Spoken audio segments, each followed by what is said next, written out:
Mm. Thank you for tuning in to the live show. You know what time it is. It is your boy Genesis. It is currently 8:21 right now, 8:21 p.m. And today's date is the 23rd of February 2025. You know what time it is. We are back for another episode. I do get comments and messages on the Discord asking when the next live stream would be. Um, Listen, guys, I am just literally winging it. Okay, I'm just winging life. Okay, because a lot is going on in my life right now, but God is great. I would never be ungrateful to God and for life. You know what I mean? But it ain't sweet. Okay, it ain't sweet. But with that being said, how are you doing? It is Sunday. Tomorrow is Monday. Another work week. Okay. Are you ready for another work week?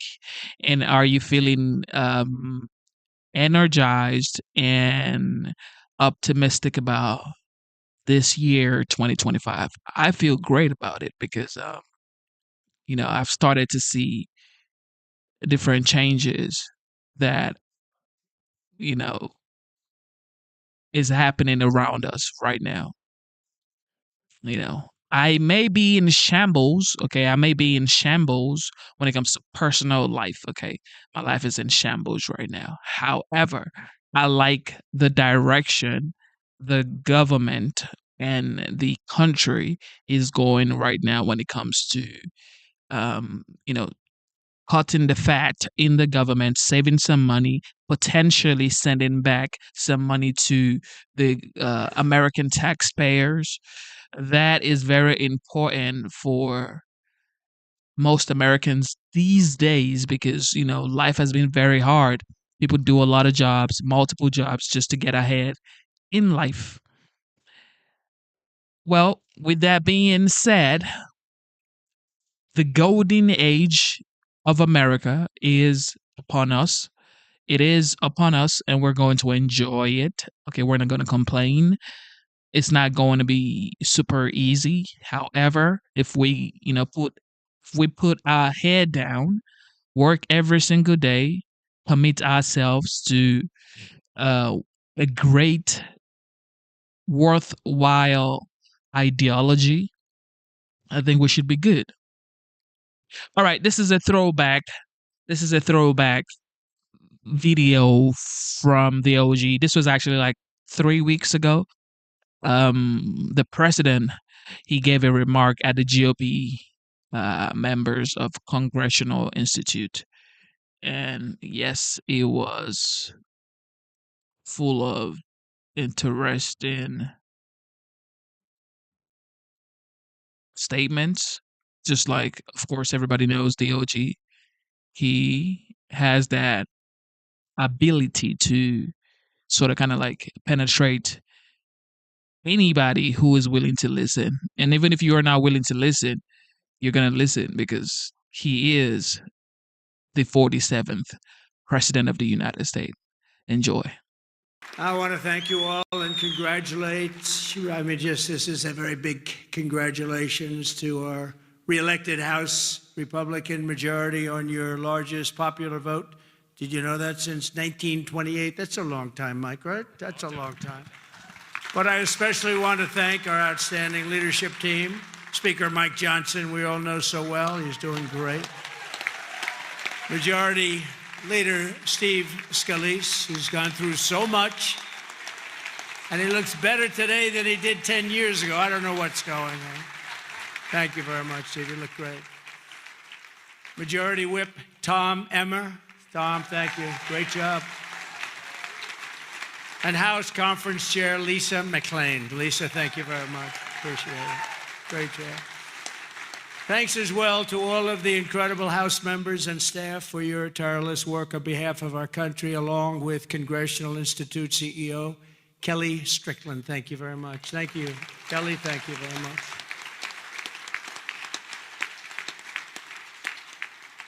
So we have Kellyanne Conway. Nobody knows Kellyanne. Does anybody know? Where's Kellyanne?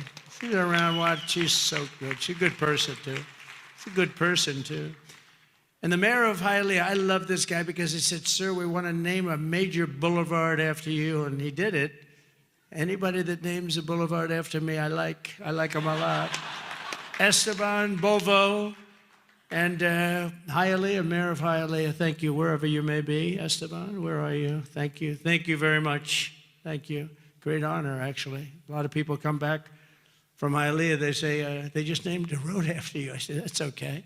It's a beginning, right? It's a start. With the help of everyone in this room, we've just won the most epic, consequential political victory in American history, according to a lot. One of the major fake newspapers, so in this case it's not fake news, let's say, but they said it's the most consequential election victory in the last 129 years. I'm trying to figure out what that means, 120. Who was there 129 years ago?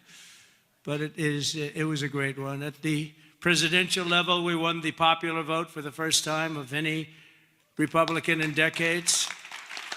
We swept all 7 swing states, Pennsylvania, Wisconsin, Michigan, Georgia, North Carolina, Arizona, and Nevada by very, very big margins, record-setting.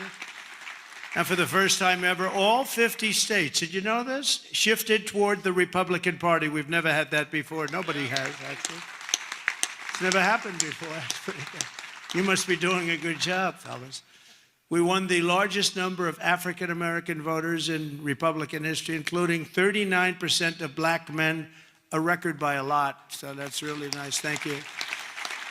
And we won more Hispanic American votes than any Republican ever. It's never won any, not even close. Look at that, Hispanic American.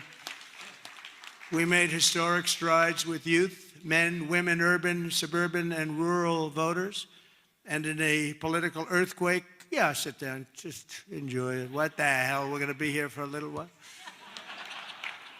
But in a political earthquake, we won a wave of support from labor unions, including massive numbers of auto workers, which gave us Michigan as an example. Think of that, we won Michigan easily, and we did tremendous with the auto workers, and an overwhelming majority of the rank and file membership of the Teamsters. The Teamsters were great. They showed up in droves, and we won them by a lot.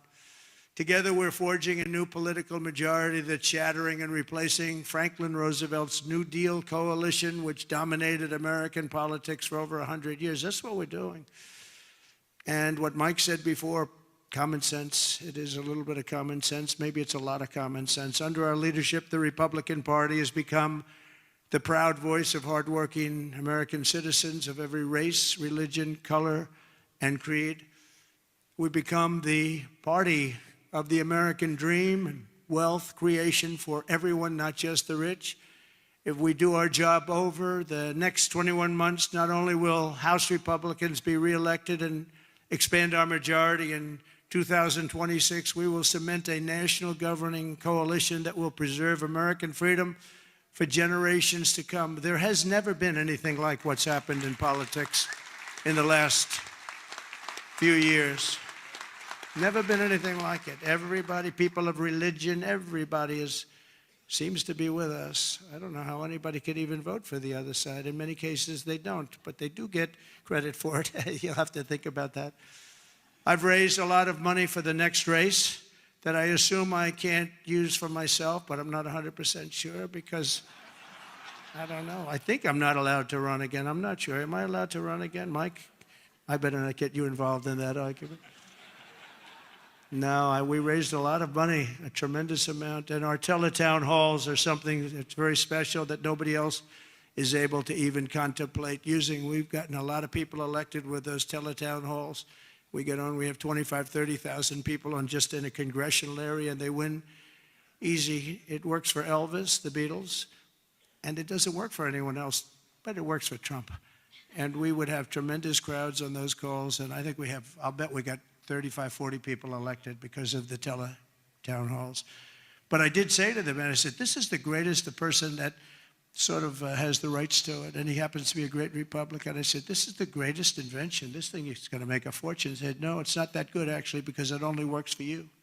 He said, actually, sir, it only works for you because somebody else they're not picking up. So I'm honored to have that privilege, and I used it carefully. But we've done a lot of the teletown halls for people, and I don't think we've ever lost one, right? It's hard to lose one, even if you only get 5,000 or 6,000 people on a congressional race. But we've done them for states, we've done them for governors, and we've done them for senators. And we did a couple countrywide. I did a couple for myself countrywide. They're absolutely amazing. And we got the message out through that and lots of other means. We even got it out through TikTok. Has anyone ever heard of TikTok? I have a little bias toward TikTok right now, I have to tell you. So we won youth by the largest margin, no Republican. You know, we generally don't win youth. We won by 36 points. Can you imagine that? And I think TikTok had something to do. So pardon me if I'm a little bit, I became a little bit jaded toward TikTok, but we'll see what happens. We're going to have a lot of people bidding on it. And if we can save all that voice and all the jobs, and China won't be involved. You don't want China involved, but we'll see what happens. We'll see what happens.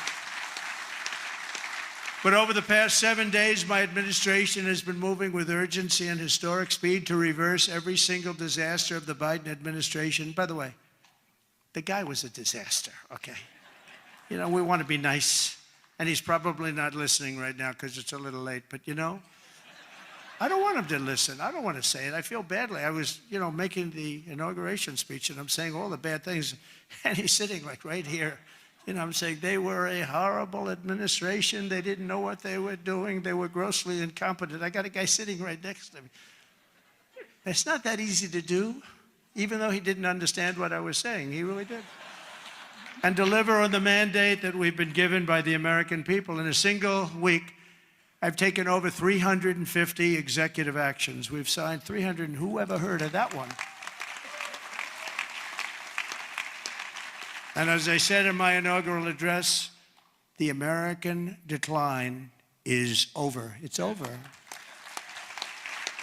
The golden age of America has officially begun, and I think that's a good thing for us to talk about, the golden age and the American dream. I think it's a good thing because people haven't been talking that way for a long period of time. On day one, I directed every member of my cabinet to marshal all powers at their disposal to defeat inflation and bring down the cost of daily life, and we're going to do that. You're going to see it starting to happen when we get going with the energy. The energy is going to, you know, brought everything up. It's going to bring everything down. I imposed a federal hiring freeze, a federal regulation freeze, a foreign aid freeze. A foreign aid freeze, isn't that nice? We get tired of giving massive amounts of money to countries that hate us, don't we? And I created the new Department of Government Efficiency, and I think it's going to be very meaningful. I terminated the ridiculous and incredibly wasteful Green New Scam, one of the great scams in history. Actually, isn't it 12 years up? They gave us 12 years to live, right? I think that we passed it, right? We're still around. Can you believe it? You know, the person that really came up with it is a person that never even took a course on the environment. Was a poor student, not a good student, didn't understand a lot. And she came up with this idea, and everybody all of a sudden started going. And then mainstream, you know, important Democrat leaders were starting, you know, they got sucked into it. And we've spent trillions of dollars on just like throwing it out the window. You could throw it out the window, you would have been better off. I withdrew from the one-sided Paris Climate Accord, and I canceled. It was so one-sided, you know. We had obligations, but Russia didn't, China didn't, other countries didn't. We paid everything. We're going to lose $1 trillion over a short period of time on that. And we had to do everything. They didn't have to do anything. It was ridiculous. And I canceled the insane and very costly electric vehicle mandate. So you can buy a car of your choice. If you like gasoline, go have it. And if you like hybrids are doing well. You can have it, or you can buy an electric car. We like electric. We like everything, but you have to have a right to buy everything. I withdrew from the World Health Organization, where we paid $500 million a year, and China paid just $39 million a year, despite a much larger population. How about that? So we're paying $500 million a year. China's paying $39 million a year. They have 1.4 billion people. We have, nobody knows what we have. So many people came across the border. Nobody has any idea. I used to say like 325, but we really don't know. But we're going to know soon. We're going to know. And I tell you, our people are doing Tom Homan and his staff are doing an incredible job getting the bad ones out. I declared a national energy emergency to unlock the liquid gold that's right under our feet, because we will drill, baby, drill. We're going to drill, baby, drill. going to bring down prices, and your energy costs are going to go way down, and that'll happen, I think, relatively quickly. I'm going to give fast environmental approval for anybody building a plant for electric generation, and anybody that invests more than $1 billion will get super rapid approval. Not that they have to wait for 9 years, 14 years, like I approved LNG plants in Louisiana. They were waiting for so many years. It wasn't Louisiana's fault. It was some people, they just wouldn't get them done. You've got a snail here, a tiny tree here, and I got it done in a matter of a few days. I actually got it done. It took them 14 years. I got it done in about 3 days. The people, as we called them, I'll never forget, I called them and I said, congratulations, you got your permit. What?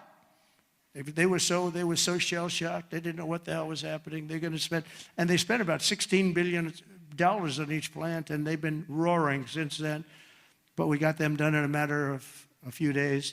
Over the past week, we've begun the largest deregulation campaign in history, far exceeding even the record-setting efforts in my first term. That was record-setting deregulation, and that was just as big as tax cuts as far as business and jobs were concerned, I'll tell you. I actually asked, it's interesting because I actually asked some of the biggest businessmen in the country, I said, let me ask you, have you had the choice between the big tax cuts? We cut it from 40% to 21%. We're going to cut it further, but we cut it down to 20. Everybody said that would be impossible. The people on the stage helped us with that one a lot. But I said, if you had your choice of that or the big deregulation cuts, what would you take? These are the guys that run the big companies, the big oil companies, the big companies of every kind. I said, would you take the big tax cut or the big cut in regulations? And I've never had anybody said they'll take the tax cut. They took the regulation cut. I'll bet I asked that question 100 times to 100 of the biggest people. They always said, sir, we'll take the regulation cut. You opened us up. You let us create all these jobs that we've all seen happen. So it was even bigger than the big tax cut. I also signed an order to end the weaponization of our government against the American people and investigate all abuses of power. And I stopped government censorship once and for all, and we brought back free speech to America. That's just what happened. We're going to bring it back. Because we didn't have free speech. We didn't have free speech. I mean, I was investigated more than any human being in history. Alphonse Capone was a baby. Now, this was a serious killer, Scarface. You've all heard of Scarface. He had a scar for a reason. He didn't play games, but he was Scarface. Of course, nobody ever called him Scarface to his face. They said, Al, you look great today. Guy had a scar that was like 2 inches thick that ran from here to here. And they say, Al, you look fantastic. But Scarface was not investigated as much as your president was investigated. And it turned out to be a positive thing for me. Can you believe it? It turned out to be, we got a lot of votes. I think we got a lot of votes because they saw it was weaponization. It was a fight against a political opponent. I ordered the end to all of the lawless diversity, equity, and inclusion nonsense policies across the government and all across the private sector and the military. We got it, we're getting it out, and we've gotten it out pretty much. We did that in 1 week, and it wasn't that easy, but everybody wanted it. People that were strongly in favor of it, I thought, called me and said, thank God you got rid of that. That was so bad. It was so bad we hated it. We abolished 60 years of prejudice and hatred with the signing of one order, all approved by the Supreme Court of the United States. It was a big thing, and the United States has become a meritocracy again. We are a country that's based now on merit for success, merit. If you're good at what you do, you're going to go places. I made it and who would have thought that was going to happen? We didn't even talk about that one because I figured that one was going to be toughest to get.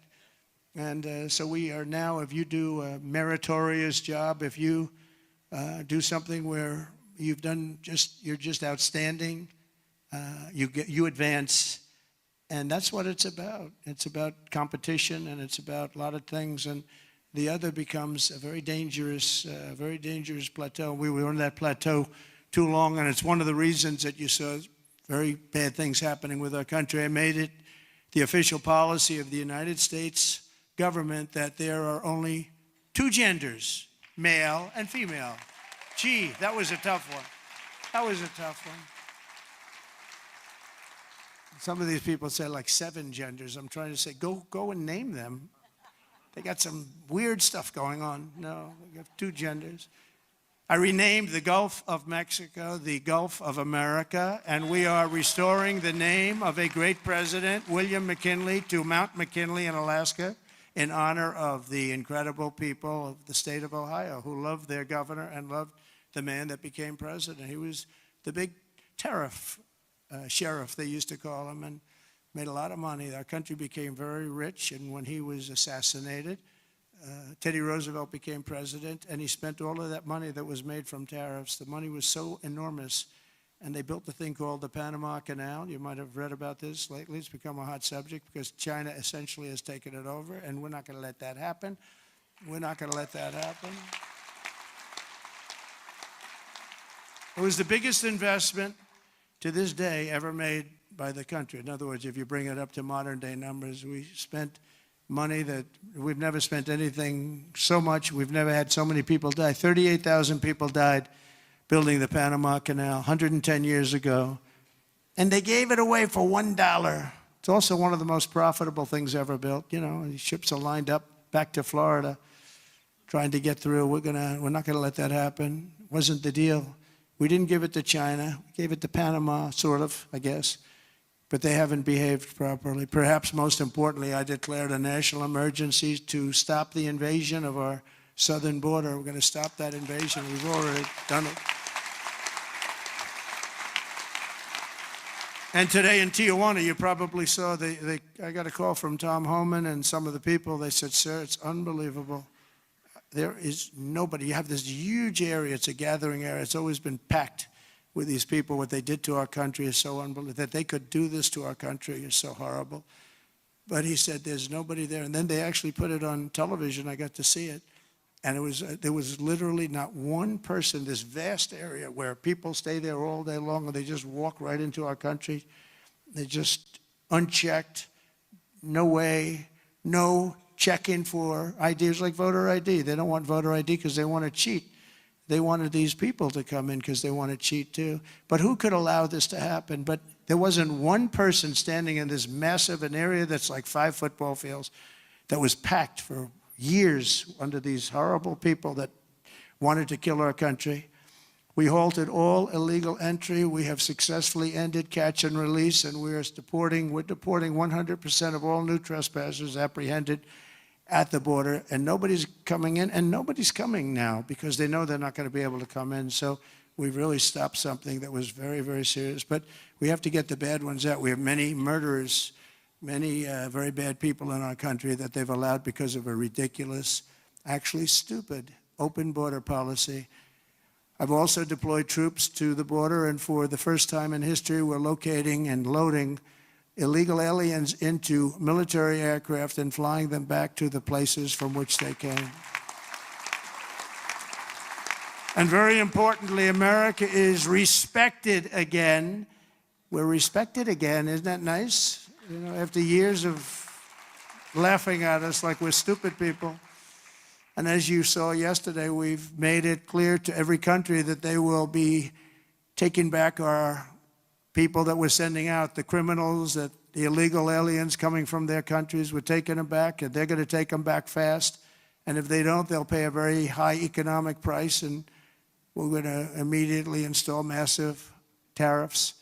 It'll be placed on them and other sanctions, but the tariffs, I told you, most beautiful word in the dictionary.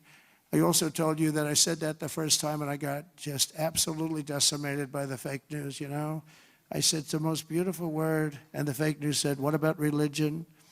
What about God? What about love? So now I say it's the 4th most favorite word in the dictionary. It's God, love, it's all these other things, but I say number 4, but God, love, religion, tariff, 4th. Another couple of weeks, it'll be like 10. Hopefully it's going to stay in the top 10, but the fake news went after me, Tom, because I didn't say the first 3.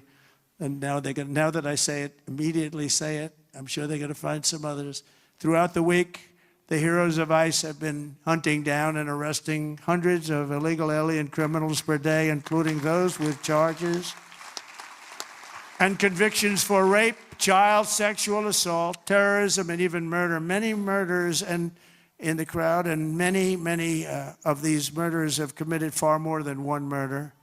This is not going to work out, and we're going to get them the hell out of here. And members of the savage Venezuelan prison gang known as Tren de Aragua and MS-13, including 50 violent individuals who were rounded up in Aurora, Colorado, which the Venezuelan gang took over. The governor, who's a radical left governor, was petrified. He didn't know what to do. He said, no, it's not that bad. They've only taken over a couple of apartment houses. See, they went into the real estate business. They did it unconventionally. They did it with guns. We have to go out and borrow or use cash to buy. They just did it with guns. They took over. He said, no, it's not that bad. They only took over a couple of buildings. We're tracking down the illegal alien criminals. We're detaining them, and we are throwing them the hell out of our country. We have no apologies, and we're moving forward very fast. They're very dangerous people. They're very dangerous people. They're violent people. I used to say these are more violent than our criminals. In fact, the best part about them is they make our criminals look quite nice, actually, by comparison. They are very violent people. We also have many violent criminals in our country, however, that did not necessarily come here illegally, but have been arrested 30 times, 35 times, 41, 42 times in a couple of cases, 25 times, 18 times, many for murder and other heinous charges such as pushing people into subways. As the train's coming along at 45 miles an hour, boom, you get pushed into the subway. They had it last week. Hitting them in the head with baseball bats while they're not looking, punching old ladies in the face, knocking them unconscious and stealing their purse. They even break into apartments and rape elderly women and beat up elderly men, beat them to hell. And I don't want these violent repeat offenders in our country any more than I want illegal aliens from other countries who misbehave. And I say, and this is subject to getting it approved, but if they've been arrested many, many times, they're repeat offenders by many numbers, I want them out of our country. I also will be seeking permission to do so. We're going to get approval, hopefully, to get them the hell out of our country along with others. Let them be brought to a foreign land and maintained by others for a very small fee, as opposed to be maintained in our jails for massive amounts of money, including the private prison companies that charge us a fortune. Now, let them be brought out of our country and let them live there for a while. Let's see how they like it.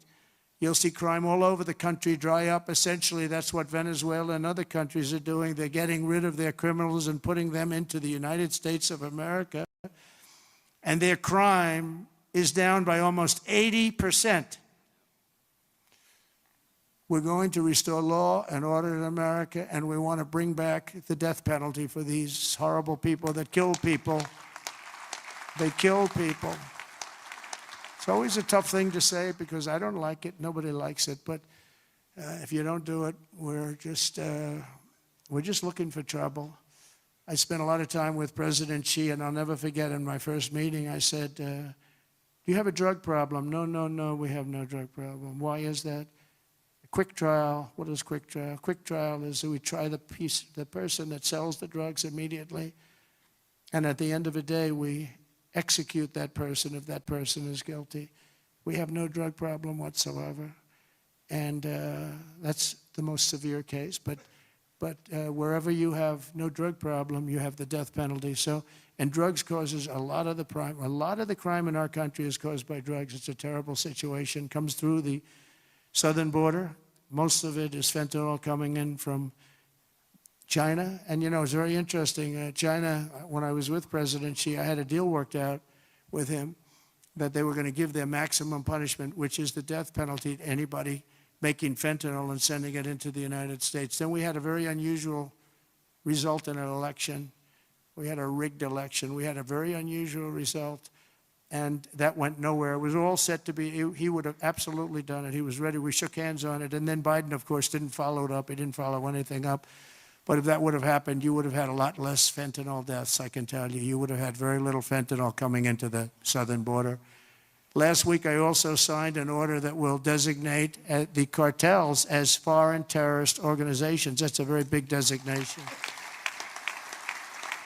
And as we are fighting hard to get birthright citizenship or automatic citizenship for the children of illegal aliens, that's another way. It's automatic citizenship for children of illegal aliens. That's the other term that they use, which is actually more accurate, more understandable. And it's ridiculous. We're the only country that has it, and certainly the only country that has it to that extent. And it wasn't meant, if you look, it was really meant for children of slaves. This is when it happened. The children of slaves, it was not meant for everyone to come into our country by airplane or charging across the borders from all over the world and think they're going to become citizens. It's not meant for that. It wasn't meant for that. And hopefully at some point the courts will understand that without having to go through a whole big deal. This was meant for the children of slaves. And look at the timing of it and you'll see. And I hope judges will understand that. And it has to stop because it's really hurting our country very badly. In the coming weeks, I'm looking forward to working with Congress on a reconciliation bill that financially takes care of our plans to totally and permanently restore the sovereign borders of the United States once and for all. This should include full funding for a record increase in border security personnel and retention bonuses for ICE and Border Patrol. These people are incredible people. I got to know them so well. I was on the phone with them all the time when I was president. When she was the border czar, she never called them. Remember? We went like 4 years and they started asking her, did you ever speak to him? No. We asked the Border Patrol, did you ever speak to the head of the Border Patrol? Did you ever speak to the vice president who was your border czar? No, I never got to speak to her.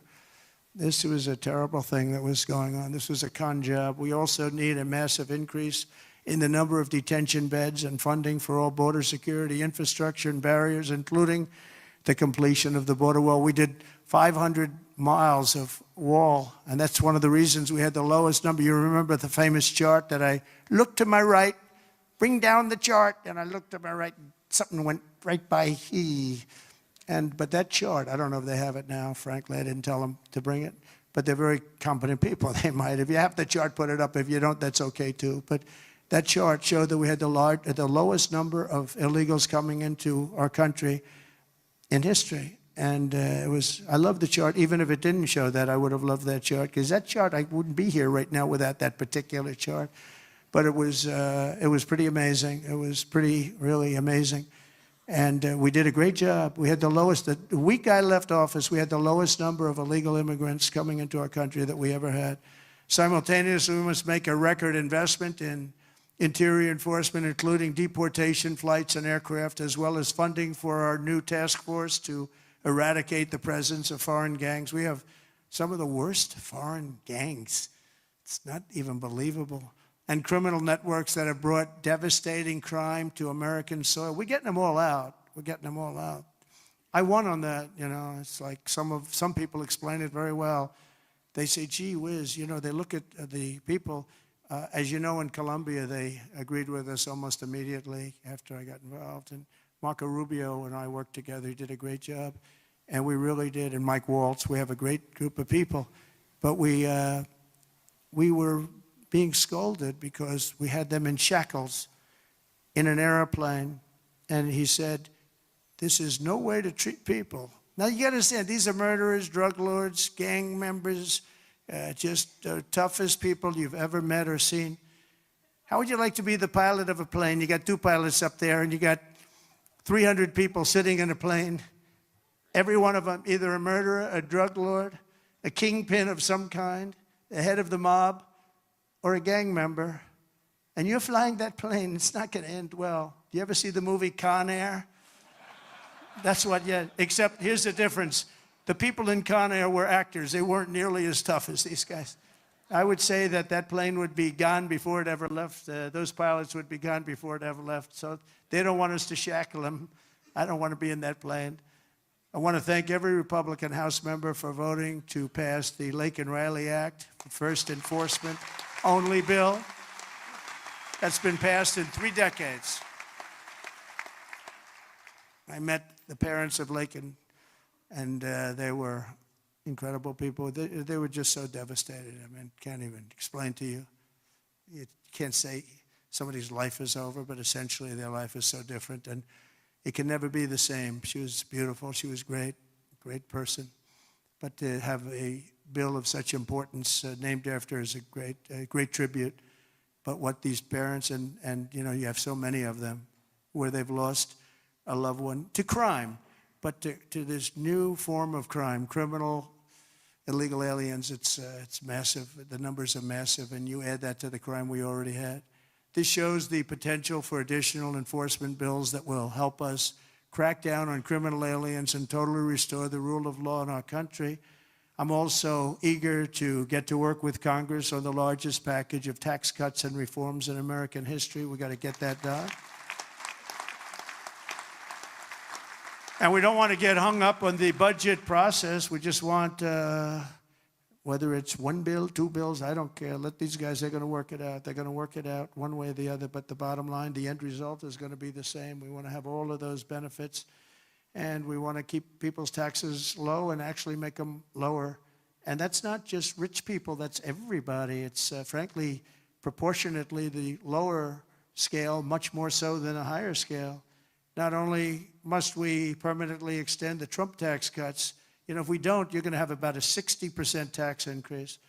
But I also intend to keep my promises, starting with no tax on tips, no tax on Social Security, and no tax on overtime.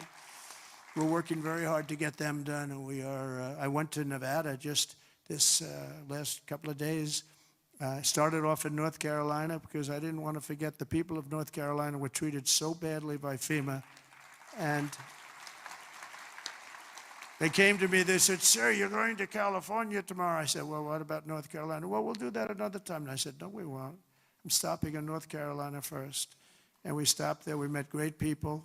Franklin Graham has done a fantastic job. He's done a great job, but others also. And I met people that were devastated. The Democrat Party with FEMA, their FEMA did absolutely nothing. And we have that worked out. Your congressmen are helping very much there. Your three Congress people are working very hard on that whole thing, along with Michael Whatley. And Laura wants to be involved too. Laura Trump, she's doing great jobs. She's done a great. Michael and Laura have been unbelievable as the head of the RNC. They've been unbelievable. Unbelievable. You know why I picked Michael? I said, who ran North Carolina? Tell me. Because in the 2016 election, we did so well. And then in 2020, we did great in North Carolina. But others, we watched, wah, ping, wah, ping. What the hell's going on? But with North Carolina, when he had 600 lawyers, 601 lawyers working for him, and they didn't play games in North Carolina, I said, that's the guy I want to run it. And Michael Whatley has done an unbelievable job, and he worked with Laura so well. She comes from that state, from North Carolina. They've done such an incredible job. So thank you very much. I want to just thank you in front of leadership. Incredible. And I really don't want to give him another job, to be honest. That's the most important job. He said, "Sir, I'll go anywhere." I said, "I don't want you to go anywhere. I want you to stay where you are. We'll give you plenty of money to get the job done, right? But we don't want to lose it." I mean, he's really, he could do anything, actually, but he's a very talented person. There's nothing more important because we have to win in 2 years or we have to win in 4 years. There's nobody better to head it up. So thank you very much, Michael, and really stand up. We're just an incredible job. Really amazing. I wanted to save that for leadership, because I say it all the time. People don't know what the hell I'm talking about, but leadership knows what I'm talking about, and it's really incredible. The two of you as a team are unbelievable. Our administration will also be working to implement the Make It in America plan that I outlined very successfully in my campaign. You know, I think my campaign, I really focused on the border more than anything else. A lot of people said the biggest thing was inflation and the economy, and then maybe the border was third. I always felt the border was first, because I felt that people could really understand that you can't have people pouring in from the prisons all over the world and from mental institutions all over the world and dumped into our country. So I talked about that much more so than I did inflation. I mean, inflation was terrible. It was the worst. I think it was the worst in the history of our country. but you can only talk about it so long. You know, the price of apples doubled, the price of bacon is quadrupled, everything is a disaster. And you say it, and then what do you do? With this, I could give examples of what they're doing to destroy our country, and I felt it was the strongest thing. You know, it's funny, in 2016, I won on the border. In 2020, we did so well, I couldn't talk about the border. My people would say, sir, don't bring up the border. Nobody wants to hear it. I said, no, I did a great job. It was a horrible border in 2016, but that border was beautiful compared to what we have now. So I didn't talk about it, and we did great. I mean, look, I got millions of more votes in 2020 than I got in 2016. Nobody ever got the most votes of any Republican in history in 2020. But this time I said, let's make it too big to rig. We're going to make it too big to rig, and that's what happened, and they couldn't. They tried, these cheating guys, these cheating people, but they tried, but they gave up. I brought taxes down from 40% to 21%, which everybody said was impossible, and I did it with these people up here and a lot of the people there. A great congressman. I want to name every one of them, but I'd be naming them all night. I'm looking at them. Look at all these people. They're great. They're so great, Russell and you, and every single Virginia. Look at Virginia. She's a killer. Nobody would know she's a killer. But I got all these congressmen. I want to name every one of them, but I got like 100 and something things. People would say, let's get the hell out of here. This is getting very boring, right? But I will tell you, as a group and individually, they're incredible people. Every one of them I like, although every once in a while, if somebody votes against me, I don't like him for a little while. But we like every one of them. And this guy has the ability to get along with everybody, which he has to when you have a majority of really 5. You know, they say 1, but it will be. But right now it's 1. I want to make him sound a little bit. But he has an ability to get along with people, and he's very smart, very tough. But everyone likes him because he's a high-quality person, very religious person, and he's a high-quality person. You know, we have other guys here, and I know that everybody likes them, but they're like, one of them in particular, I love this guy so much. I won't name him because I don't want to embarrass him, but I don't know if he'd be happy or not happy, but he's very, very strong, very, very popular, but he has 36 people that won't vote for him. It's 36. That's not a lot. That's a small percentage. Tom is incredible, but Tom has a couple of people that probably have been beaten badly and beat up some people badly, and it's a little tougher. But he's done an unbelievable job. I've become friendly with him. I didn't really know him. And over the last year or so, I've become friendly. He's incredible. He's an incredible leader. You really are. But you have a couple of people that maybe more than one. Let me put it that way. They all love him. Your wife loves you. That I can tell you. He's got a great. Where are you? Where are you? Stand up, please. Just stand up. Come on. What a great wife and family. It's true. Thank you. She is a great. Look at her. She's very popular, isn't she? Huh? She's great, more than you. You're very popular.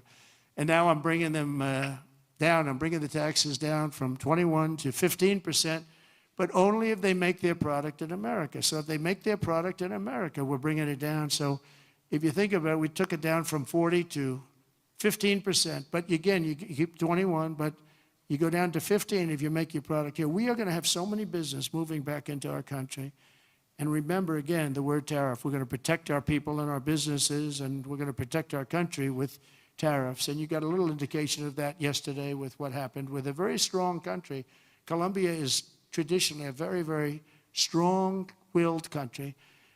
If they don't make their product in America, then very simply they should have to pay a tariff, which will bring in trillions of dollars into our treasury from countries that never paid us 10 cents. We're not going to let that happen. We're not going to let them destroy our country. In the words of President McKinley, who is the tariff king, the protective system invokes the highest law of nature, that a self-preservation, and that is self-preservation. There is every reason founded in justice why the American producer should in every way be favored against a foreign producer whose products compete with his. This is our natural market. We have made it. We have made it at enormous cost, capital, and exertion. And think of this.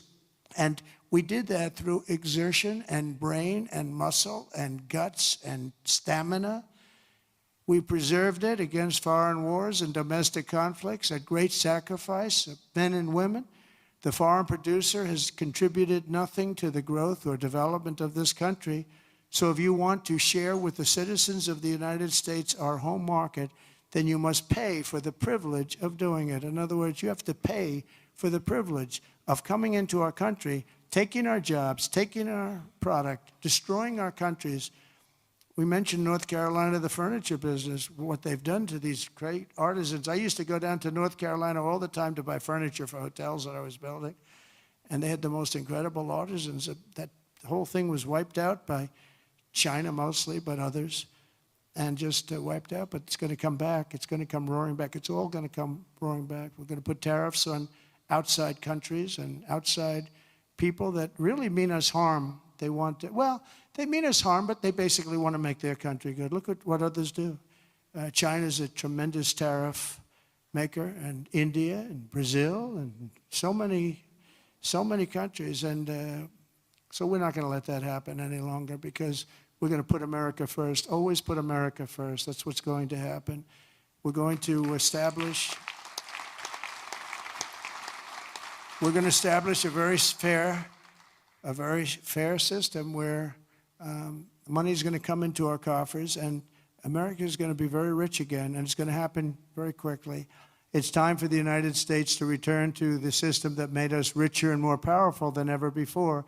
Do you know the United States in 1870 to 1913, all tariffs, and that was the richest period in the history of the United States, relatively speaking. In other words, relatively. And they set up the Great Tariff Commission of 1887, and this commission had one function: what to do with all the money that we took in. It was so enormous that they had no idea. It was a blue ribbon committee. Was set up 1887, and what to do with all of the money that we had. And again, Teddy Roosevelt was a beneficiary, because when McKinley was killed, he took over this vast sum of money, and he did all of those national parks and all of the other things. And I'm not knocking him, but he was given a vast amount of money, and that was all made through tariffs. We had no income tax. The income tax came in 1913. As I said in my speech last week, instead of taxing our citizens to enrich foreign nations, we should be tariffing and taxing foreign nations to enrich our citizens. Does that make sense, right? Under the American First economic model, as tariffs on other countries go up, taxes on American workers and businesses will come down, and massive numbers of jobs and factories will come home. The job creation will be enormous. In particular, if you look at the automobile sector, I mean, we're just being wiped out. You just take a look at what's happened to that over the years. And the auto workers voted for me. I have an obligation to do what's right, and I'm going to do that. Do you know, in Mexico, they were going to build the largest auto plant anywhere in the world, and it was during the campaign, my most recent campaign, and a very great gentleman, all he does is he builds auto plants. He was building this factory, and I said, how's it going? I said, I want to go around and take a look at one of your factories that you're building, one of the big ones, one of the good ones. I said, okay, are you ready? When are you going to do this? Is 9 months ago. He said, you'll have to go to Mexico. I said, what about the United States? He said, we're putting up a couple, but they're small. He's the biggest guy at doing this. He said, in Mexico, they're building massive automobile factories. I said, you mean they're doing it? And who's the owner of the factories? He said, mostly China. One in particular is massive, and it's built fairly close to the border. So they were going to build cars and send them into the United States for no tax or very little tax, and destroy Detroit, just destroy the rest of it, what's left of it. Because they've already Mexico's taken 32% of our business over years, over 30 years. And the other one is Canada. Canada's taken massive amounts of, they send us millions of cars. We don't need them for that. We want to have the cars made in Detroit or South Carolina or many other locations, whether it's union or not union.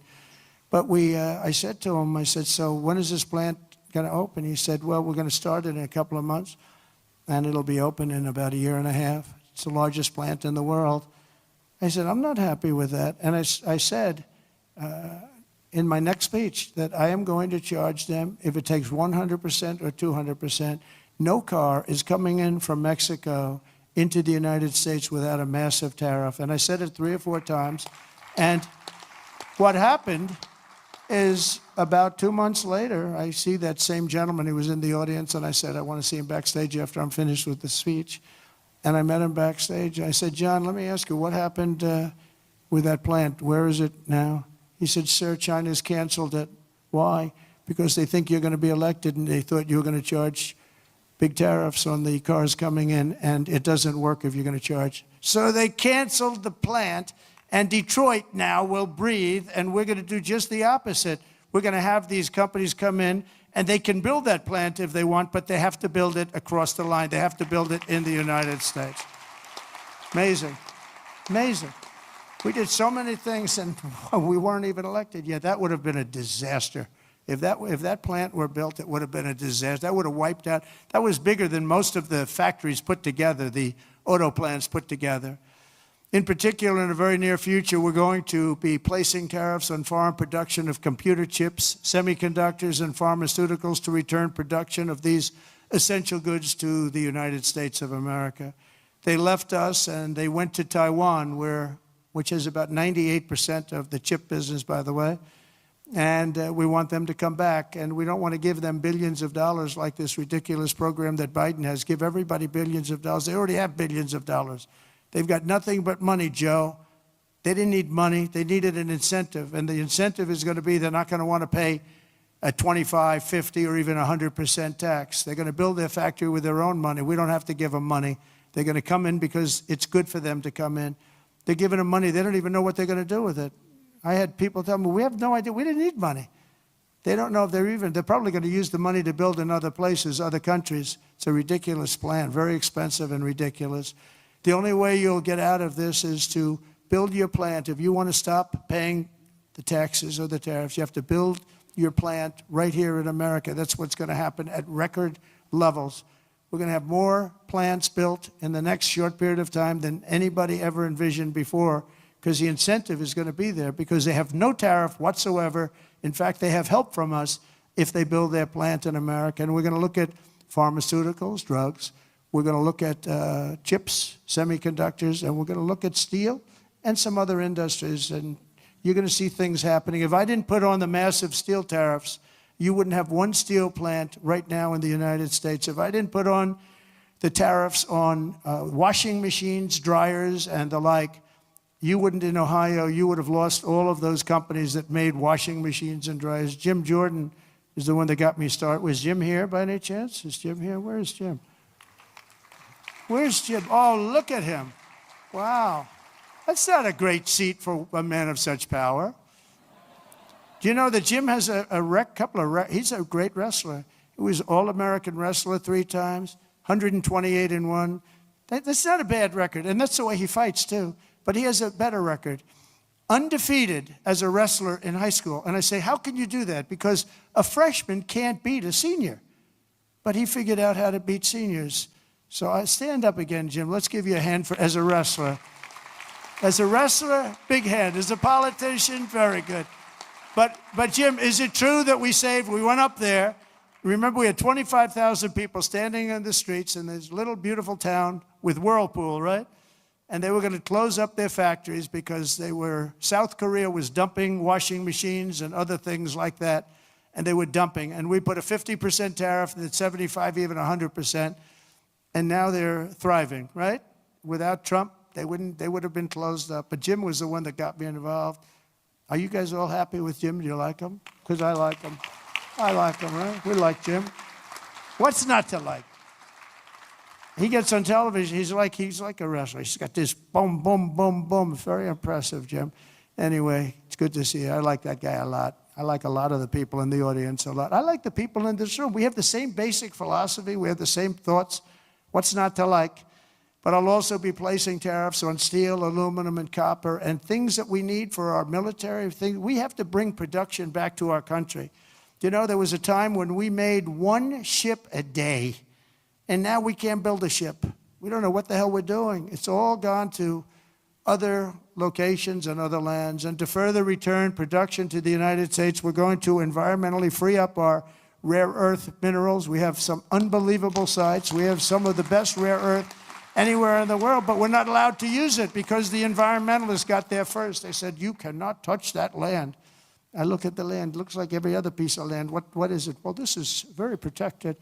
They have no idea what they're doing to our country. They use the environment to stop progress, so we're not going to let that happen. We have Lee Zeldin. I don't know if Lee's here today, but Lee Zeldin is going to be fantastic. He's going to head up the whole environmental. And I said, Lee, if we have we put in for a power plant, and if we don't get the approval, like that you can start within 12 days, one day would be even better, but 12 days, 14 days, see what you can do. And Lee's great. Lee knows what's good and he knows what's bad, and he'll be very fair. But we have to get it moving because some of these jobs, like the ones in Louisiana, they were 14, 15 years, they couldn't get their approvals. We can't let that happen. When people come here with massive amounts of money, they want to start, they want to go. And we know what's good and we know what's bad too. And Lee Zeldin's going to do a great job environmentally. As we fix our tax system, we could also cut colossal amounts of government waste, fraud, and abuse, of which there's a lot.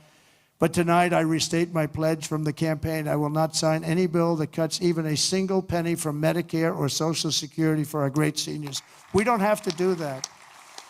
We don't have to do that. We'll not touch those benefits in any way, shape, or form. I want to use that because during the campaign, they had these fake ads that Trump is going to cut Social Security. No, they're the ones that are going to cut it because the country's going to go bankrupt under them. And that's why it's going to cut, because they're not going to have a choice. Not that they're saying we're going to cut it, but our country was heading for absolute bankruptcy.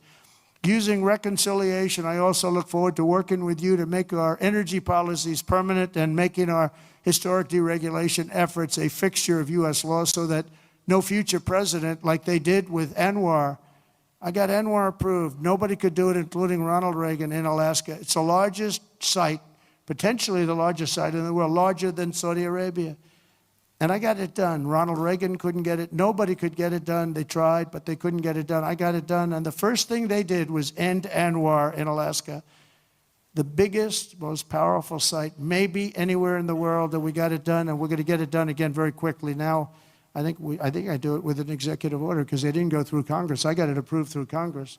So I think we get it done fast. But it's going to be, that can supply all of Asia with its location. All of Asia can be supplied by ANWR. So there's so many things, but we don't want to have any future president ever sabotage our economy with out-of-control regulations as the last two Democrat presidents have done. They went crazy.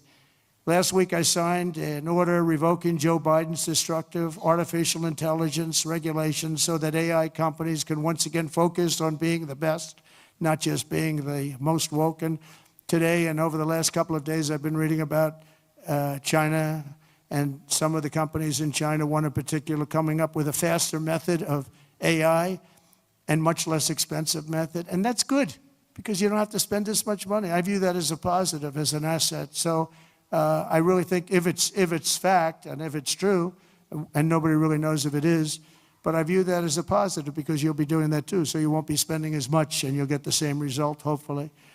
The release of DeepSeek AI from a Chinese company should be a wake-up call for our industries that we need to be laser focused on competing to win because we have the greatest scientists in the world. Even Chinese leadership told me that. They said, you have the most brilliant scientists in the world in Seattle and various places. But Silicon Valley, they said, there's nobody like those people. This is very unusual when you hear a DeepSeek, when you hear somebody come up with something. We always have the ideas. We're always first. So I would say that's a positive. That could be very much a positive development. So instead of spending billions and billions, you'll spend less and you'll come up with, hopefully, the same solution. Under the Trump administration, we're going to unleash our tech companies and we're going to dominate the future like never before. And finally, we need to work together on a defense bill that once again fully rebuilds our military for our great warriors. We have to have a strong, strong defense.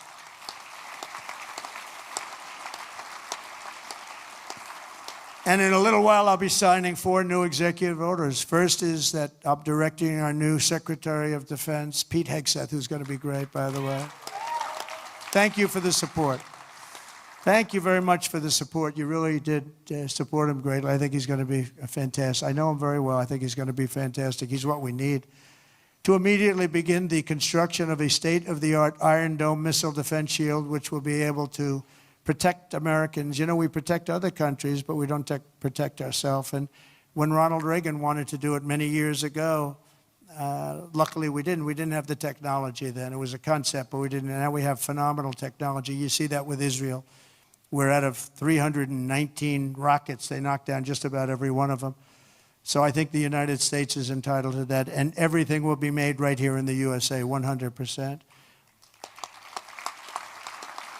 And next, to ensure that we have the most lethal fighting force in the world, we will get transgender ideology the hell out of our military. It's going to be gone. In addition, we will stop our service members from being indoctrinated with radical left ideologies such as critical race theory. We're going to stop it. It's already been stopped. It's already been halted, totally halted. And finally, we will offer full reinstatement to any service member who was expelled from the armed forces due to the COVID vaccine mandate. And we will restore them to their former rank with full pay. And I think we're going to have a lot of people that join. And one thing I'll say, if you looked at our recruitment over the last week or so, 2 weeks, it's through the roof. You know, we were having a lot of people weren't signing. We were having a hard time recruiting people because they were looking at these people that they were supposed to be their leaders, and they weren't happy. They didn't like people that fall going upstairs. If you're going to fall, at least go downstairs from the plane. That triple fall, I use that thing in more ads. I didn't have an ad where I didn't put that in. Just a little quick 1, 2, 3. Reminded me of Joe Frazier when he went down, right? George Foreman, Joe Frazier. 3 falls in a matter of seconds. I said, can you speed it up a little bit? People are getting tired of it. But no, we have now the best recruitment we've seen in a long time. There's a tremendous number of people wanting to sign up. January 20th, 2025 was a turning point in American history. Starting last week, we're ending years of incompetence, radicalism, and betrayal, and we're ushering in the most exhilarating era of reform and renewal in the 250-year history of our country. And just in conclusion, I just want to say that this has been a very exciting and will be a very exciting new chapter. There's nothing we cannot achieve as long as the Republican Party remains united. I hope you can remain united.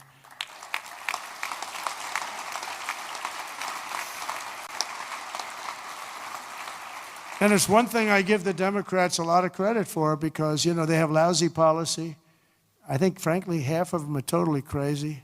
But they do stick together. They stick together on stuff that nobody can. I mean, how can you want prisons emptied out into our country? They stick together. They stick together on everything.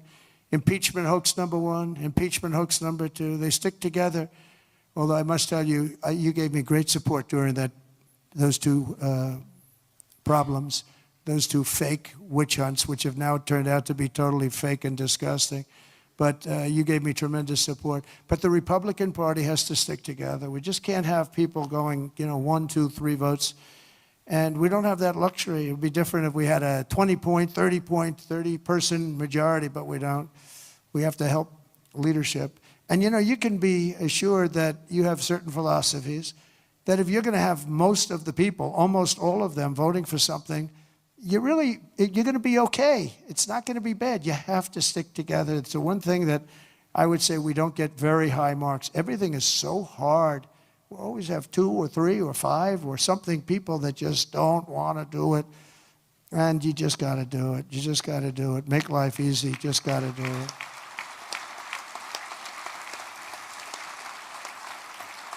So right now we have a very special period because we have the House, we have the Senate, and we have the White House, and we're a team, and we're a really good team. And I appreciate so many times, and like even with Mike, I called 3 or 4 people, and they said, okay, sir, I'll do it. I'm going to vote. I'm going to vote positively, and they're very happy they did now. But when I called, we've gotten such a great response. We just had that happen with Pete Hegseth, and we have it happening with others. But we really appreciate it with the House. The House has been, you know, it's a very difficult situation when you have that small a majority. But in a certain way, it brings you together. It actually can unify more than anybody would ever know.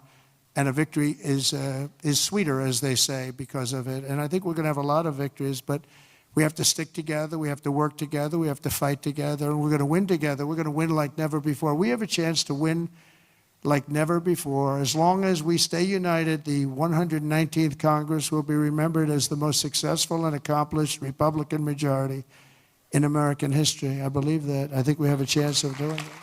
All right? And in January 2027, we will have a larger Republican House, a larger Republican Senate, and our country will be richer, safer, stronger, prouder, greater, freer, and ever before. I really think that we're going to have some big victories coming up, and I'm going to be helping every single one of you. I'm raising a lot of money, and I want to use it for the House, and I want to use it for the Senate. I've raised a lot of money. And, I told my people, we raised $1.7 billion. They raised $2.6 billion. They have the unions with, checkoffs, which is always tough, $10 a month times millions and millions of people. And then we won, and we won by a lot. And they wanted to go out, and they still haven't raised it. They're trying to raise $28 million. They cannot raise 10 cents. It's good to win, I will tell you. It's really good to win, but they can't raise money. But I told my people the morning after. Now, normally, because we have so many donors here and so many people that I love and respect, a lot of great friends of mine, but I told my people, Meredith and Susie, by the way, how good is Susie, the Ice Maiden? Where is the Ice Maiden? She is so great. She is so good. Stand up, Susie. The Ice Maiden, ladies and gentlemen.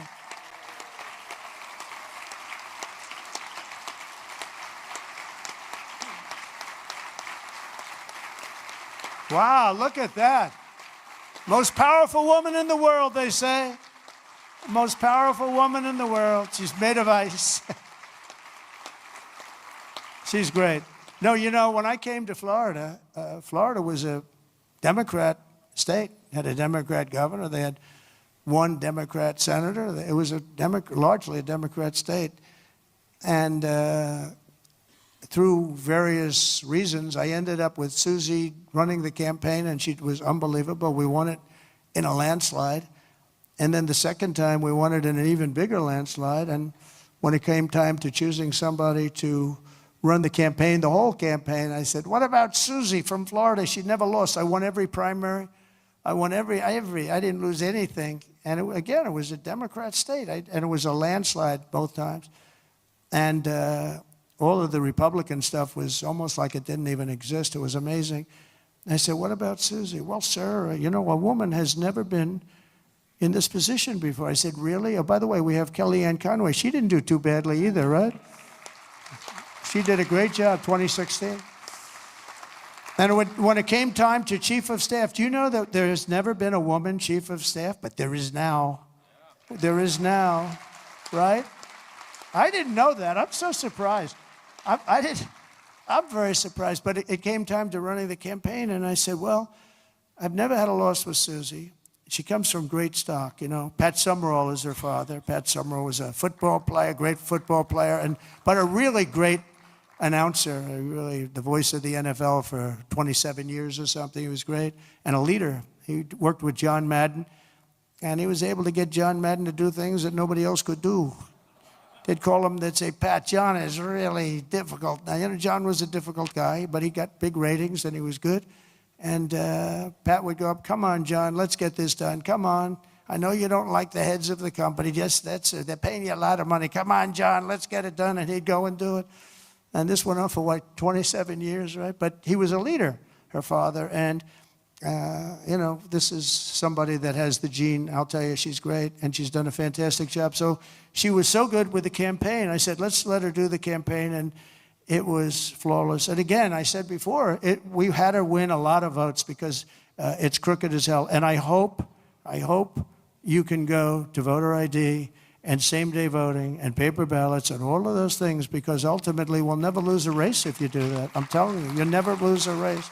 And I hope you can get that. And that's said to the governors mostly, but you people have a lot of power over it. But Susie ran the race, and we did phenomenally, and then we just made her the chief of staff, and she's doing great. They say it was the greatest opening week in presidential history, and I think, couldn't be a hell of a lot better. Even CNN is saying, this guy is amazing. I couldn't believe it. I said, did CNN really say that? because nobody watches, so nobody was able to confirm it. But it was pretty amazing. Oh, the camera just went off. It's always tough. Usually you get them by surprise. But I just want to thank everybody. We're going to make this tremendously successful. We're going to have, I believe, we're going to have one of the greatest 4 years in the history of our country. We're going to turn it around quickly, and then we're going to go on and we're going to progress like nobody ever thought possible. And I want to thank these great 4 people because they really are leaders and they're phenomenal people. And I want to thank all of my friends in the audience, many of whom are congressmen and congresswomen and people that have just tremendous talent. Every single one of you, I know every one of you, and you have tremendous talent. And if we stick and if we fight together, there's nobody can stop us. We're going to have, because they have bad policy. Their policy is so bad. Nobody could win with this policy. Nobody. And we have the best policy. And again, as they say, and we say, and I've been saying for a long time, we're the party of common sense.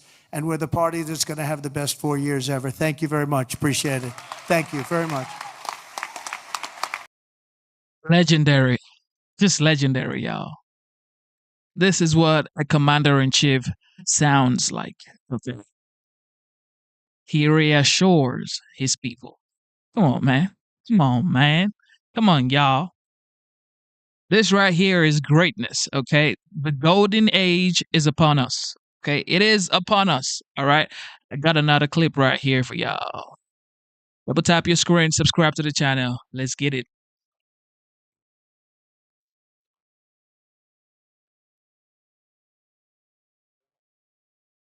Thank you very much. This is very beautiful, I must.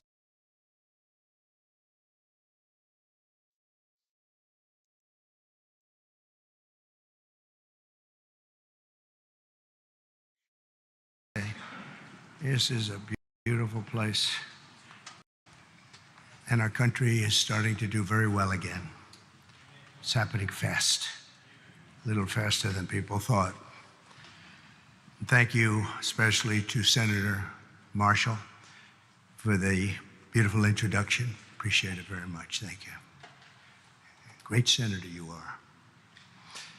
I also want to thank a friend and a man of profound faith and tremendous patriotism who's also become a great friend. You become much friendlier when you have a majority of 2 or 3 or 4. Could even be 5 pretty soon. But for a little while, it was 1. And that's Mike Johnson, Speaker. Thank you very much, Mike, very much.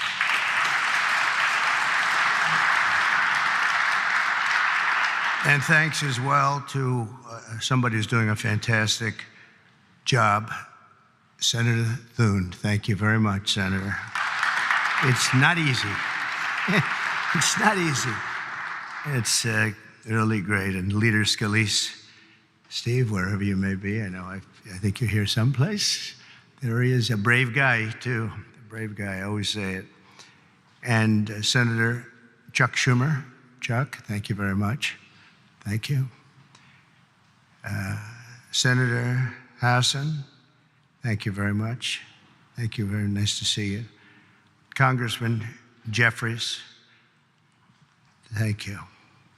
And many other very distinguished leaders in the room. It's a great group of people. If we could ever come together, it would be unbelievable. It may not happen, but it should, and maybe it will. From the earliest days of our republic, faith in God has always been the ultimate source of the strength that beats in the hearts of our nation. We have to bring religion back. We have to bring it back much stronger. It's one of the biggest problems that we've had over the last fairly long period of time. We have to bring it back. Thomas Jefferson himself once attended Sunday services held in the old House chamber on the very ground where I stand today. So there could be nothing more beautiful than for us to gather in this majestic place. It is majestic, and reaffirm that America is and will always be one nation under God. At every stage of the American story, our country has drawn hope and courage and inspiration from our trust in the Almighty. Deep in the soul of every patriot is the knowledge that God has a special plan and a glorious mission for America. And that plan is going to happen. It's going to happen. Man, everybody has their own opinion about Trump. I voted for Trump because I admire the fact that this man would not quit. He would not quit. Like, what do you have so important to the people that you do not want to quit? You want to keep going. I'm like, look, I'm voting for this man. And then I checked his policies. And I'm like, who are you voting for? You voted for Kamala Harris? Come on, y'all. Give this man his flowers. He's here right now, okay? He don't forget, he's 79 years old. He's here, okay? Give him his flowers right now. Give him his flowers, y'all. Telling y'all. Happen. I hope it happens sooner rather than later. It's going to happen. And it's his hand that guides us every single step of the way. And all of you and the things we have to do is to see the defining role that faith and prayer have played in the life of our nation. And you just have to look at this building, and you can look at each other. You can really look at each other. It's defined almost everyone in this room. I think faith has been very strong with the people in this room. Just steps away from here in the Hall of Columns is the statue of John Winthrop, who famously proclaimed that America would stand as a city upon a hill, a light to all nations, with the eyes of all people upon us. Today, almost 400 years after that famous sermon, we see that with the Lord's help, the city stands taller and shines brighter than ever before, or at least it soon will. In that same hall, we also find the statue of the great Roger Williams, who founded the state of Rhode Island, named its capital city Providence, and built the first Baptist church in America. It's Williams that we have to thank for making religious liberty part of the bedrock of American life. And today we must protect the fundamental freedom with absolute devotion. We must stand strong, just like generations of Americans have done on the battlefields all around the world. Feet away from the magnificent rotunda, another statue watches over visitors to the Capitol. George Washington, the founder of our country, often called for Americans to join together in prayer, very often. And more than 2 centuries later, this morning, we heed President Washington's wisdom and follow in his mighty footsteps. He was a strong man and of great religious strength. The stories of legends like Washington, Winthrop, and Williams remind us that without faith in God, there would be no American story. Every citizen should be proud of this exceptional heritage. We have an unbelievable heritage, and we have to use that and make life better for everyone. That's why as we approach the 25th times 10 anniversary, think of that, 250 years we'll be celebrating next year of our country's founding. I have signed an executive order to resume the process of creating a new national park full of statues of the greatest Americans who ever lived. We're going to be honoring our heroes, honoring the greatest people from our country. We're not going to be tearing down, we're going to be building up. It will be called the National Garden of American Heroes. Some of you will be on that soon-to-be hallowed ground. Some of you, let's see, I can pick a few of you right now by looking. Because there's a couple of you right now I can see. Let's see. It's the president's sole opinion. And I've given myself a 25-year period. And then somebody else. By that time, it'll be very, very built up. No, it will be something very special. And I hope that Congress will fully fund this wonderfully unifying project at the first possible opportunity. It's not going to be a lot of money, going to be very important, however, so that more of our people can be inspired by the faith and courage of patriots like those who we honor in these halls. One of the incredible Americans whose memory my order will celebrate is also recognized with a statue in the Capitol representing the great state of North Carolina.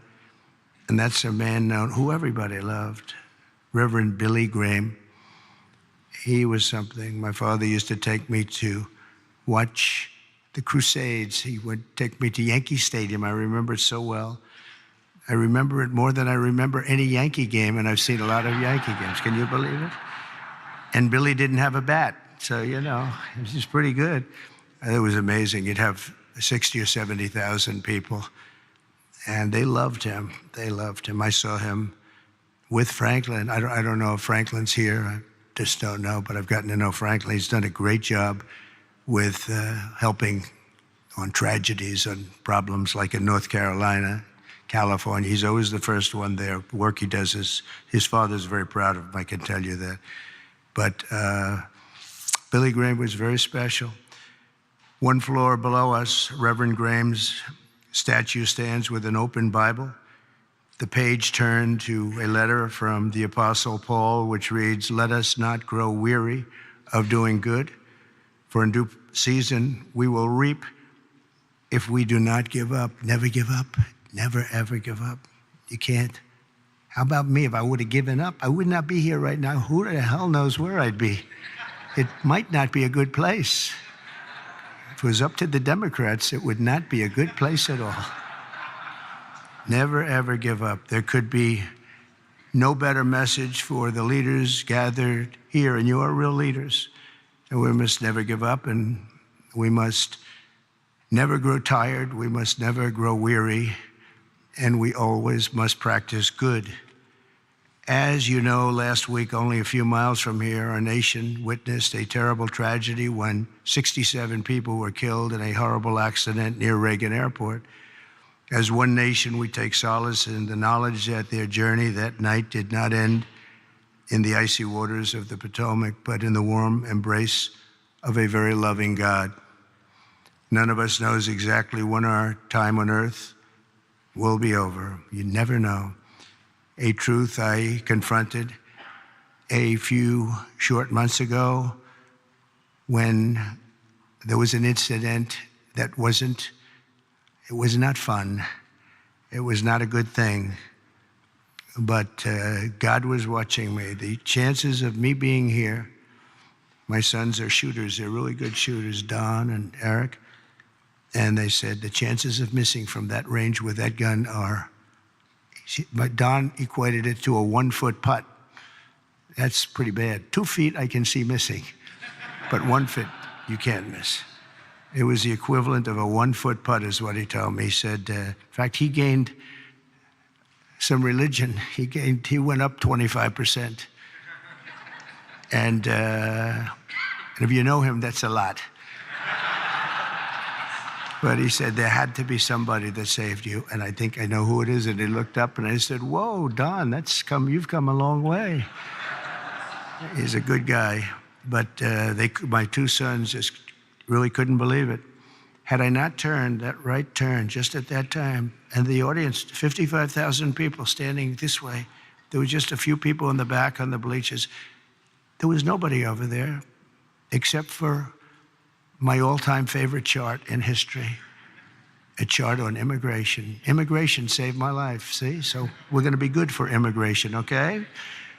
But had I not made that turn, boom, and quickly, it was almost as though a deer bolted. You know, they say the only way you miss when you're a good shot is if it bolts. I bolted. I turned to the right to look at the chart, and I said, wow, what was that? What was that? So you never know, but God did that. I mean, it had to be. The chances of turning, there's no reason to turn to the right. You know, the chart is rarely brought down. I brought it down maybe 20%, and 20% of the time. And it's never on my right, it's always on my left. And it's always at the end of the speech, never the beginning of the speech.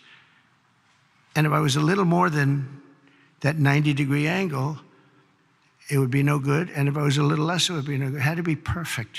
The thing went right along the edge. It didn't affect my hair. Can you believe that? Might have touched it, but not where it counts. Not the skin part. But honestly, it's a mirror. It changed something in me. I feel even stronger. I believed in God, but I feel much more strongly about it. Something happened. So, thank you. Thank you. But that event, like the tragedy last week, should remind us all that we have to make the most out of every single day that we have. Who would think that you're in space and two things collide? The odds of that happening are so small, even without proper control. We should have had the proper control. We should have had better equipment. We don't. We have obsolete equipment. They were understaffed for whatever reason. I guess the helicopter was high, and we'll find out exactly what happened. But the odds, even if you had nothing, if you had nobody, the odds of that happening are extremely small. It's like, did you ever see, you go to a driving range in golf and you're hitting balls, hundreds of balls, thousands of hours. I never see a ball hit another ball. Balls going up all over the place, you never see them hit. It was amazing that could happen. There was a lot of mistakes made, and it should have never happened. But regardless of that, it's amazing that it happened. And I think that's going to be used for good. I think what is going to happen is we're all going to sit down and do a great computerized system for our control towers, brand new, not pieced together, obsolete like it is land-based, trying to hook up a land-based system to a satellite system. And the first thing that some experts told me when this happened is, you can't hook up land to satellites and you can't hook up satellites to land. It doesn't work. We spent billions and billions of dollars trying to renovate an old broken system instead of just saying, cut it loose, and let's spend less money and build a great system done by 2 or 3 companies, very good companies, specialists, that's all it is. They used 39 companies. That means that 39 different hookups have to happen. And I don't know how many people of you are good in terms of all of the kind of things necessary for that, and it's very complex stuff. But when you have 39 different companies working on hooking up, different cities at different people, you need one company with one set of equipment. And there are some countries that have unbelievable air controller systems, and bells would have gone off when that helicopter literally even hit the same height, because it traveled a long distance before it hit. It was just wouldn't stop. It was, follow the line. But bells and whistles would have gone off. They have them where it actually could virtually turn the thing around. It would have just never happened if we had the right equipment. And one of the things that's going to be, I'm going to be speaking to John and to Mike and to Chuck and to everybody. We have to get together and just, as a single bill, just pass where we get the best control system. When I land in my plane, privately, I use a system from another country because my captain tells me, I'm landing in New York and I'm using a system. I won't tell you what country, but I use a system from another country because the captain says this thing is so bad, it's so obsolete, and we can't have that. So we're going to have the best system. And a lot of money, but it's not that much money. And it'll happen fast, and it'll be done by total professionals. And when it's done, you're not going to have accidents. It's just they're virtually not possible to have. Each of us is blessed with a precious chance to help lead America to renew our pledges of faith and everything else, and bring us to new heights and create a future of promise for our people and for ourselves. You know, we have the most important people in the country in a true sense here because you're the ones that are going to make the decision. You're the ones that are leading us into so many different things, whether it's the right air control system or the right size military or what to do and what not to do. Most important people. And many of you are very religious. I know so many of you are very religious. And I just think that our country has been so badly hurt. We're very hurt by what COVID did to religion. It really hurt it badly. People couldn't go to church for a long period of time. Even going outside, they were given a hard time. And I'm not blaming anybody for that, but it was very hard to gather. So they start using computers, if that. And when they come back, it's just, a whole new experience they have to get used to. But it is starting to come back. We had a fantastic thing happen yesterday. The Army had the best recruitment numbers that they've had in more than 15 years. They think it could be 25 years, actually. They're going to probably put that out, but more than 15 years just now. And we were worried about it. We were talking about it numerous times that, we don't have people joining our military services. We don't have people joining our police force. We have to cherish our police. It's so dangerous. You open a car and somebody starts shooting. They have blackened windows. You don't even have any idea who's in the car. Oftentimes they have the dark windows, which are not, in theory, supposed to have, but they have them. The door opens and a gun is pointed at your face, and you can't do a thing about it. It's just nothing you're going to do about it.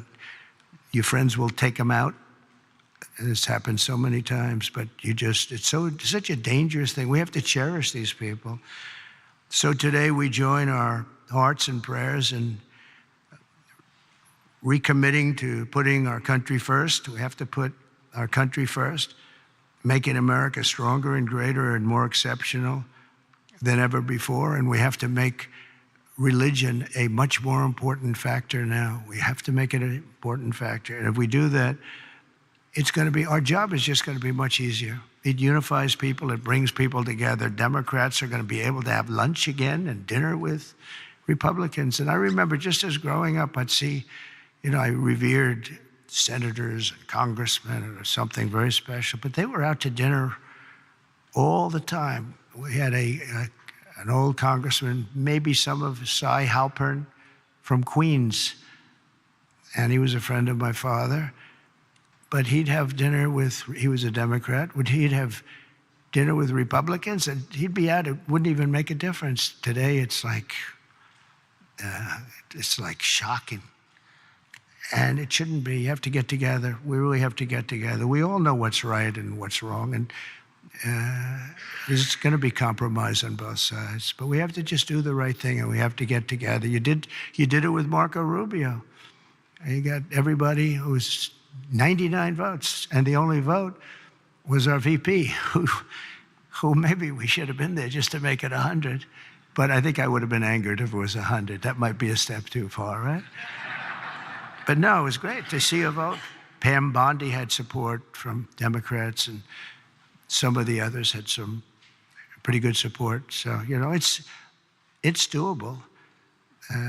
We had a recent bill having to do with a very beautiful young lady who was killed from Georgia. And that bill was very bipartisan. It was a very beautiful thing to watch, actually. And so I think we just have to, if possible, we have to unify. There's big division. I mean, some people want an open border and some people want a closed border. We want it closed and they want it open. And that's a big difference. How do you solve that problem? It's a big difference.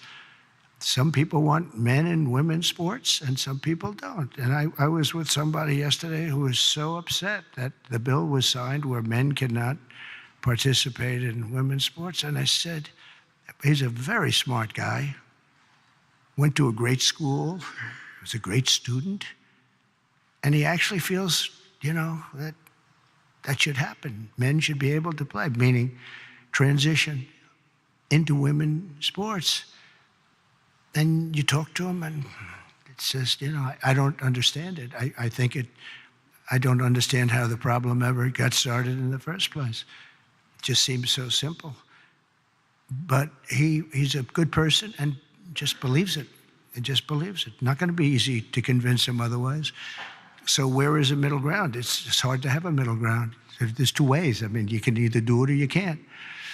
But I think a lot of good things are going to happen. You know, a lot of people might be surprised to hear me say that, of all people, but I think a lot of good things are going to happen because our country's got some big headaches, but we have tremendous spirit right now.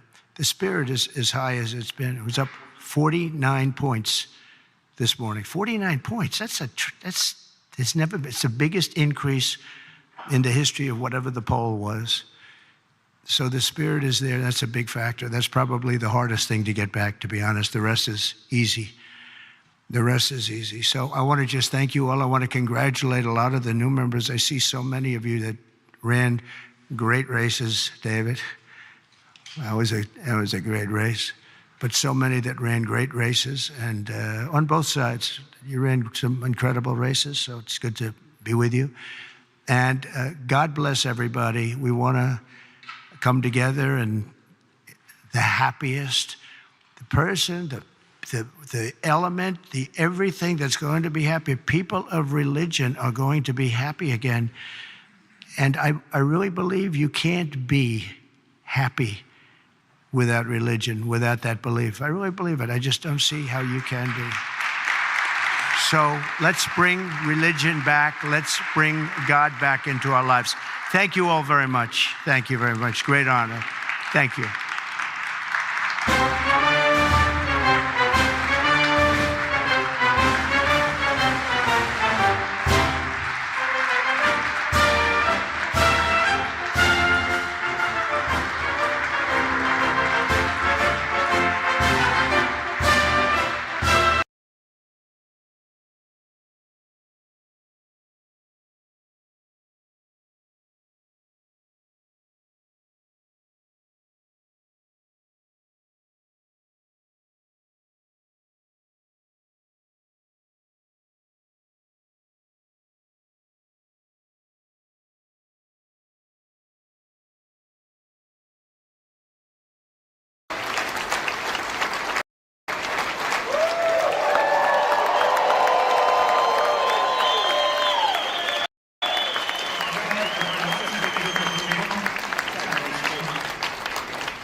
Stronger, bigger, better than ever before.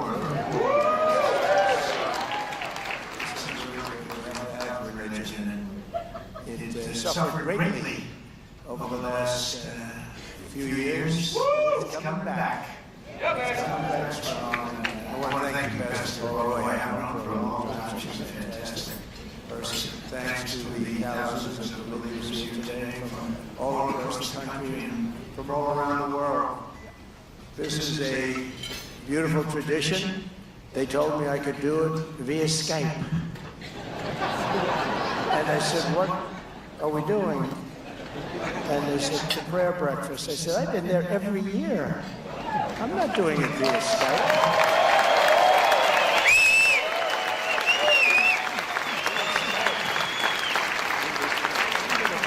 It's not that far, you know, it's like about 2 minutes down the road. In fact, it was easier to do this than put up a Skype deal. Just destroy the White House, putting up all that stuff. But no, I want to be here with you. And I have been here with you.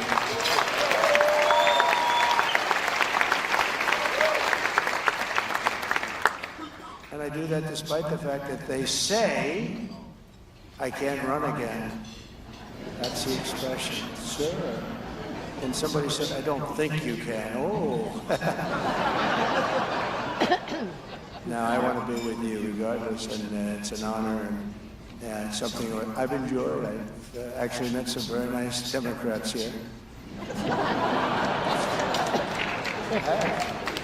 But this is a beautiful tradition that started with President Eisenhower in 1953, and I wouldn't miss it for the world. The 4 long years, really, they were very long, dark years, in my opinion.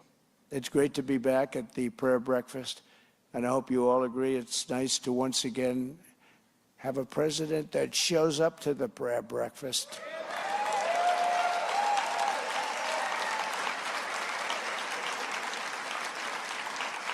And that agrees to be interviewed for the Super Bowl. I'm doing that too. They haven't done it in so long, they forgot about it. They said, oh, but they hadn't done it in years. But I said, yeah, this morning they wanted to know. And I said, yeah, why not? What the hell? You know the way I look at it? They ask you a question and you give them an answer. It's not that hard. But they didn't show up for years, so they were almost shocked when I said, yeah, I'll do it. Why not? But I want to thank our great newly confirmed Secretary of the Interior, Doug Burgum, who's fantastic, by the way, for being here this morning. I don't know is he around? Where is he? Where is he? He's right there.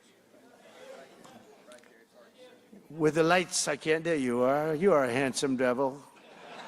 He's a good-looking guy. He's got an even better-looking wife, I can tell you that.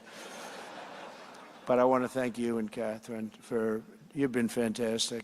I knew immediately, he was running in a group of people, and I spotted him immediately. I said, that guy's a winner. He didn't get the gravitas, because to get gravitas, you have to be controversial and, in many cases, a horrible human being. You get a lot of gravitas that way, and he's a very good human being and very smart. But I said, he is really outstanding, and he's going to do a job with Chris Wright. Two of them, it's like a partnership with Interior and Energy. He's going to have more liquid gold coming out of the ground than anybody's ever seen before. We're going to drive the price down, and everything else is going to follow. So he's one of the really important people. He was a very, very, very great gentleman, was a fantastic governor, by the way, and really did do, and sort of learned the oil business as a governor, because he made his money, made a lot of money, which I like. I like people that make money, because that means they can help us. And they always like me to put in really people that have failed. They want, please, sir, he's made too much money and he's become too successful. They want me to hire people that have totally failed to run Department of Energy. Somebody that lost all his life, I just don't want to do it. I know it sounds nice, but I want to get somebody that was so successful, because we got to bring the country back, and him and Chris are going to be unbelievable. I really believe it. But I want to thank you very much, Doug, for what you've gone through. He's gone through a lot, too. But he was easily approved, because he's an honest person. He gave a statement. They read it. They said, thank you. But as well as our co-chairs, Representatives Ben Klein and Jonathan Jackson. Thank you very much. Thank you very much. Thank you. Thank you, fellas. Great. Congressman Eric Burlison and visiting dignitaries from more than 120 countries. From the very beginning of our republic, America has always been a nation founded by people of faith and strengthened by the power of prayer and united by four simple but very beautiful words: in God we trust.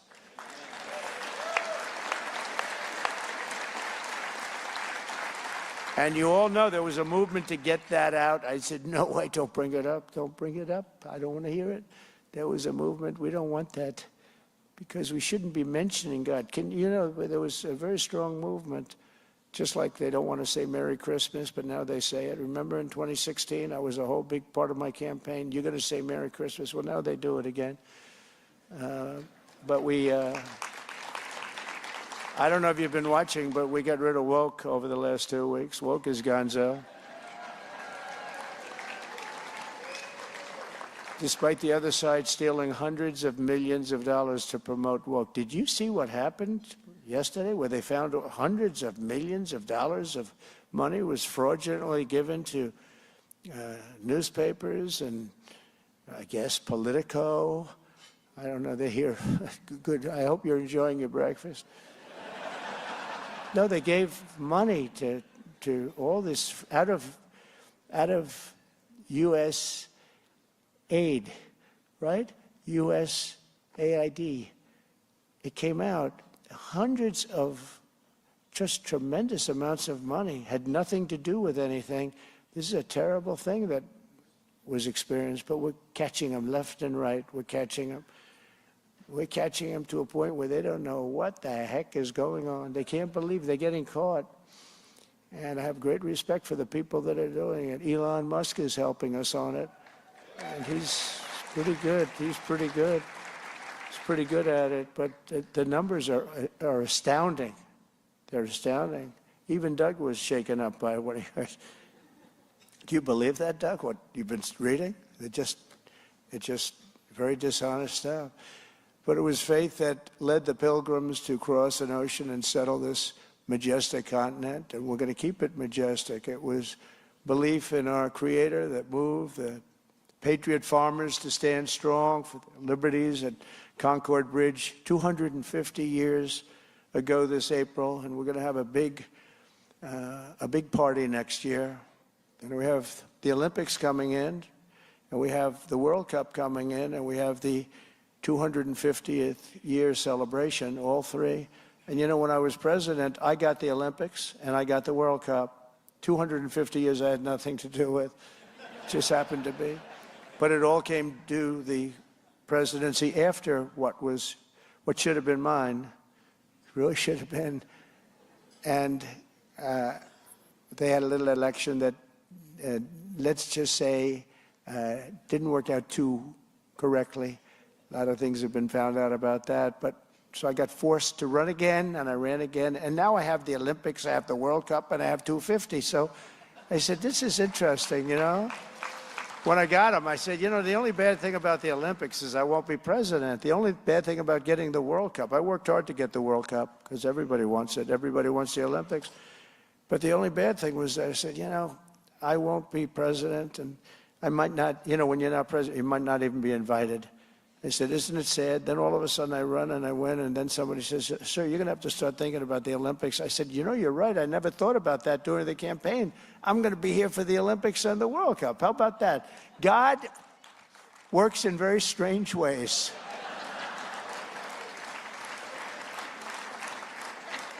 But we had a great election. We won by a massive majority. We won all 7 swing states. We won the popular vote by millions and millions of people. We have a mandate, and some say the most consequential election in 129 years. And that's good because I'm a believer, like you're a believer, and we want to have a believer in this position.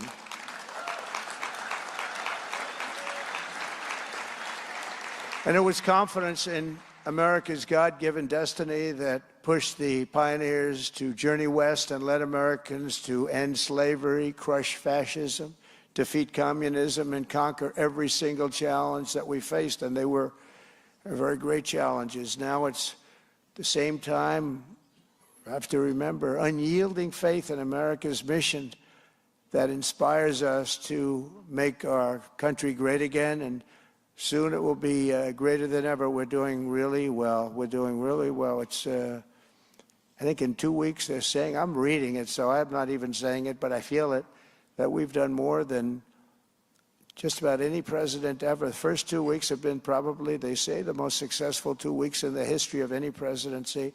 Now all we have to do is keep it going for another couple of hundred weeks. But it's been very successful. And if this guy gets a lot of oil out of the ground to bring down everybody's prices, it'll even be better. So, Doug, you shouldn't even be here right now. You should be, get out of here, Doug. Start looking for oil. After years of decline, Americans are reasserting our true identity as a people ordained by God to be the freest and most exceptional nation ever to exist on the face of the earth. But we weren't that for 4 years. I don't believe we were. And we're getting there very soon, very quickly. I'll be able to say it, and we'll be able to say it again. As I said in my inaugural address 2 weeks ago, a light is now shining over the world, the entire world. And I'm hearing it from other leaders. I'm hearing it from leaders that have traditionally not been on our side, that there's so much more, there's such a good feeling in the air, so different than it was just a short time ago. Because here in America, we are once again a nation that believes in ourselves. We believe in our destiny and trusts in the providence of Almighty God. And I can tell you the opposite side, the opposing side, and they oppose religion, they oppose God. They've lost their confidence. They've lost their confidence. It's a different group of people than I remember. Over the past 2 weeks, our strength has been restored, our spirit has been revived, and a new national momentum has been sweeping across our land. The golden age of America has officially begun. And I will tell you, I just read it this morning, a statistic just came out that in the last 15 years, we just broke the record, Army recruitment, and they think it's going to be 25 years, but right now it's 15, more than 15. Army recruitment has gone up. You've probably been reading that it's been way down in the dumps, and recruitment's the highest it's been in more than 15 years, and that's going to get higher, and it could be 25 years, but that's going to get higher and higher, and that's a tremendous thing. That's a tremendous thing, and a poll came out that the spirit of the country is up 49%. Where did you hear that? That's a record that's never gone up, and that's gone up over just since the election, since November 5th. What a great day. Was that a great day? Was that good? Because we're going to make our country great again. After years of stagnation, our economy is roaring back to life. Optimism is soaring. Hope is returning. And we have brought back the words common sense to our government. We had a big day yesterday. You saw that, having to do with men in women's sports. No longer. It's over.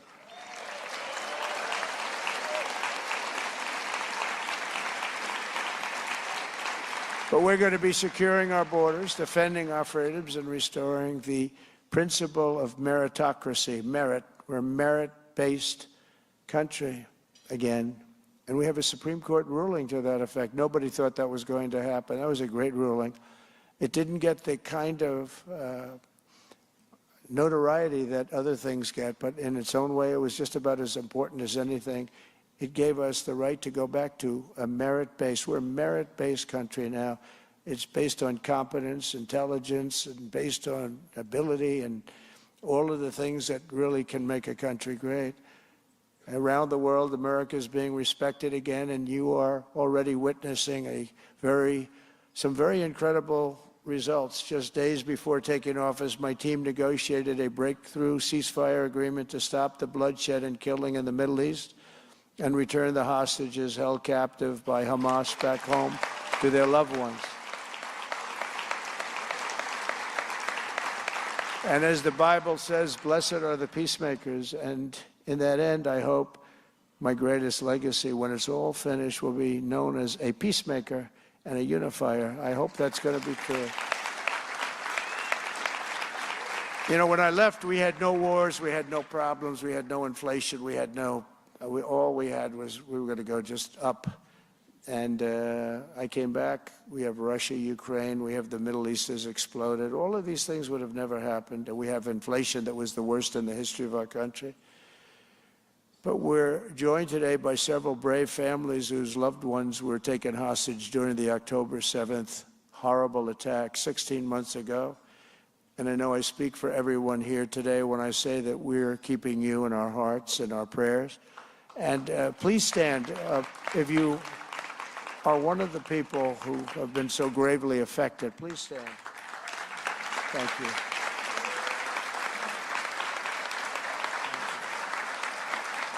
Thank you very much. Well, they're coming in. More are coming in today.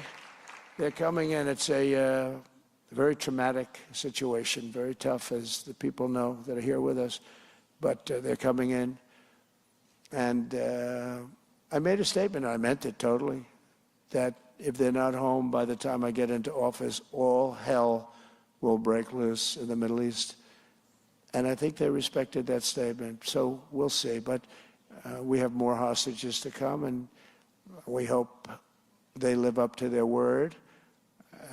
And I have to say, who knows if that's going to happen. But one way or another, it's going to work out. It's going to all work out. As president, I will not rest until every remaining hostage has been returned to their families. So thank you all for being here. Appreciate it. Also with us is an incredible survivor of October 7th. What a horrible day that was. That would have never happened. Iran was broke. They had no money to pay to Hamas or Hezbollah They were stone cold broke. And when I left, they started selling their oil again. They took the sanctions off. They did everything wrong. I mean, I'd like to say the opposite of that. I would much prefer saying the opposite, but they did everything wrong. That includes with Russia and Ukraine. That should have never happened also. All those millions of kids, you know, the soldiers are just being decimated. The two countries, probably 800,000 Russians, 600, 700,000 Ukrainians, young people, just laying on a battlefield dead. It's a horrible situation going on over there. We're working very hard, and I think making progress to stop it. Also with us is an incredible survivor of October 7th who was held captive by Hamas for more than 8 months. Noah Agramani was the music festival. She was at the music festival and attacked on that terrible day. Where are you? Where are you? Thank you very much. Thank you. Thank you very much.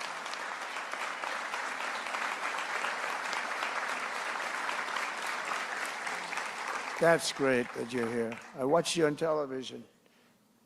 I don't know what you're doing, but you look like a much younger person. I don't know what the secret is. Please give it to all of us. For 245 harrowing days, Noah showed unwavering strength and courage and faith as she endured the unendurable, really, what she went through. But by the grace of God, she was rescued by the Israeli Defense Forces, and now she's come back to pray with us this morning, and it's such an honor to have you, and you're really an inspiration, Noah, to all of us. Thank you very much.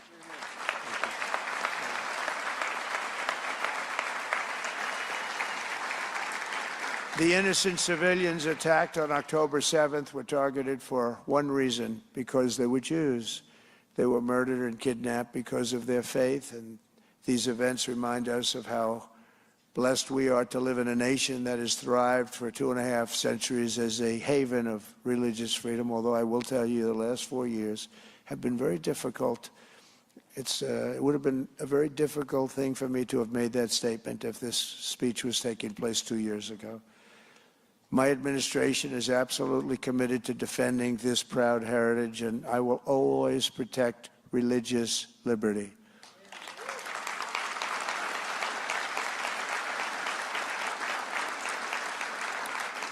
And that is why today I'm on, and really honoring a lot of people, but I'm announcing that I will be creating a brand new presidential commission on religious liberty. It's going to be a very big deal, which will work tirelessly to uphold this most fundamental right.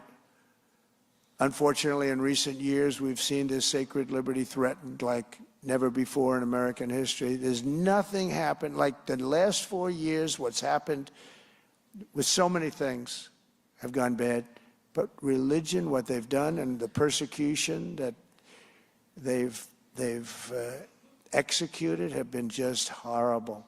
For example, most of us would not have believed it possible that a grandmother with a severe medical condition, quite elderly woman, would be put in jail for praying here in America. She was put in jail because she was praying.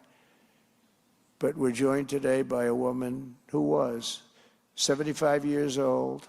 Paulette Harlow was sentenced to 2 years in prison for peacefully praying outside of a clinic, charged under an obscure law that hadn't been used in years, selectively weaponized against Christians by the previous administration.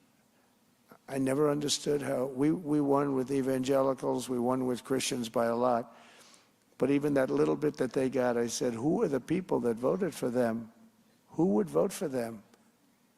They were terrible. They were terrible to you, and they were terrible to people of religion, all religions. At her sentencing, the judge mocked Paulette's Christian faith. Exactly 2 weeks ago, it was my honor to grant Paulette and other persecuted Christians, about 23 of them, a full and unconditional pardon.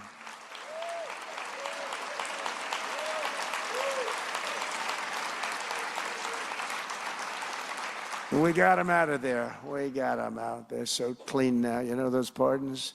You're so clean. There's nobody so clean as Paulette in this whole room. She was just, oh, she got a little lucky, didn't she? Yeah, she got lucky that I won that election. But she was going to be in there for a long time, right, Paulette? But what happened to you must never, ever happen again in America. So I want to thank you very much for being here, Paulette. Thank you. Thank you. Thank you very much.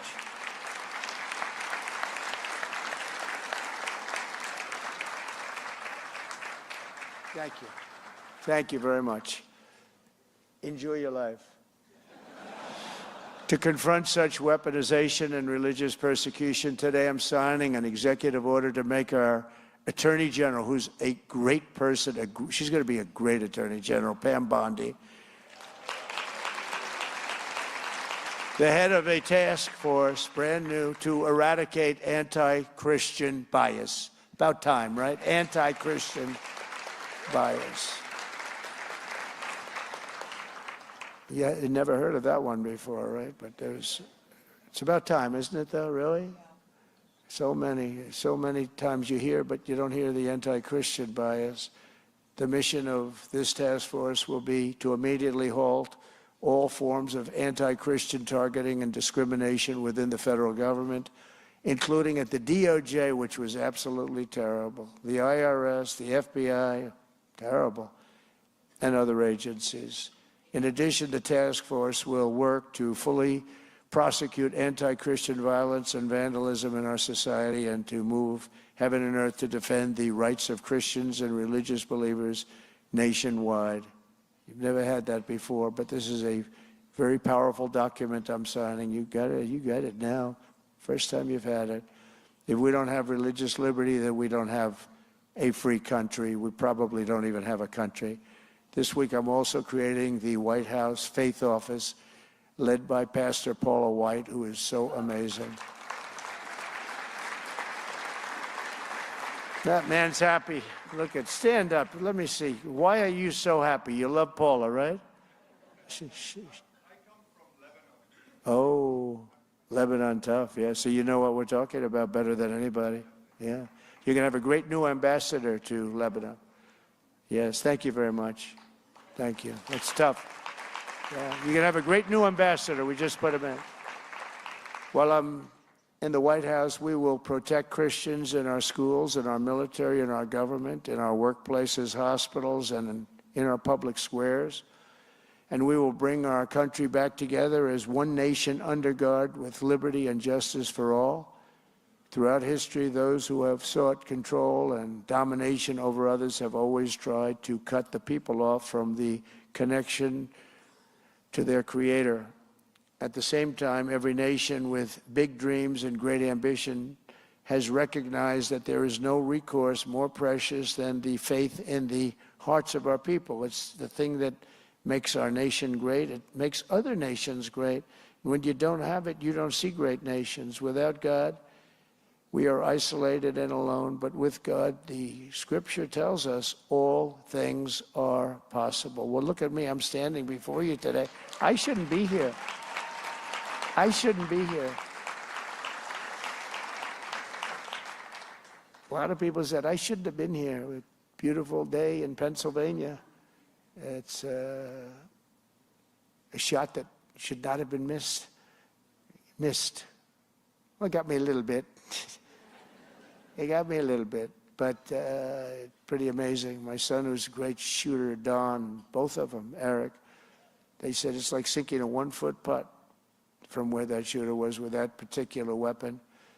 And it just happened to turn at the right instant, a fraction of a second. If I was late or early, it would have been over. And you would have somebody else speaking today. But got very lucky. It was a chart on immigration came down, and I looked to my right. Quickly, I looked to my right. I said, drop that chart. Boom. And I said, man, what was that? So if I didn't make that turn, so it's, you know, my son, Don, said, Dad, I'll tell you, you got saved by God. This is, you know, I shouldn't say this, but that was a big statement for him to make. He was moved, Eric, likewise, because it's, you could say it's a miracle, or you could say something, but it was God that saved me.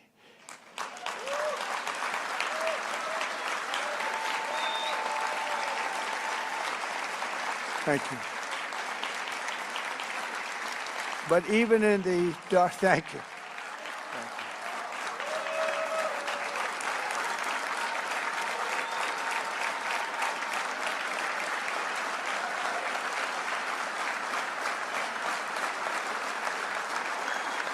Thank you very much.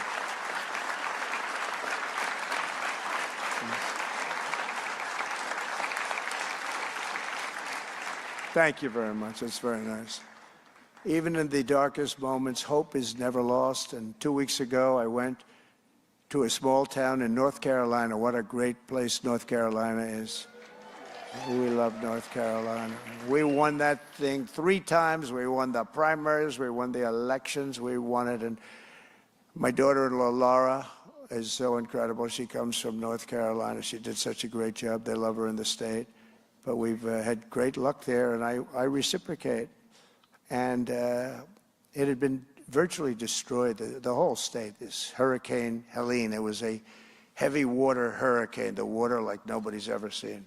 And lakes were built in areas that were always dry.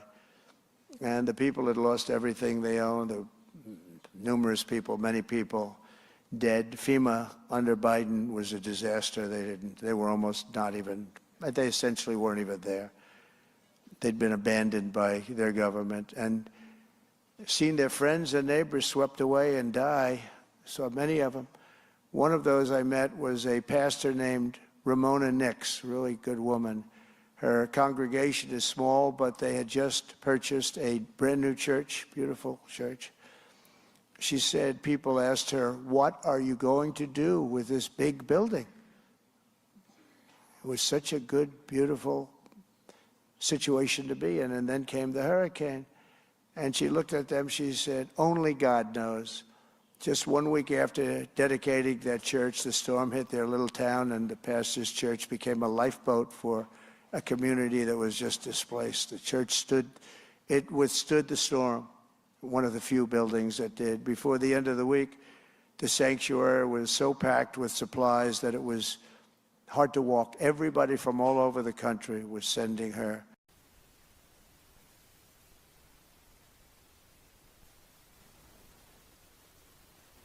Thank you for tuning into the live show. You know what time it is. It is your boy, Genesis. Double tap your screen, subscribe to the channel. All right.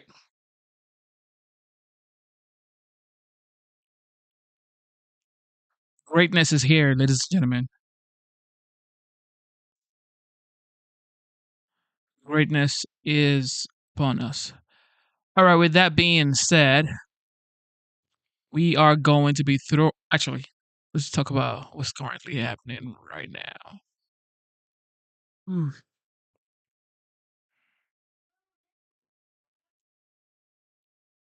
Okay, so Pete Hegseth,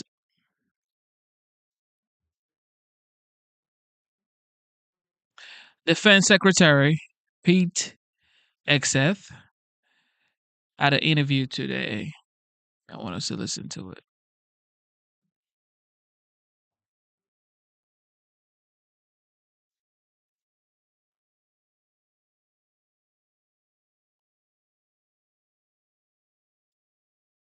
Joining us now, Defense Secretary Pete Hegseth. Welcome to Fox News Sunday. Hey, Shannon. Okay, so let's start here. Tomorrow marks 3 years, an anniversary of the start of this war. Russia apparently is planning to declare victory tomorrow. There are propagandists who say they're going to share messages that the West essentially abandoned Ukraine. I mean, how does the U.S. and will it counter that messaging if that's a victory lap Russia tries to take? Well, Vladimir Putin can attempt to take all the victory laps he wants. The reality is the president is focused on one thing and one thing only, and that's stopping the killing and the destruction across Ukraine and ensuring an enduring peace.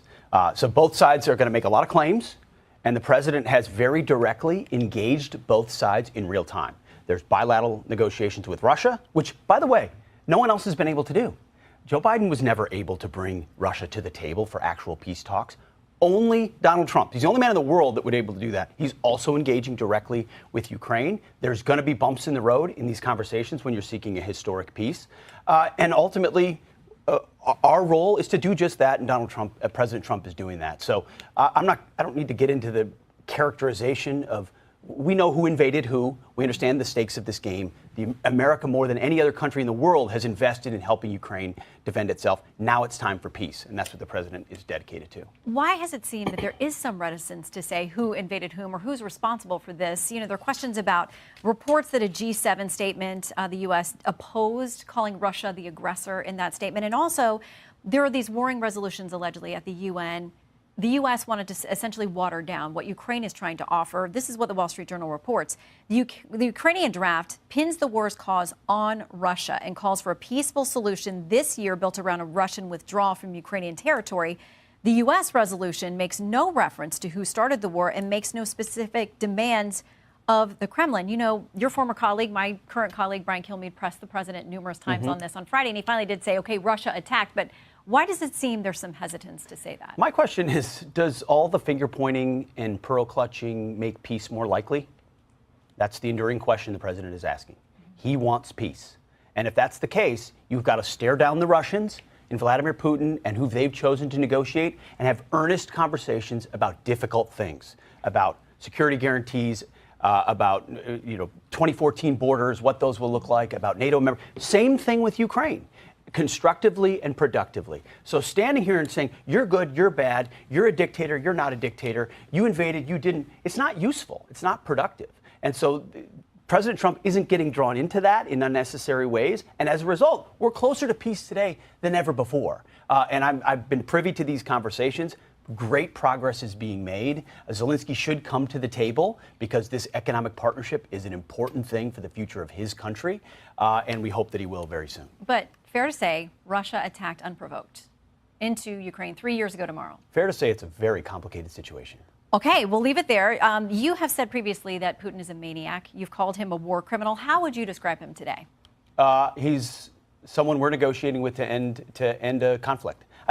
What I said as a private citizen has no bearing on what, as Secretary of Defense, my job is as far as the characterization of a regime. I need to make sure our troops are ready. I need to be able to give advice to the president vis-a-vis future military aid, the posture in Europe. But I'm not driving these negotiations. I mean, Mike Walls and the Secretary of State and the Vice President and others are directly involved in these discussions. We're going to get to peace. But what the Defense Secretary thinks about Vladimir Putin is more or less irrelevant in this. I want peace. I want the killing to stop. I'm going to play my role.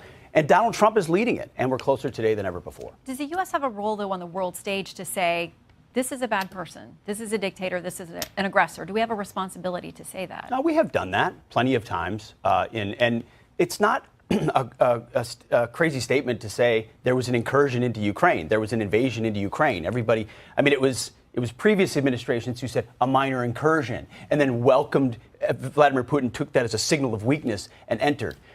The other thing to step back on Ukraine here, Shannon, that's really important. Every part of this discussion for President Trump is from a position of strength. The perception from Vladimir Putin that Donald Trump is strong and means what he says has driven them and the Ukrainians to the table with an opportunity for peace. There's nothing weak about this. It was Obama and Biden that allowed the Russians to take land, take territory, and be aggressors. Donald Trump never has. He's going to bring peace that nobody else would be able to do. Okay, so a couple of deals trying to come together here. One that would end the conflict, but a separate one with the U.S. and Ukraine potentially about rare earth minerals, security guarantees that we may provide them in that scenario. So there's that. There are also these foreign leaders from France and the U.K. coming this week to the White House. Alex talked about them potentially putting together a 30,000 strong force of peacekeepers. Is there any scenario, whether it's the rare earth minerals agreement, whether it's this force that the Europeans want to stand up, any scenario in which U.S. troops are on the ground in Ukraine? No. We've been very clear about that. U.S. troops will not be on the ground in Ukraine. But an economic partnership is important, and an important commitment to Ukraine. My message in Brussels, which ruffled some feathers, and that's okay. That my point there was to inject realism into the conversation, was, hey, on the continent, Europe should lead. So it's very encouraging to see European leaders saying, we're prepared to step in in Ukraine and help provide security guarantees. We welcome that, and we hope they step up and do it. Okay, starting Friday night, some big changes at the Pentagon in personnel and leadership and assignments. Senator Reid, who is, as you know, a veteran, he is the ranking member on Senate Armed Services Committee, wrote this. He says, a clear message is being sent to military leaders. Failure to demonstrate personal and political loyalty to Trump could result in retribution even after decades of honorable service. Goes on to say his military officers must remain free to give their best military advice without fear of reprisal. Is there room in military leadership for those who have loyalty to President Trump, but to those who may feel like that could be in conflict at some point to the Constitution? That's a total mischaracterization from Senator Reid, as has been most of the hyperbole in the press around this. There is civilian control of the military. Nothing about this is unprecedented. The president deserves to pick his key national security and military advisory team. There are lots of presidents who've made changes, from FDR to Eisenhower to H.W. Bush to Barack Obama, who fired or dismissed hundreds of militaries during his term. There were 6 3- and 4-star generals that were moved into different positions or retired on Friday night. Of 160 3- and 4-star generals, this is a reflection of the president wanting the right people around him to execute the national security approach we want to take. And I have a lot of respect for C.Q. Brown. I got to know him over the course of a month. He's an honorable man, not the right man for the moment. And ultimately, the president made that call. And Dan Raising Kane is going to be a fantastic chairman. I look forward to working with him. And he will give straightforward advice, as he did to President Trump on the defeat of ISIS. No one else said it could be done in a matter of weeks. Raising Kane said it could. And guess what? It happened. And the president respects leaders who untie the hands of warfighters in a very dangerous world. I think Dan Kane's the man to meet the moment.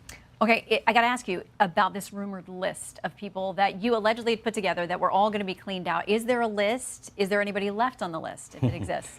There's no list, Shannon. I've heard that. I've seen that very rumor. Although we have a very keen eye toward military leadership and their willingness to follow lawful orders. This is all about defending the Constitution. Joe Biden gave lawful orders. A lot of them are really bad. Okay, and it's unfortunate how they eroded our military. Ideological, COVID mandates. President Trump has given another set of lawful orders, and they will be followed. If they're not followed, and all these orders are in keeping with the Constitution and norms inside the military, if they're not followed, then those officers will find the door. And that's not a tough calculation. We feel really good about the direction the Pentagon is headed under President Trump. We're going to focus on warfighting and lethality and accountability and be the most transparent Pentagon that folks have seen in a long time, which is why I explain these things on a regular basis. Well, and part of what you said on Friday night is that you were going to be looking for replacements, essentially, for judge advocates general for several of the branches.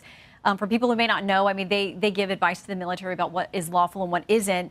Not surprisingly, there's been some backlash to those who are worried about their removal. One Georgetown law professor says this: Trump also firing the Army, Navy, and Air Force JAGs. In some ways, that's even more chilling than firing the 4-stars. It's what you do when you're planning to break the law. You get rid of any lawyers who might try to slow you down. Your response to her? I don't know who Rosa is and what her hyperbole is all about.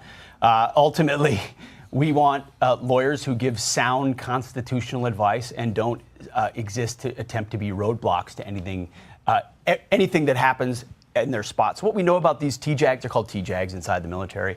Traditionally, they've been elected by each other or chosen by each other, which is exactly how it works often with the chairman as well. Small group of insulated officers who perpetuate the status quo. Well, guess what? Status quo hasn't worked very well at the Pentagon. It's time for fresh blood. So we're going to open up those positions to a broader set and a merit-based process to find the best lawyers possible to lead the Army, the Air Force, and the Navy. There's nothing about purging. There's nothing about illegal. We've made clear from the beginning, Shannon, the military will be apolitical with a fidelity to the Constitution, prepared to close with and destroy our enemies. One thing people haven't noted yet, which I'll share, is we're going to take those are 3-star billets. But traditionally they've been 2-star billets over time. There's been lots of inflation in the ranks over time. We're going to return those billets to 2-star billets. We're going to shrink the size of our headquarters units. The inflation of military generals. We won World War II with 7 4-star generals, Shannon. We have 44 today. We have 163 and 4-star generals. And has it created better outcomes or not? We're challenging a lot of assumptions at the Pentagon to streamline what we do so that we get as many resources as possible to the warfighter. Well, and we know the Pentagon has not ever passed one of its audits, and that's next on your list. We know you're asking for Correct. cuts. I could talk the whole hour with you. I want to get to Iran, Israel, China, all of that. So please come back. We would Let's love to do see it. you again soon. Love it. Secretary, Jen. thank you. Thank you for tuning in to the live stream. You know what time it is. It is your boy Genesis. It is currently 10:40 p.m. and today's date is the 23rd of February 2025. Of course, we just listened to Pete Hegseth. Okay. This man, when he started on his feet. He started going out there, working out in Germany with the troops. That's just mind blowing. I mean, that's just mind blowing. Do you know what that does to the team?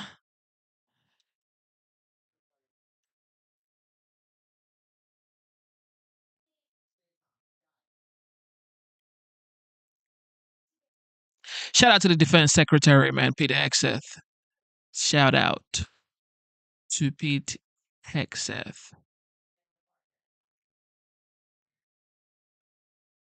Welcome back. More fraud and abuse exposed as the Environmental Protection Agency reveals President Biden awarded $2 billion buried in the so-called Inflation Reduction Act to a climate group tied to one of his most loyal supporters and friends, former. That is just wild. Isn't that wild to find out that the EPA discovers that Biden administration awarded $2 billion to climate group linked to loyal supporter. Nepotism. Let's call it nepotism. Okay. Georgia gubernatorial candidate Stacey Abrams. The EPA now trying to claw that money back, which is part of a larger $20 billion held at an outside financial institution. The money distributed as part of the $739 billion Inflation Reduction Act that was passed by congressional Democrats and signed into law by President Biden in 2022. Joining me now is the EPA Administrator, Lee Zeldin. EPA Administrator Zeldin, great to have you this morning. Thank you for being here. I want to get your take on what you've been doing this weekend. So let me get to the Stacey Abrams money in a moment. Tell us what you've been able to do just in the last 2 days. Working with DOGE, we just cut another 21 grants heading towards DEI and environmental justice, saving the American taxpayers another $67 million. This is in our first round of cuts to find these efficiencies. So this partnership with DOGE has been outstanding. We want the EPA to be operating as efficiently as possible and exceptionally accomplishing our mission. We're on track. Well, let's talk about this outrageous finding that you have had in terms of $2 billion stashed away in the Inflation Reduction Act and sent to Stacey Abrams' linked climate group. Tell me about it. Maria, this group in 2023 only received $100. This isn't even like it's a longtime group that has some reputation of handling large budgets. They received $2 billion in 2024. On page 1 of the grant agreement, it tells them that they have 21 days to distribute all $2 billion. And on page 7 of the grant agreement, it is giving them 90 days to complete a training called How to Develop a Budget. I would say that any entity that needs training on how to develop a budget shouldn't be actually distributing money before they take that training, and they certainly shouldn't be receiving $2 billion to be distributing that rapidly. What we've seen is a lot of self-dealing, a lot of conflicts of interest, and instead of spending tens of billions of dollars wisely and maintaining accountability and having oversight, instead they were rushing to just, as they said in a December video that was leaked by a Biden EPA political appointee, they were throwing gold bars off the Titanic. We found the gold bars. We want them back.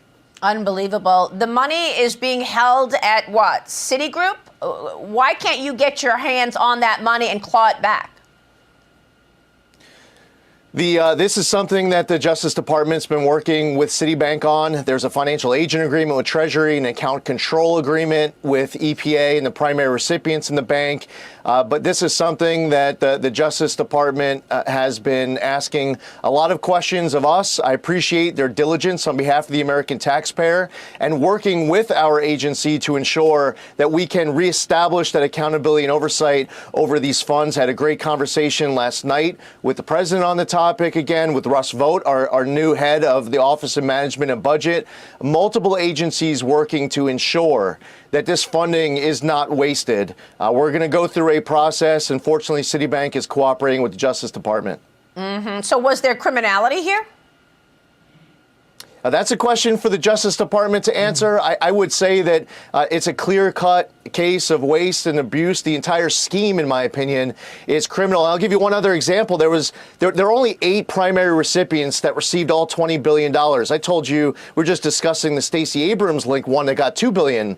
The director of the Greenhouse Gas Reduction Fund gave $5 billion to his former employer. So he leaves one of these funds, becomes the director of the Greenhouse Gas Reduction Fund, and then gives $5 billion to his former employer. I wish I could tell you that this was the end of it. We're talking about pass-throughs, giving to other entities, many respects, those are pass-throughs, and the EPA in... And this is why Trump always says that this whole environmental protection agency, which is EPA, I mean, I'm not going to say it's a scam, but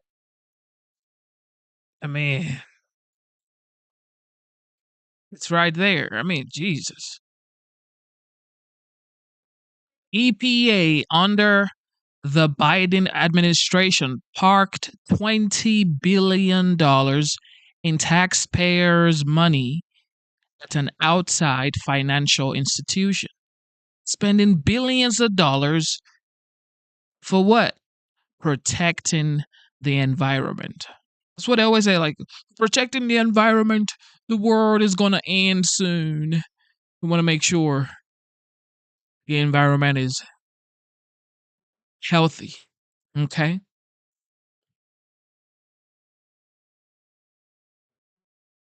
writing, tying our hands behind our back to ensure that we would have as little oversight as possible. Wow. And you've got tons of rules and regulations that were put into effect under the Biden administration as it hid all of its regulations behind the whole cloud of environmental issues, right? I mean, at the EPA, how much cutting are you doing in terms of rules and regulations throughout government, by the way, not just the EPA? President Trump campaigned on this. The American public spoke loudly and clearly, and the Supreme Court has weighed in too with the Loper Bright case. They don't want, and agencies should not, be coming up with their own interpretations of what law is. We should be following our obligations under the law. We should be respecting the rule of law. We should be advancing cooperative federalism. It's time to go back to the basics to ensure we are delivering clean air, land, and water, but we're also unleashing energy dominance in this country, and we are powering the great American comeback. That's the priority at the EPA under President Trump. All right, Lee Zeldin, we're watching your work. EPA Administrator, thanks very much for being here. We so appreciate it. Thank you for tuning in to the live show. You know what time it is. I am proud that I voted for Trump because everything that he is currently doing, I voted for. Okay? The deportation, all right? The trimming down of fat in the government, which is spending like drunken sailors, that is going to end.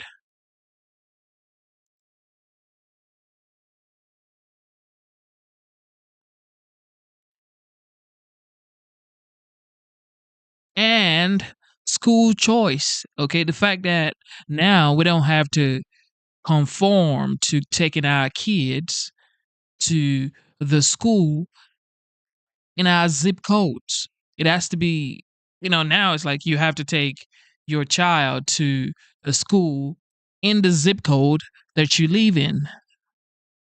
When Trump actually does the school choice, you can actually take your kid to any school in any zip code that you decide to.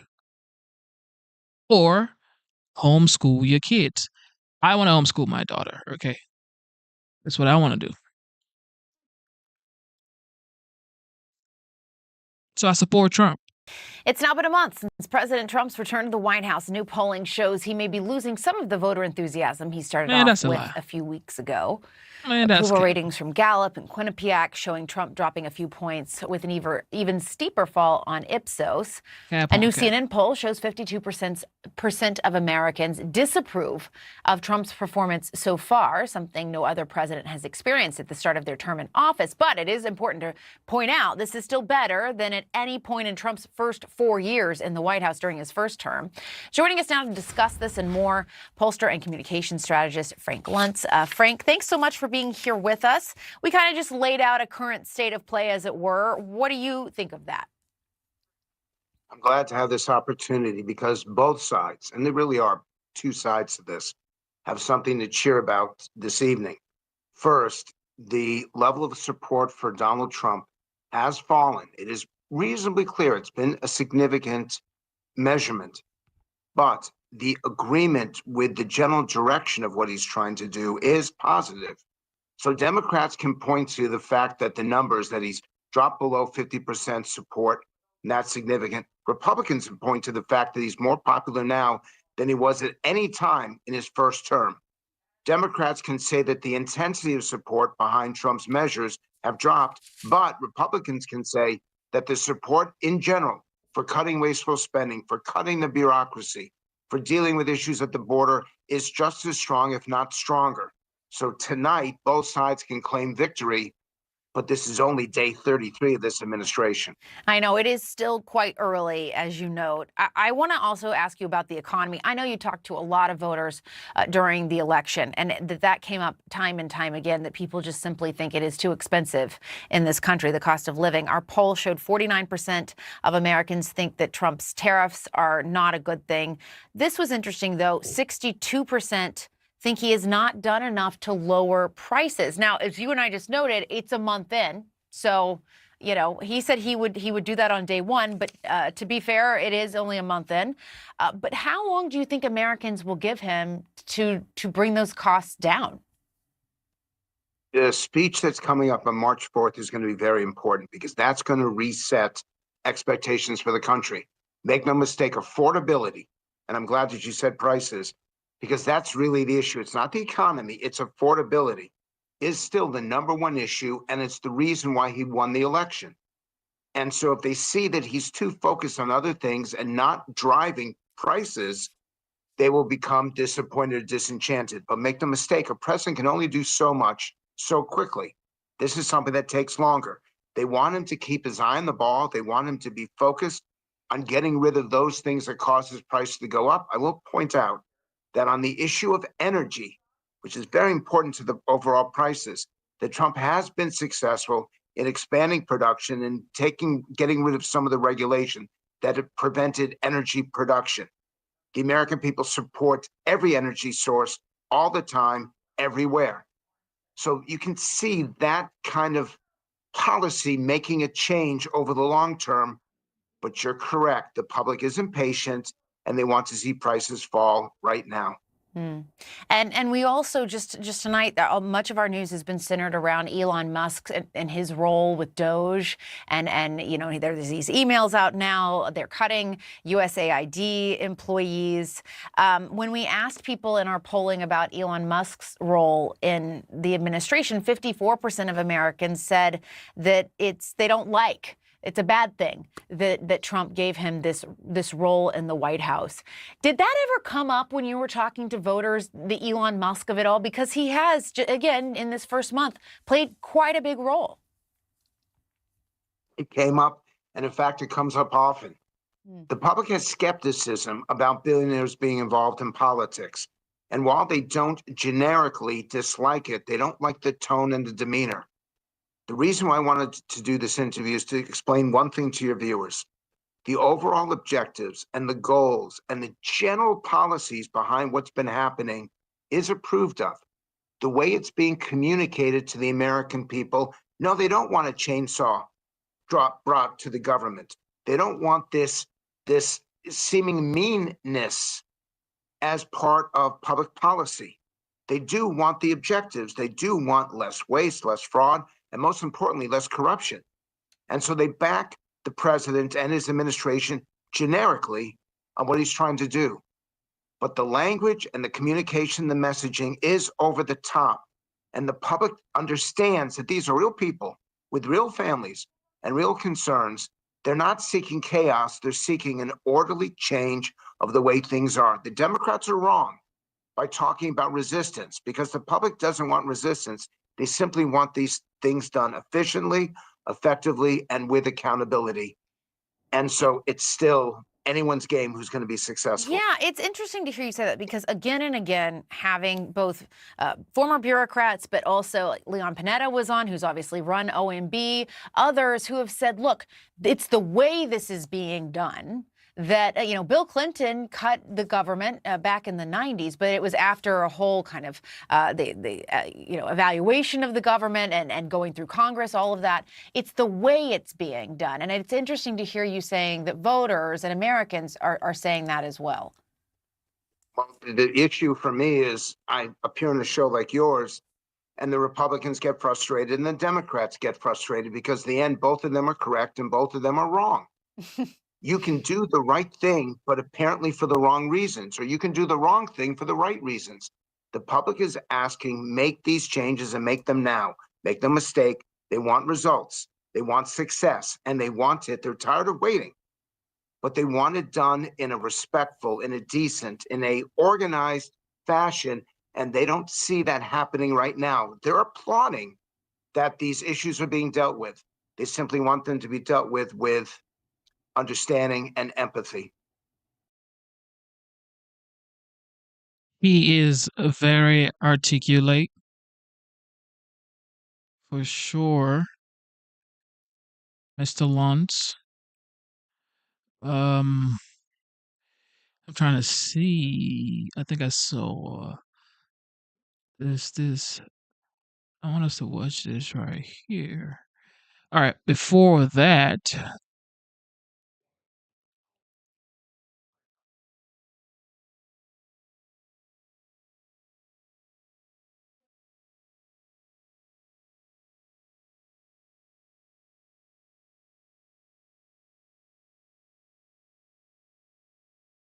At the conclusion of talks with the Russian delegation in Saudi Arabia, Mike Waltz, the U.S. National Security Advisor, noted that only President Trump can do that. Only President Trump could have shifted the global conversation on how to end the Ukraine war.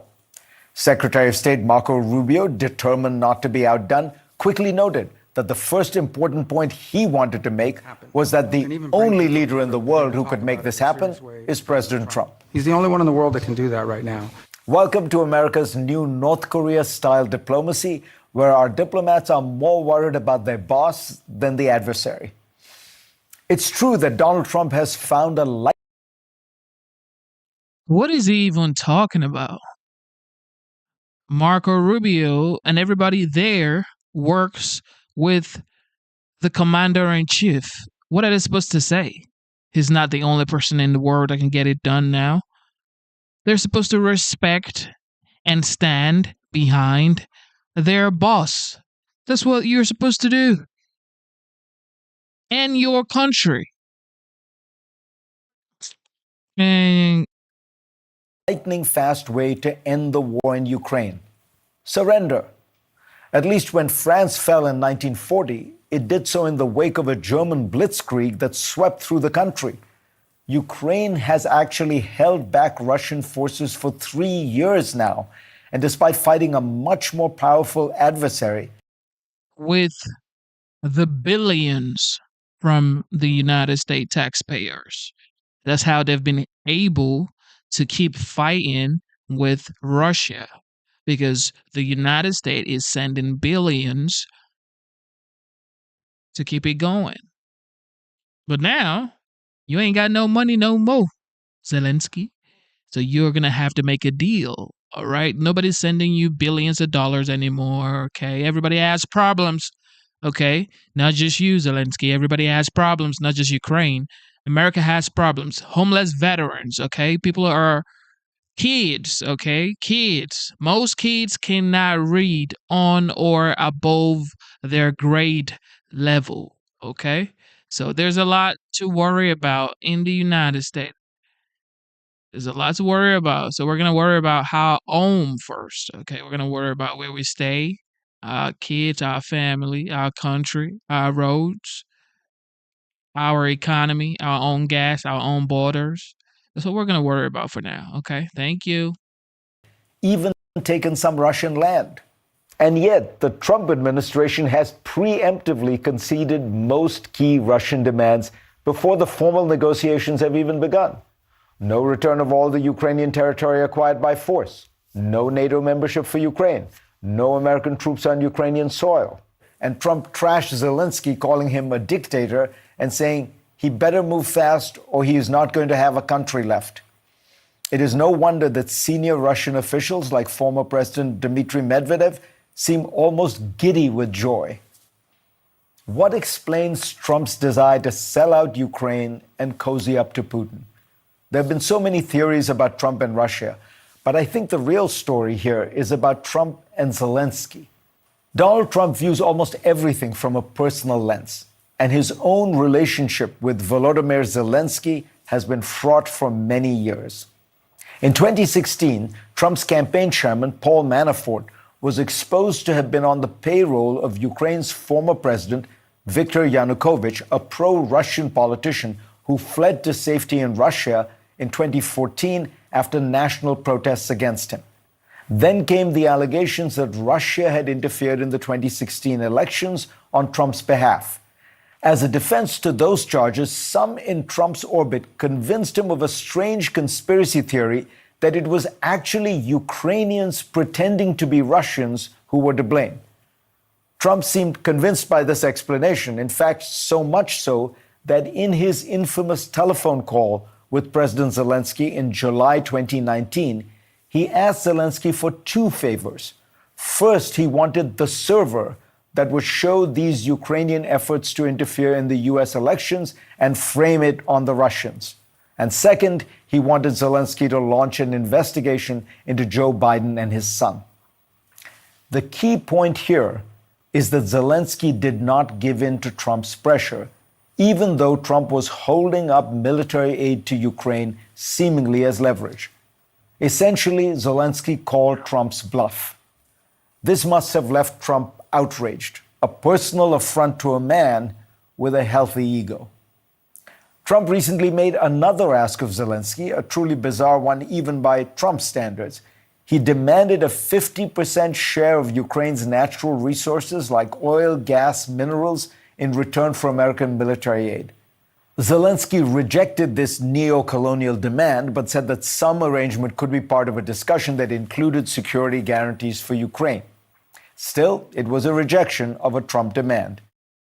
Lev Parnas, the Ukrainian American who worked with Rudolph Giuliani to pursue Trump's agenda in Ukraine, said to Politico, "Trump hates Zelensky with passion, and Zelensky knows it." I would guess that for Trump, Ukraine is a set of bad memories, and Zelensky is a foreign leader who has not gotten with the program. Constant flattery and submission to Trump's demands. The result, alas, goes well beyond the personal. It will result in a truly historic surrender of Western interests and values built over decades. The United States has long been at the forefront of efforts to make it illegitimate to acquire territory by force. After World War II, Washington urged that this idea be at the center of the United Nations Charter. At the Nuremberg trials, it required that military aggression be deemed a crime, and it actively supported this principle, sending troops to fight North Korean aggression in 1950 and Iraqi aggression in 1991. The results are noted in The Internationalists by Una Hathaway and Scott Shapiro. Between 1816 and 1945, there were more than 150 territorial conquests. Since 1945, with the international system of rules and norms the U.S. helped create, territorial conquests have almost completely disappeared, quote unquote. But thanks to Donald Trump's personal pique this enduring American achievement is about to be lost. Go to CNN. No, it's not about to be lost, okay? Thank you, Fareed. I really enjoy your show, but nope, I do not agree with you because I believe the OG is actually doing what he's supposed to do, okay? He's being smart, sharp, fast. The speed is unbelievable, okay? He's working, he's deployed troops to the southern border. Every leader around the world respects the United States. Everybody's coming back to the table to negotiate whatever they had going on previously with the United States before they started trying to act like, you know, a crazy dog or something. Now everybody's back. Everybody's back to the table. Okay. BRICS. You guys remember BRICS? The currency BRICS, I think it's Brazil, Russia, India, and the rest of them. I think Saudi Arabia and China. And now nobody's talking about BRICS anymore because a very competent, okay, a respected figure is in the White House. All right. Adults are back in the White House. Adults, okay? Adults who actually takes responsibilities for their actions are back in the White House.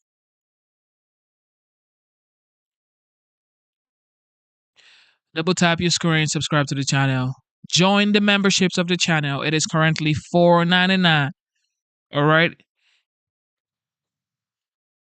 Shout out to the moderators in the chat. And if you're just watching for the first time, thank you for tuning in. Enjoy the show.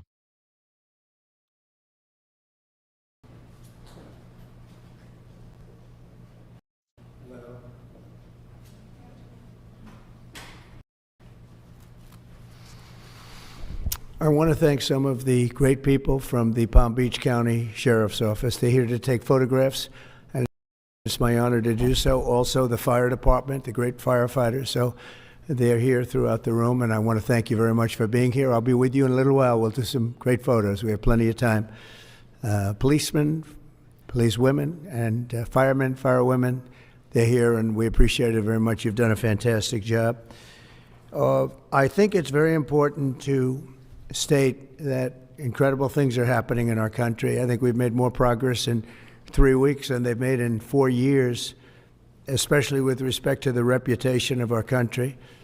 And people are respecting us again as a country and as a powerful country, and maybe a smart country, but maybe not so smart, because when you look at some of the waste, fraud, and abuse that's being uncovered by DOJ and the people at DOJ, these are young, often young, but super brilliant people, incredible computer scientists and other things, and they're finding levels of fraud and waste and abuse like I think nobody ever thought possible.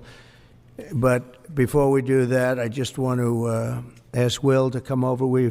I've just finished signing some executive orders, and if we could start with that, Will, you might want to come up here and just explain what we did. Thank you. Good afternoon, y'all. A short while ago, President Trump signed three items. The first is an executive order relating to the affordability and availability of in vitro fertilization and other fertility treatments. These are treatments that have become unaffordable for many Americans, or have been unaffordable for many Americans. And the executive order is a directive to the Domestic Policy Council to examine ways to make IVF and other fertility treatments more affordable for more Americans.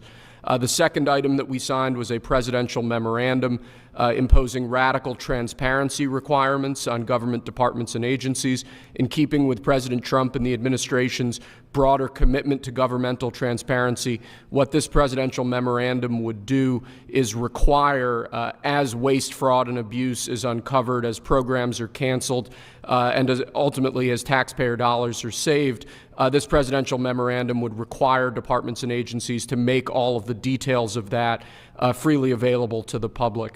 Lastly, we have another executive order that President Trump signed relating to independent agencies.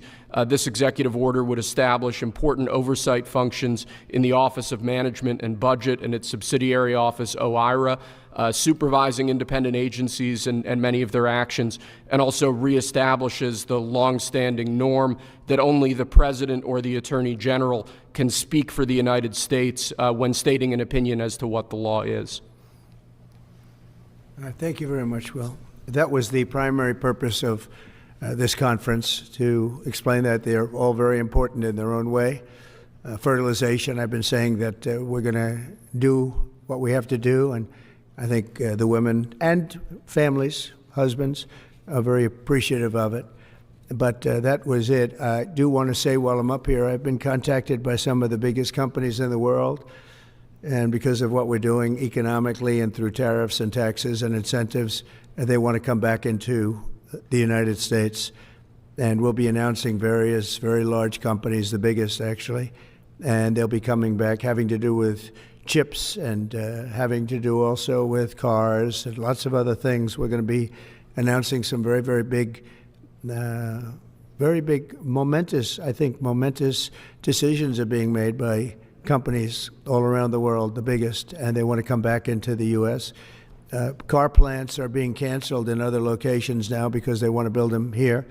And you read about a couple, not that I want to mention names or anything, but you read about a couple of big ones in Mexico just got canceled because they're going to be building them in the United States. And that's very simply because of what we're doing with respect to taxes, tariffs, and incentives.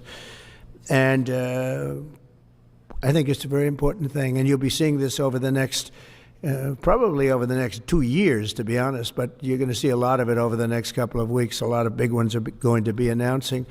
And so while we're here, I guess we can take a couple of quick questions. Go ahead, please. Please.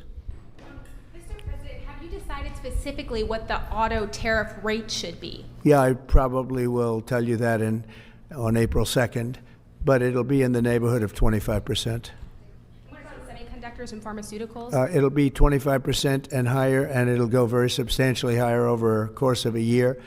But we want to give them time to come in because, as you know, when they come into the United States and they have their plant or factory here, there is no tariff.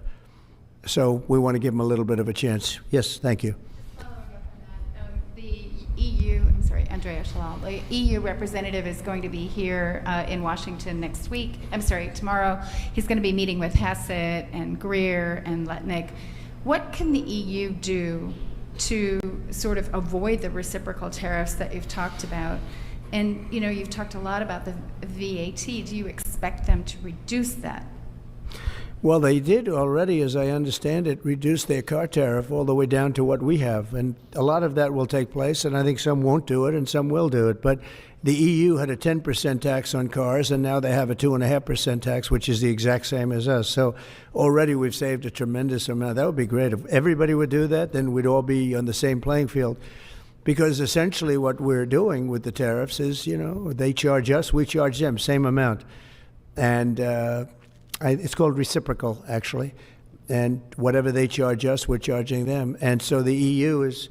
you know, I appreciate that they did this, but, you know, the EU has been very unfair to us. We have a deficit of $350 billion. They don't take our cars. They don't take our farm products. They don't take almost anything. They take very little. And we're going to have to straighten that out, and we will. I have no doubt about it. Yeah, go ahead, please. Thank you, Mr. President. Could you tell us a little bit more about the Russia talks, your impression of how they went today, and if you're perhaps more confident or less confident of a deal after what happened today? Well, much more confident. They were very good. Russia wants to do something. They want to stop the savage barbarianism. I mean, what's going on over there? It's soldiers are being killed by the thousands on a weekly basis. It's ridiculous. And they're not American soldiers, they're Russian soldiers, and they're Ukrainian soldiers largely, although a lot of Koreans have been killed, as you know. Quite a bit of them have been killed. They came over to fight, and a large portion have been wiped out. But we want to end it. It's a senseless war. It should have never happened, would have never happened if I was president, and it's a shame to see it. And I see pictures that you don't see, but I see pictures of fields that look just horrible. It looks like Gettysburg. If you see the old pictures of Gettysburg, it's soldiers lying all over the field, body parts all over the field. They're all dead. And this is going on a daily basis. It's a horrible thing. Both Russia and Ukraine, they're losing thousands and thousands of soldiers, and a lot of people have been killed too. I think that's one of the things that you'll see historically, and you'll see later on as it goes along. I think people are going to be surprised at how many people, not only soldiers, have been killed in Ukraine. A lot more people than you think. Yeah, please. President Trump, as part of a peace deal with Putin, would you be willing to consider removing all American troops from Europe? Well, nobody's asked me to do that, so I don't think we'd have to do that. I wouldn't want to do that. But that question's never really come up. Yeah. Please. Sir, do you support stationing European peacekeeping troops in Ukraine as part of this peace deal? If they want to do that, that's great. I'm all for it. If they want to do that, I think that'd be fine. Even if the Russians are... I mean, I know France has mentioned it. Others have mentioned it. UK has mentioned it. But, if we have a peace deal, I think having troops over there from the standpoint of Europe, we won't have to put any over there because, we're very far away. But having troops over there would be fine. I would not object to it at all. We're talking about this now, peace. We have either a ceasefire or a peace itself, and we're looking to do both. We'd start off with the ceasefire, and if they want to do that, I know France was willing to do that, and I thought that was a beautiful gesture. Yeah, please. Do you have any message for Ukrainians who, after 3 years of fighting, might feel betrayed or disappointed at not having a seat at these initial talks in Saudi Arabia?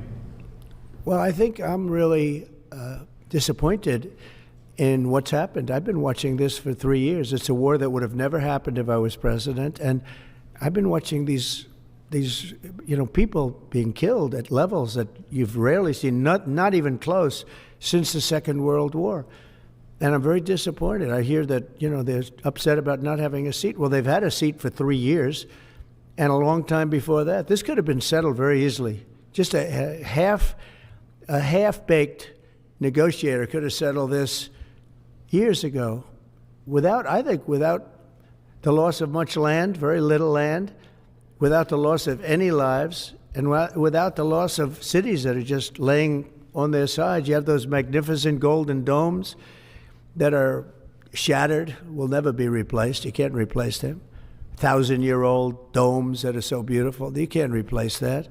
A whole civilization has changed because of what. So when they're worried about not being seated, you mean somebody that should have gone in and made a deal a long time ago? You could have made a deal. This is one that could have made a deal. There was no talk of this during the Trump administration. Putin would have never, ever done it. And by the way, we wouldn't have had October 7th. You know that. We wouldn't have had October 7th either in Israel. And we wouldn't have had that mess that's going on over there. It's like we have great fire people here. We're putting out fires. All over the world we're putting out fires. So that wouldn't have happened. And you know what else wouldn't have happened? Inflation. Because it was caused really by the cost of energy going through the roof because of their bad energy policies and also their spending, their terrible spending, wasteful spending on the Green New Scam. It's a scam. It's a whole big scam. Yeah, please. Yes, sir. I want to ask you a little closer to home. What would it take for you to reconsider the restrictions on the Associated Press? And secondly, some of your advisors are concerned with the Associated Press's style guide, using language and giving guidance to not use words like illegal immigrant or to use phrases like gender affirming care. And they're concerned about that being an encroaching amount of liberalism in the way in which the press writes about things. Do you share those concerns? Well, I do think that some of the phrases that they want to use are ridiculous, and I think, frankly, they become obsolete, especially in the last 3 weeks, because many things have happened in the last 3 weeks. And I didn't know about that, but I would say that if they want to use certain phrases like that, and I guess some are okay, but many aren't, but the Associated Press just refuses to go with what the law is and what is taking place. It's called the Gulf of America now. It's not called the Gulf of Mexico any longer. I have the right to do it, just like we have the right to do Mount McKinley, and nobody's even challenging that. But only essentially it's primarily the Associated Press, and I don't know what they're doing, but I just say that we're going to keep them out until such time as they agree that it's the Gulf of America. We're very proud of this country, and we want it to be the Gulf of America. Now, the Associated Press, as you know, has been very, very wrong on the election, on Trump and the treatment of Trump and other things having to do with Trump and Republicans and conservatives. And they're doing us no favors, and I guess I'm not doing them any favors. That's the way life works. But, you know, thank you for the question. Who are you with? Very good question. Thank you. Yes. We're hearing that Russia wants to force Ukraine to hold new elections in order to sign any kind of a peace deal. Is that something that the U.S. would ever support? Well, we have a situation where we haven't had elections in Ukraine, where we have martial law, essentially martial law in Ukraine, where the leader in Ukraine, I mean, I hate to say it, but he's down at 4% approval rating, and where a country has been blown to smithereens. You got most of the cities are laying on their sides. The buildings are collapsed. It looks like a massive demolition site. The whole, I mean, so many of the cities. I mean, they haven't done it in Kiev because I guess they don't want to shoot too many rockets in there. They've done it 20%, but they haven't done it 100%. If they wanted to do it 100%, it would probably happen very quickly. But you have cities that are absolutely decimated. And yeah, I would say that, you know, when they want a seat at the table, you could say the people have to, wouldn't the people of Ukraine have to say, like, you know, it's been a long time since we've had an election. That's not a Russia thing. That's something coming from me and coming from many other countries also. You know, Ukraine is being just wiped out. Look at what's happening to the cities. There are cities, there's not even a building standing. It's a massive, you talk about Gaza. I mean, it's literally, these cities look like Gaza. Actually, many have, percentage-wise, more buildings knocked down than in Gaza. So, you know, people are tired of it. People want to see something happen. And, you know, the other thing that it's been bothering me for a long time, because I solved the problem with NATO. They paid hundreds of billions of dollars into the funds of NATO when I said you got to pay, because the United States was paying for European countries, and then they take advantage of us on trade. But I've seen it. Look, they have to pay. They have to find out, where is the money going to? We have, I believe President Zelensky said last week that he doesn't know where half of the money is that we gave him. Well, we gave them, I believe, $350 billion, but let's say it's something less than that, but it's a lot. And we have to equalize with Europe, because Europe has given us given a very much smaller percentage than that. I think Europe has given $100 billion, and we've given, let's say, 300 plus, and it's more important for them than it is for us. We have an ocean in between, and they don't. But where is all the money that's been given? Where is it going? And nobody, I've never seen an accounting of it. We give hundreds of billions of dollars. I don't see any accounting. So I want to see peace. Look, you know why I want? Because I don't want all these people killed anymore. I'm looking at people that are being killed, and they're Russian and Ukrainian people, but they're people.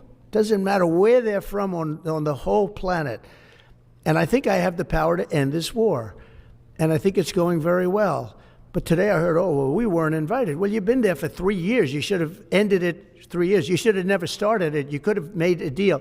I could have made a deal for Ukraine that would have given them almost all of the land, everything, almost all of the land, and no people would have been killed, and no city would have been demolished, and not one dome would have been knocked down.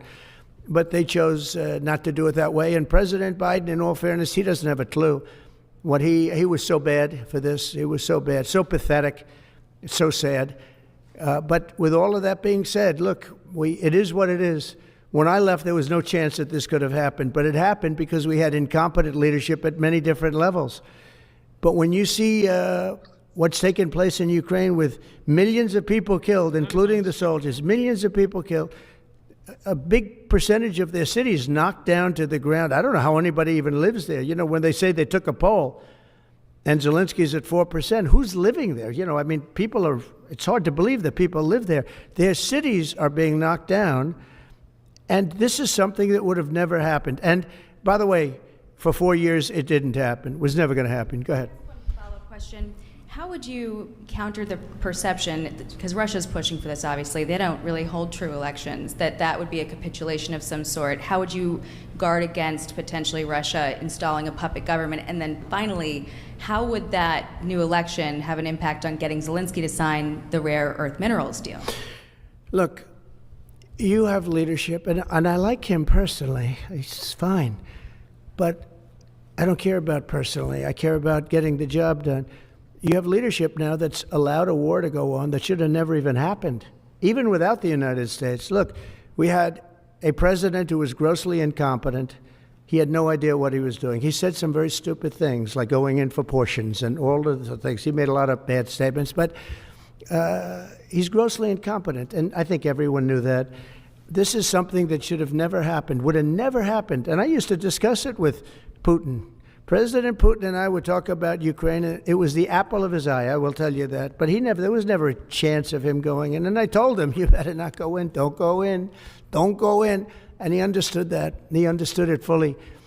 But I'm only interested, I want to see if I can save maybe millions of lives. This could even end up in a World War III. I mean, to be honest with you, you've been hearing now Europe is saying, well, I think we're going to go in and we're going to go. All of a sudden, you're going to end up in World War III over something that should have never happened. And, you know, it's a very sad situation. Yeah, please. In a court filing, the White House said that Elon Musk is not a DOJ employee and has no authority to make decisions. Can you clarify for us today well, Elon what his Musk, exact role is there? Yeah. Elon is, to me, a patriot. So, you know, you could call him an employee, you could call him a consultant, you could call him whatever you want. But he's a patriot. I mean, look at the kind of things. I just said, just write it down, just in case that question got asked, right? And which I'm surprised it took so long, actually. But you know what? Ukraine's a bigger deal because people are dying by the thousands a week, thousands. But look at this, from 90 to 99, Social Security, 6,054,000 people. Well, that's okay. Maybe that's possible. You know, 90 to 99, maybe it's possible. It's a lot of people, though, at that. But people that live to 100 to 109, 4,734,000. Wow, that's a lot. That means over 100 years old. They're 4 million people. I don't know too many. I know people that are doing great in their 90s, but not too many people over 100. But over 120, from 120 years old, people that are 120 years old up to 129. 3,472,000 people. Wow. You know, that can't possibly be because the record is like, I think it's one person, a woman, lived to 127, but they have 3,472. Okay, but now we're going really in. People from 130 years old to 139-year-old. 3,936,000. Wow. I wonder if people are getting paid with all this. I mean, are these checks? And that's what we're checking right now. People from 140 years old to 149 years old, 3,542,000, 140 years old and beyond. Now we're really going because we're looking to break the record by 25 years. People from 150 years old to 159 years old, 1,345,000. These are in the, by the way, these are in the computer files. This is what they do well. They're super. I asked Elon, who are these Doge people? He said they're super brilliant computer people and they love the country. It's simple. Wait a minute. People from 160 years old to 169 years, 121,000. So 160-year-old people. 170 to 179,000, 6,087. But now, let's go into the real numbers. From 200 to 209 years old, 879 people. From 210 years old, I haven't met any of them. And if I did, I would bless them. I would worship the ground they walk on. 210 to 219 years, 866. From 220 years old to 229 years old, 1,039. And then you have two people. From 240 years old to 249 years old, one person. And there's one person that's 360 years old. That's just that. And then, where's the money being spent, right? Let's go into that for just a second. $520 million for a consultant on the environment. It's called Environmental, Social, and Governance. Investments in Africa and mobilize private sector resources. $520 million. Somebody got $520 million for an environmental, sounds like an environmental study. I've always been one that paid a lot of money for my environmental studies, but I paid like $50,000, not $520 million. $520 million for ESG. $25 million to promote biodiversity, conservation, and promote licit livelihoods by developing socially responsible behavior in the country of Colombia. Well, it's nice, $25 million to go into Colombia for something that nobody ever heard of. $40 million to improve the social and economic inclusion of sedentary migrants. $40 million. $42 million for Johns Hopkins, great place, to research and drive social and behavior change in Uganda. $42 million. What about us? What about social change in our country? $70 million for a center at Purdue to research university-sourced, evidence-based solutions to developmental challenges. I mean, these are massive numbers on things that nobody ever heard about. $10 million for Mozambique voluntary medical male circumcisions. $10 million for circumcisions in another country. $9.7 million for UC Berkeley to develop a cohort of Cambodian youth with enterprise-driven skills. In other words, let's teach them something about enterprise. What about our people? Can't we teach them about enterprise? $2.3 million for strengthening independent voices in Cambodia. $32 million to the Prague Civil Society Center, which is a very liberal group of people. Wonder how much of that money came back to the people that approved it. $14 million for improving public procurement in Serbia. $486 million to the Consortium for Elections and Political Process Strengthening, including $22 million for inclusive and participatory political process in Moldova, and $21 million for voter turnout in India. Well, why are we giving $21 million to India? They got a lot of money. They're one of the highest taxing countries in the world in terms of us. We can hardly get in there because their tariffs are so high. I have a lot of respect for India. I have a lot of respect for the Prime Minister. He just left, as you know, 2 days ago. But we're giving $21 million for voter turnout. It's voter turnout in India. What about voter turnout here? Oh, we've done that, I guess. We did $500 million, didn't we? It's called the lockboxes. $20 million for fiscal federalism in Nepal. Listen to these numbers. This is all fraud.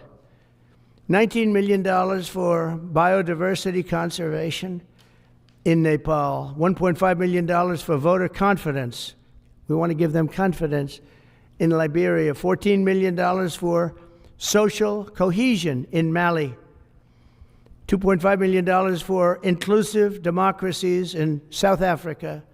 $47 million for improving learning outcomes in Asia. Asia's doing very well.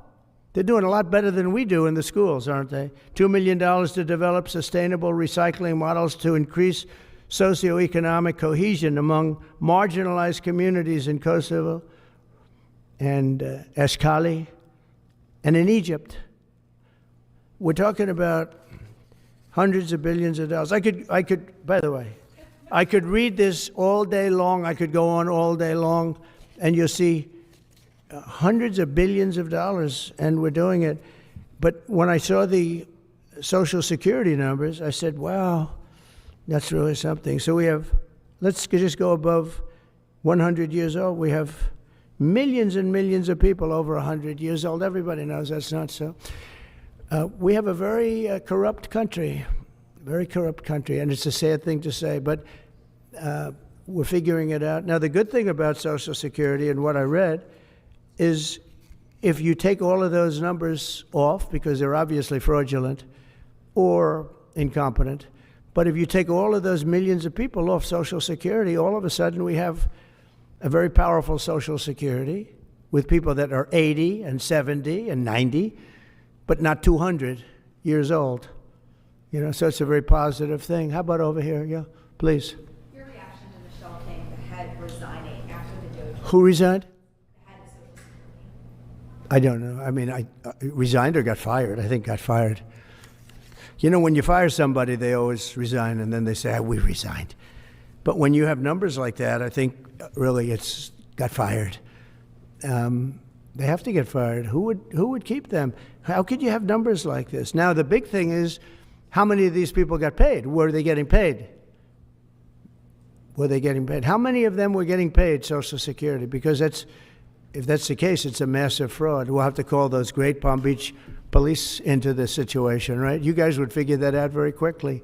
But how many of them are being paid? I mean, maybe millions of them, but it's a total fraud. Also, a lot of illegal immigrants are in Social Security that shouldn't be there. Yeah, please, go ahead.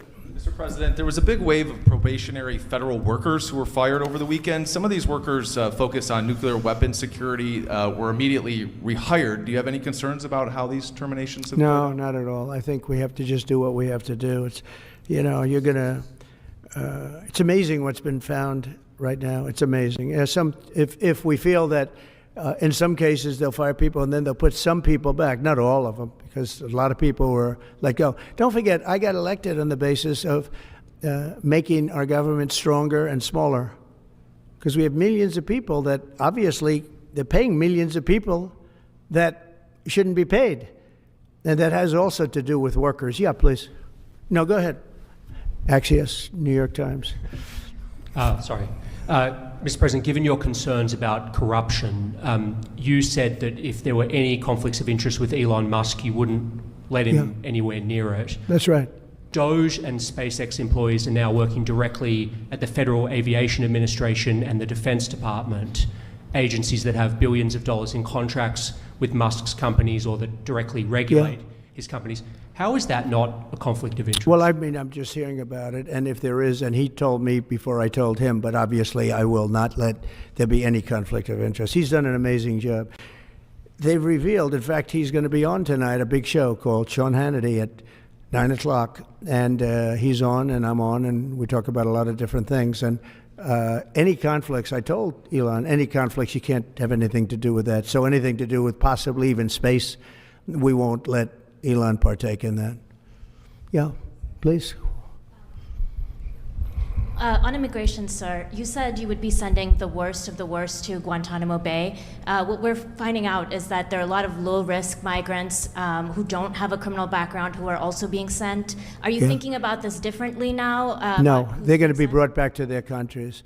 And with some persuasion, every one of those countries, everyone in the, as you know, every country is taking the people back. So some of them are going to be brought back to, many of them, any of them that are low risk, as you say, are going to be brought back to their countries. Yeah, go ahead, please. Can you give us a bit of an update on where you stand with Venezuela?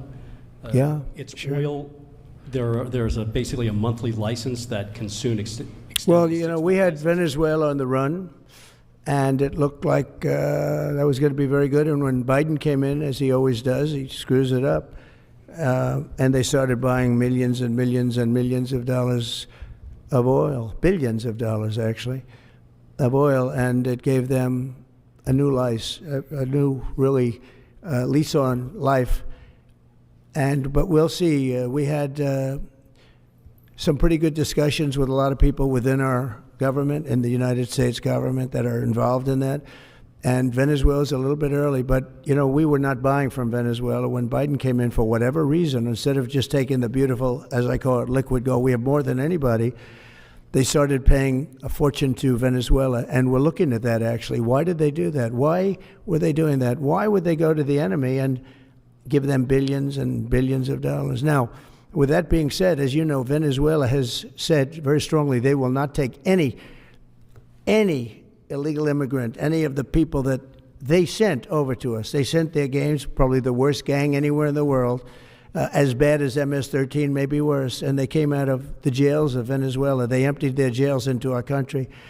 And they said, we'll never take them back. Well, they took them back, and they're taking them back, and they are taking them back rapidly. They were sending a lot of people to Venezuela. They said they wouldn't take them back, and they are taking back. But we're looking at Venezuela very seriously, and we're going to be able to. Don't forget, I've only been here for 3 weeks. Yeah, please. Just a little clarity on, are you inclined to continue to allow Venezuela, through I think Chevron and other oil companies, to export those petroleum products, or are you maybe not to pull back? Yeah, maybe not. We're looking at that now. I just got here. When I left, they weren't doing anything. They were ready to go. We give up. And then Biden came along and he gave them literally billions of dollars. I couldn't believe it, actually. And we have so much under our feet, liquid gold. We have so much, and it was pretty amazing. So we're looking at that whole situation, why he did it. All right, how about one more? Yeah, please. Mr. President, what can you tell us about the CIA drone flights over Mexico? Is this the next step in the war against the cartels? Well, we're going to see. Should they have authority to take lethal action? Mexico's allowed a tremendous number of people to go through their country into ours, and even people coming from Mexico, and illegals, totally illegal.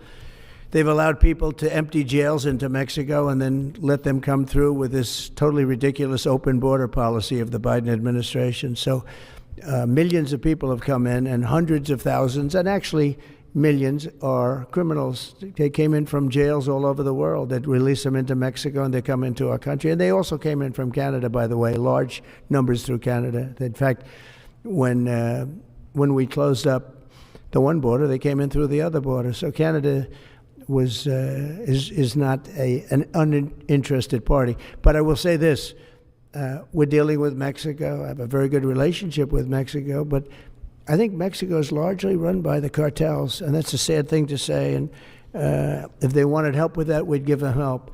But Mexico, if you look at what's gone on with Mexico for years now, but now especially, it's run by the cartels. And they've allowed millions of people to come into our country from jails and prisons of other countries from all over the world, not just South America, Africa, Asia, all over, a lot from the Congo in Africa, a lot. They opened their jails, they came in through Mexico, and we have some of the worst criminals coming in from the Congo and other places. So it's not just South America, and it's not just Venezuela, but they opened their jails. And you know, the crime rates in Venezuela and other places all over the world has gone way down. You know why? Because they've given us their prisoners, they've given us their drug lords and their gang members, and it's hard to believe that we accepted this. It's hard to believe that we allowed open borders, and we're taking in, hundreds of thousands and millions of people coming in from all over the world that are absolute stone-cold criminals. In fact, 11,088 murderers, and many of those people have murdered more than one person. Why are they giving us these people, and why are we taking these people under Biden? You had a border czar that never went to the border. Happened to be a vice president, never went to the border, never called the border people. I call them all the time. I speak to them all the time. But here's the good news. We have the most secure border we've ever had right now. As secure and even more secure than I had it 4 years ago. And the Border Patrol is doing incredible. ICE is doing incredible. Tom Homan's unbelievable, and Kristi Noem has been just working very, very hard, very, very hard. And we have the best numbers we've ever had, and we're going to keep it that way. And we're going to find out how a thing like this could have happened to our country, because who would allow this to happen? What they've done to our country is so sad. Thank you very much. Thank you. Yes, sir. We just listened to the legendary 47th President Trump. This was about 2 weeks ago, or about 10 days ago, I'm guessing. And this was at Mar-a-Lago. Anyway, back to current business. Elon Musk, of course, has been making the news headlines. He recently put on X, he said that every federal employee should reply to an email about what they got done for last week. However, the FBI and the Pentagon were like, ignore that message from Elon Musk. Listen to this. Elon Musk to push Doge into overdrive, posting this weekend on Truth Social, quote, Elon is doing a great job, but I would like to see him get more aggressive. Remember, we have a country to save. Elon was quick to respond, saying, will do. And now federal workers have until midnight tomorrow to detail their work from the past week or risk losing their job. But it appears the FBI and the Pentagon will be spared from Musk's order since they conduct their own internal reviews. Okay, so let's get to the discussion. Arthel, could you give me a rundown of what you did last week? Well, I did this and I did that. Probably not, I mean, so that is tricky, because think about it. If you're doing your job and you get really busy and everything, and so sometimes you do remember, sometimes you don't. But, and then the other thing about this, Tom, is there are people who are on vacation. They may not be able to respond, so I'm wondering what's going to happen to them. And listen, if President Trump is telling Elon Musk to get to it and get aggressive about trimming the fat, Elon, come over here and help me trim my fat. It's not working.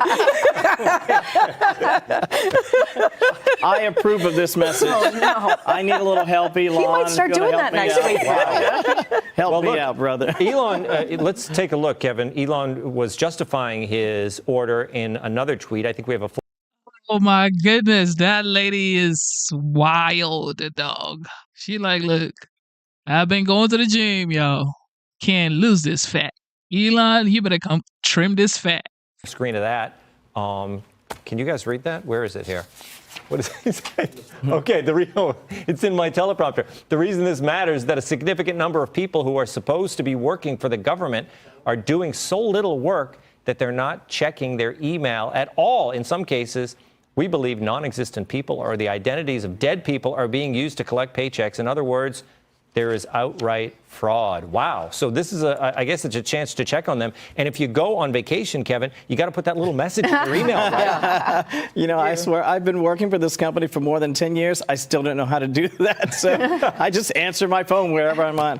Listen, I agree with Arthel. If you want to help, trim a little fat, I'm here. I'm here for you. But I think more importantly, what they're really trying to achieve is, I think we all know people who work super hard, are very dedicated and serious about their jobs. And we also know some people who probably aren't giving it their all. And I think what they're attempting to assess is, first of all, are you a real keeper? Are you somebody who's intense about doing your job and making the company better, or in this case, the country?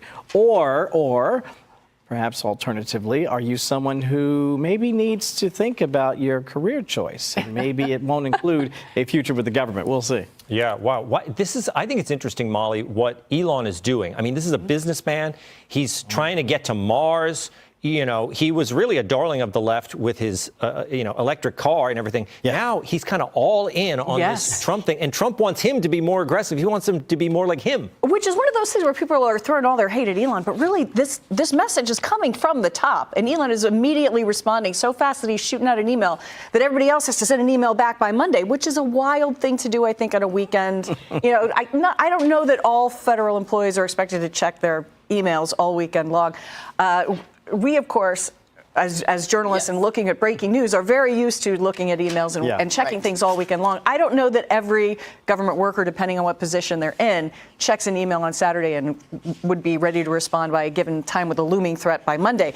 But it's interesting. There's actually quite a bit of internal pushback within the federal government on this from the unions, of course. The federal workers unions are pushing back, but also federal departments, agencies, the Department of Defense telling employees that they're reviewing performance of its personnel. I mean, some of these agencies are saying you don't need to respond to Elon, to this email, rather, I guess specifically. So I think there'll be a lot of confusion from federal employees who got this email as to whether or not they have to respond to it. And then what happens if they don't? I don't know. It's very interesting. And if you do not reply to the message or to the email, you will be fired, according to Elon. Okay, he says if you do not reply to the email, that is a sign a response that says, you know what? I do not need my federal job anymore. Okay. Elon Musk, the Department of Government Efficiency, they're changing the game, and I'm here for it. Okay? I'm here for it. We need to pay down the debt. Okay? We have debt, trillions in debt. Okay? America is in trillions in debt. We have to pay down the debt. We have to cut down the fat from the government. And we have to help the people. A lot of people are struggling right now, man. And of course, Doge said they may give out 20% of the savings they got back from the government excessive spending. And it might be $5,000 each for tax-paying Americans, which is like 79 million American plus, maybe more. But what do you guys think about it? Are you guys like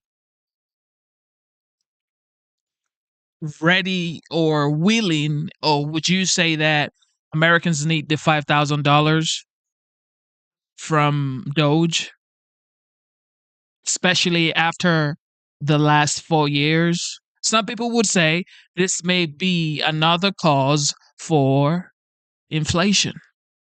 More inflation, giving the people money. But let me know in the chat. Let me know in the chat if $5,000 would change anything in your life right now. Let me know in the chat if $5,000, because a lot of people, like 2 days ago when we were on the stream, some people were like, $5,000 ain't gonna do nothing. $5,000 is not going to do anything, y'all. Look, let me tell you. If you work 2-3 jobs and you get somebody to give you $5,000, I'll tell you this much, you're going to be so happy. And you're going to say, thank you, Lord, for this gift. So when people say Americans don't need the $5,000, I don't know. Yeah, we need the $5,000, yo.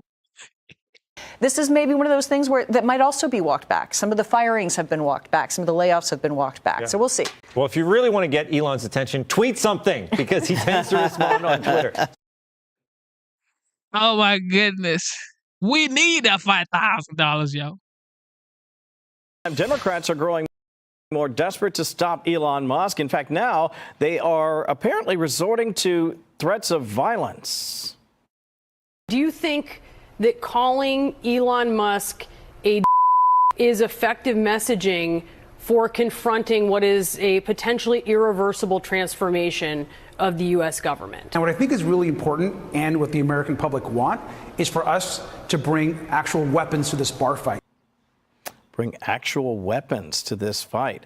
Meantime, a federal prosecutor is investigating those comments, saying, quote, this sounds to some like a threat to Mr. Musk, an appointed representative of President Donald Trump, who you call an expletive, and government staff who work for him. We take threats against public officials very seriously. Of course, this all comes just days after an Indiana man was also arrested for threatening Musk's life online. And just last week, you may have seen this, Senator Thom Tillis spotted an Eliminate Elon sign displayed on the streets of the nation's capital. And even worse, it doesn't stop there. Get this, a man of the cloth, a pastor, is getting involved. No one likes violence, but sometimes violence is necessary. When Elon Musk forces his way into the United States Treasury and threatens to steal your personal information and your Social Security check, there is the possibility of violence. Sometimes the devil will act so ugly that you have no other choice but to get violent and fight. You know, sometimes the devil will use those who claim to love the Lord to foment his agenda. Just listening to that is so shocking to me, Tom. I've never heard a pastor suggest that violence in this particular instance, because, first of all, he's suggesting that Elon Musk is trying to steal your Social Security check. I mean, it's kind of I don't want to say it's crazy, but it sounds crazy. What do you think? Yeah, and the first instance we had, talking about the bar fight, in that case, he could have said, I was using tough language. This has happened before. Obama famously said that. You don't bring a knife to a gunfight or whatever, things like that. People use tough language all the time. But this pastor, he came out and said it. He said, we might have to resort to violence. Unbelievable. So, yeah, a little ridiculous. And a lot of this talk about compassion. Oh, we need to have compassion for these people that are going through this. Really, you have to have compassion for the American taxpayer because, that's right. If we have things that we need to get done, the American taxpayer is reasonable. So if you cut a bunch of jobs and then we say, oh my gosh, that was too much. We need to rehire these people. Taxpayers are going to understand that, and they're going to say, as long as they know their money's going to a good place. So he starts with the sledgehammer and the chainsaw, and then we can pare it back from there. Arthel, what do you think? Well, you said a couple of key words, Tom, and you said as long as the American people know what's going on. And I understand that the government, the president, they have a right to not show their hand on everything. But I think people are afraid of what's happening. We have never been here before. So I'm not sure maybe if they're able to kind of use that old whiteboard, if you will, and say, look, this is what I've done. This is what I would suggest. 10 days. This is what I've cut in 10 days. I've found $5 million of waste in 10 days. Then the next 10 days, I found another 15 million in 10 days. So it's that transparency, I think, that would make people feel a little less afraid. And when people are afraid, they're like a cat with their back against the wall, and they want to, lash out. But again, violence is not okay at all, period. Never the answer. Molly, I'm going to get you to weigh in on this one. The gold rush is on over Doge. President Trump and Elon Musk say they want to crack open the vault over at Fort Knox. We're also going to Fort Knox. I'm going to go with Elon. Elon. Would anybody like to join us? Because we want to see if the gold is still there. We want to see. All this gold at Fort Knox, it's the public's gold. It's your gold.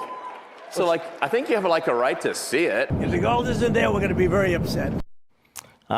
Conspiracy. He's got his shades on, so you can go look at the gold. I think it would be awesome. Story. Go on in. Cameras rolling. Absolutely. Let's see the gold. I love this story. Now, conspiracy theorists are having a field day with that comment. A lot of them out there think that Fort Knox is flat out empty. But the Treasury Secretary, Scott Bessent, says, listen, relax. That's not the case. The gold is there. Here he is. I can tell the American people on camera right now that there was a report September 30th, 2024. All the gold is there. All right, Mom. We don't believe you, though. Nobody believes anything that you're talking about, okay? The people are now ready. They want to see the gold, okay?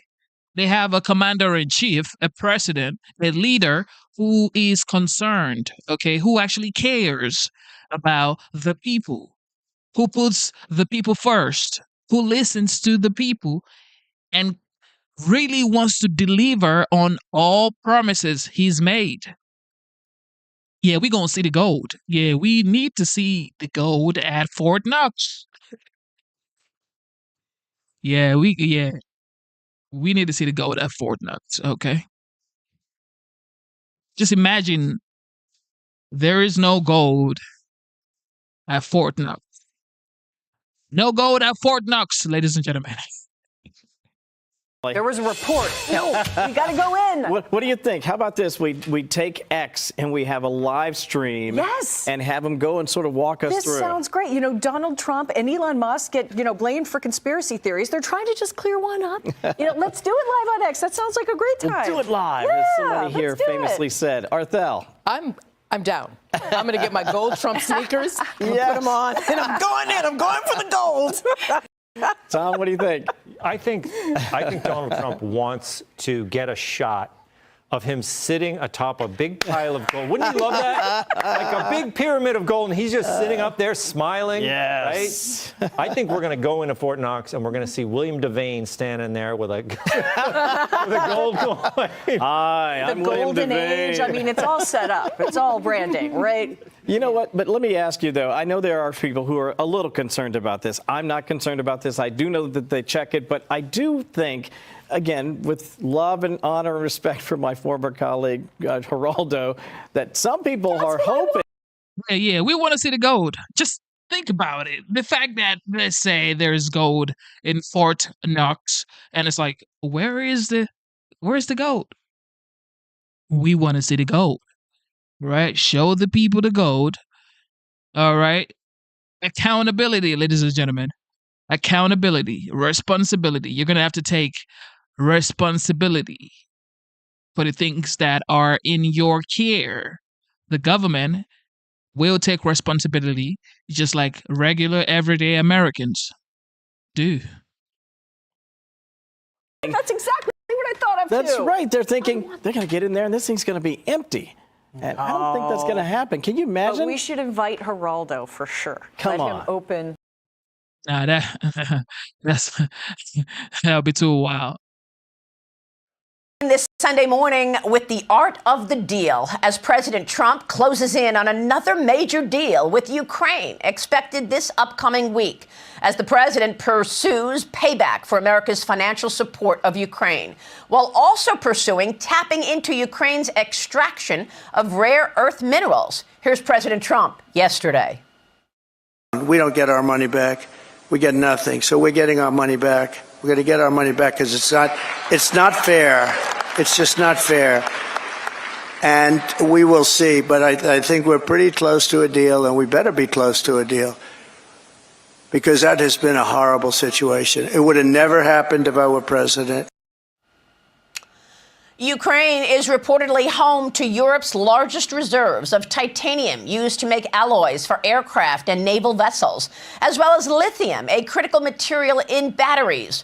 Trump wants 50% of the revenue from resource extraction in Ukraine, plus the right of refusal to purchase any minerals exported before Ukraine can sell them to any other country. Treasury Secretary Scott Bessent traveled to Ukraine last week to get Zelensky to agree to a deal. But Zelensky initially pushed back, sending Bessent home with no deal.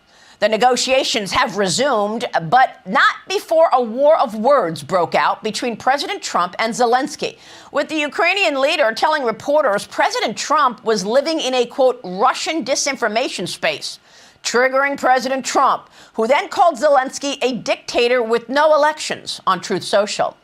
All of this as President Trump presses forward to even the playing field with trade partners, threatening tariffs to come this April as he seeks to end two wars, cut the size of government, and expand America's footprint with potentially acquiring part or all of the Panama Canal very soon as well. Joining me now, the man at the center of it all in this Sunday Morning Futures exclusive, Treasury Secretary Scott Bessent. Secretary, good to see you today. Thanks so much for being with us. Good morning, Maria. Always good to see you. Can you walk us through the negotiations that you are having right now to tap into not just these rare earth minerals, but also oil in Ukraine? What can you tell us? Where does the deal stand? So, Maria, as you said earlier, I traveled to Kyiv about 10 days ago and met with President Zelensky. And this deal is part of President Trump's long arc negotiating strategy for peace between Ukraine and Russia, and to let the Ukrainians get back to a peaceful existence. So the first part of this is a partnership between Ukraine and the U.S. that involves strategic minerals, energy, and state-owned enterprises, where we set up a partnership, and we are only looking forward. It is a win-win. President Trump created this idea himself. It is a win-win. We make money if the Ukrainian people make money, and I believe that with the United States of America, our know-how, our businesses willing to come in and provide capital, that we can accelerate the Ukrainian growth trajectory and take in substantial monies for the U.S. taxpayers and get the Ukrainian economy on a great growth trajectory. Does this deal include security, helping to secure Ukraine? And do you expect Zelensky to sign it? I do expect that President Zelensky will sign. It does not. What it does not include is a military guarantee.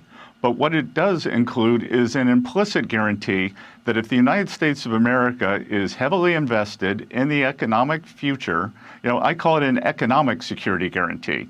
The more assets that U.S. companies have on the ground, the bigger interest that the U.S. has in the future of Ukrainian economy doing well, the more security it creates for the Ukrainian people, and the higher the return for the U.S. taxpayer. Again, President Trump has structured this win-win deal, and it's unfortunate that after my meeting with President Zelensky and then his meeting in Munich with Vice President Vance, Secretary of State Rubio, the idea here of my trip to Ukraine and then the meeting in Munich, we want to intertwine the U.S. and Ukrainian economies for the benefit of both.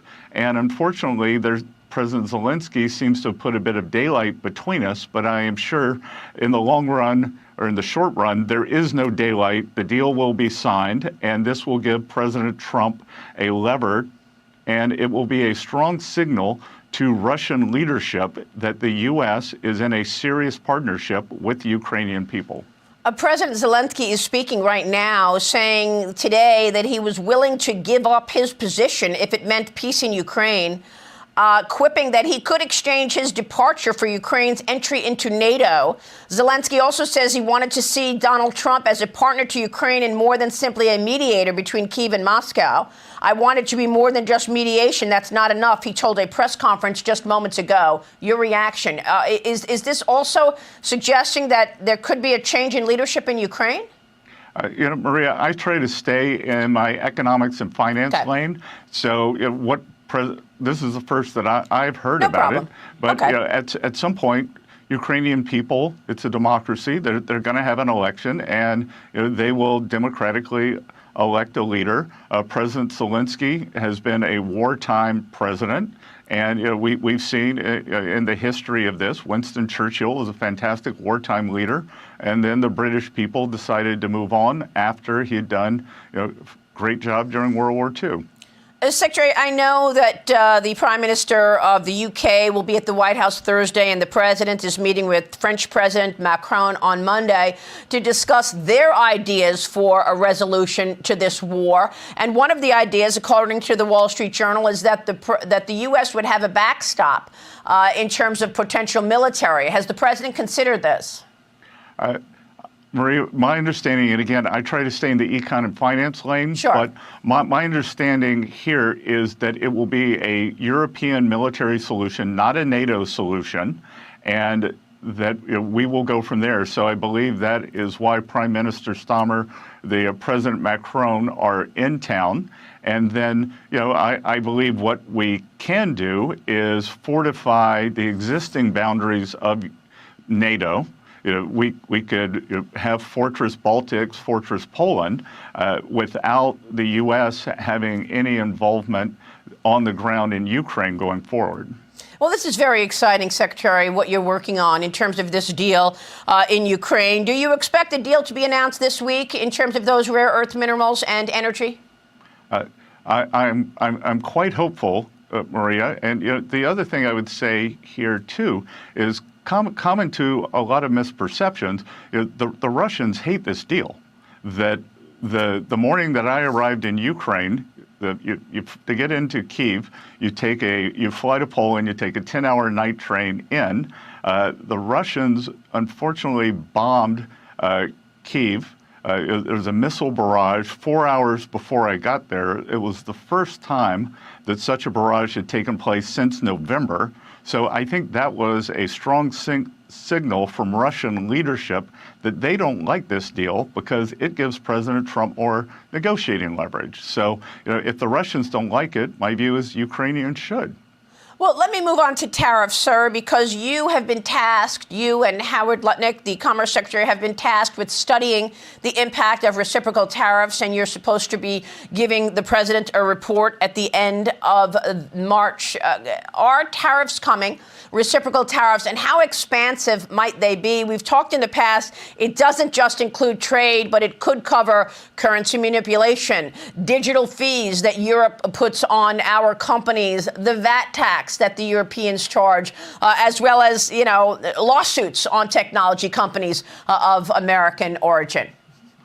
Yes, so Maria, Commerce and USTR are going to produce a report on April 1st, and we're going to take a look at, you just did an excellent job. We're going to look at the actual tariffs, non-tariff barriers, underlying the currency manipulation, and then whether there are any other factors, sort of as China does with unfair financing of their corporates. And a fifth portion has come to our attention with these lawsuits that the EU launches against our great tech companies. So we're going to take that in the aggregate, and I can't tell you what's going to happen because it's path dependent.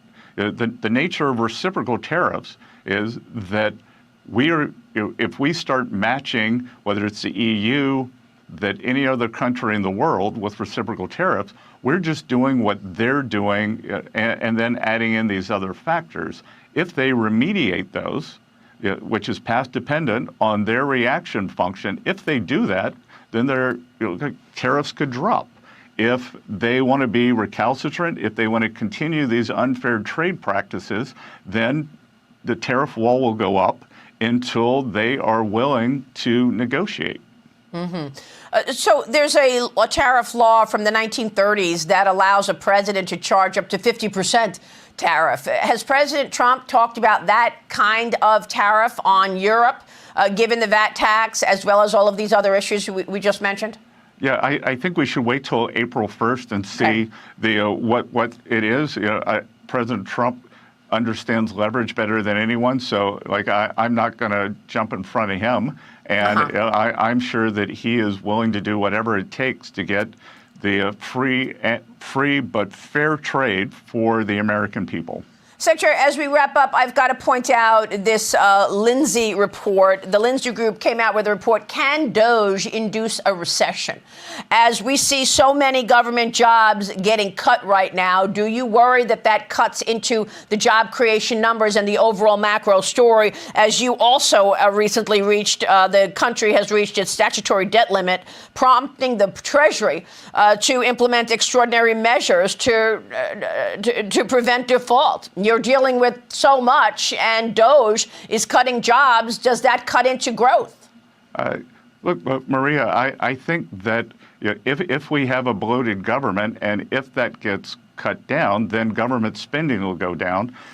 Many times on your show in the past 10 months, I've talked about reprivatizing the economy, and that's what we're going to have to do. We've seen what I would call this orgiastic government spending with the past administration. We're running 6.7, 6.9% deficit to GDP, which we've never had when we're not in a recession, not in a war, and we're going to bring that down. And so as the government employment comes down, private sector will not be crowded out anymore. All the jobs created by the Biden, not all, but the 70, 85% of the jobs created by the Biden administration were government jobs, government adjacent. They crowded out the private sector. The government interest rates spiked. I would just point out, interest rates are down 5 weeks in a row on the 10-year since President Trump took office. And mortgage rates are down. We're going to get that down. I see some people, like when I have conversations with people, and people say, you know what? I don't think Zelensky should take the deal. It's like, what do you mean, Zelensky? Please don't take the deal. Force them. Force them to do what? Russia is going to keep attacking. And Ukraine is going to keep depending on the United States for help. So this would have been easier during the first few months this whole situation started between Russia and Ukraine back under Joe Biden's administration. However, it's escalated to a different level that Russia would never give back the land they've taken from Ukraine. It's impossible. And Ukraine would always need the United States' help. So take the deal, take the deal, Zelensky, and just relax. Look, you wanted to fight. You say you gonna win this war, and the United States gonna be behind you. No, we ain't. We do not want people to keep dying, okay? We want life. We are pro-life, okay? No matter who is at fault, Russia, Ukraine, whoever, who knows, who cares, okay? We just want the war to stop, okay? Stop the war, stop killing people, get together, make a deal, negotiate, and let's look forward to the future, ladies and gentlemen. I was sitting next to, I noticed you're going to have Governor Youngkin later. I was sitting next to him on Friday, and I said, Governor, how do you feel about these layoffs in Northern Virginia? And he said, Scott, I think he told me there's something like 350,000 private sector job openings in Virginia. Yeah. State of Virginia has a portal, so there are plenty of private sector jobs, and those are good paying, and we're going to reprivatize this economy like President Trump promised. Great point all around. That's right. Cut the fat, privatize the government. Matter of fact, privatize this country, and let's cut out all the money, excess spending, crazy amount of looting, scamming in the government. And now, finally, we have someone who says, you know what? F around and find out. Commerce Secretary Howard Lutnick is here now. First of all, congratulations on your confirmation, Secretary. Thank you. And all Republicans, the Democrats didn't show up for me at all. I guess they're afraid of good government. They're just afraid of good government. So you're in there just barely, 24 hours. What are you seeing with this Doge fraud they're discovering? Could you imagine it was this bad? Well, when I set up Doge with Elon, so back in October, Elon Musk and I flew down to Texas, got Elon Musk to do it. And here was our agreement that Elon was going to cut $1 trillion of waste, fraud, and abuse. Think about it. We have almost $4 trillion of entitlements, and no one's ever looked at it before. You know Social Security is wrong. You know Medicaid and Medicare are wrong. So he's going to cut $1 trillion, and then we're going to get rid of all these tax scams that hammer against America, and we're going to raise $1 trillion of revenue. And our objective under Donald Trump is to balance this budget. And I'm telling you, you watch it, we're going to do it. If you get savings from these Doge cuts, are you going to give any of this back to the American people? We keep hearing about these Doge dividends. Well, think about it. Donald Trump announces the External Revenue Service, and his goal is very simple. His goal is to abolish the Internal Revenue Service and let all the outsiders pay. I mean, this is someone who is focused on America. Let's drive down our waste, fraud, and abuse. How can you not just appreciate a human being, a patriot, a capable, common sense human being who says, you know what? I don't want you guys to keep paying income taxes, okay? Right now, we are going to develop manners, ways, methods that we can make money from all of these countries that are not paying their bills. Isn't that what you would like? Isn't that what you want a commander-in-chief to do for you as a citizen of a country? Don't you want your leader, your president, to say, you know what? I'm thinking about that person, this person, My people deserve the best life, the best homes, the best roads, the best economy, the best borders. Isn't this what you would assume everybody wants? I mean, if tomorrow morning you get up and somebody says, or the news media says, nobody pays income taxes anymore, thanks to Trump, how would you feel? Wouldn't you be happy? Wouldn't you be glad that you don't have to pay income taxes? That's why when people say, why did you vote for Trump? I'm like, look, it's fine. Okay, I get it. You don't have to vote for Trump. Okay, you have freedom to do whatever, vote for whoever you want. Okay, I voted for Trump because I knew he was the only capable person to get the job done. And he's proven it in just 30 days. He's proven it.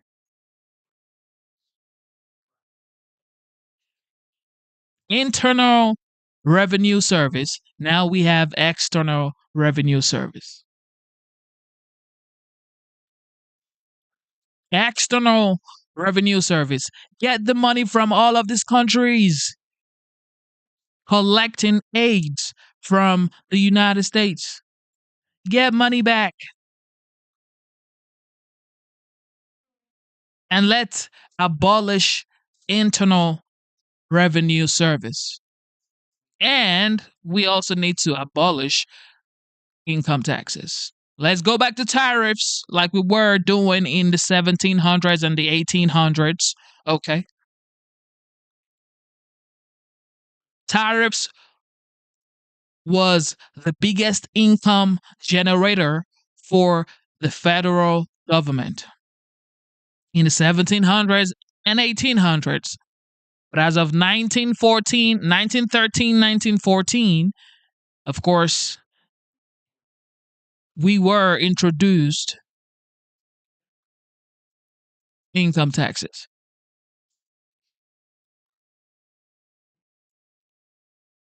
So, I support tariff, say no to income taxes, abolish IRS, continue the initiative of the External Revenue Service, and let the games begin. I'll give you an example. Cruise ships. You ever see a cruise ship with an American flag on the back? They have flags of like Liberia or Panama. None of them pay taxes. None of them pay taxes. Every super tanker, none pays taxes. Alcohol, all foreign alcohol, no taxes. This is going to end under Donald Trump, and those taxes are going to be paid, and Americans' tax rates are going to come down. That's what Donald Trump wants to do. Balance our budget and cut our taxes. I mean, imagine a Democratic senator going against that. What planet are these people on? Well, you're saying French wine that I guzzle once in a while after a hard week. You're saying we don't throw tariffs up on that, but they tariff Kentucky bourbon? So what happens is when you want French wine, the French wine comes in and the importer in America charges a high price. And then we don't make any taxes in America on the topic. So think about it. All the spirits, all the wine, all the alcohol doesn't pay tax in America. It's all basically a tax scam. And we are on it, and we are going to fix it for the American people. We're going to drive down our deficits. And you know what that's going to mean? Interest rates going to come hammering down. Cost of mortgages come hammering down. The president issued an order to build a pipeline on the east coast of New York called the Constitutional Pipeline. The Constitutional Pipeline will halve the price of natural gas on the East Coast. Imagine the Democrats turned it down and Donald Trump turned it up. Half the price for the whole East Coast. And you know who's standing in the way, of course? Governor Hochul from that great state of New York, because she'd rather protect, I don't know, some horny toad frog than have everybody in the East Coast of America pay half for natural gas. You know, Secretary, I've never seen anyone so excited about saving money.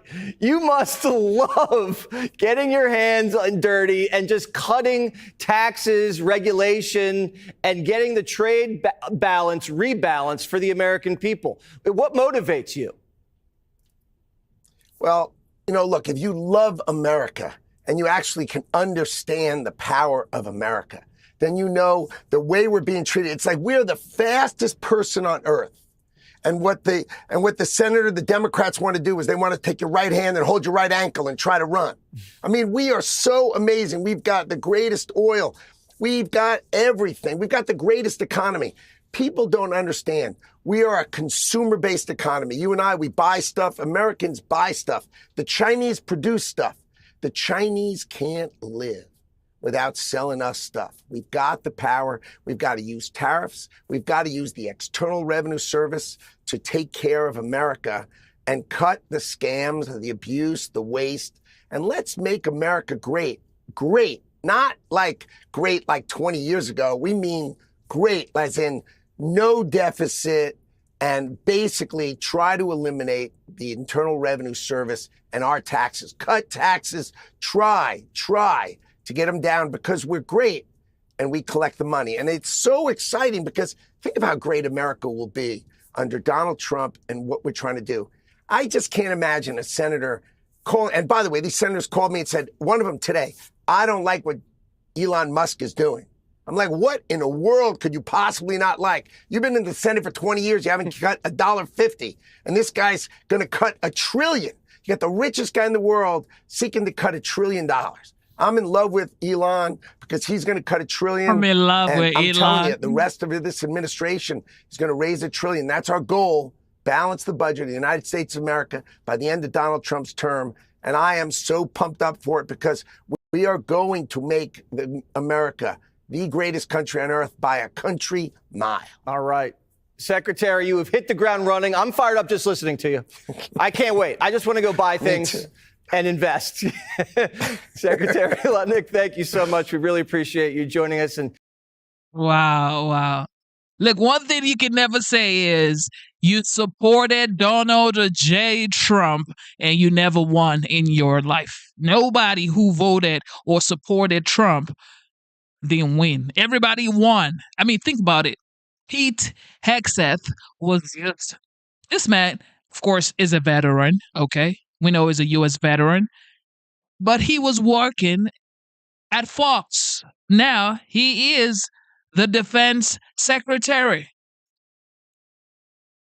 Dan Bongino, of course, worked with Secret Service decades ago, now has his own podcast, and now he's about to be the deputy FBI.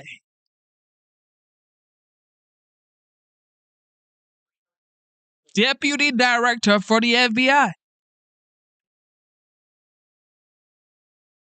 So Trump literally takes regular, normal-looking, talented people and he places them in spots where they could actually shine. Now, take a look at Byron Donalds. This guy is going to go into Florida and become the next governor. You heard it here. Telling y'all.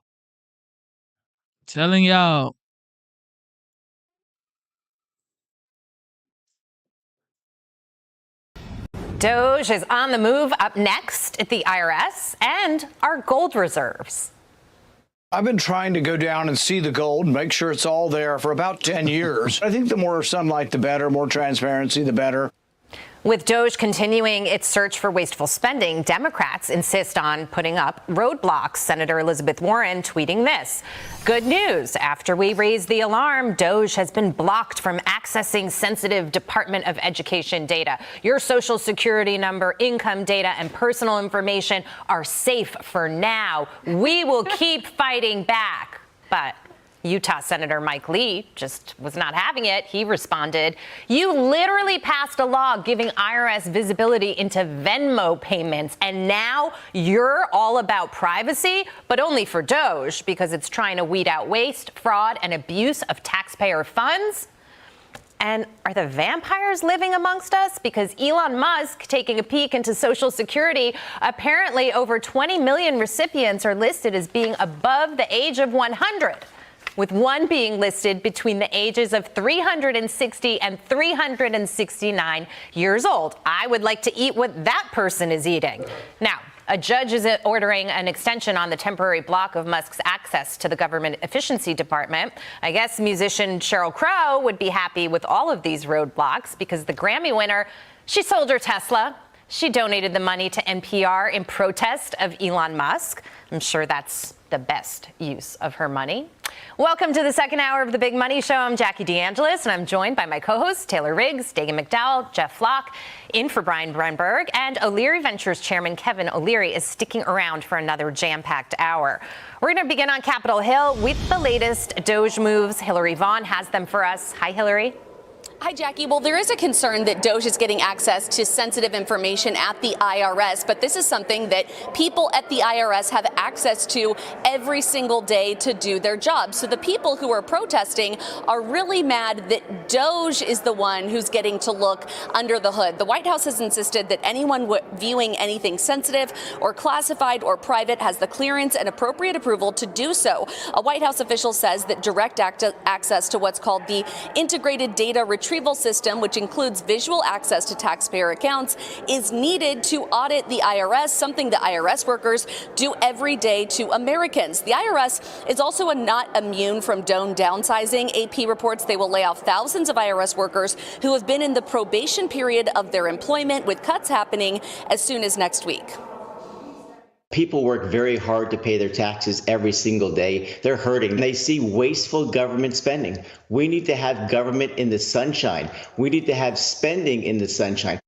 In addition to finding fraud, Doge is discovering lost taxpayer cash. Doge helping the Department of Housing and Urban Development relocate $1.9 billion that had gone missing under Biden. That's nearly $2 billion that they say the Treasury can now use for other things. Doge has also been digging into Social Security. Elon Musk estimating there are about 60 million more Social Security numbers issued than there are Americans, saying, quote, there are far more eligible Social Security numbers than there are citizens in the USA. This might be the biggest fraud in history, but Democrats say Doge is exaggerating all this fraud they're finding.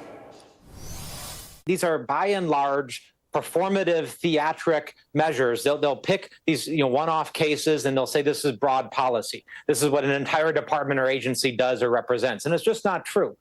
Musk also found that there's over 4 million people in the Social Security database who have an age over 140 years old. The oldest person alive right now in the world is 116 years old. So this is either a smoking gun for fraud, or as Elon Musk joked, vampires could be real. Jackie? They just might be. Hillary Vaughn, thank you so much. Meantime, there's more money set to come back to taxpayers across this country. But how soon until the left starts screaming about the D.C. housing market and unemployment numbers that are spiking? The median home value dropped 20% since November, and unemployment in D.C. for the week ending February 8th. The jobless filings were up 36% from the week prior. One more thing I thought was really interesting. The Kobayashi letter says 8,000 homes were listed for sale in Washington, D.C. and the metro area. Almost half of them have been put on the market in the last 30 days alone. So while the Democrats are melting down and they can keep crying and cursing and holding rallies, but as Charles Payne said in the previous hour, they're not listening. You've also got a swamp that's being drained, and these numbers are evidence of that. You're new in this hour, Jeff. What's your reaction? Well, it's kind of an indication about how things have changed. I'm old enough to remember something called the Golden Fleece Award, which a Democrat senator from Wisconsin named William Proxmire started in 1975. And each month he would give an award to a government agency that was wasting our money. Mm-hmm. This went on for years. It was the Democrats that were doing this. And now a couple of generations later, right? Now it's the Republicans that are taking the lead on it. And, I think arguably our government could have used a little bit of a shakeup. I don't know, you don't want to shake it too hard, but a shakeup. Yeah, oh, you do. Oh, I know. Dagan wants to.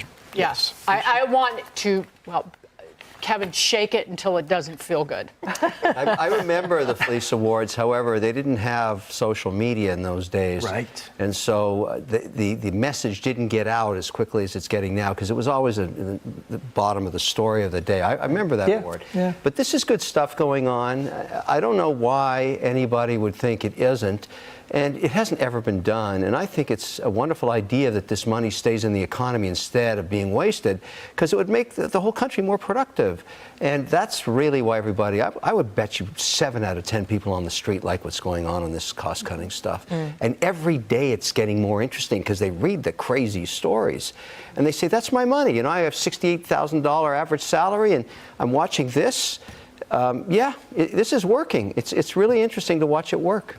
In honor of Kevin O'Leary, because I know he's all about permitting reform, I think, Jackie, for me, DOGE goes a little bit step deeper. I think I love cutting the waste, fraud, and abuse, cutting the money, slashing jobs. But I think the next layer is going to have to be government working around red tape, because we all remember, and this is from the New York Times this morning, where they say passing a law is all great, but then you have companies are involved, agencies, you're applying for permits. How do you meet regulatory standards for construction, blah, blah, blah.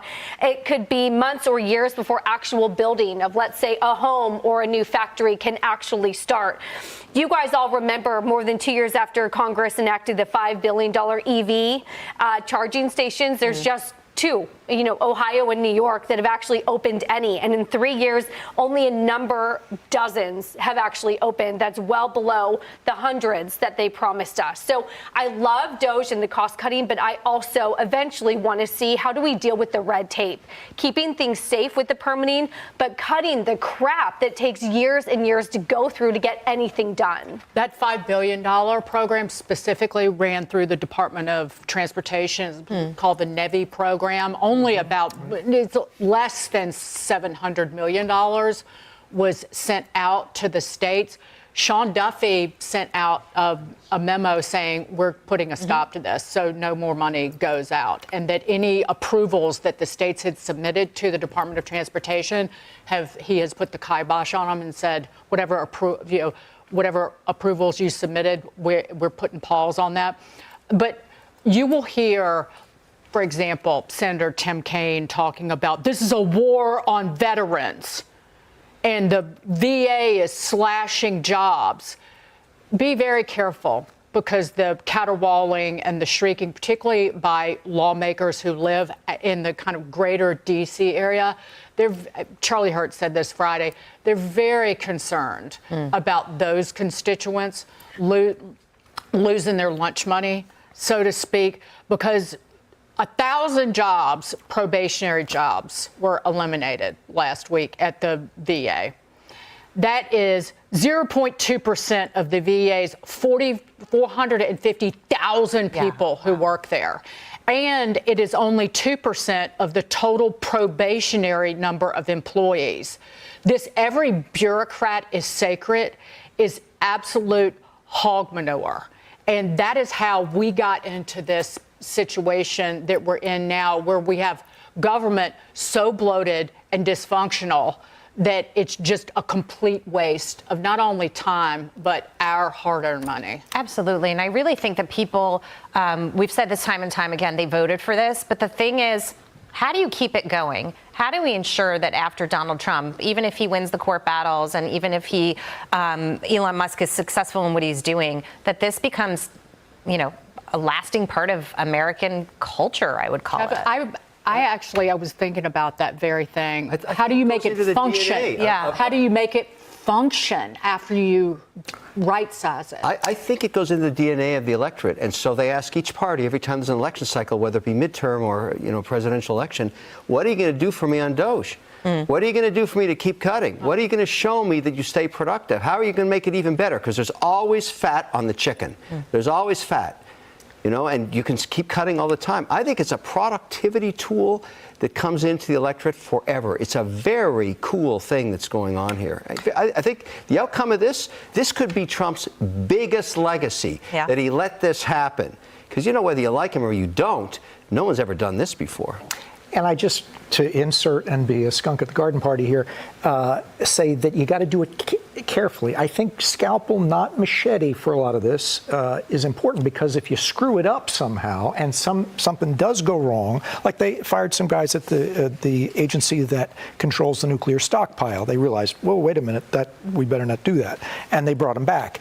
Do it carefully so that it's successful and it doesn't screw something up that jeopardizes the agenda going. Probationary employees, because probationary employees don't have the civil service protections at this point. Right. So it's probationary employees, it's last hired, first fired, which these civil service protections essentially force anybody who wants to cut the chicken fat to do. And as Jackie Heinrich pointed out, HHS let 3,600 probationary employees go last week, but 4,000 were retained in areas like science research. That's what I'm saying. Just, get it right. I just go back to Elon Musk in the Oval Office from last week when he talked about, listen, we are going to make mistakes. We're being transparent about it. We have checks and balances internally where, the president's overseeing what they're doing and they're watching each other as well. And Of course, they're going to make mistakes. I've said this like a couple of times. If you're moving this fast, like Doge is moving, you're going to make mistakes. But the most important thing is when you do make mistakes, you go back and rectify your mistakes. All right? Because people were like, he fired a buddy or an agency or an organization that actually works on nuclear, and it's like, oh shoot, we shouldn't have fired this scientist. We need to bring them back so they can work on nuclear. Of course, Elon doesn't know anything about the government like that, so he's gonna make mistakes. However, his priority, okay, the priority of the Department of Government Efficiency is to train, to cut, to save, okay, to save some money for the American taxpayers and for the country. That is his priority. That is his job. To make sure the government is efficient with the way they spend money. That's all it is. So he really doesn't have to know all the ins and out of government in DC. He doesn't have to know that. He just has to do his job, which is make sure whatever budget they have is going to what it's meant for, which we've now find out that it's not. It wasn't. Most of this money are going to different countries. Some even went to Hamas for condoms. I mean, he's wild. I'm telling y'all. All right, it is no secret that congressional hearings can get heated at times. That's the way the game's played. But there was one hearing battle that topped them all, one that almost became, well, violent. It certainly was epic. Right then and there was Oklahoma Senator Markwayne Mullin versus Teamsters General President Sean O'Brien. Here's a reminder what happened. This is back in 23. Tweeted at me 1, 2, 3, 4, 5 times. And let me read what the last one said. It said, greedy CEO who pretends like he's self-made. Sorry, I wish he was in the truck with me when I was building my plumbing company myself. Quit the tough guy act in these Senate hearings. You know where to find me. Any place, anytime, cowboy. Sir, this is a time, this is a place. If you want to run your mouth, we can be two consenting adults. We can finish it here. Okay, that's fine. Perfect. You want to do it now? I'd love to do it right now. Well, stand your butt up then. You stand your butt up. Oh, hold on. Oh, stop it. Is that your solution every problem? No, sit down. Eric, sit down. Okay. You know, you're a United States Senator. Sit down. Oh, okay. Sit down, please. Okay. And while they almost came to blows, What is going on, y'all? What is going on, y'all? Mullin versus Teamsters General President Sean O'Brien. Here's a reminder what happened. This is back in 23. Tweeted at me 1, 2, 3, 4, 5 times. And let me read what the last one said. It said, greedy CEO who pretends like he's self-made. Sorry, I wish he was in the truck with me when I was building my plumbing company myself. Quit the tough guy act in these Senate hearings. You know where to find me. Any place, anytime, cowboy. Sir, this is a time, this is a place. If you want to run your mouth, we can be 2 consenting adults. We can finish it here. Okay, that's fine. Perfect. You want to do it now? I'd love to do it right now. Well, stand your butt up then. You stand your butt up. Oh, hold on. Big guy. Oh, stop it. Is that your solution to every problem? No, sit down. Sit down. Look at you. You know, you're a United States Senator. Sit down. Oh, okay. Sit down, please. Okay. And while they almost came to blows, the 2 men now are ready to bury the hatchet, saying President Trump has brought them together. Here now to explain more, Oklahoma Senator Markwayne Mullin, who I don't think I'd want to mess with. He's got some serious octagon time. And also with us, Teamsters General President Sean O'Brien. You know, I'm glad you two are together. We don't need to go back and live the past. But Sean, you know, my mom was a prison guard. My dad was a probation officer and a waiter on weekends. I worked from the time I was 8. I was 12 years old, washing dishes every Friday, Saturday, Sunday night till 2 in the morning. Busboy, waiter, bartender. That was 10 years of my life, 10 years in construction. If you think I'm against working men and women, I'm a no tax on tips, overtime, or Social Security guy. That's great. You know, and listen, I think everybody's embraced the American worker. I think, look, the Senator and I have put our differences together. We agree on what we can agree on. There's going to be disagreement. And that's the beauty about having dialogue and conversations, that, you know, we can maybe come to terms in conditions that work for both people, both sides. And I think right now it's crazy. I mean, the Senator and I have endorsed former Congresswoman Laurie Chavez DeRemer, and we are working very hard, both of us, to do what's right for the American worker. Now, we can agree to disagree on right to work. We can agree to disagree on the PRO Act. But the task at hand right now is getting Laurie Chavez DeRemer confirmed, and we're going to work together. And look, we did have a fight. We did have an argument, but it is what it is. It's in the past. And I played hockey. I'm from Boston, fun. man. Yeah, well, I was going to give him the Matthew Tkachuk, the jersey over the head, and just start throwing. But he's a big, strong, tough guy, and he's passionate about what he does, and I'm passionate about what I do. Senator, I'm glad you guys have buried the hatchet. More importantly, I'm glad you're working together. I want the Republican Party to forever be the party of working men and women, people like my parents and my grandparents and me in my early years in life. It's the best thing that ever happened in my life, working hard.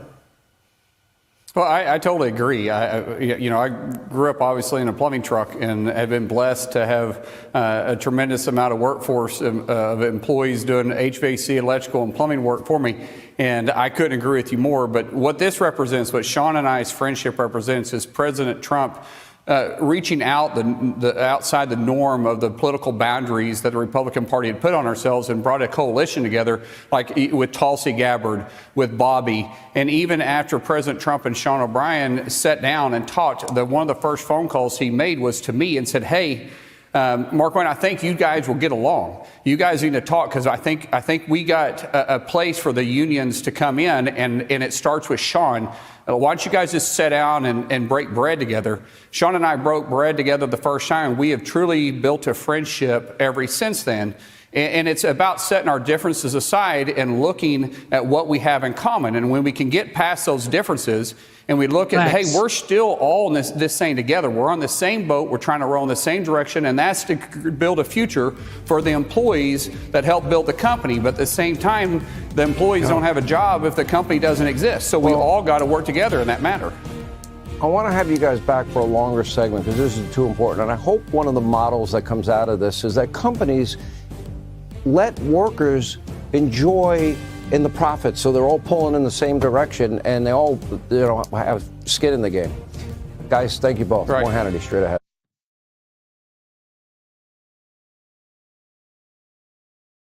I like it when people come together after they've had their own, misunderstanding. Trump is a president of peace. Here we go. Join me now with the very latest on this two-front debacle is the National Security Advisor of the United States, Michael Waltz. Sir, great to see you. Michael, thanks very much for being here today. Yeah, thanks, Maria.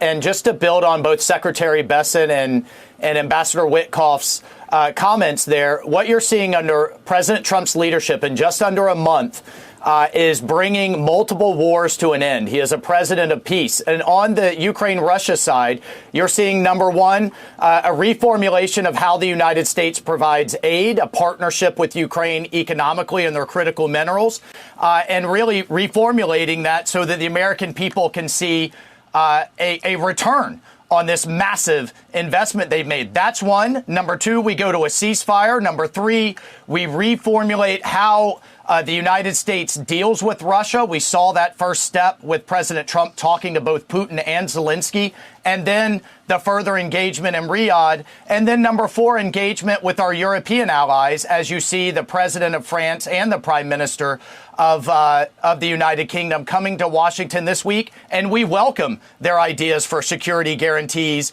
and European leadership to take care of Europe's security going forward. All of that is happening at the same time that we're getting our hostages out of the Middle East. Steve Witkoff leading that effort. And by the way, we must see the destruction of Hamas and Iran staying on its back foot, for which all options are on the table. 1 month, Maria, under President Trump's leadership. And I haven't even gotten to the border, the cartels, deportation, and everything else that's going on. You're right. You're doing an incredible job. The administration handling so much at one time. I want to go back to Israel in a moment. But you mentioned European leaders, and I know that many of them were also unnerved by President Trump calling Zelensky a dictator. The Wall Street Journal this morning writes a U.S. president's pivot to Russia. We all can agree that nobody wants to see a bully win and win more territory. Can you acknowledge that Russia is the aggressor here? Well, you know what? Who would you rather having go toe-to-toe with the likes of Vladimir Putin, Kim Jong-un, Xi, or anyone else? Joe Biden or Donald Trump? He's the deal maker in chief. He's the commander in chief. And it's only because of his strength that we're even in this position. And President Trump's own words have been that Russia invaded a neighbor under Bush, under Obama, and under Biden, but not him. It didn't happen his first term, and he's going to bring it to an end his second term. And I just laid out the framework to do that, that we are all, he has a great team around him that everybody is moving out on simultaneously, from our Secretary of Treasury to our Secretary of State to our Secretary of Defense and, of course, our special envoy. And that's what's going on. And, you know, people are welcome to bring better ideas, but all I've heard is perpetuate more war. And that is, no one should be surprised that that's not what President Trump campaigned on or intends to do.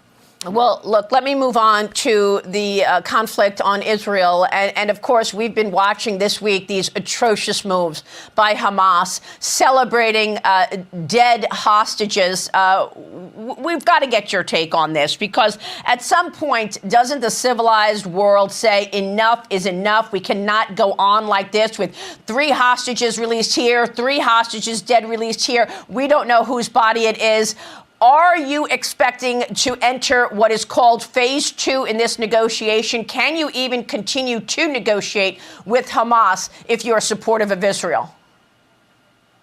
Well, I'll tell you, number one, we are working with our partners, both the Egyptians and the Qataris, to get the rest of the hostages out. President Trump is committed and determined to do that. He's also horrified by these scenes, by this despicable behavior. And just remember, just 6 months ago, you had college campuses and administrators and progressives celebrating this group, Hamas, that is no different than ISIS, Al-Qaeda, or any of the other worst terrorist organizations in the world.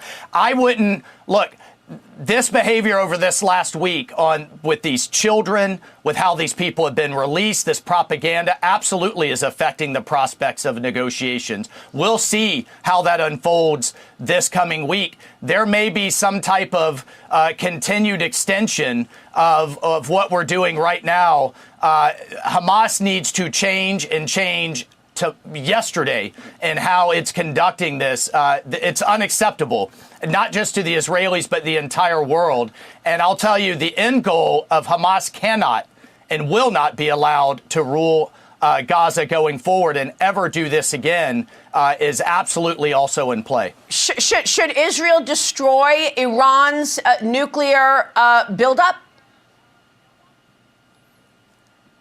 Well, Maria, all options are on the table there. Look, okay. I wouldn't. If Iran stepped forward tomorrow and gave the entire thing up, which they absolutely should. Everybody has different approach. I don't think Iran is going to give everything up. But even if they do, we better be ready. I am almost sure that we are ready because we have a competent commander-in-chief in the White House. So, yeah.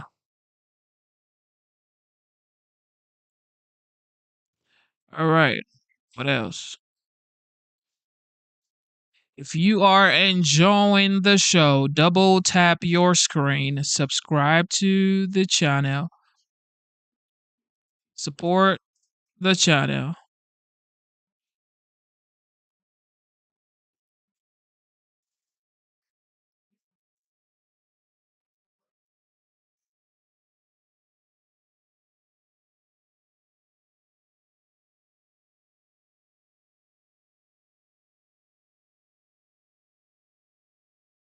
Right.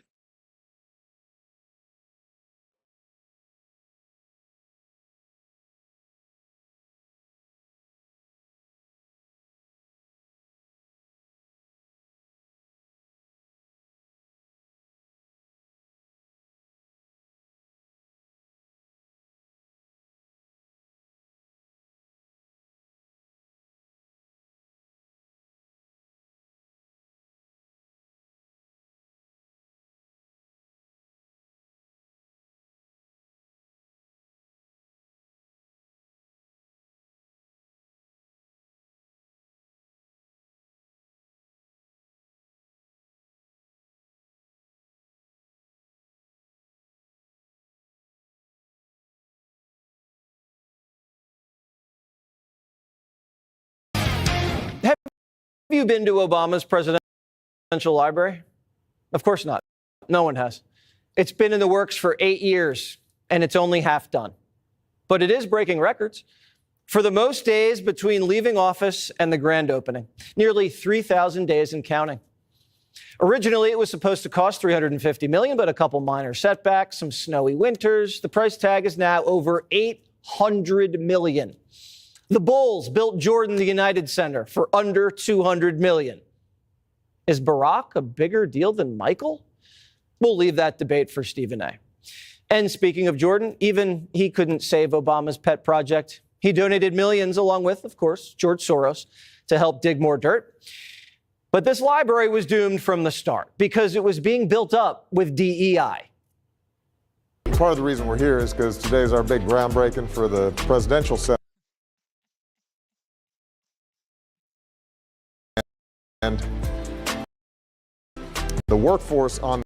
And please. But work didn't last for long. 3 years ago, a worker flagged a rope that looked like a noose. So Obama blew the whistle and sent everyone to anti-bias boot camp. Since then, the site's in disrepair. Cracked concrete as far as the eye can see. And now the DEI contractors are backstabbing Barack, suing him for $40 million for racial discrimination. Obama stepped on his own shovel. This is what happens when you make racial promises you can't keep. Lawsuits, cost overruns, and slowdowns. But versions of his DEI boondoggle have played out all over America for years. It's why we celebrate DEI Thursdays. Biden tied up his own projects in woke red tape. You want a new road in Maine? Good luck finding a diverse construction contractor. The state's 90% white. This is how you end up spending $8 billion on a half dozen charging stations. You got to be rational and flexible. Democrats rip Trump for not paying contractors to finish jobs. Will they do the same for Barack? Donald Trump changed city skylines around the world, yet Obama can't even finish a library at a local park? At this rate, Trump will finish his library first. And who knows? Maybe Mexico will pay for it. Fox and Friends weekend co-host Charlie Hurt joins me now. Charlie, this is quite a long process. What happened here? Well, first of all, I just want to take a minute to appreciate how badly masks aged. I mean, looking at this right here with all of them masked up and shields on their faces, I love that forever we will be explaining to our children and our grandchildren this psychotic episode that we all went through and that we never want to go through again. For the library, I love this story. It is the greatest story. It is a perfect encapsulation of Barack Obama's presidency. It was unnecessarily racialized, and then it winds up being years late, massively over budget, and then, of course, we find out totally incompetently done, kind of like everything he did throughout his presidency. And what I think is really remarkable here, massively over budget, it's at $800 million right now. It's going to wind up being over $1 billion. This is going to be the first $1 billion library ever built that's not like part of some university. And here's the crazy thing about it, Jesse. There are going to be billionaires who still want to suck up to this guy, who are going to give him the money to finish building this thing. It looks so ugly. Can you see the screen? And it's so ugly. It's so ugly. It's so ugly. And Charlie, we don't care if the contractor's white, black, a woman, Hispanic. It doesn't matter. But when you put this has to be this race for this amount of contracts, this is what happens. Right. Everybody just sues each other. Yeah, exactly. And it is so ugly. It is so ugly. If you paid me $1 billion to go into this library, for this to be my library, I would say no thanks. Keep your $1 billion. It's so freaking ugly. Kind of like, but again, a perfect encapsulation of his entire presidency. All right. I guarantee you Trump's library is going to be finished before Brock's. Guarantee it. And he should actually make that. And it will be gold and beautiful. It'll be gold and beautiful. Charlie, great to see you. And Mexico will pay for it. And Mexico. And Mexico will pay for it. Mexico will pay for it.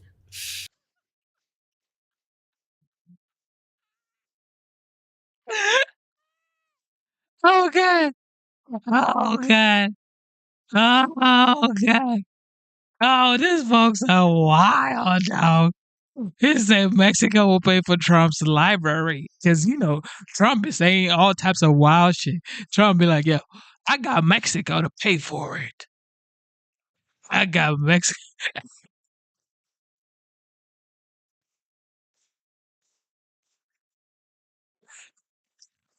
Oh, God.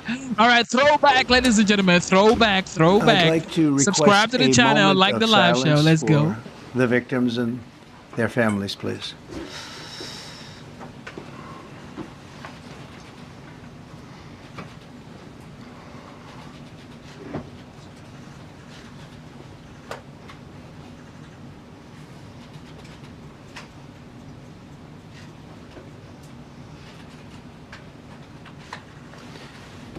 Thank you very much.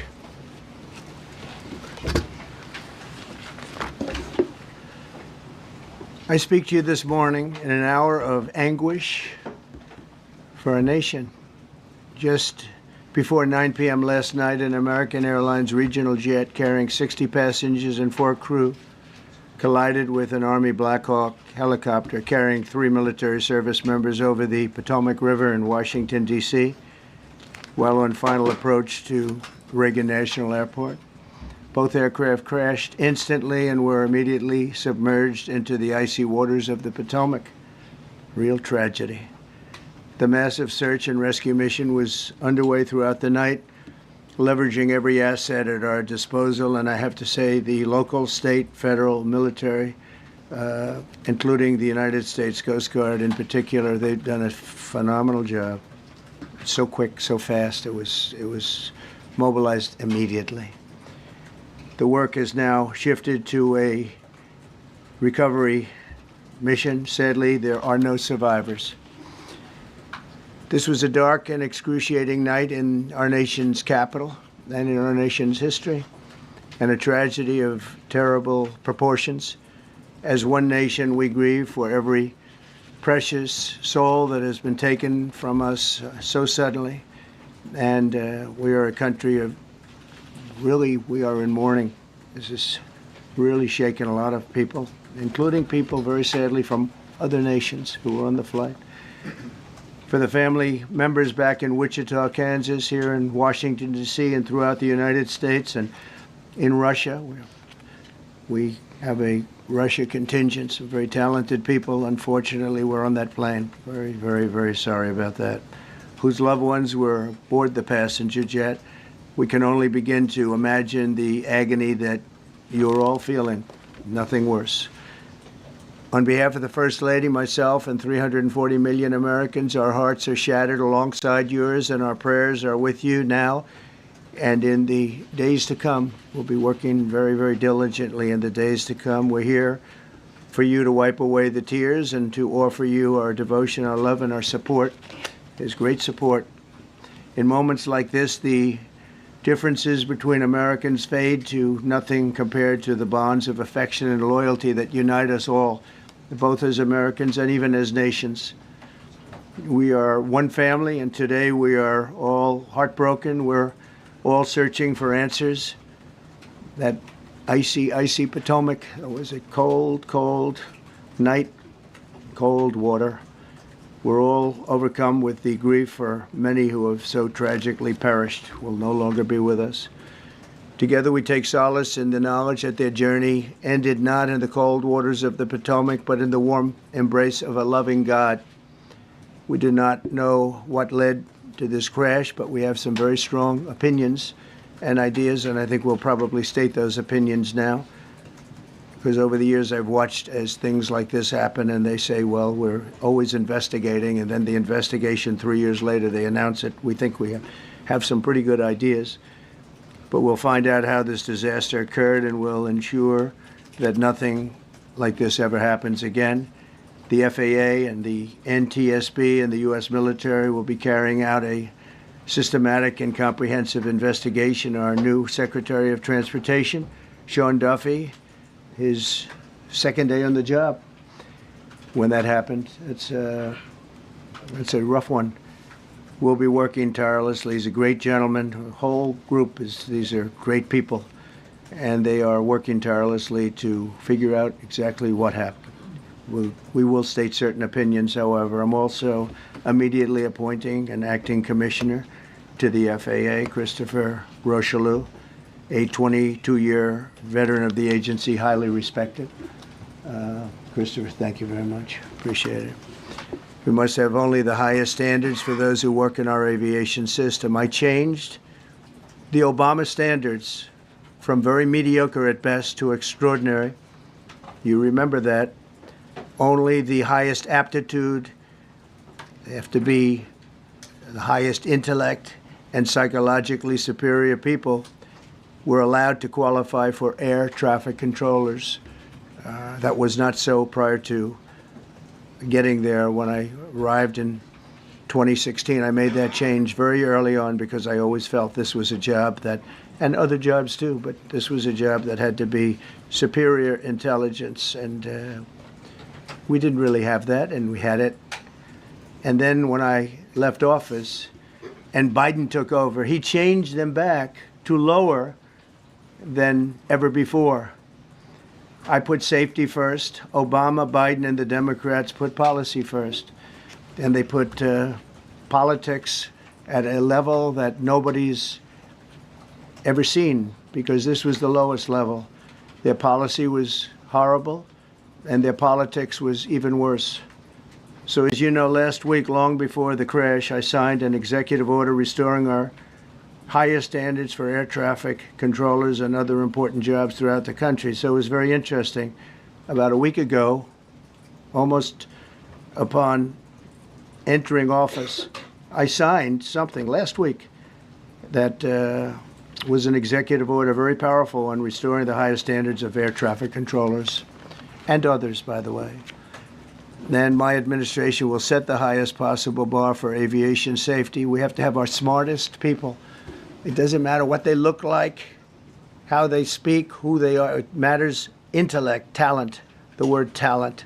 They have to be talented, naturally talented geniuses. You can't have regular people doing that job. They won't be able to do it. But we'll restore faith in American air travel. I'll have more to say about that. I do want to point out that various articles that appeared prior to my entering office, and here's one. The FAA's diversity push includes focus on hiring people with severe intellectual and psychiatric disabilities. That is amazing. And then it says FAA says people with severe disabilities are most underrepresented segment of the workforce, and they want them in, and they want them, they can be air traffic controllers. I don't think so. This was in January 14th, so that was a week before I entered office. They put a big push to put diversity into the FAA's program. Then another article, the Federal Aviation Administration, this was before I got to office, recently, second term.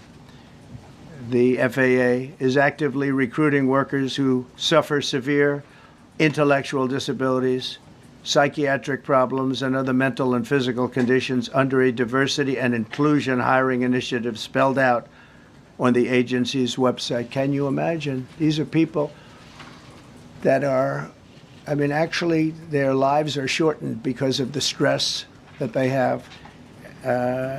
Brilliant people have to be in those positions, and their lives are actually shortened, very substantially shortened, because of the stress, where you have many, many planes coming into one target, and you need a very special talent and a very special genius to be able to do it.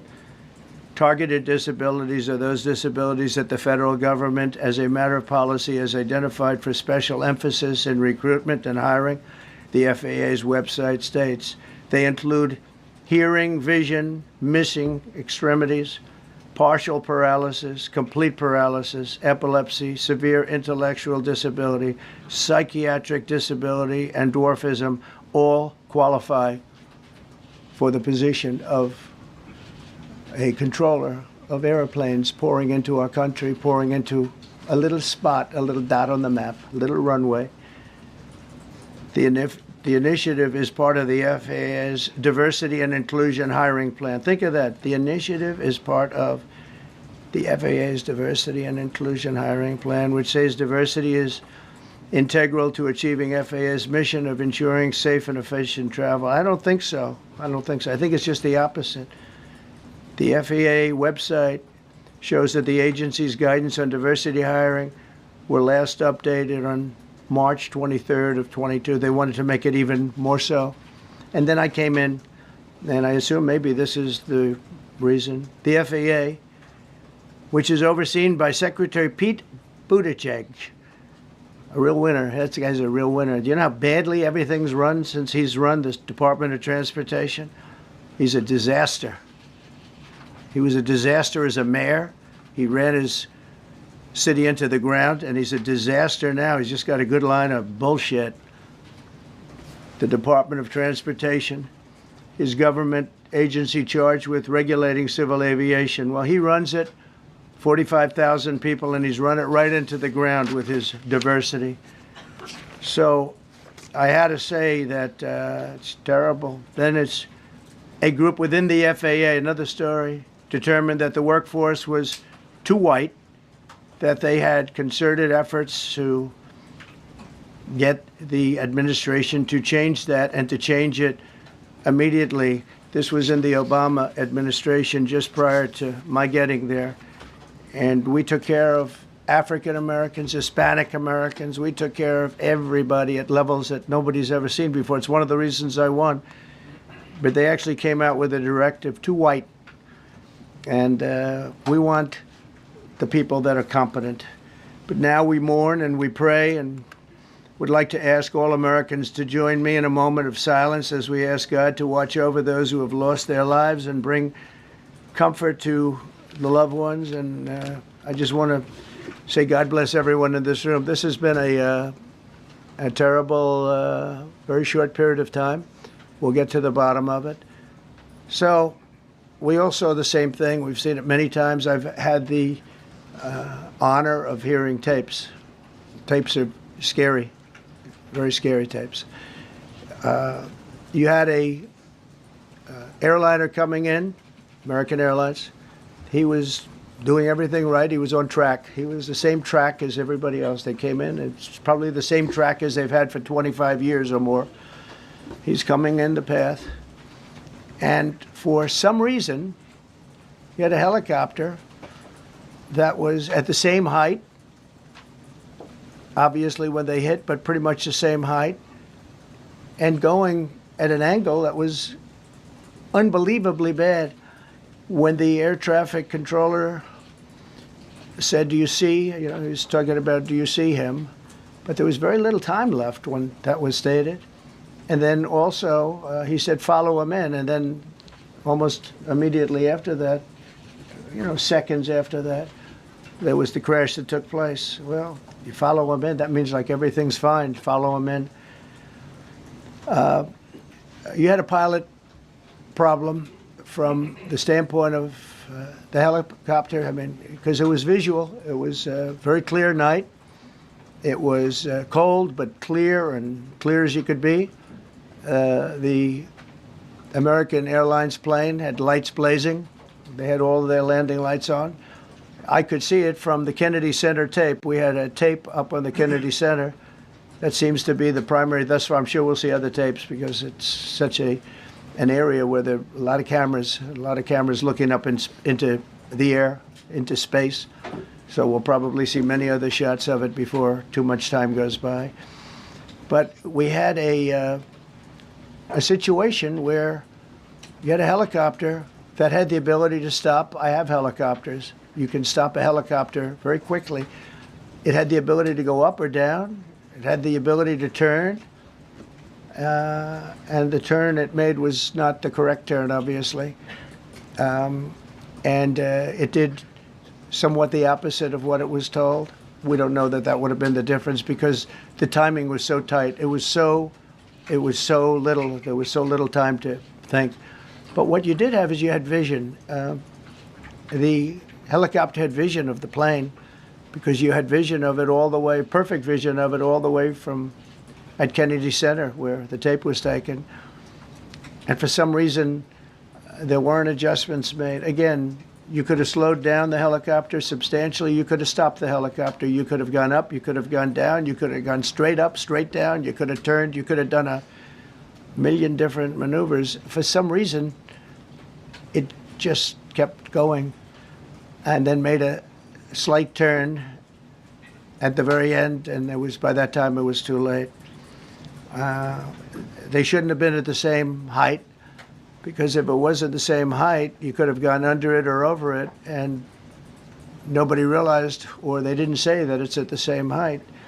At the same height, it still wouldn't have been great, but you would have missed it by quite a bit. Could have been 1,000 feet higher. It could have been 200 feet lower. But it was exactly at the same height, and somebody should have been able to point that out. So all of this is going to be studied, but it just seems to me from couple of words that I like to use, the words common sense. Some really bad things happened, and some things happened that shouldn't have happened. So you had a helicopter going in an identical direction. You had a helicopter that was at the exact same height as somebody going in essentially the opposite direction. You had a plane that was following a track, which is a track that every other plane followed. And I don't imagine, I know I've heard today that they might have been following the preceding plane, which was pretty close, but not that close, the preceding plane. But you wouldn't have even been able to see that because of the direction that the helicopter was coming in at. So you had a confluence of bad decisions that were made. And you have people that lost their lives violently lost their lives. We're going to take a few questions. I'd like to ask our new Secretary of Transportation to say a few words. Sean Duffy, a great gentleman, just started. It's not your fault, and I know you agree with me very strongly on intellect and even psychological well-being of the air traffic control. It's such an important position, and I think I can't emphasize stronger. I changed it when I first ran in 2016. I changed it. We had the highest standard that you could have, and then they changed it back. That was Biden to a standard I read it to you. That was from one of your papers. One of the people in this room actually wrote that. And then I changed it back a few days ago. And unfortunately, that was, we'll see. We don't know that necessarily it's even the controller's fault. But one thing we do know, there was a lot of vision, and people should have been able to see that, at what point do you stop? At what point do you say, wow, that plane's getting a little bit close? So this is a tragedy that should not have happened. Please, Sean. Thank you, Mr. President. And I would just note the President's leadership has been remarkable during this crisis. We have had a whole of government response, local, state, federal. And when you see that kind of cooperation, it begins with the leadership in this body. So thank you for that, Mr. President. You make our jobs a lot easier.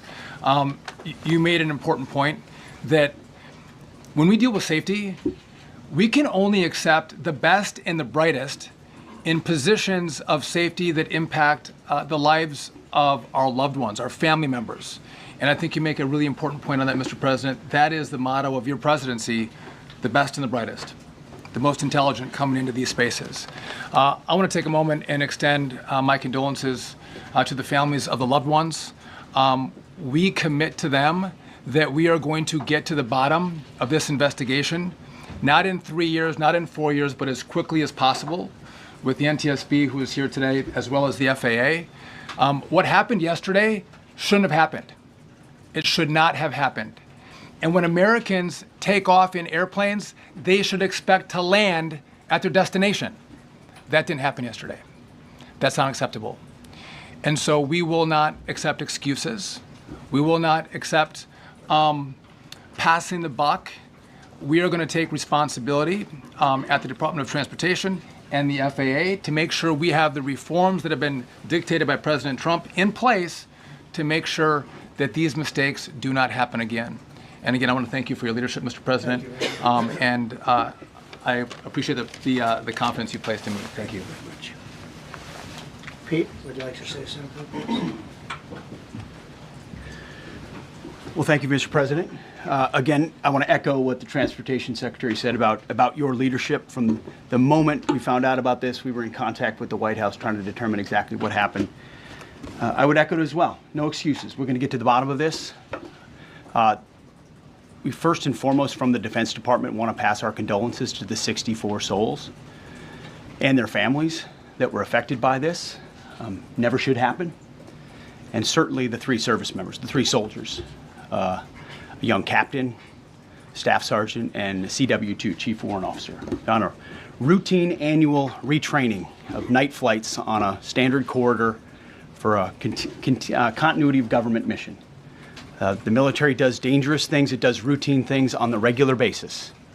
Tragically, last night, a mistake was made. And I think the president is right. There was some sort of an elevation issue that we have immediately begun investigating at the DOD and Army level. Army CID is on the ground investigating. Top-tier aviation assets inside the DOD are investigating, sir, to get to the bottom of it so that it does not happen again, because it's absolutely unacceptable. But I want to echo what the Transportation Secretary and you, Mr. President, said, because it pertains to the DOD as well. We will have the best and brightest in every position possible. As you said in your inaugural, it is colorblind and merit-based. The best leaders possible, whether it's flying Black Hawks and flying airplanes, leading platoons, or in government. The era of DEI is gone at the Defense Department. And we need the best and brightest, whether it's in our air traffic control, or whether it's in our generals, or whether it's throughout government. So thank you for your leadership and courage on that, sir, and we'll stand by you on it. Thank you. Very much. JD, please. Well, thank you, Mr. President, for your leadership. I just want to reemphasize something the President said, and you've heard from the Secretary of Transportation and of Defense. There really was a whole of government response. We were all on the phone. We were all communicating yesterday, trying to get to the bottom of this immediately, but also try to communicate with the American people about what happened.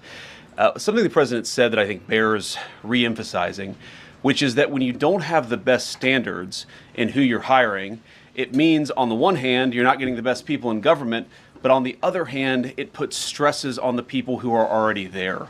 And I think that is a core part of what President Trump is going to bring and has already brought to Washington, D.C. is we want to hire the best people because we want the best people at air traffic control, and we want to make sure we have enough people at air traffic control who are actually competent to do the job. If you go back to just some of the headlines over the past 10 years, you have many hundreds of people suing the government because they would like to be air traffic controllers, but they were turned away because of the color of their skin.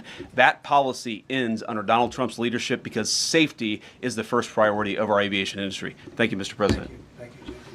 Mr. President, on DEI and the claims that you've made, are you saying this crash was somehow caused and the result of diversity hiring? And what evidence have you seen to support these claims? It just could have been. We have a high standard. We've had a much higher standard than anybody else. And there are things where you have to go by brain power. You have to go by psychological quality. And psychological quality is a very important element of it. These are various very powerful tests that we put to use, and they were terminated by Biden. And Biden went by a standard that's the exact opposite. So we don't know, but we do know that you had two planes at the same level. You had a helicopter and a plane. That shouldn't have happened.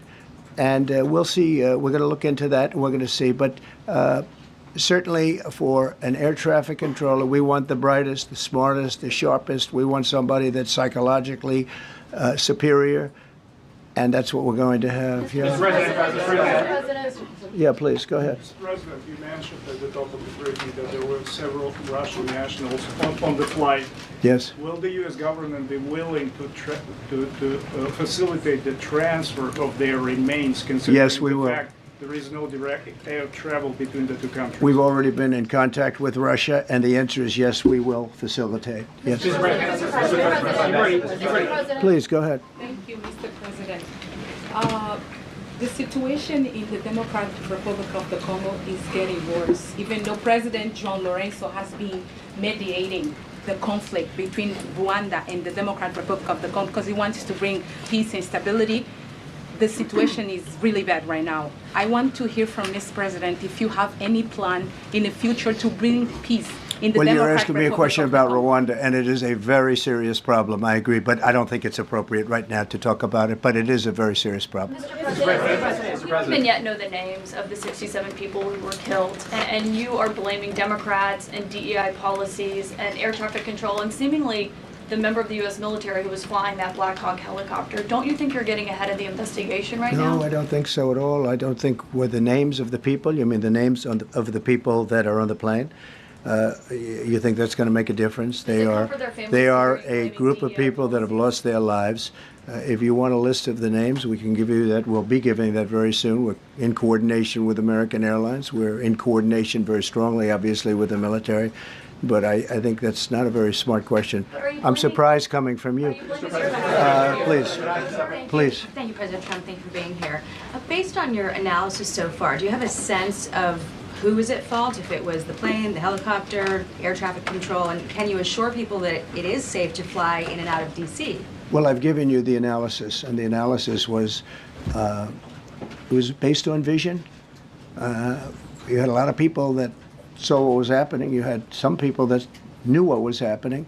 There was some warnings, but the warnings were given very, very late. You know, those warnings were given very late. It was almost as they were given. A few seconds later, there was the crash. It should have been brought up earlier. But the people in the helicopter should have seen where they were going.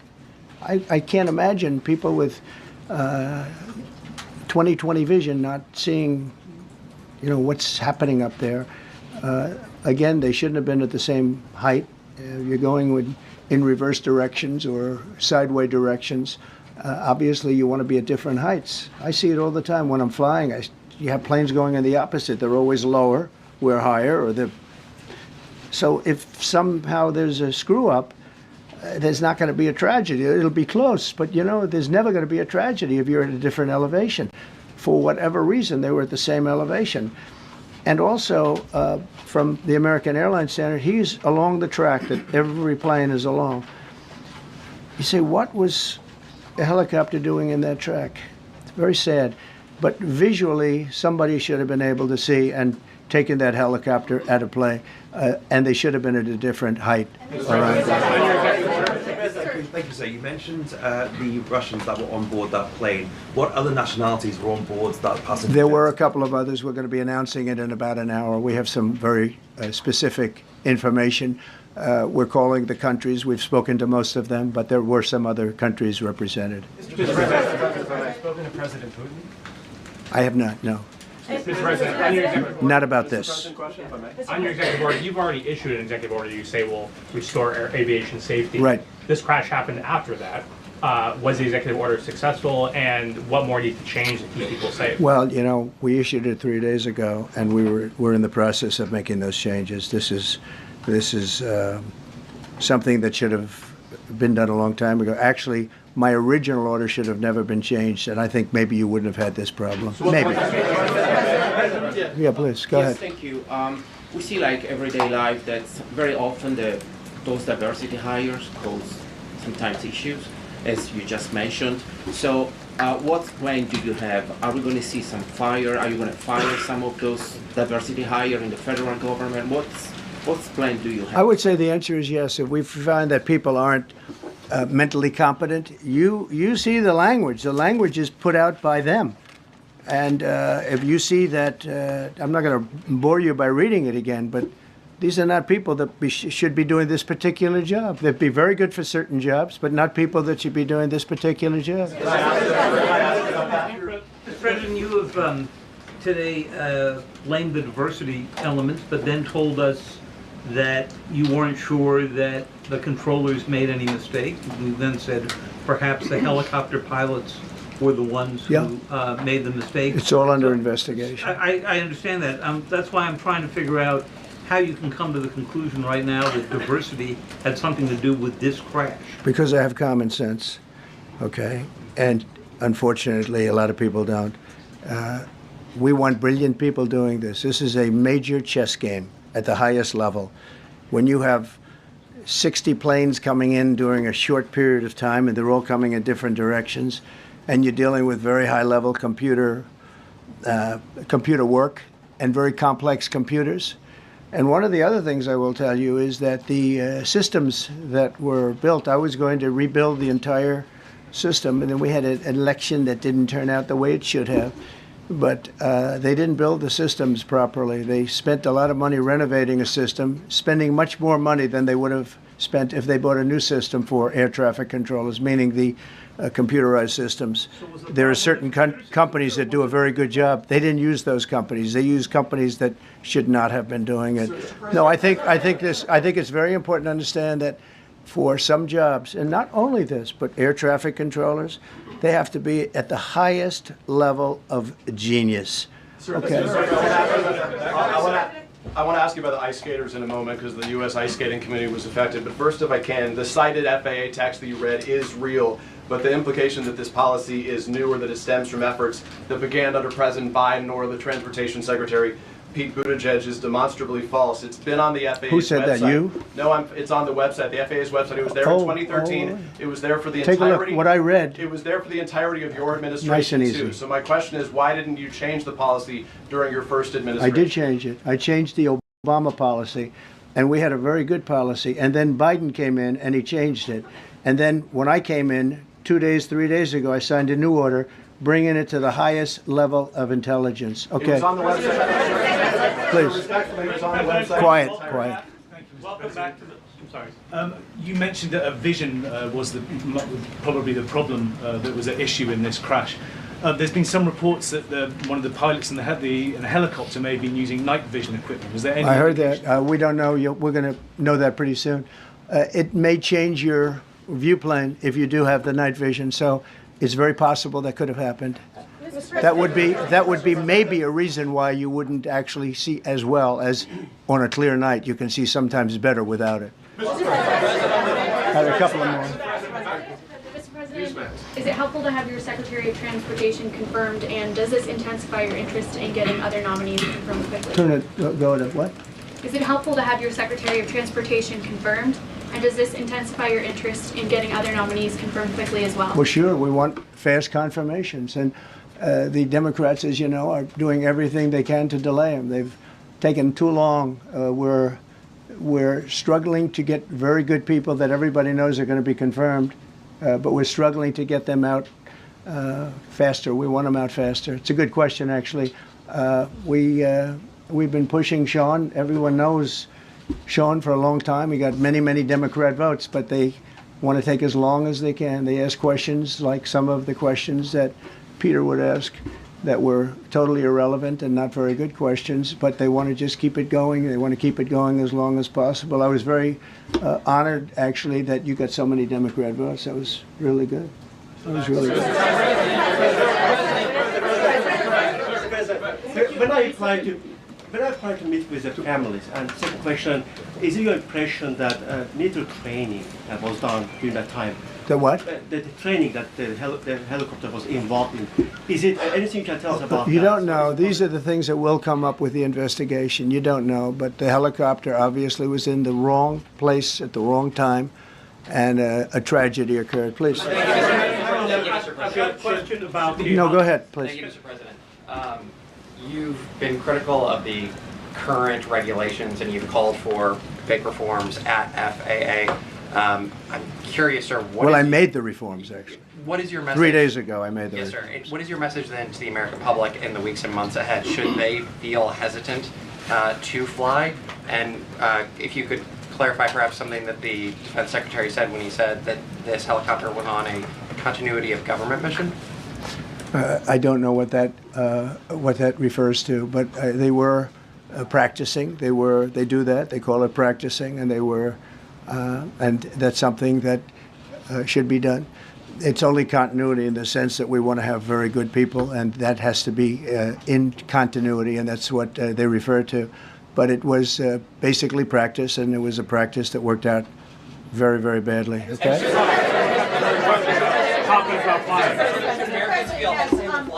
On his question, the first question, should people be hesitant to fly right now? No, not at all. I've not hesitated to fly. This is something that it's been many years that something like this has happened, and the collision is just something that we don't expect ever to happen again. We are going to have the highest level people. We've already hired some of the people that you've already hired for that position long before we knew about this. I mean, long before. From the time I came in, we started going out and getting the best people because I said it's not appropriate what they're doing. I think it's a tremendous mistake. You know, they like to do things and they like to take them too far, and this is sometimes what ends up happening. Now, with that, I'm not blaming the controller. I'm saying there are things that you could question, like the height of the helicopter, the height of the plane being at the same level and going in opposite directions. It's not a positive. But no, we're already hiring people. No, flying is very safe. We have the safest flying anywhere in the world, and we'll keep it that way. Thank you all very much.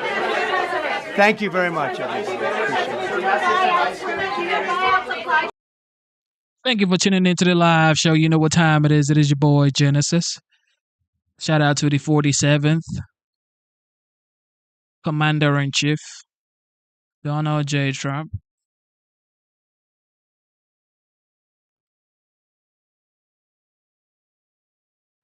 That was a throwback. Listen to this.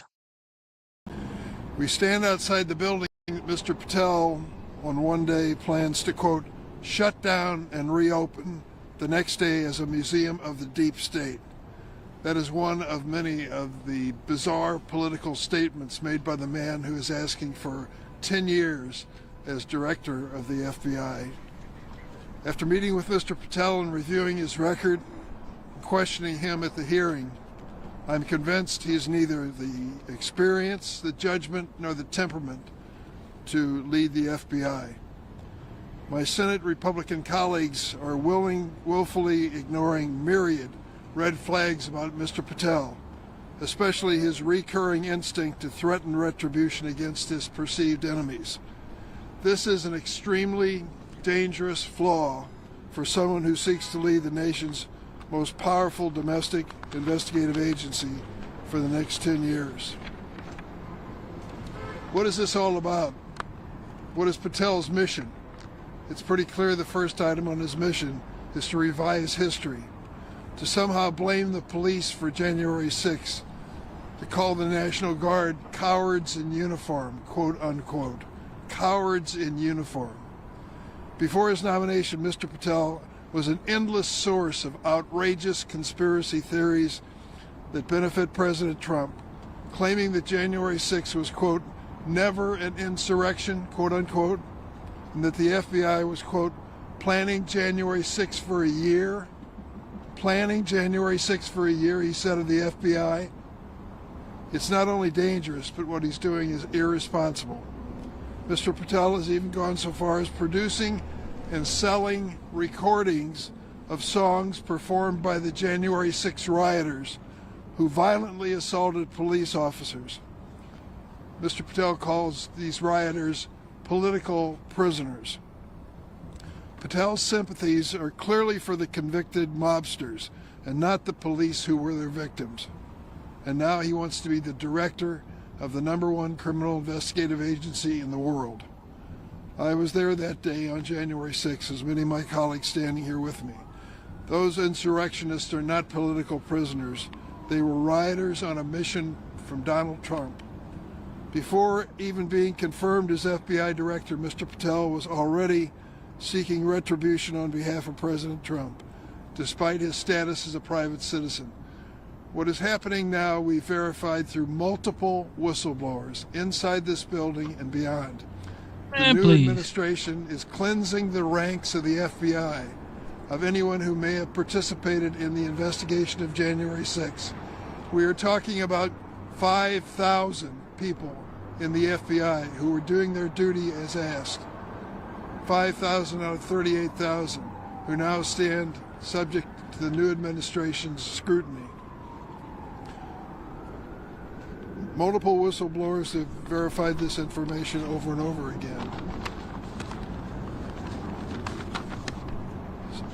Senior leaders with collectively 100 years of experience have been forced out, creating a leadership vacuum here at the FBI. Thousands of line agents fear losing their jobs simply because they were assigned to work on cases involving January 6th or President Trump. In the FBI's long history, this has never happened before.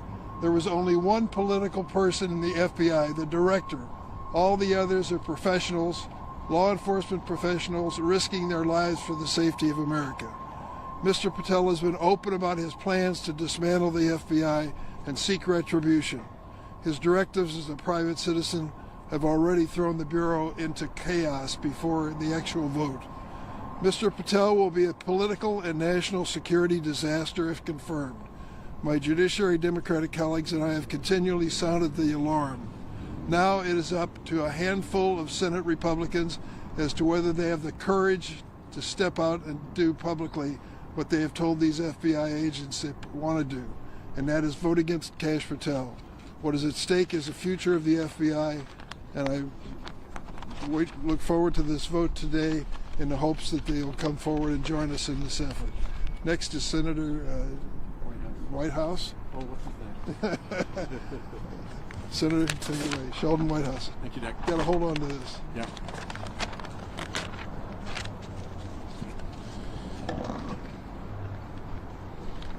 When left to his own devices, Kash Patel has proven himself to be a wildly vindictive partisan. When around Donald Trump, Kash Patel has proved himself to be a sycophantic suck-up. He has multiple foreign entanglements that are not adequately explained, including Chinese interests through Cayman Islands shell corporations. This from a guy who in this building is supposed to look out against China and Russia. And last, this is the first senior law enforcement official in American history to have pled the Fifth, and he has been unwilling to even explain to the Judiciary Committee what crimes it was that he was concerned about that caused him to plead the Fifth. Kash Patel, mark my words, will cause evil in this building behind us, and Republicans who vote for him will rue that day. Senator Coons. This morning, tens of thousands of FBI agents got up to do their job, to serve our nation, to help to keep us safe. And later today, the Senate will vote on whether or not to confirm Kash Patel to lead the men and women of the FBI. The Bureau needs and deserves a politically independent and capable leader to stand up for the brave men and women of federal law enforcement. And after the confirmation hearing and questions, it's clear to me and my colleagues here that Kash Patel is not that leader. He is a yes man for President Trump, already undermining the critical bureau he wants to lead, already demonstrating an alarming willingness to do the bidding of a vengeful White House.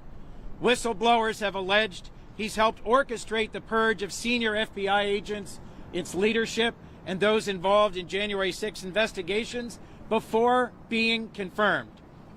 When Kash Patel in the future breaks the law, violates norms, erodes trust, and harms our public safety, every Republican who votes for him today needs to know that they will own those facts. When he weaponizes the FBI, and he has literally said he plans to do just that, Republicans better hope that that weapon doesn't end up pointed at them. The men and women of the FBI who bravely serve our nation and who keep us safe at home and abroad deserve better than Kash Patel. Americans deserve better than Kash Patel. And we intend to vote against him for confirmation today. Next is Senator Blumenthal. Thank you, Senator Durbin, for your leadership. Thank you to my colleagues for their work. Many of us as federal prosecutors have spent a fair amount of time in this building. As U.S. Attorney, I work closely with the FBI. Let me say, no building in our nation's capital better deserves the American flag than this one, because the FBI agents who work here, put their lives on the line, risk everything for our country, are patriots and heroes, and they deserve better than Kash Patel, who promised, I'm quoting, all FBI employees will be protected from political retaliation. He said it under oath. At that very moment, he was involved in directing covertly the purging of FBI employees based on political retribution. At the very moment, under oath, he was denying that there would be any political retribution. And in fact, in the days that followed, top leaders were fired, and a lot of employees were given word that they would be let go as well, simply because they were involved in a criminal investigation of Donald Trump to which they had been assigned. They did what they were assigned to do, and the result was political retribution. For all the reasons that my colleagues have outlined so well, and I think that, there are just overwhelming number of factors that argue he is unprepared and unqualified. He has an enemies list. He has these foreign entanglements. He has talked about and glorified the January 6th rioters as political prisoners. There's no question he is unqualified and unprepared. The only question is whether my Republican colleagues will do the right thing. And let me say to Republicans who may vote for Kash Patel, this vote will haunt you. You will be held accountable. You will rue the day of this vote if it's in favor of Kash Patel, because the American people will hold you accountable, and we will make sure that the American people know about this vote. And with that, let me introduce Senator Padilla. The first of our California delegation. Right. Good morning. I want to thank Ranking Member Durbin for bringing us together today. It's pretty clear to me what's going on. If you think back to President Trump's first term, his trademark strategy was to try to, quote, flood the zone, to muddy the waters, to put us in a state of constant chaos for the purpose of confusing the American people, make people feel overwhelmed with so much that happens in a single day, and to distract from the real dangers and threats that he represents. He's doing it again, and doing so to try to pull attention away from the extreme nominees he has put forward to serve not just in his cabinet, but in a number of high-level positions in the administration.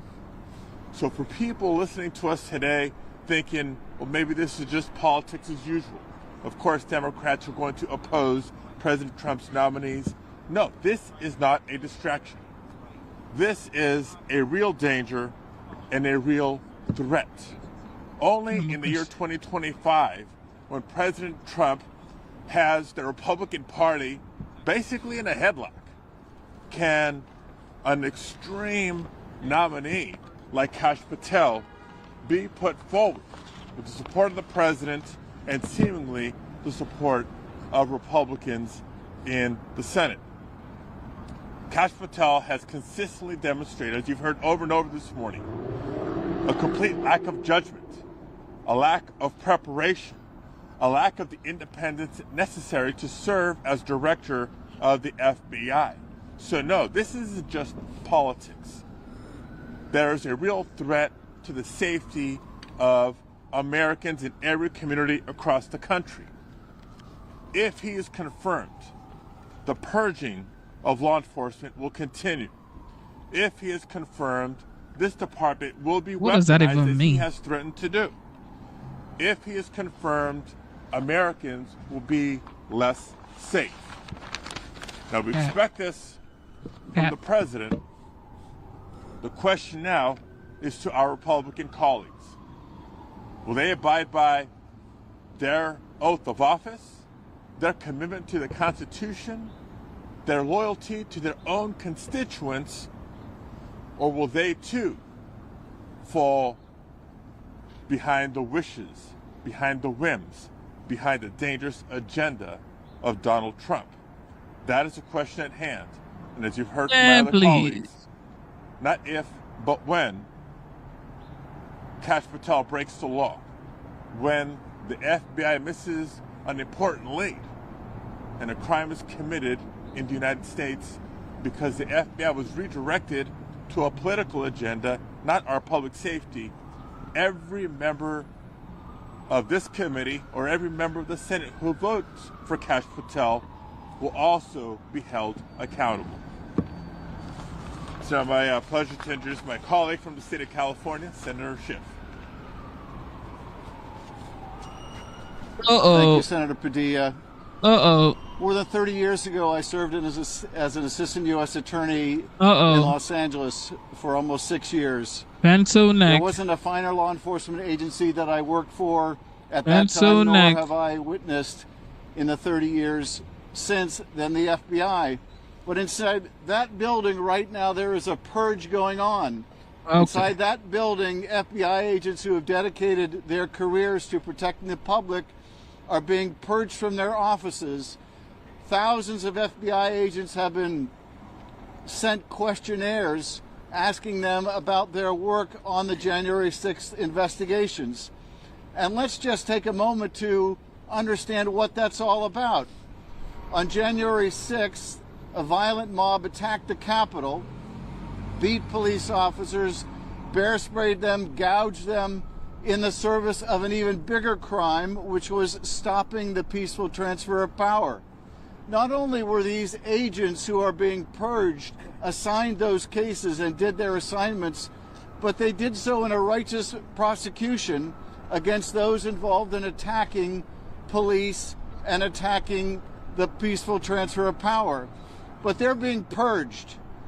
And the man that they would have head the agency, the man that Donald Trump would have head this agency, is someone who made common cause with those violent attackers. This is someone who joined them in song, helped produce music by these people who beat and gouged and bear sprayed law enforcement officers. This tells you something about the character of Kash Patel, or rather his lack of character. This is someone who said he wants to close down this building and open it up as a museum of the deep state. This is someone who, when I asked him whether he was aware of any firings within the Bureau or any potential firings within the Bureau, said he didn't recall. Said he didn't recall when whistleblowers have said he was deeply involved in those firings of top FBI personnel. This is someone we cannot trust. This is someone who lacks the character to do this job, someone who lacks the integrity to do this job. Nobody trusts We know you, that. too. Our Republican colleagues know that. The only qualification Kash Patel has to be FBI director is that when everyone else in the first Trump administration said, no, I won't do that, that crosses moral, ethical, and legal lines, Kash Patel said, sign me up. In the first Trump administration, as we are seeing in the second, you rise to the level of your sycophancy, and no one is a bigger or more dangerous sycophant than Kash Patel. This political hack does not deserve to be in this building. He can't do the job. He won't protect the public. He will misuse the resources of the Bureau. He will weaponize it against the president's political opponents rather than protecting the safety, the public safety of the American people. We will vote no. Our Republican colleagues, intimidated by this president and threats of primary challenges from MAGA world, may vote to confirm him. But as my colleagues have said, they will have to live with that vote, be accountable for that vote, and be accountable for all the destruction that Patel does to this premier law enforcement agency. We stand, us Democratic members of this Judiciary Committee, stand shoulder to shoulder with the professionals in the FBI, with law enforcement everywhere, and we wish our colleagues would do the same. And with that, let me proudly introduce my colleague, Peter Welch. Thank you, Mr. Chairman. It's like we're in the Windy City here, kind of Chicago cold. You all are doing pretty good. Well, it's not quite Vermont cold. I mean, we know cold in Vermont. You know, I'm not going to repeat the things my colleagues have said, which I agree with, but here's the context. Since January 20th, Donald Trump has been on a lawless rampage. He has invaded the authority of Congress by canceling programs that have appropriated funds. He's inflicted cruelty on people who have been loyal public servants and agencies across the country. He is threatening farmers with these high tariffs, calling it an emergency. Kash Patel is a crown jewel in this lawless rampage. He's an instrument of Donald Trump's effort to destroy the Justice Department and the FBI so that he is absolutely and completely not only above the law, but beyond the law. He's called it my Justice Department. Kash Patel agrees. He willingly agrees to carry out the vengeance tour of Donald Trump. That's what he does. This FBI has been so revered in our country. Sure, it has issues at various times, as every agency does. But this has been a non-political agency, no longer. And when in the confirmation hearing, my colleagues, Adam Schiff and others asked about the purge, he heard nothing, see nothing, hear nothing, say nothing. He didn't know anything about it. 2 days later, it comes out he was masterminding it and implementing it as he was lying to us in the committee. So the biggest threat to our country right now is Donald Trump's frontal assault on the rule of law. And one of the generals in that assault is Kash Patel. We must defeat his appointment as the FBI director. Thank you. Questions? Too cold for questions? Too cold for. They're scared. They are absolutely scared. It's okay. ID funding as well. Does the president have any comment on that? So, Caroline Levitt. She's doing a great job as well. Okay. So, like I told you guys, we are going to be throwing it back for the most part.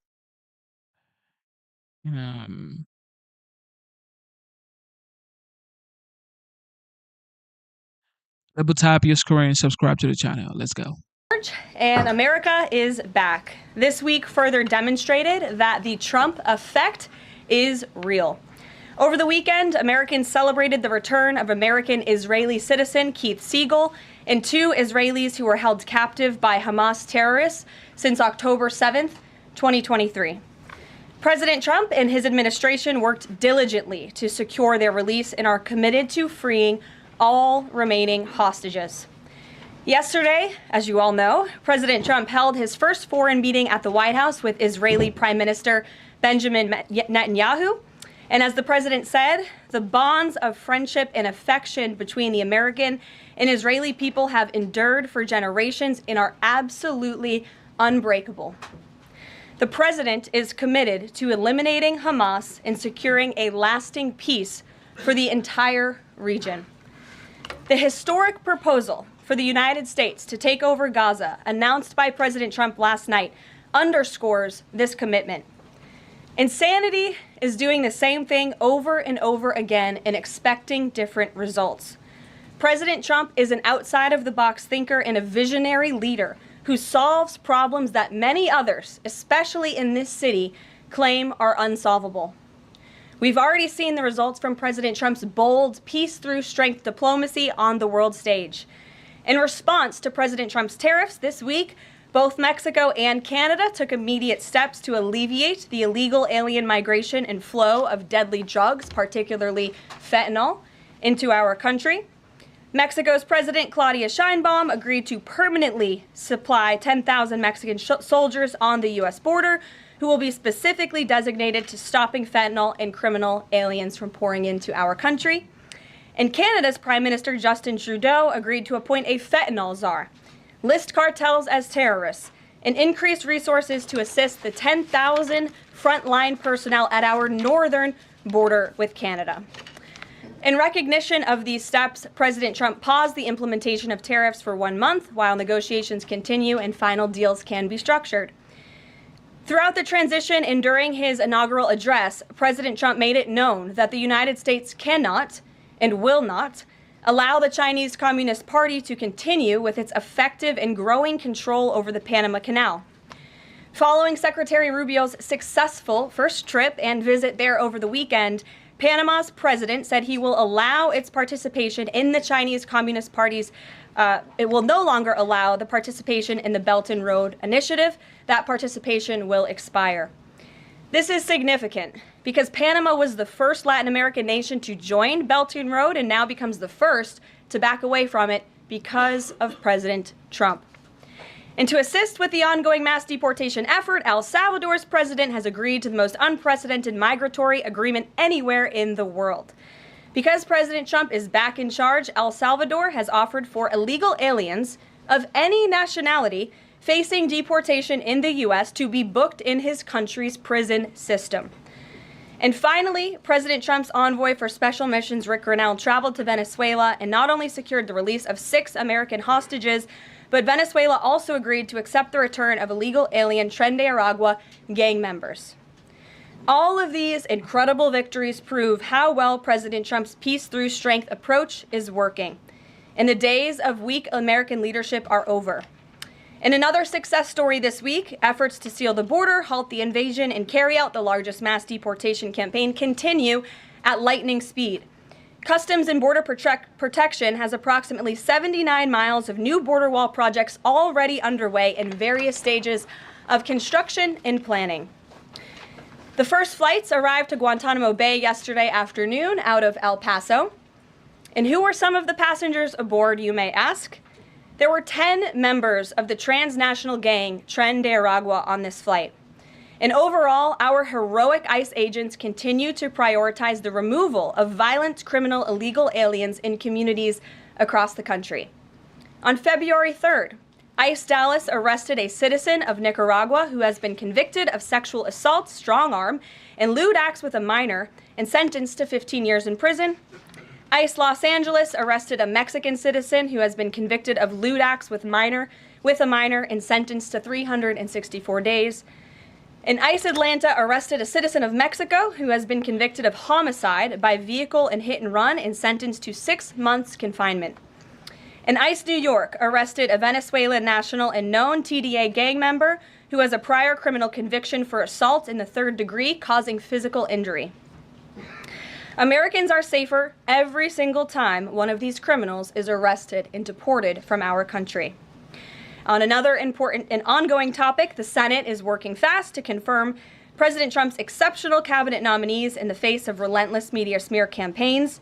As of right now, 12 members of the president's cabinet have been confirmed, most recently Pam Bondi, who, as you all know, I was just in the Oval Office for that swearing-in ceremony surrounded by Pam's lovely family, and we look forward to watching her serve as the Attorney General of the United States. According to CNN, President Trump is getting more cabinet picks confirmed so far than the average president in the modern era. Another success story. And we believe it's critical that Republicans in the Senate majority stay tough and keep their foot on the gas to confirm all of the remaining nominees as quickly as possible so we can continue President Trump's important work here at the White House and across our entire federal government. And lastly, throughout his historic campaign, President Trump pledged to restore common sense to our country. And he is continuing to deliver on that with an executive order that he will sign later today.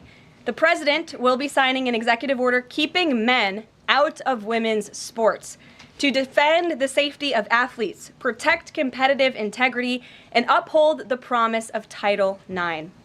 This common sense action from President Trump ends the disgusting betrayal of women and girls by the previous administration, who for years catered to radical activists who wanted biological males to be treated as women in workplace showers, competitive sports, prisons, and even rape shelters.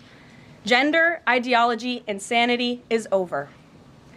Submissions from individuals across the country interested in participating in our new media seat at a future briefing continue to flood in.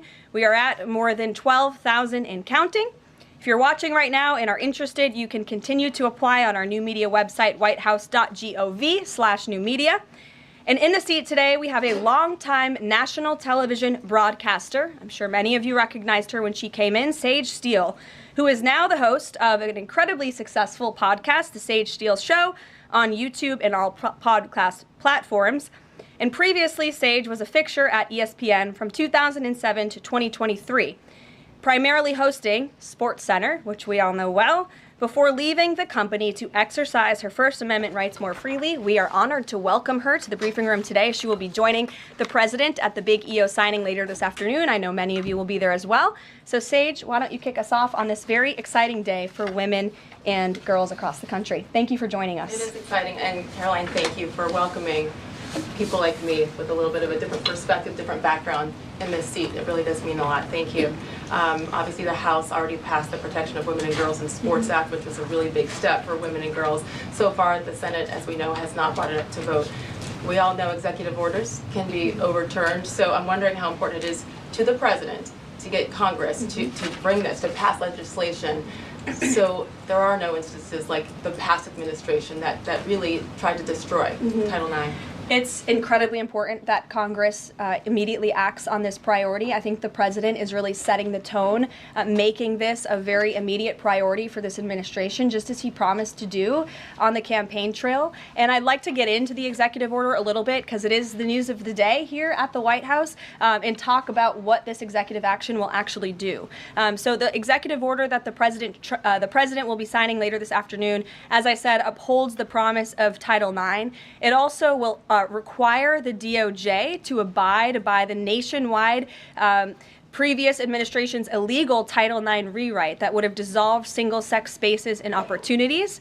It also requires immediate action, including enforcement actions against schools and athletic associations comprised of schools that deny women single-sex sports in single-sex locker rooms. The executive order also calls for the convening of private sporting bodies in the White House. We want them to come to this campus so the president can hear in person the stories of female athletes who have suffered lifelong injuries, who have been silenced and forced to shower with men and compete with men on athletic fields across the country. Many of those women will be at the White House today. I encourage all of you in the media to actually talk to them, to hear their stories.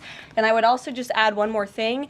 This is a wildly popular position with the American people. In fact, there was a new poll recently that showed the overwhelming majority of Democrats also support keeping biological men out of women's sports. And so I know the president is very excited about the bill signing that will take place at 3 o'clock this afternoon.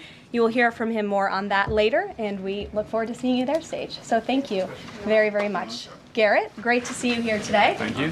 On Gaza, the president has spent basically his entire public career criticizing foreign entanglements, nation building, sending American troops to fight abroad, particularly in the Middle East. This plan seems like it could ultimately involve all of those things.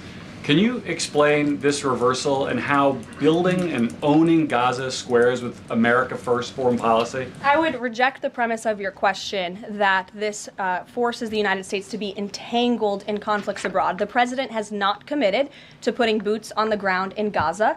He has also said that the United States is not going to pay for the rebuilding of Gaza. His administration is going to work with our partners in the region to reconstruct this region. And let me just take a step back here, because this is an out-of-the-box idea. That's who President Trump is. That's why the American people elected him. And his goal is lasting peace in the Middle East for all people in the region.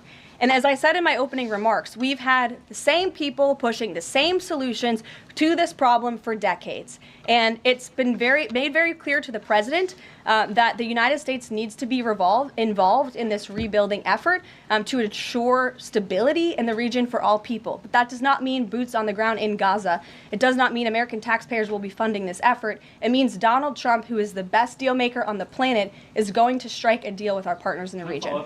He did not rule out American troops in Gaza last night. Are you doing that now? I am saying that the president has not committed to that just yet. He has not made that commitment, and you know that. And on the foreign partners, the Jordanians, the Egyptians, the Saudis have already panned this plan. What foreign partners, if any, have expressed any interest in being part of it? Well, the president has said he's been socialing this idea for quite some time. He's been thinking about this. He said in his remarks last night, this was not a decision or an announcement that he takes lightly. And the president has already spoken to the President al-Sisi. In fact, that was his first foreign leader call. He's meeting with the King of Jordan, King Abdullah, next week. He spoke with the King of Bahrain. He spoke with the Crown Prince of Saudi Arabia. And he has made it very clear, he's been very vocal, that he expects our partners in the region, particularly Egypt and Jordan, to accept Palestinian refugees temporarily so that we can rebuild their home. I'd like to show you some images of Gaza that were taken. Fox News aired this. I mean, that is, as they put it, an apocalyptic scene in Gaza. This is an uninhabitable place for human beings. Do you really think that families can live their dream in a region that looks like this, with no running water, no electricity? And the special envoy to the president, Steve Witkoff, recently traveled to Gaza, as you all know. And he came back with images that he showed the president of the dire situation here. And the president made this decision with a humanitarian heart for all people in the region. Peter. Thank you, Caroline. Are any officials here preparing to fight Democratic lawmakers in the streets? Absolutely not. So some And of these, thanks for the question. some elected Democrats are so steamed about Doge. Congresswoman LaMonica McIver says we are at war. Ilhan Omar says we might actually see somebody get killed. And Chris Van Hollen says we have to fight this in the Congress. We have to fight this in the streets. So what now? And may I just point out, if you heard that type of violent, enticing rhetoric from our side of the aisle, from Republican leaders on Capitol Hill, I think there would be a lot more outrage in this room today. It's unacceptable, the comments that have been made by these Democrat leaders, and frankly, they don't even know what they're talking about. Because President Trump was elected with a mandate from the American people to make this government more efficient. He campaigned across this country with Elon Musk, vowing that Elon was going to head up the Department of Government Efficiency, and the two of them, with a great team around them, were going to look at the receipts of this federal government and ensure it's accountable to American taxpayers. That's all that is happening here. And for Democrat officials to incite violence and encourage Americans to take to the streets is incredibly alarming, and they should be held accountable for that rhetoric. It sounds like something that they're most concerned about is Doge engineers with access to Treasury systems. Can you clarify, do the Doge engineers have read-only access in these systems, so they are not allowed to write new code? No. They are not, okay. No. And then one more thing. NBC is reporting that some of the illegal immigrants that we've seen rounded up and arrested are not being deported. They're being released with ankle or wrist monitoring devices, or they have to check in on the phone. So is the administration arresting more people than you have room for? I have seen the reports, and I'm glad you brought it up because we want to address it. There have been a total of 461 illegal aliens. This is of this morning when I got this information from DHS that have been released from custody of the more than 8,000 that have been arrested since President Trump was inaugurated. It's less than 6%. And there are reasons for their release. Some of the factors include a lack of significant likelihood of removal in the foreseeable future, lack of detention availability, which is something this president and this administration has been incredibly vocal about. We are doing everything we can to deport and detain illegal immigrants, but we need Congress's help to increase funding for Border Patrol and for ICE to increase detention capability in our facilities. And then other serious medical conditions have also been the reasons for some of the release of these individuals. But none of them have final deportation orders. Many of them are probably contesting their immigration status. I'd refer you to DHS for more details, but I did get that information because I knew it'd be a question, so thank you. Sure. Yes.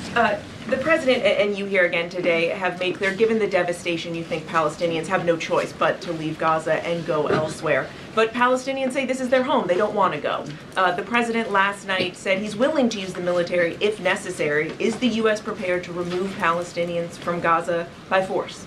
The president is prepared to rebuild Gaza for Palestinians and all people in the region, peace-loving people who want real economic development and opportunity in the region. This is a region that has been controlled by Iranian-backed terrorists, Hamas, who have brutalized not just Israelis but Palestinians too. It is because of Hamas that you see those images on that screen, that Gaza has become a demolition site because Hamas launched that brutal attack on Israel on October the 7th. And so again, I would stress, President Trump wants to ensure that this can be a place where all people can live in peace. He is a peacemaker in chief. He made that very clear in his first term. And as for how that will be accomplished, the president and his team are talking with our allies in the region to consider next steps. But should the American people be prepared to see U.S. military on the ground fighting a ground war against Hamas? Again, the president has not committed to U.S. troops in the region. But it is an option.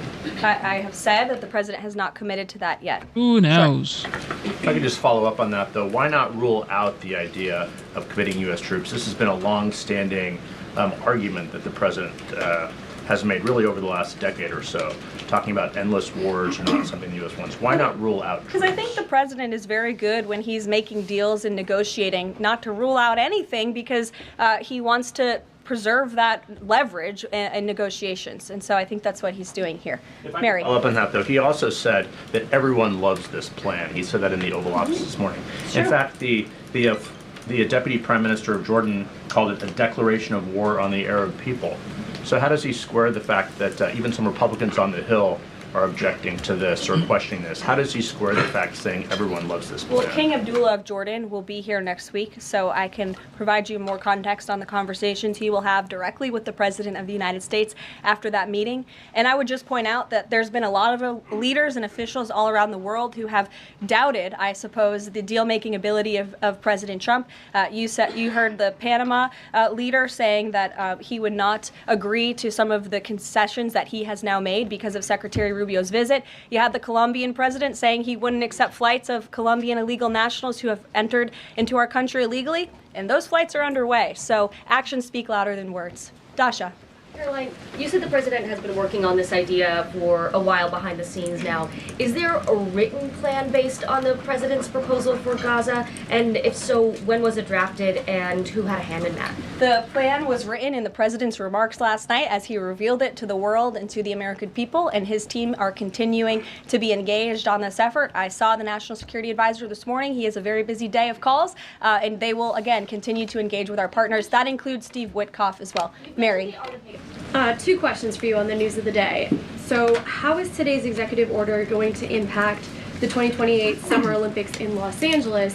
For example, would a man who thinks that he's a transgender woman be allowed to compete as a female on U.S. soil?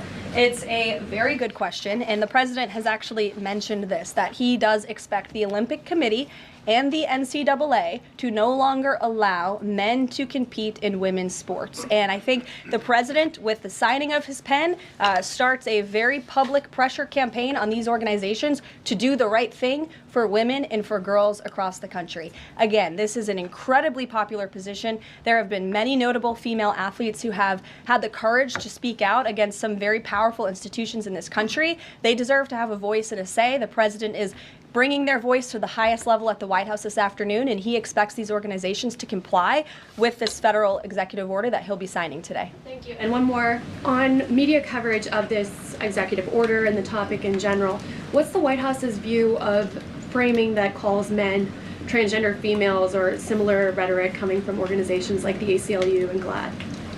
Well, it's been very clear. The policy of this administration is that there are only two sexes, male and female. Pretty simple. Brian Glenn. Yes.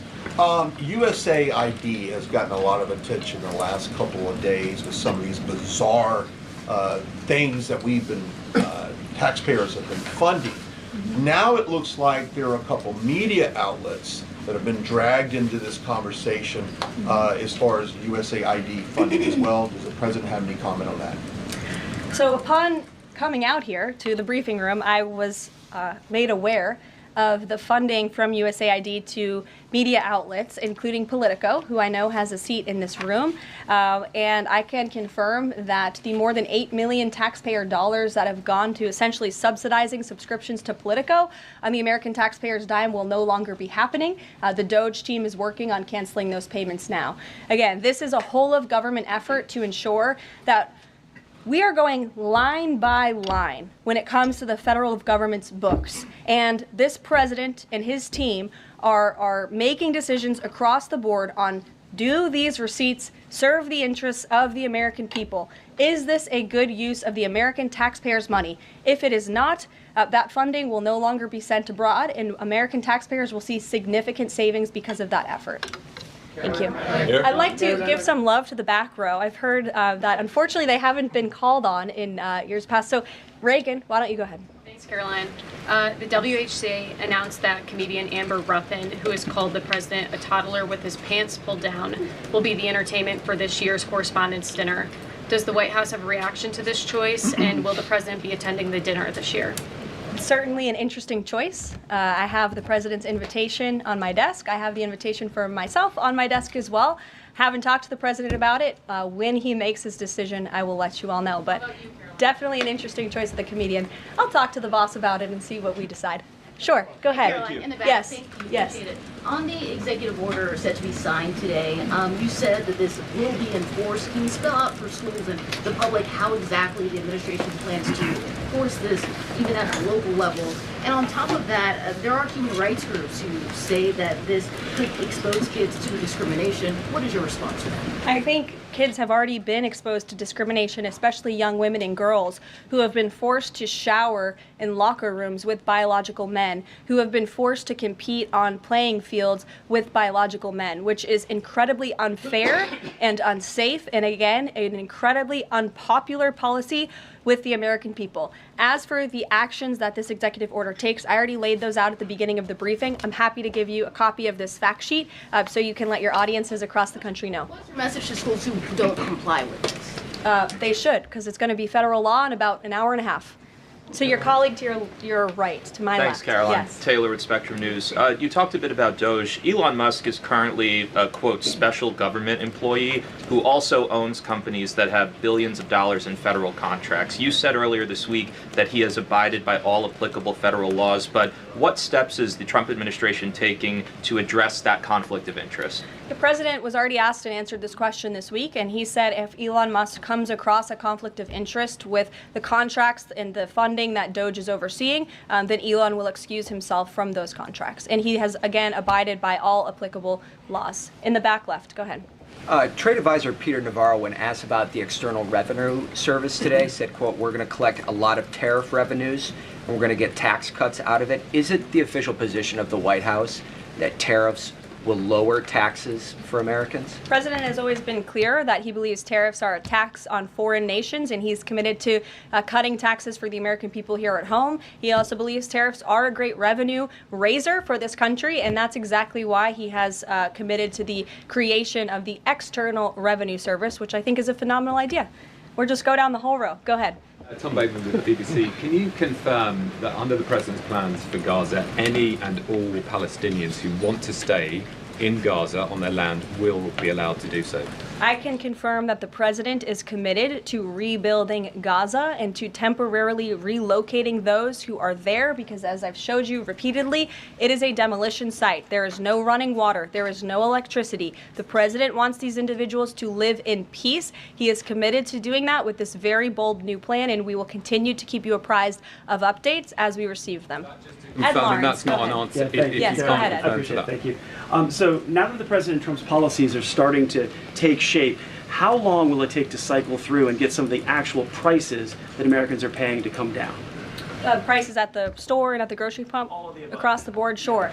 Well, the president is doing everything he can, obviously, to reduce the cost of living crisis in this country as quickly as possible. That's why he signed a litany of executive orders across the board.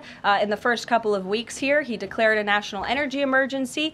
He committed to cutting 10 regulations for every new one on the book. As you know, working for a Fox Business-related outlet, deregulation and energy independence are huge drivers of reducing inflation in this country. And I think Americans can be assured by the results President Trump had in his first term, when again inflation was 1.4% when he left office. Is it months or is it a year? And will Americans have the patience to wait for it? I don't have a timeline, but the president is doing everything that he possibly can to reduce cost of living for Americans at home. Phil Wegman. Thank you. Is it worth risking the life of a single U.S. Marine to turn the Gaza Strip into the Riviera of the Middle East? Phil, I'm not sure why you're asking me that question because I've already said the president has not committed to sending Marines or any boots on the ground in Gaza. We'll bring it to the front row. You're holding out the possibility? Good to see you again here in the front row, Caroline. Two things. On today's announcement, Title IX, if he scales back the education department or moves to shut it down entirely, what entity will enforce Title IX? As of now, this will be enforced through education, through Title IX.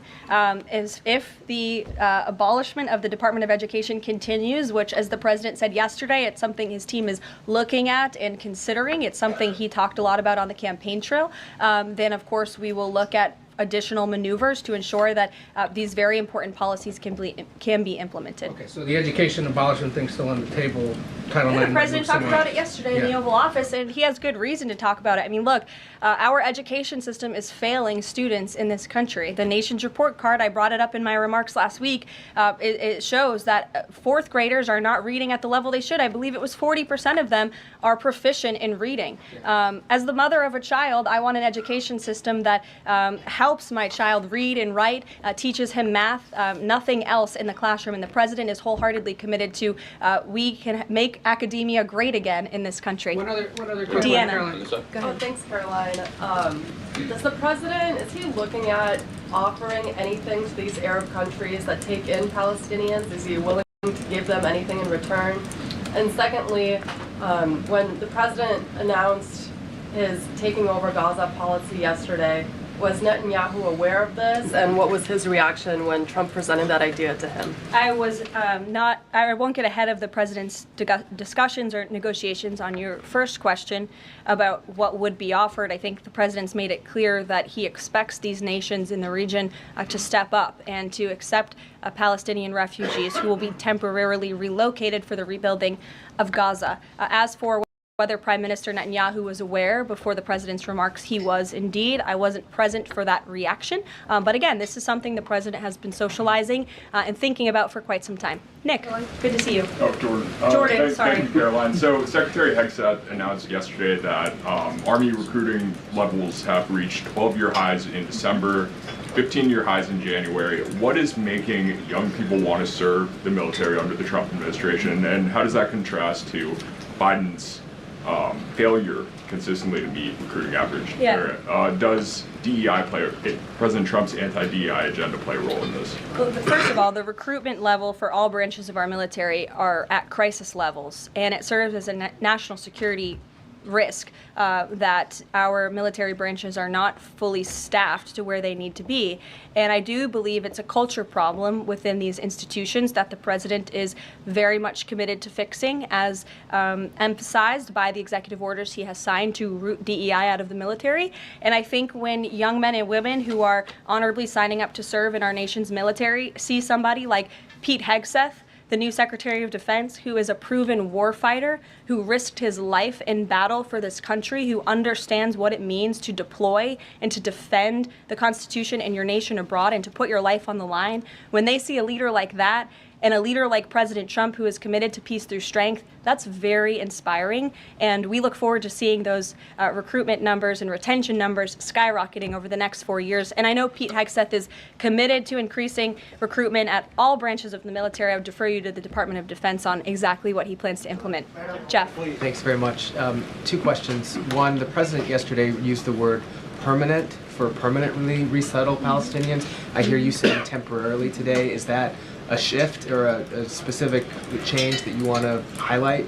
And my second question is, yesterday he spoke about the U.S. owning Gaza. Mm-hmm. Who owns Gaza now, and how would the U.S. acquire ownership? Well, Gaza is currently run by Iranian-backed terrorists in the Middle East, Hamas, who we all agree, I think everybody in the region agrees, that can no longer stand. Just look at the events of October 7th and the events since.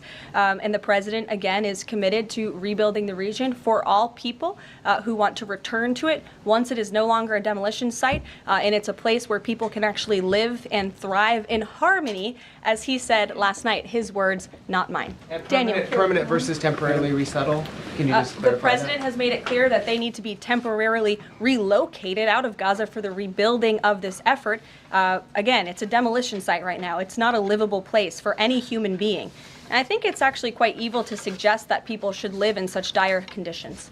Daniel. Caroline, thank you so much. The Daily Guidance says that the president will be meeting with a pair of governors today, Governor Abbott of Texas and Governor Newsom of California. It comes after the president took executive action to turn the water back on in California. Billions of gallons are flowing out. What can you tell us about the two meetings and the importance of President Trump's actions to help people in California? Sure. Those meetings will be taking place shortly, so I will get out of here to get to those meetings, we can always provide you a readout, as we always do. We try to be very transparent about what the president is doing in the Oval Office. Perhaps he'll even call you in to join him. We never know around here, as you all know. But Governor Abbott is obviously a great friend and an ally to the president. He has been on the front lines of the border crisis in this country. And as for Governor Gavin Newsom, well, the president is willing to work with anybody from blue states or red states to do what's best for the American people. And the president really enjoyed his trip to Pacific Palisades last week. He felt very inspired by the frustration of the residents there, and he has been wholeheartedly committed to ensuring that the water is flowing in California to prevent these wildfires, and also that people have access to their properties. And he has continued to apply tremendous pressure to Gavin Newsom and also the Los Angeles mayor to allow private residents and property owners to access their property. He believes that's their right to do so, and they should be able to do it. And one more thing before I wrap up, because I do want to get to these meetings, and I will see you all at the EO signing later this afternoon. I would just say that you brought to mind California and North Carolina, who continue to be on our hearts, and the president and this administration are committed to ensuring that these individuals get the funding that they need. And I would just say a strong message to Democrats who are out there pretending to be outraged about the long list of crap that this administration is cutting, federal waste and funding, like $2 million for sex changes in Guatemala, $6 million to fund tourism in Egypt, $20 million on a new Sesame Street show in Iraq, $4.5 million to combat disinformation in Kazakhstan. I could go on, and I'm happy to provide this list to every single one of you. Democrats are outraged that the American people want to be, they want their taxpayers going to good uses, not stuff like this. But then they're very quiet about the fact that there are still North Carolinians and people in California who have lost everything, and in the last 4 years, this federal government did nothing to help them. This president will continue to put Americans first, and I think the successes of this week so far speak to that, and it's only Wednesday. So I'll see you guys later this week, and we'll see you this afternoon. Thank you very much. Thank you for tuning into the live show. You know what time it is. It is your boy, Genesis. Okay. Do you want to keep going, or you want us to end the live show? Let me know in the chat.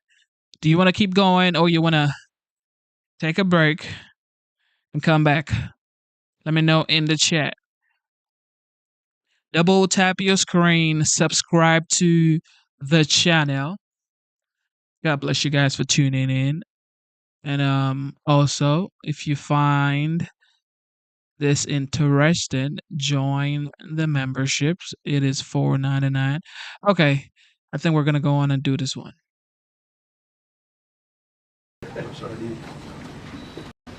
Good afternoon, everybody. How are we?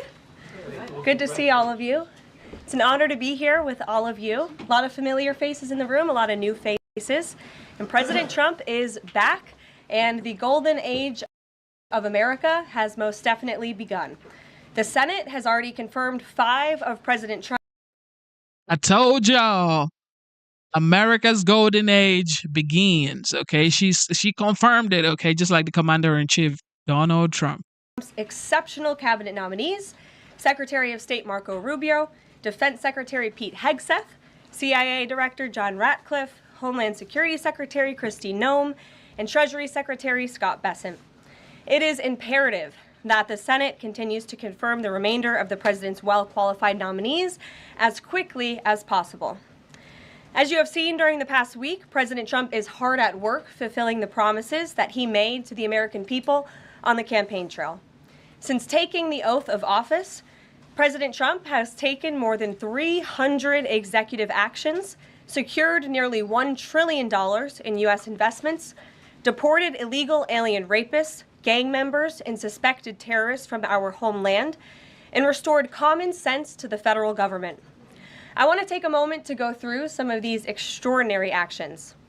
On day 1, President Trump declared a national emergency at our southern border to end the 4-year-long invasion of illegal aliens under the previous administration. Additionally, President Trump signed an executive order to end catch and release and finish construction of his effective border wall. By using every lever of his federal power, President Trump has sent a loud and clear message to the entire world. America will no longer tolerate illegal immigration. And this president expects that every nation on this planet will cooperate with the repatriation of their citizens. As proven by this weekend, when President Trump swiftly directed his team to issue harsh and effective sanctions and tariffs on the Colombian government, upon hearing they were denied a U.S. military aircraft full of their own citizens who were deported by this administration. Within hours, the Colombian government agreed to all of President Trump's demands, proving America is once again respected on the world stage. For sure. So, to foreign nationals who are thinking about trying to illegally enter the United States, think again. Under this president, you will be detained and you will be deported. Every day, Americans are safer because of the violent criminals that President Trump's administration is removing from our communities.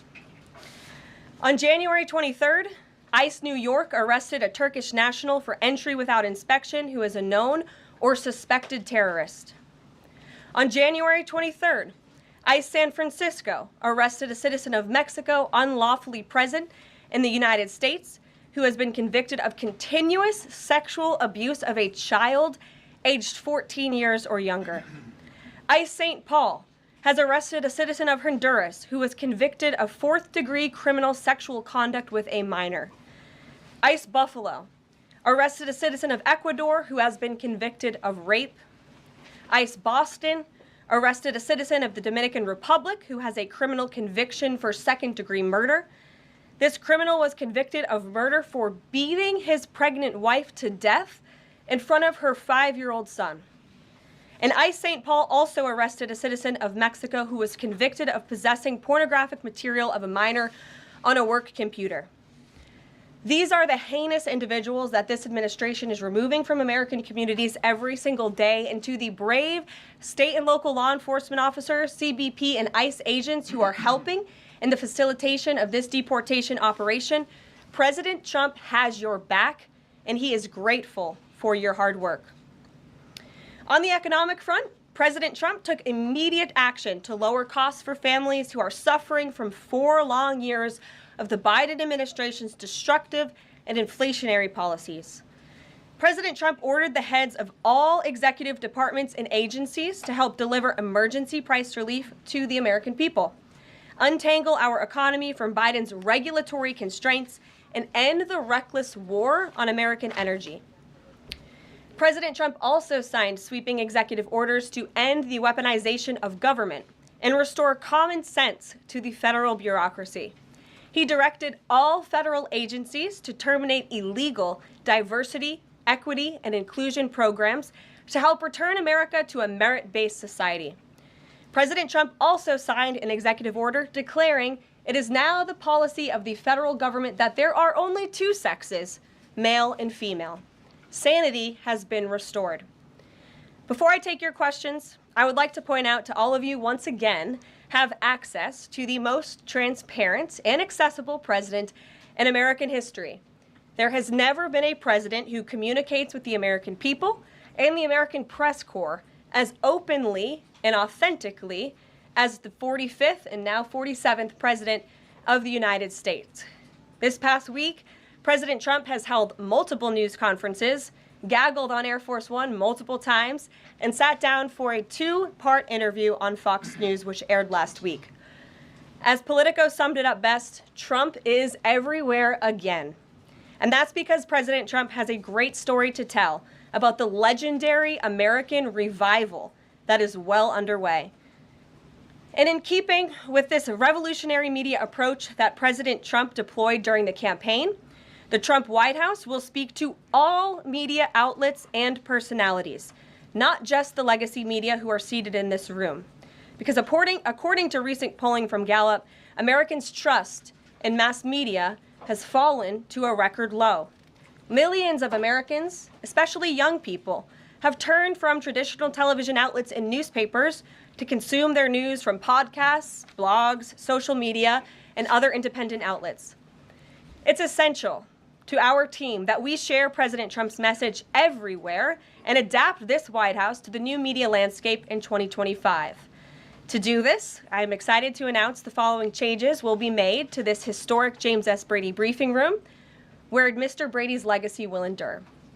This White House believes strongly in the First Amendment, so it's why our team will work diligently to restore the press passes of the 440 journalists whose passes were wrongly revoked by the previous administration.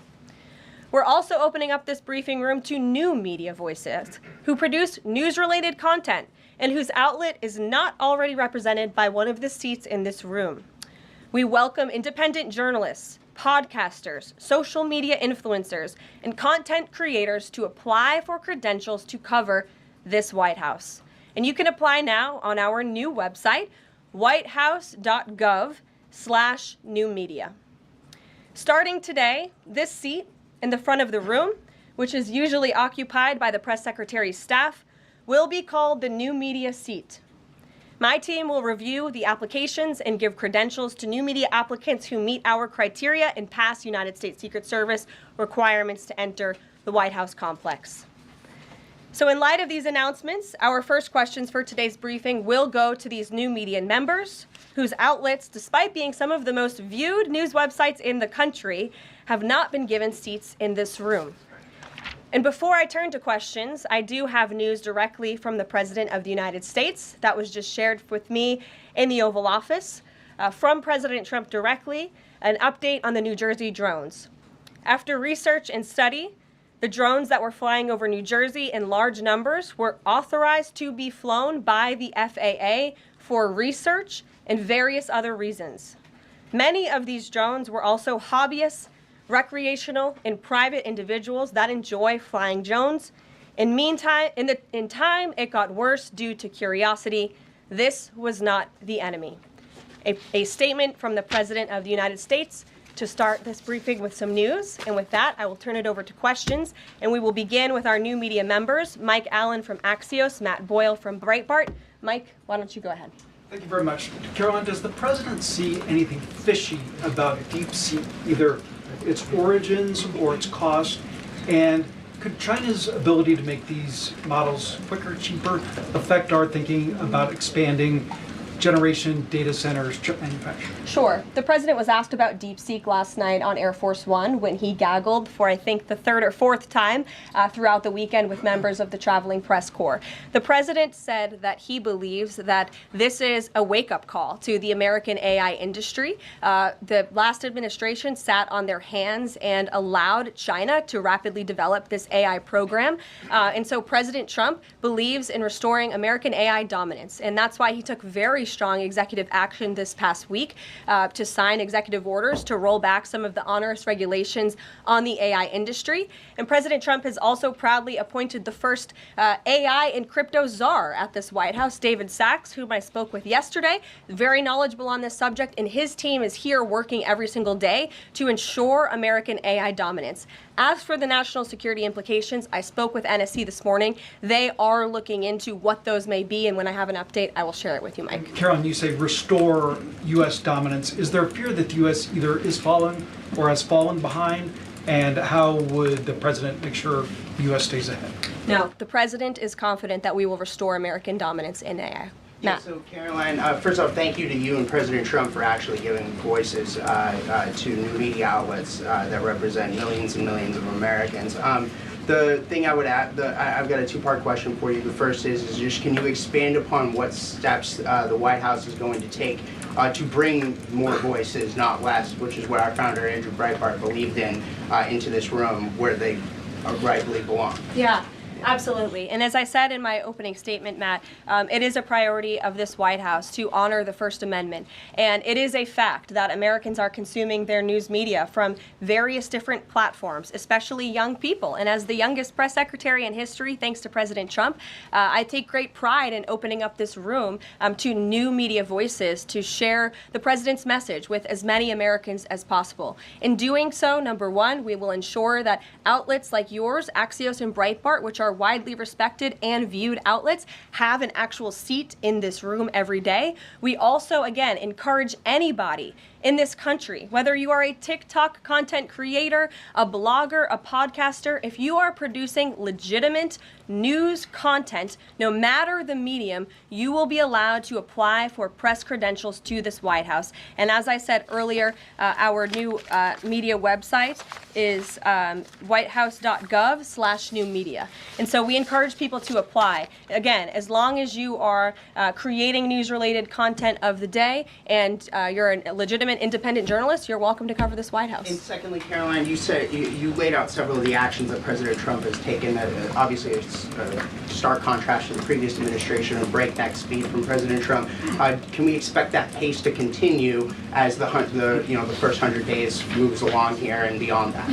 Absolutely. There's no doubt President Trump has always been the hardest working man in politics. I think that's been proven over the past week. This president has again signed more than 300 executive orders. He's taken historic action. I gaggled aboard Air Force One to mark the first 100 days of this administration, 4 p.m. last Friday, or first 100 hours rather. And this president did more in the first 100 hours than the previous president did in the first 100 days. So President Trump, I think you can all expect for him to continue to work at this breakneck speed, so I hope you're all ready to work very hard. I know that we are. Zeke Miller. Thanks, Caroline. A question that we've asked your predecessors of both parties in this job. When you're up here in this briefing room speaking to the American public, do you view yourself and your role as speaking on, advocating on behalf of the president or providing the unvarnished truth that is, not to lie, not to obfuscate to the American people? I commit to telling the truth from this podium every single day. I commit to speaking on behalf of the President of the United States. That is my job. And I will say it's very easy to speak truth from this podium when you have a president who is implementing policies that are wildly popular with the American people, and that's exactly what this administration is doing. It's correcting the lies and the wrongs of the past 4 years, many of the lies that have been told to your faces in this very briefing room. I will not do that. But since you brought up truth, Zeke, I would like to point out, while I vowed to provide the truth from this podium, we ask that all of you in this room hold yourselves to that same standard. We know for a fact there have been lies that have been pushed by many legacy media outlets in this country about this president, about his family, and we will not accept that. We will call you out when we feel that your reporting is wrong or there is misinformation about this White House. So yes, I will hold myself to the truth, and I expect everyone in this room to do the same. And Caroline, just on a substantive question, yesterday the White House Office of Management and Budget directed across the board freeze, with some exceptions for individual assistance, we understand, to federal grants. It's caused a lot of confusion around the country among Head Start providers, among providers services to homeless veterans, Medicaid providers, states saying they're having trouble accessing the portal. Could you help us clear up some of the confusion, give some certainty to folks, and also is that uncertainty, how does that uncertainty service the president's voters? Well, I think there's only uncertainty in this room amongst the media. There's no uncertainty in this building. So let me provide the certainty and the clarity that all of you need. This is not a blanket pause on federal assistance and grant programs from the Trump administration. Individual assistance, that includes, I'm not naming everything that's included, but just to give you a few examples, Social Security benefits, Medicare benefits, food stamps, welfare benefits, assistance that is going directly to individuals will not be impacted by this pause. And I want to make that very clear to any Americans who are watching at home who may be a little bit confused about some of the media reporting. This administration, if you are receiving individual assistance from the federal government, you will still continue to receive that. However, it is the responsibility of this president and this administration to be good stewards of taxpayer dollars. That is something that President Trump campaigned on. That's why he has launched DOGE, the Department of Government Efficiency, who is working alongside OMB. And that's why OMB sent out this memo last night, because the president signed an executive order directing OMB to do just this. And the reason for this is to ensure that every penny that is going out the door is not conflicting with the executive orders and actions that this president has taken. So what does this pause mean? It means no more funding for illegal DEI programs. It means no more funding for the Green New scam that has cost American taxpayers tens of billions of dollars. It means no more funding for transgenderism and wokeness across our federal bureaucracy and agencies. No more funding for Green New Deal social engineering policies. Again, people who are receiving individual assistance, you will continue to receive that. And President Trump is looking out for you by issuing this pause because he is being good steward of your taxpayer dollars. Thanks, Caroline. Sure. How long is Facts. this pause going to last, and how is the Trump administration recommending that organizations that rely on federal funding make payroll, pay their rent in the meantime? It is a temporary pause, and the Office of Management and Budget is reviewing the federal funding that has been going out the door. Again, not for individual assistance, but for all of these other programs that I mentioned. I also spoke with the incoming director of OMB this morning, and he told me to tell all of you that the line to his office is open for other federal government agencies across the board, and if they feel that programs are necessary and in line with the president's agenda, then the Office of Management and Budget will review those policies. I think this is a very responsible measure. Again, the past 4 years, we've seen the Biden administration spend money like drunken sailors. It's a big reason we've had an inflation crisis in this country, and it's incumbent upon this administration to make sure, again, that every penny is being accounted for honestly. Why impose this pause with so little notice? Why not give organizations more time to plan for the fact that they are about to lose, in some cases, really crucial They federal already funding, told at least you. for a period of time? There was notice. It was the executive order that the president signed. There's also a freeze on hiring, as you know, a regulatory freeze, and there's also a freeze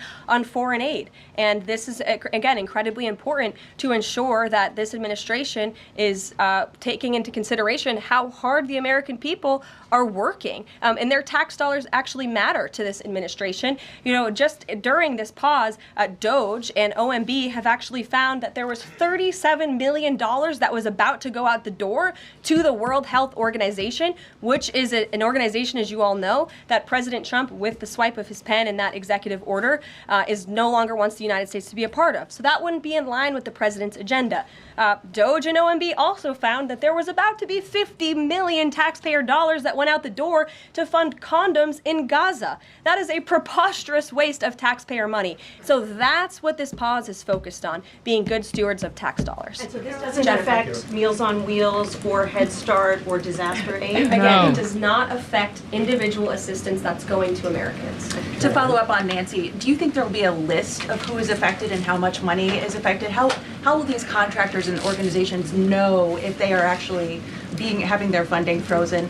And then secondly, if you're willing, can you just clarify, is the end goal of this to essentially challenge Congress or to prove that the president can withhold federal funding? In other words, is this an attempt to pick a fight to prove that he can do this? No, absolutely not. As it says right here in the memo, which I have, and I'd encourage all of you to read it, it says the American people elected President Trump to be the president of the United States and gave him a mandate to increase the impact of every federal dollar. This memo requires federal agencies to identify and review all federal financial assistance programs and supporting activities consistent with the president's policies and requirements. The American people gave President Trump an overwhelming mandate on November 5th, and he's just trying to ensure that the tax money going out the door in this very bankrupt city actually aligns with the will and the priorities of the American people. So will there be a line? Yes.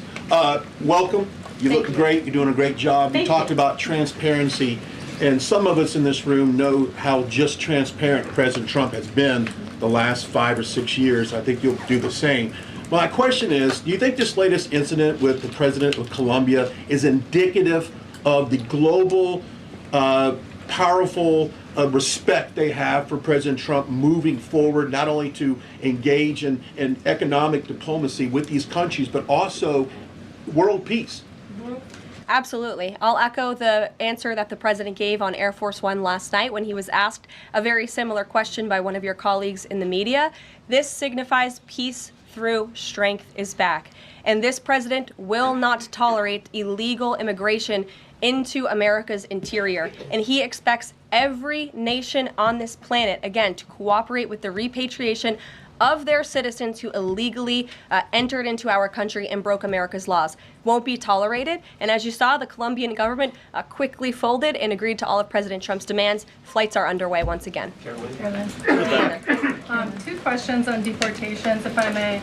President Trump had said on the campaign trail that he would deport pro-Hamas students who are here on visas. And on his first day in office, he signed an executive order that said, quote, the U.S. must ensure that admitted aliens and aliens otherwise already present in the U.S. do not bear hostile attitudes towards its citizens, culture, government, institutions, or founding principles. So should we take this executive order as Trump saying he would be open to deporting those students who are here on visas but, hold pro-Hamas sympathies? The president is open to deporting individuals who have broken our nation's immigration laws. So if they are here illegally, then certainly he is open to deporting them. And that's what this administration is hard at work at doing. We receive data from DHS and from ICE every single day. From what we hear on the ground, ICE agents are feeling incredibly empowered right now because they actually have a leader in this building who is supporting them in doing their jobs that they were hired to do, which is to detain, arrest, and deport illegal criminals who have invaded our nation's borders over the past 4 years. That's what the president is committed to seeing. Peter. Very quickly, just following up on the question on immigration first. President Trump, during the course of the campaign in 2024, said the following about illegal immigration. He said, they're going back home where they belong, and we start with the criminals. There are many, many criminals. NBC News has learned that ICE arrested 1,179 undocumented immigrants on Sunday, but nearly half of them, 566 of the migrants, appear to have no prior criminal record besides entering the country illegally. Is the president still focused exclusively, which is a civil crime, it's not criminal? It's a federal crime.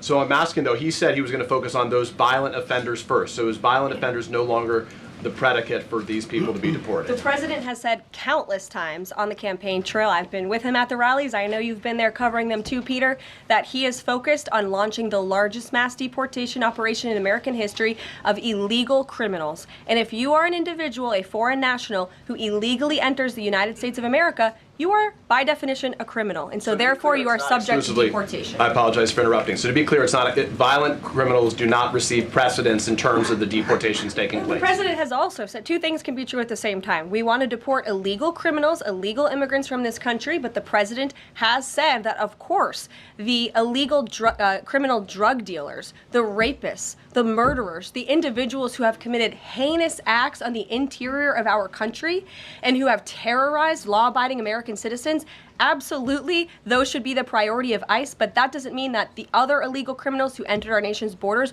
are off the table. Understood. Then let me ask you a separate question about the confusion that still exists across the country right now as it relates to the freeze or the pause as it's described. President Trump, of course, ran one of the key policy items was that he was going to lower prices, lower the cost of everything from groceries, as he often said. But in many of the cases, it would seem that some of these moves could raise prices for real Americans on everything from low-income heating, that program, child care programs. Will nothing that the president's doing here in terms of the freeze in these programs raise prices on ordinary Americans? What particular actions are you referring to that would... I'm referring to LHEAP right now. That's the low-income heating program, for example. We can talk about... There's no clarity, so I could refer to a lot of them. We don't know what they are specifically. Can you tell us that LHEAP is not one of those affected? So you're asking a hypothetical based on programs that you can't even identify. No, I just identified. What I can tell you just to be clear, since you guys haven't identified, let's do it together just for Americans at home. Medicaid, is that affected? I gave you a list of examples: Social Security, Medicare, welfare benefits, food stamps that will not be impacted by this federal pause. I can get you the full list after this briefing from the Office of Management and Budget. But I do want to address the cost cutting because that's certainly very important and cutting the cost of living in this country. President Trump has taken historic action over the past week to do that. He actually signed a memorandum to deliver emergency price relief for American families, which took a number of actions. I can walk you through those. He also repealed many onerous Biden administration regulations. We know over the past 4 years, American households has been essentially taxed $55,000 in regulations from the previous administration. President Trump, with the swipe of his pen, rescinded those, which will ultimately put more money back in the pockets of the American people. So deregulation is a big deal. And then when it comes to energy, I mean, the president signed an executive order to declare a national energy emergency urgency here at home, which is going to make America energy dominant. We know that energy is one of the #1 drivers of inflation. And so that's why the president wants to increase our energy supply to bring down costs for Americans. The Trump energy boom is incoming, and Americans can expect that. Please share that out. Thank you. Caroline, I think some of the confusion may be here with this pause on federal funding. You've made it clear you're not stopping funds that go directly to individuals, but there certainly are lots of organizations that receive funding and then may pass along a benefit. Meals on Wheels, for one. They provide meals for over 2.2 million seniors. What is the president's message to Americans out there, many of whom supported him and voted for him, who are concerned that this is going to impact them directly, even if, as you said, the funding isn't coming directly to their wallet? I have now been asked and answered this question 4 times. To individuals at home who receive direct assistance from the federal government, you will not be impacted by this federal freeze. In fact, OMB just sent out a memo to Capitol Hill with Q&A to clarify some of the questions and the answers that all of you are asking me right now. Again, direct assistance will not be impacted. I've been asked and answered about this OMB memo. There's many other topics of the day. Jackie Heinrich. Indirect assistance, Caroline, if it's going to another organization and then trickling down. Direct assistance that is in the hands of the American people will not be impacted. Again, as I said to Peter, we will continue to provide that list as it comes to fruition, but OMB right now is focused on analyzing the federal government's spending, which is exactly what the American people elected President Trump to do. And one question on immigration, Caroline, on immigration. Of the 3,500 arrests ICE has made so far since President Trump came back into office, can you just tell us the numbers? How many have a criminal record versus those who are just in the country illegally? All of them, because they illegally broke our nation's laws and therefore they are criminals as far as this administration goes. I know the last administration didn't see it that way, so it's a big culture shift in our nation to view someone who breaks our immigration laws as a criminal, but that's exactly what they are. You made a point of going with the worst first. They all have a criminal record? And welcome to the briefing If they broke our nation's laws, yes, they are criminal. Yes. Thank you. On stripping security details for figures like John Bolton, Pompeo, Brian Hook, Senator Tom Cotton said that he's seen the intelligence and the threat from Iran is real for anyone who played a role in the Soleimani strike. He voiced concern it wouldn't just impact those individuals, but potentially their family, innocent bystanders, friends, anyone who's near them when they're out in public. Is the president open to reconsidering his decision? The president was asked and answered this yesterday, and he was firm in his decision despite some of the comments that you had referenced, and he's made it very clear that he does not believe American taxpayers should fund security details for individuals who have served in the government for the rest of their lives, and there's nothing stopping these individuals that you mentioned from obtaining private security. That's where the president stands on it. I have no updates on that. Is there any concern that this decision might jeopardize the administration's ability to hire the best advisors for these kinds of positions in the future? No, in fact, I've talked to the Presidential Personnel Office, who has told me directly that there is such an influx of resumes for this administration that it's incredibly overwhelming. There is no lack of talent for the Trump administration. Reagan, would he take any responsibility if anything happened to these people? Would he feel at all that his decision was a factor in that? The president was asked and answered this yesterday. I defer you to his Thanks, comments. Caroline. Reagan, since you're in the back row, I hear you, the back row hasn't gotten much attention in the last 4 years, so I'm happy to answer your question. And I can project. Does the president intend to permanently cut off funding to NGOs that are bringing illegal foreign nationals to the country, such as Catholic Charities? I am actually quite certain that the president signed an executive order that did just that, and I can point you to that. One more, Caroline. President Trump issued an executive order on increased vetting for refugees and visa applications. Part of that order was considering an outright ban for countries that have deficient screening processes.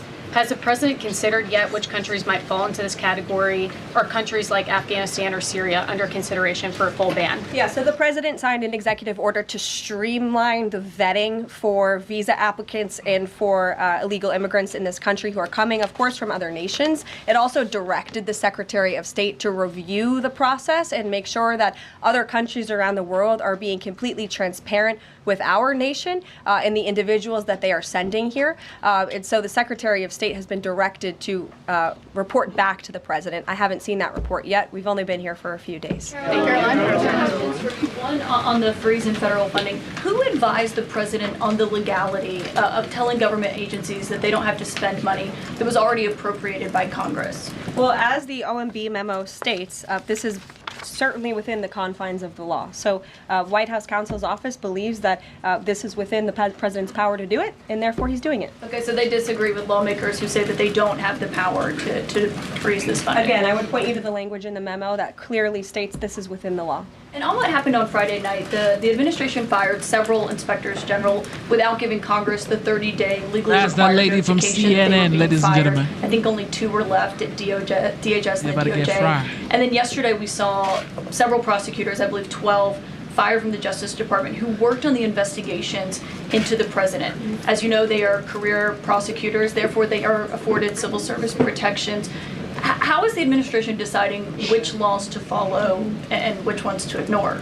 So it is the belief of this White House and the White House counsel's office that the president was within his executive authority to do that. He is the executive of the executive branch, and therefore he has the power to fire anyone within the executive branch that he wishes to.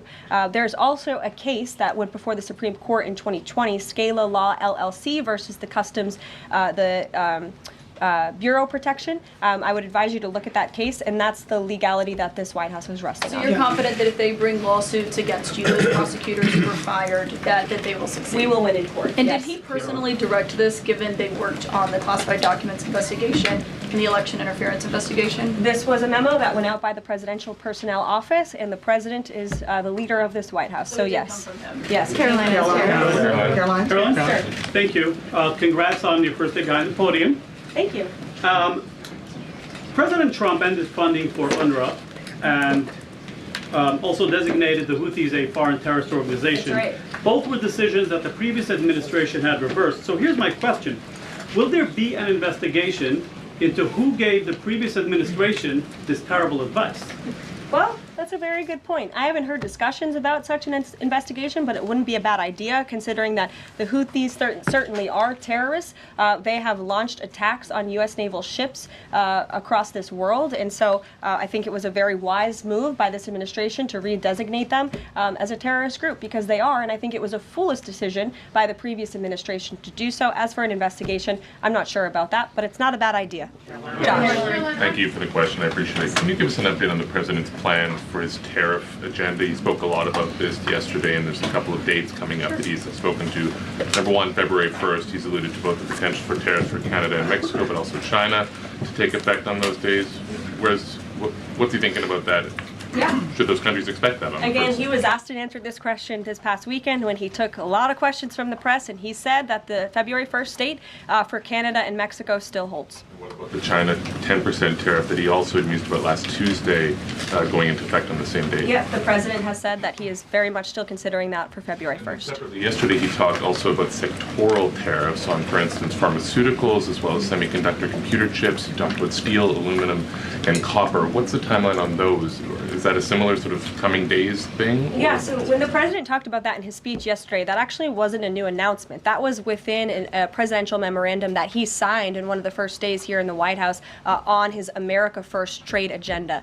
So there's more details on those tariffs in there. As far as a date, I don't have a specific date to read out to you, but the president is committed to implementing tariffs effectively, just like he did in his first term. Finally, he also was asked on the plane when he gaggled about the potential for a universal tariff. He was asked maybe about 2.5%. There was a report about that. He said he wanted much bigger than that. Should we understand that these tariffs would add up? You know, in other words, you might have country-specific tariffs like Canada, Mexico, China. You might have sectoral tariffs like on pharmaceuticals, as well as a potential universal tariff on top of that. Do these stack on one or the other, or would one sort of take precedence over another? All I can point you to is what the president has said on this front. The February 1st date for Canada and Mexico, also the China tariff that he has discussed. He rejected the 2.5% tariff. He said that was a little bit too low. He wants it to be higher. I'll leave it to him to make any decisions on that front. Phil Wegman. What the Mexicans and Phil. Canadians have done so far, do you have any comment on whether that has met the bar, what he wants to see on fentanyl? Thank you. I won't get ahead of the president again on advocating to foreign nations on what they should or shouldn't do to get away from these tariffs. The president has made it very clear, again, that he expects every nation around this world to cooperate with the repatriation of their citizens. And the president has also put out specific statements in terms of Canada and Mexico when it comes to what he expects in terms of border security. We have seen a historic level of cooperation from Mexico, but again, as far as I'm still tracking, and that was last night talking to the president directly, February 1st is still on the books. Phil. Thank you, Caroline. Caroline, quick programming note and then a question on taxes. Programming note. Well, in terms of programming, Sounds should we fun. expect to see you here every day? How frequently will these press briefings be? It is a good question, April. So, look, the president, as you know, is incredibly accessible. First day here, he wanted all of you in the Oval Office. You got a 60-minute press conference with the leader of the free world while he was simultaneously signing executive orders. I may add that's pretty impressive. I don't think the previous office holder would be able to pull such a thing off. So, look, the president is the best spokesperson that this White House has, and I can assure you that you She will was be hearing from throwing both the shade him at Biden. and me as much as possible. About tax cuts, the president has promised to extend the tax cuts from the previous term. I'm curious, does the president support corresponding spending cuts as some Republicans have called for in Congress? And will the new Treasury Secretary be leading those negotiations with the Hill as Mnuchin did during the first administration? The president is committed to both tax cuts and spending cuts, and he has a great team negotiating on his behalf, but there's no better negotiator than Donald Trump, and I'm sure he'll be involved in this reconciliation process as it moves forward. Caroline, in the announcement that you made last night on the Iron Dome, it said the president had directed that the United States will build this Iron Dome. Yeah. When you read into the executive order, it seemed short of that. It asked for a series of studies and reports back to him. Can you tell us whether the president has directed this? And if he is as concerned on this issue, why the suspensions that we saw listed by OMB included so many different nuclear programs, non-proliferation programs, programs to blend down nuclear weapons, and so forth? First of all, when it comes to the Iron Dome, the executive order directed the implementation of an Iron Dome. It also, as you said, kind of directed research and studies to see if or how the United States can go about doing this, particularly the Department of Defense. When it comes to the other question that you asked about those specific programs, again, I would say this is not a ban. This is a temporary pause and a freeze to ensure that all of the money going out from Washington, D.C. is in line with the president's agenda. And as the Office of Management and Budget has updates on what will be kickstarted once again, I will provide those to you. Just to clarify for a sec what you were saying before on Medicaid. It wasn't clear to me whether you were saying that no Medicaid would be cut off. Obviously, a lot of this goes to states before it goes to individuals and so forth. So are you guaranteeing here that no individual now on Medicaid would see a cutoff because of the pause? I'll check back on that and get back to you. John. Thanks a lot, Caroline. As you know, in the first week that the president was in office, signed an executive order as it relates to birthright citizenship, trying to eliminate that. Now, 22 state attorney generals have said that this is unconstitutional. A federal judge has just agreed with their argument. What's the administration's argument for doing away with birthright citizenship? The folks that you mentioned have a right to have that legal opinion, but it is in disagreement with the legal opinion of this administration. This administration believes that birthright citizenship is unconstitutional, and that is why President Trump signed that executive order. Illegal immigrants who come to this country and have a child are not subject to the laws of this jurisdiction. That's the opinion of this administration. We have already appealed the lawsuit that was filed against this administration, and we are prepared to fight this all the way to the Supreme Court if we have to, because President Trump believes that this is a necessary step to secure our nation's borders and protect our homeland. On foreign policy, Caroline, on foreign policy, if I may, the president's commitment to the NATO Defense Alliance, is it as strong as the prior administration? Is it the same as when he served as president in his first term in office? As long as NATO pays their fair share, and President Trump has called on NATO allies to increase their defense spending to 5%. You actually saw the head of NATO at Davos last week on Bloomberg television saying that President Trump is right, and if Europe wants to keep itself safe, they should increase their defense spending. I would just add that there was no greater ally to our European allies than President Trump in his first term. The world for all nations in Europe, and of course here at home, was much safer because of President Trump's peace through strength diplomatic approach. Monica. Thank you, Caroline, and it's great to finally be called on as well in the briefing room. I appreciate that. You're welcome. Of course, we know President Trump just got back from North Carolina and California meeting with victims of natural disasters. There's the 2-year anniversary of the East Palestine, Ohio toxic train derailment. Does the president have any plans to go visit the victims of that toxic spill or just visit in general? No plans that I can read out for you here. If that changes, I will certainly keep you posted. What I can tell you is that President Trump still talks about his visit to East Palestine, Ohio. That was one of the turning points, I would say, in the previous election campaign, where Americans were reminded that President Trump is a man of the people, and he, as a candidate, visited that town that was just derailed by the train derailment, no pun intended, and he offered support and hope, just like I saw the president do this past week. It was a purposeful decision by this president on his first domestic trip to go to North Carolina and to California to visit with Americans who were impacted by Hurricane Helene and also by the deadly fires. A red state and a blue state, both of which feel forgotten by the previous administration and the federal government. That is now ended under President Trump. He will continue to put Americans first, whether they're in East Palestine, in Pacific Palisades, or in North Carolina. Thank you, Caroline. On California, could you please clarify what the military did with the water last night as referenced in the president's Truth Social post? The water has been turned back on in California, and this comes just days after President Trump visited Pacific Palisades, and as you all saw, applied tremendous pressure on state and local officials in Pacific Palisades, including Los Angeles Mayor Karen Bass, to turn on the water and to direct that water to places in the south and in the middle of the state that have been incredibly dry, which has led to the rapid expansion of these fires. So could you clarify what the military's role was, where the water came from, and how it got there? Again, the Army Corps of Engineers has been on the ground in California to respond to the devastation from these wildfires, and I would point out that just days after President Trump visited the devastation from these fires, the water was turned on. That is because of the pressure campaign he put on state and local officials there who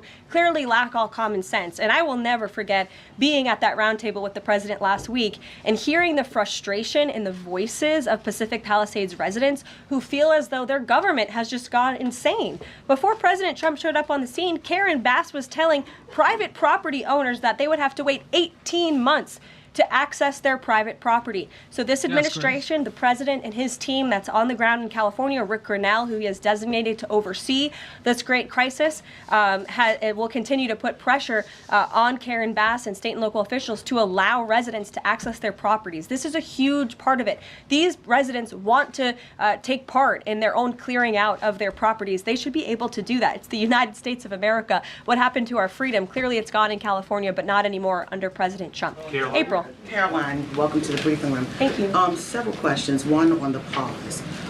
Will minority-serving institutions, preferably colleges and universities, have those monies held back temporarily at this moment? Again, I have not seen the entire list because this memo was just sent out. So I will provide you all with updates as we receive them, okay?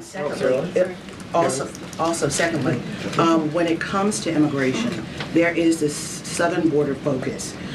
What happens to those who've overstayed their visas? That is part of the broken immigration system. In 2023, there was a report by the Biden administration, the Homeland Security Department, that said overstays of visas were 3 times more than usual. Will there be a focus on the overstays for visas as well?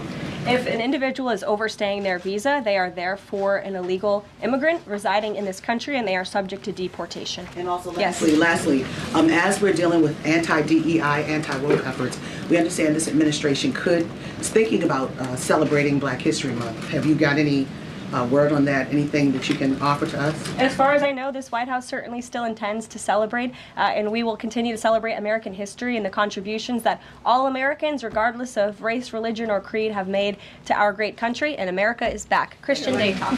Thanks, Caroline. Just real quick, you mentioned the inflation executive order the president signed, but egg prices have skyrocketed since President Trump took office. So what specifically is he doing to lower those costs for Americans? Really glad you brought this up because there is a lot of reporting out there that is putting the onus on this White House for the increased cost of eggs. I would like to point out to each and every one of you that in 2024, when Joe Biden was in the Oval Office, or upstairs in the residence sleeping, I'm not so sure, egg prices increased 65% in this country. We also have seen the cost of everything, not just eggs. Bacon, groceries, gasoline have increased because of the inflationary policies of the last administration. As far as the egg shortage, what's also contributing to that is that the Biden administration in the Department of Agriculture directed the mass killing of more than 100 million chickens, which has led to a lack of chicken supply in this country, therefore a lack of egg supply, which is leading to the shortage. So I will leave you with this point. This is an example of why it's so incredibly important that the Senate moves swiftly to confirm all of President Trump's nominees, including his nominee for the United States Department of Agriculture, Brooke Rollins, who is already speaking with Kevin Hassett, who's leading the economic team here at the White House, on how we can address the egg shortage in this country. As for costs, I laid out the plethora of ways that President Trump has addressed saving costs for the American people over the past week. He looks forward to continuing to doing that in the days ahead. Thank you, guys. Yo, she's so smooth. She's smooth, yo. Caroline Levitt is smooth for sure. She's smart for sure, articulate, skillful with her communications for sure. I'm having a good time. All right, what do we have here? But they would be very. Okay, yes, this right here was about a couple of days ago. Okay. I want to provide an update on President Trump's actions in the wake of the catastrophic air collision that tragically claimed the lives of 67 people at Reagan National Airport on Wednesday night.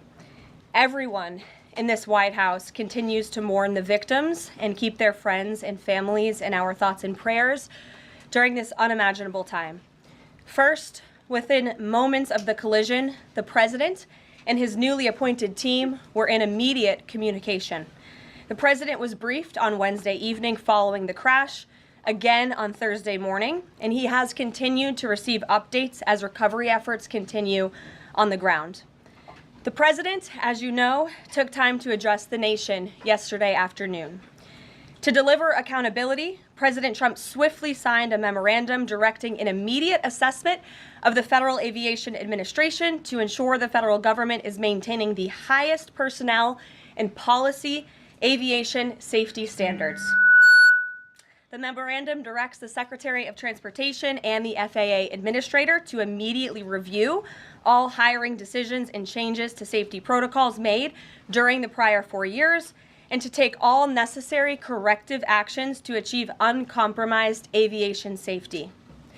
The review will include a comprehensive assessment and reversal of any deterioration in hiring standards and aviation safety standards and protocols during the previous administration. Aviation safety was addressed by President Trump before this tragic collision even took place. On his second day in office, the president signed a memorandum to immediately stop Biden DEI hiring programs and return to non-discriminatory, merit-based hiring. And in 2018, during President Trump's first term, the Department of Transportation announced it would put an end, at that time, to use the biological questionnaire that was introduced by the Obama administration, which punished skilled applicants. President Trump has long led on the issue of aviation safety, and he will continue to do so. He will continue to deliver on the promises he made to the American people at record speed. The Senate has already confirmed 8 of President Trump's exceptional cabinet nominees, including most recently Transportation Secretary Sean Duffy, as you of course know, EPA Secretary Lee Zeldin, and Interior Secretary Doug Burgum, who is scheduled to be sworn in later today. We expect the Senate to continue quickly confirming the remainder of President Trump's well-qualified nominees in the days ahead. Earlier this week in the East Room, the president proudly signed the Laken-Riley Act into law, surrounded by Laken's loving parents and sister. This common sense bipartisan law mandates the federal detention of illegal aliens who are accused of theft, burglary, assaulting a law enforcement officer, and any crime that causes death or serious bodily injury, like the animal who murdered Laken Riley in cold blood. This was the first piece of legislation President Trump proudly signed as the 47th President of the United States, and it will guarantee that Laken did not die in vain. As Laken's mother, Allison, tearfully said during the signing event, President Trump said he would secure our borders and that he would never forget about Laken, and he hasn't. He's a man of his word, and we trust that he will fight for the American people. Those are the words of Laken's mother, and we will never forget them. So to help lock up even more criminal illegal aliens, President Trump signed a memorandum this week to detain them at Guantanamo Bay. This action will expand the Migrant Operations Center at Naval Station Guantanamo Bay to full capacity to provide critical extra detention space for high-priority criminal illegals.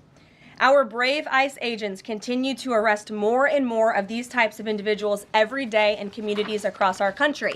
And I have more updates for you. On January 27th, 2025, ICE Chicago arrested a citizen of Guatemala who has been convicted of solicitation to meet a child, disturbing, and sentenced to 24 months probation. On January 28th, 2025, ICE Atlanta arrested a citizen of South Korea who has been convicted of 9 counts of possession or control of material depicting minors in sexually explicit conduct. On January 28th, ICE New York arrested a Mexican national previously charged by the state of New York for attempted murder and possession of a weapon and assault. And on January 28th, ICE Philly arrested a citizen of Mexico who has been convicted of possession of child pornography. Our message is simple. If you are a criminal illegal alien, you will be arrested and deported. On another important matter, the nation's report card was released this week, and the news is not good. It showed that U.S. students had record low reading comprehension scores last year. It's National School Choice Week, and in part of the president's commitment to education, he just left a roundtable in the Roosevelt Room focused on this issue with leaders from across the country. The national report card showed that 70% of 8th graders were below proficient in reading, and 40% of 4th graders did not even meet the basic reading levels. This is completely unacceptable to the president, and he continues to take aggressive actions to address this education problem in our country. He signed an executive order this week prohibiting federal funding of the indoctrination of our children, including radical gender ideology and critical race theory in the classroom. The president believes American education should focus on cultivating patriotic citizens who are ready for the workforce. And this action will help get schools back on track and defend fundamental parental rights in education. The president also signed a school choice executive order expanding educational freedom and opportunity for families. And in lighter news, but in exciting news, after announcing our briefing room changes on Wednesday, this White House has received more than 10,000 submissions from individuals across the country who are eager to join all of you. We might have to make this room a little bit bigger to do that, who want to participate in our new media seat at a future briefing. So in this seat today, we have the Ruthless podcast. They humbly started by entertaining small audiences on Capitol Hill, but after 4 years, this program has become one of the most influential podcasts in America. They previously reached #1 on the charts and earned over 25 million downloads as they deliver political news with a humorous touch. The hosts are Josh Holmes, Michael Duncan, Comfortably Smug, and the man joining us today, John Ashbrook. So with that, I will take your questions. John, please kick us off. Thank you very much. You know, Sure. Caroline, in your first briefing, the media went after this administration for deporting illegal immigrants they claimed were not criminals. That's The right. question is, do you think they're out of touch with Americans demanding action on our border crisis? The media out of touch? I think that media certainly is out of touch, and I think that's proven by a number of things, John. #1, there was a New York Times poll that was released prior to President Trump's inauguration by the New York Times, which of course is a legacy media outlet, that showed that 83% of Americans support deporting the individuals that you mentioned, illegal immigrant criminals, especially those who have committed heinous crimes in the interior of our country. And I received a very actually interesting statistic on this front from ICE this week. 97% of the deportations that this administration has made thus far are of individuals who had a removal order from the previous administration, but were never removed from the interior of our country. So this shows that the previous administration was actually defying our laws, and all this administration is doing is simply following the laws, the immigration laws of this great country. Thanks for the question, John. Anything else? No, that's it. Okay, great. Peter. Thanks, Caroline. If President Trump is telling us that air traffic control towers are staffed with unqualified controllers, these DEI hires who never should have been brought on, then it's not safe to fly commercially, is it? The president was asked and answered this yesterday, and he believes that it is still indeed safe, and Americans should feel safe traveling our skies. With that said, two things can be true at the same time, and we certainly have seen the deterioration of federal hiring standards at the Federal Aviation Administration, and the president wants to increase those standards. He wants pilots in this country who have the great responsibility of flying American citizens by the tens of millions every single day to be chosen for that position based on their merit and their skills. And so the administration will continue to prioritize this. Was the air traffic controller in the DCA tower on Wednesday night hired or not fired at some point because of his or her race? That investigation is ongoing. And so when we have updates on the exact individuals who were involved in the collision, including the air traffic controller, also the pilots of the helicopter and others, we will confirm those. I don't want to confirm names from this podium today. We're not in a position to do that. But I will say the president has still rightfully pointed out that there has been problems with the aviation industry over the past several years. And this started under Barack Obama in 2014. And when the president says on Truth Social, the Black Hawk helicopter was flying too high by a lot, it was far above the 200-foot limit, that's not really too complicated to understand, is it? Is he suggesting a helicopter malfunction or a crew error or a crew doing this intentionally? No, the president is simply stating what he said in that Truth Social post, which is that the helicopter was flying higher than it should have been, which is one of the reasons that led to this collision. And the other reasons for that are still being investigated, and I will let that investigation play out. Kelly. Some of our colleagues have obtained a memo from the Defense Intelligence Agency that talks about not holding any activities or programming related to Black History Month to be in line with the president's views on diversity, equity, and inclusion.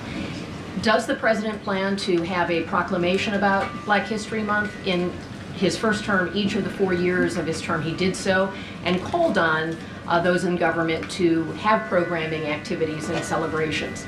Is he going to do that this year? Yeah, the president looks forward to signing a proclamation celebrating Black History Month. I actually spoke with our great staff secretary. It's in the works of being approved, and it's going to be ready for the president's signature to signify the beginning of that tomorrow. If an agency is calling off those kinds of activities in an attempt to be in alignment with the president's views on DEI and other things, should they adjust that now and have those programs and make those celebrations however they see fit in the office? The president is leading here at the White House, and I'll leave it to the proclamation that he will sign very soon. Mary, great to see you. Thanks for having us. So I wanted to follow up on the gender executive orders you mentioned. First of all, we know that President Trump has taken a bunch of steps to protect children from irreversible transgender procedures. Is he interested in backing congressional legislation on this point? And does the Trump administration have interest in investigating doctors who perform these irreversible procedures on kids, such as a double mastectomy on a minor girl? Well, the president has already taken a very strong stance on this issue this week with the signing of his executive order, a few executive orders in this space. First, he made it the official policy of the federal government that there are only two sexes, male and female, and we have directed all federal agencies to comply with that policy. As for congressional legislation to support the president's agenda in this space, and certainly ending the mutilation of young children, the chemical castration of young children, which is a barbaric practice that the vast majority of Americans do not support for young minor children. Certainly the president would support Congress's efforts, as he has already made that very clear this week. Jennifer. On Rick Grinnell's trip to Venezuela to meet with Nicolas Maduro, is there anything you can share on timing on that, what his agenda is, what the mission of that trip is? Yes, so I can confirm that Rick Grinnell is in Venezuela today.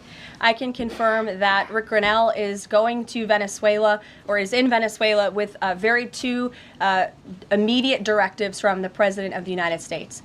Number one, Rick Grinnell has been instructed to identify a place and ensure that repatriation flights of Tren de Aragua members, Venezuelan nationals who have broken our nation's laws, will land in Venezuela. As I said at this podium a few days ago, we expect every nation on this planet to cooperate with the repatriation of our citizens, and so Rick Grinnell is in Venezuela to ensure that can continue. And number two, Rick Grinnell is in Venezuela to ensure that all U.S. detainees in Venezuela are returned home. That's his mission, and I will provide a readout after this trip. On Bob Menendez, can you tell us if anyone has approached the White House or the President about a pardon or a commutation?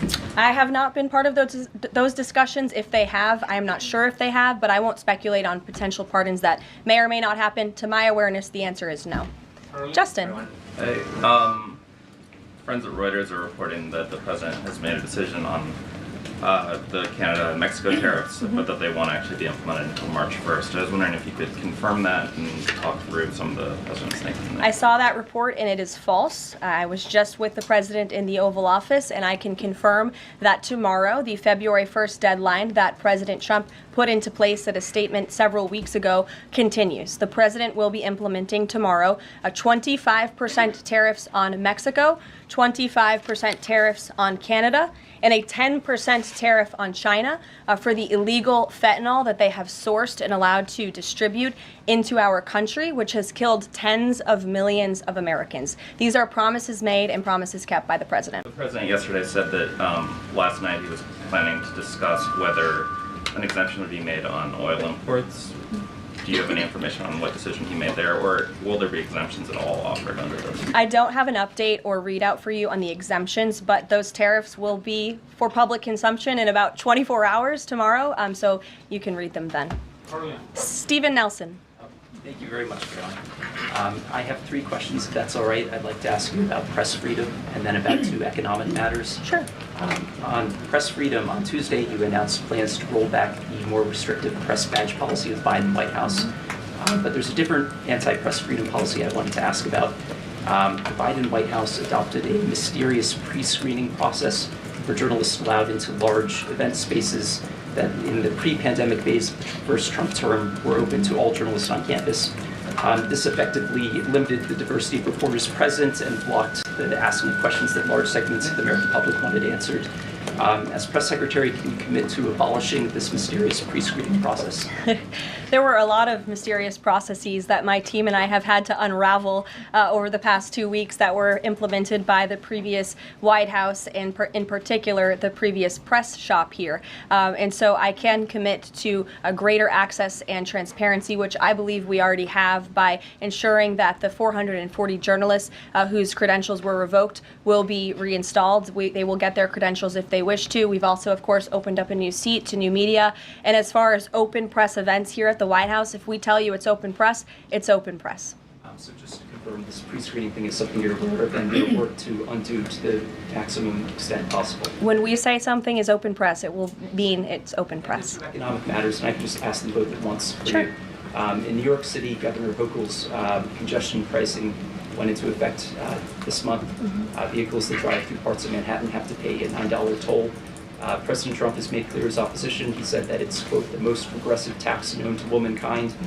Will the administration be trying to block this? And the second question is, millions and maybe tens of millions of Americans who voted for President Trump were excited about his plans to do away with taxes on tips, overtime, and Social Security benefits. But there's uncertainty about the timing of this. So can you clarify for them when this is going to happen? And does President Trump want this to be in the first, all three of those in the first batch of legislation early this year? Well, to answer your question in one swoop, I will say that President Trump is committed to lowering taxes for Americans, cutting taxes for Americans. As for congestion pricing in New York, I do know that the president spoke with Governor Hochul about that. I don't have any, actions, so to speak, to read out for you on that issue today. Number two, when it comes to no taxes on tips and Social Security, the president has made it very clear to our allies on Capitol Hill that is a critical piece of this reconciliation package, and he expects that his tax cuts from 2017, which put a lot more money back into the American people's pockets, those must be implemented, and no tax on tips. The president is intent on delivering on that promise, and he will get it done. And overtime also as part of reconciliation? Yes.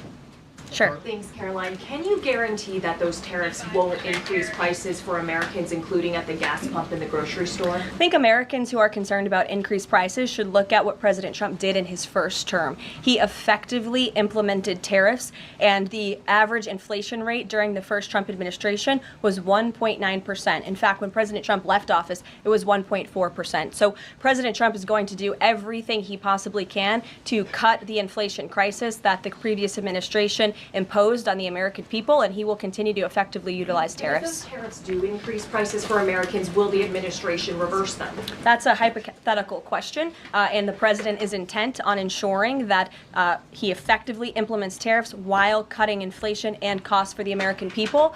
And, the media has this way of just looking at everything in a microscope rather than looking at the whole of government economic approach that this president is taking. He will effectively implement tariffs. He's also, as I just answered from Stephen's question, committed to tax cuts. He's also clearly committed, as evidenced by his executive orders, to unleashing the might of our energy industry, which we know will eventually drive down inflation. And all the other economic measures that this president has made will have a Trump incoming economic boom, just like we saw in our first term. And has the White House Sure. found any... Fox Business, yes. Go ahead. You're welcome.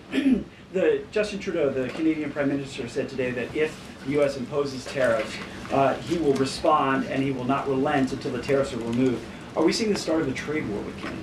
I don't think so. I think the president is going to implement those tariffs tomorrow, and he will respond to Mr. Trudeau's comments in due time, I am sure. What type of things have to happen? What does the administration need to see in order to avoid those tariffs? Well, the tariffs are incoming tomorrow on Canada, and the reason for that is because both Canada and Mexico have allowed an unprecedented invasion of illegal fentanyl that is killing American citizens and also illegal immigrants into our country. In fact, I have more language for you right here. Canada, Mexico, and China, which, as I mentioned, President Trump will implement a 10% tariff on China, have all enabled illegal drugs to pour into America. The amount of fentanyl that has been seized at the southern border in the last 2 years alone has the potential to kill tens of millions of Americans. And so the president is intent on doing this, and I think Justin Trudeau would be wise to talk to President Trump directly before pushing outlandish comments like that to the media. If I may, one more. Yes, Lindsay. Go back to the plane crash for just 1 second. You're interrupting your colleague, but sure. Sorry, I thought you called on me. I called on Lindsay. The president this morning said the Black Hawk helicopter was flying too high. I'm wondering if he's basing that on what he learned from investigators, and if you could offer a little bit more of a window into how he is keeping abreast of this investigation. Sure. Is the NTSB briefing him separately? Is he meeting in the Situation Room? You just sort of offer a window into that. Yeah, the president based that statement on truth, because it is truth and it's fact, and it was relayed to him by the authorities who are overseeing the investigation into this horrific plane collision. And the president, as I said in my opening remarks, continues to be briefed on the collision by everybody across his cabinet, the Secretary of Transportation, the Secretary of Defense, the NTSB, who the commissioner there was in the Oval Office with him yesterday. Lindsay. Lindsay, go ahead. Lindsay, go ahead. Thank you. In recent days, the CIA actually revealed that they do also believe that COVID-19 was from a lab leak in Wuhan, China. How is the president planning on responding to this additional intel from the CIA, and will it impact how he responds to them with tariffs? Yeah, kudos to John Ratcliffe for revealing that truth and that fact to the American people. Many years too late, the Biden administration had a chance to let the American people know the truth about that, and for some reason, they chose not to. I also would just like to point out that several years ago, when I was working in this press shop and President Trump would take to this podium to brief the American people on COVID-19, he suggested that COVID very well may have came from a lab in Wuhan, China. And many members in this very room mocked him for that, said he was spewing conspiracy theories. He was not. We now know that to be the confirmable truth. It took many years for it to come out, but the president was right in this instance again. Sure. Caroline, thank you. I wanted to ask about Secretary Rubio's trip to Panama first. Sure. What did the conversations look like with President Trump on that? The president of Panama says it is, quote, impossible to negotiate over the canal. So what are you expecting from this visit? So I have not been present for Secretary Rubio's conversations with President Trump about the Panama Canal. I have been present for President Trump's own thoughts on the Panama Canal, and you've all seen them as well in his public statements that he has shown. He believes it's unacceptable that the canal is essentially run by the Chinese Communist Party. If you look at both ends of the canal, massive Chinese Communist Party linked companies run the canal. That's unfair to the American people, many of whom lost their lives many years ago building this canal. The American taxpayers are paying millions of dollars for the canal, and the president believes it's in our national interest as a nation for Secretary Rubio to go there and begin these discussions, and that's exactly why he's doing that. Sure. Thank you very much, Caroline.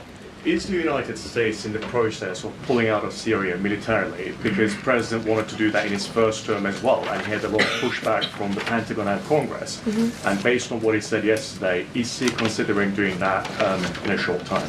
The president was asked and answered this question yesterday, and he, as the commander-in-chief of the United States military, reserves the right to review troop deployments overseas at any point in time. Is that a topic right now? Yes. Thank you. Two questions. So we now know that the staffing was not normal at the air traffic tower, and so with the government freezing the hiring of new federal workers and offering buyouts, are you not afraid that more incidents of different kind could happen with less staffing in different agencies? Well, the president is intent on ensuring that we are increasing staffing at these agencies, and that's why he signed a very strong executive order on his second day in office, immediately terminating DEI hiring practices at the FAA. He also, following the tragic crash, as you all know, in the Oval Office yesterday, signed a memorandum directing an immediate assessment of the FAA to ensure the federal government is maintaining the highest personnel and aviation safety standards.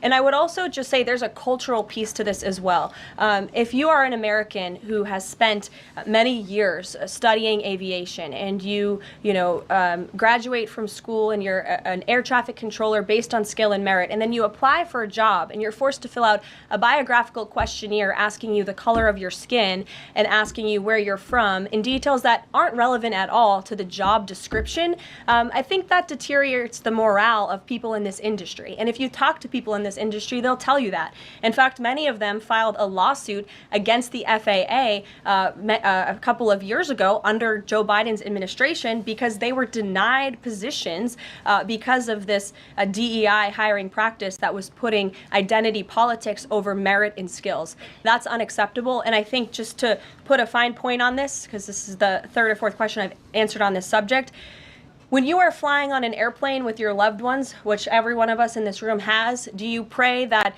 your plane lands safely and gets you to your destination, or do you pray that the pilot has a certain skin color? I think we all know the answer to that question, and as President Trump said yesterday, it's common sense. Rob Crilly. Yeah, I'd just like to follow up on that last question, actually. Has there been any sort of assurance from the FAA that they will immediately improve staffing levels, given the reports of not normal staffing levels on Wednesday? Oh, absolutely. You had Secretary Duffy here yesterday at the White House at this podium saying that he is on it, and we can all trust that he definitely will be. John Decker.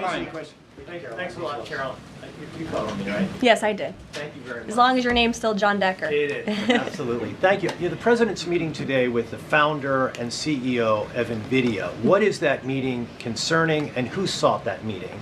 I don't have details on this. It's a private meeting. It will take place at 2:30 p.m. I'll try to get there in time, and I can let you know after. How's that? On Guantanamo Bay, can you give more details about setting up that detention facility at Gitmo? How will that come about? What's the timing in terms of standing it up? And of course, this has happened before during the Clinton administration. Yeah, that's right. Detainees of Cuban and Haitian descent were both detained at Guantanamo. Are you looking at that model in setting up this detention facility? Secretary Hegseth, I believe, was on television this morning answering this question, and he said that the Department of Defense is already on it. He has directed his agency to ensure that Gitmo is increasing their capacity for beds, and that's exactly what President Trump's executive order did. It directed Secretary Hegseth and also Secretary Noem to expand the Migrant Operations Center at the Naval Station to provide for this extra detention space. And as Secretary Hegseth confirmed this morning, that operation is underway. Sure. Caroline, on the tariffs, can you clarify whether those will actually be going into effect tomorrow, or Yes. whether there might be some lead time? Yes. And are those, they will be going into effect tomorrow? Correct. And are those meant to be in place long term, or is there a scenario in which Canada, Mexico, and China can offer concessions and then they would be removed? At this point, the president has made it very clear those tariffs are going to be implemented and in effect. If the president at any time decides to roll back those tariffs, I'll leave it to him to make that decision. But starting tomorrow, those tariffs will be in place. Sure. Thanks, Caroline. Yes.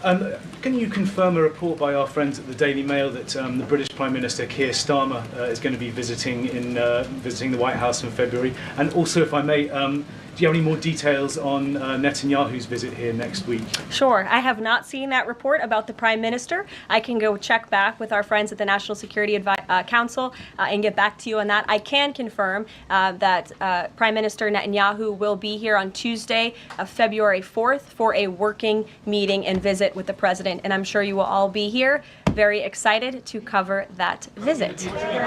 Sure. Daniel. Thank you, Caroline. You're welcome. Back on the Guantanamo Bay subject, specifically, obviously, why does the president feel like that's the best location or a good location to make sure that Americans are safe from violent, illegal migrant crime? Well, it's a really good question, and the memorandum that he signed, the order that he signed, builds on his previous executive actions, obviously, to secure our southern border and deport illegal criminals from the interior of our country. We know that we have an issue with detention space here in the interior, which is a big reason why Congress needs to pass this reconciliation package as quickly as possible to ensure that DHS and ICE have the funding they need to detain these individuals, that the administration is very swiftly rounding up and deporting, arresting and deporting these illegal immigrant criminals. And so the president feels it's an appropriate place. Taxpayers are already funding it. The space is there. Why not use it? And the Secretary of Defense, as I said, is working on that as we speak. Sure. Yes. Thank you so much for having me here and answering your question. So I want to talk more about the success that ICE is having finding these violent criminal aliens, some of them being sexual predators. But my friend Ben Bergquam reports that the Chicago mayor and the Illinois governor are preventing ICE agents from going into jails and prisons to enforce detainers against illegal aliens.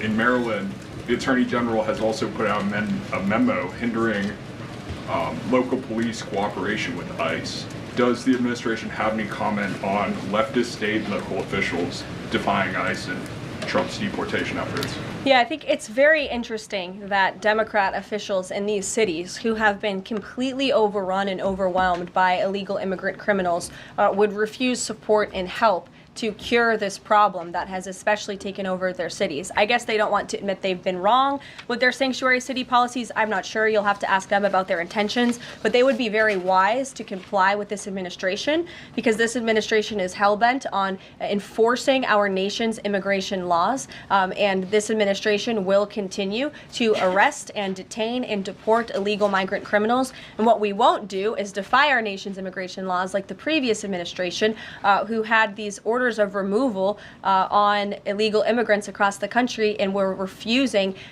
to execute on them. We will continue to remove illegal criminals from our nation's interior. Are these sanctuary city leaders, are they violating the law? I would certainly think so. I'd have to check back on which specific law they're violating, but certainly if they're not enforcing our nation's immigration law, sounds like they are breaking the law. And I would also add that their constituents don't approve of that. You've seen residents in Chicago show up at their city council meetings infuriated with their leadership in that city because they are working very hard to provide for their families. They want public safety and law and order, and their officials have abandoned those very basic American principles in these cities. And the American people want law and order. It's, again, an overwhelmingly popular policy to deport illegal criminals from our nation's interior, and this administration will continue to affect that goal. Sure. Sure.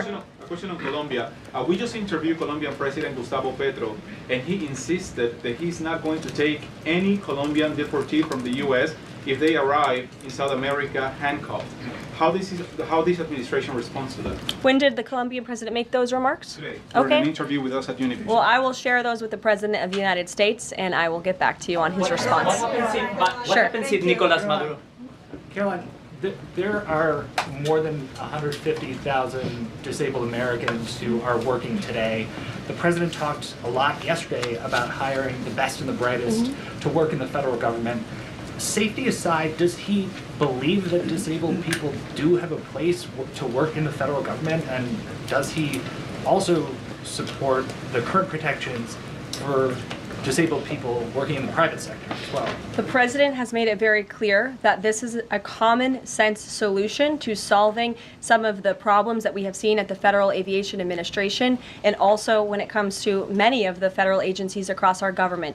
People should not be hired based on their disabilities, based on their skin color, their gender, their race. None of that matters. What matters to this president and this administration is how well you can do your job, and the American people agree with that sentiment. So it's about competence, skill, and merit. And so the president is focused on ensuring that the most competent individuals, the best and the brightest in this country, are in positions in this federal government, especially when it comes to public safety. Can't overemphasize the importance of those jobs. Sure. So just follow up on her question before, President Trump is holding China accountable on fentanyl by ramping up tariffs. So how is President Trump planning to hold China accountable on COVID origins? I haven't spoken to the president about the COVID origins specifically in regards to any actions he may or may not take when it comes to China. But as I have previewed quite a few times today, he will be implementing a 10% tariff on China tomorrow. Sure. Hi. Has the president made up his mind about a timeline for tariffs on the EU? No, he has not. Will it be a one-size-fit-all, or will it be differentiated among governments? I won't get ahead of the president on tariffs when it comes to the European Union. What I can tell you, again, is that the president will be implementing 25% on Canada, 25% on Mexico, 10% on China tomorrow for the reasons that I have repeatedly laid out in this briefing. Newsmax, go ahead. Yes. Thank you so much. No, the gentleman behind you. James Rose. Yes, James. Thank you. Thank you, Caroline. Two quick questions on foreign policy, and then one very long and tedious and ponderous Rosen question thereafter. First, on Iran, we've heard very little about the president's forthcoming Iran policy besides his determination to prevent that nation from achieving a nuclear weapons capability. Is it the president's objective, short of the use of U.S. military force, to use the broad array of his powers to try to hasten the end of the Iranian regime? I think the president has actually made his position on Iran very clear, and he made that clear when there were the negotiations about the ceasefire, which we know obviously is now in place, and the deadline on that ceasefire has continued. He said that Hamas and Iranian-backed terrorists would have hell to pay if that ceasefire didn't move forward, and then quickly thereafter it did. I also do have news on the hostage front, which I'm very surprised nobody asked about this, because it is big news story, and the White House applauds the release of 8 additional hostages from Hamas captivity, thanks to the ceasefire deal secured by President Trump. 3 Israeli and 5 Thai nationals are being reunited with their families and their loved ones after being held in unspeakable conditions for over 15 months. And the president remains committed to the release of all remaining hostages, and they should have never been taken by the brutal terrorist group Hamas in the first place. And I think President Trump's working meeting with the Israeli Prime Minister next week emphasizes his continued support for Israel and ensuring that brutal terrorists in that region have hell to pay. Sure. Can I just finish the other 2 questions? Sure. I know you want the long, ponderous Rosen. But first, on the Grinnell trip, as you know, under the previous administration, the U.S. recognized the opposition candidate in last year's elections, Edmundo Gonzalez, now exiled, as the legitimate president of Venezuela. Does the president's dispatching of Ambassador Grinnell to negotiate directly with President Maduro today mean that the U.S. now officially recognizes President Maduro as the legitimate president of Venezuela? Absolutely not. As I made it very clear, former ambassador and now special envoy Rick Grenell is going to Venezuela with two very clear directives.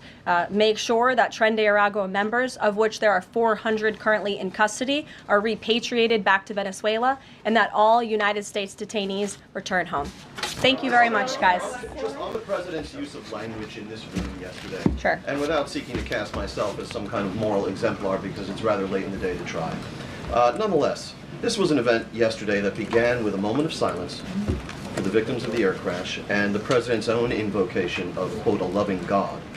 And then he uncorked that expletive to insult a former cabinet officer. It was the same expletive that I saw him use in the East Room in 2020 when he famously held up the Trump acquitted headline. My question is, if you could shed any light for us on how the president perceives his use of public profanity, which is a practice that certainly sets him apart from all of his predecessors. Does he regard it as an effective communications device, part of his appeal, or is it something that he lapses into inadvertently, perhaps in times of frustration and later regrets? I think one of the things that the American people love most about this president is that he often says what they are thinking, but sometimes lack the courage to say themselves. And I think yesterday at this podium, you heard President Trump express great frustration, perhaps even anger, with the previous administration's policies, many of which have led to the crises that our country is currently facing and that this president is focused on fixing. Thank you guys very much. Have a great weekend. We'll see you next week. I like the way she conducts her press briefing. It's still pretty, new.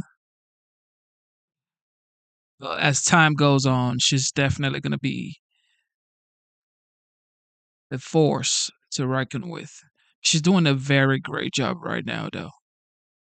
Absolutely amazing job. All right. Caroline Leavitt, ladies and gentlemen. More press briefing. Let's go. Let's go. You want to keep going? Okay. Wait. Ladies and gentlemen, do you want to keep going or you want to end the show? Let me know. Let me know in the chat. Do you want to end the show? Do you want to keep going?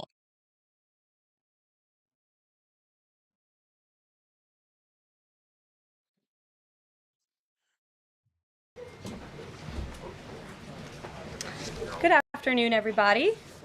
It's great to see all of you on this very newsy day, to say the least.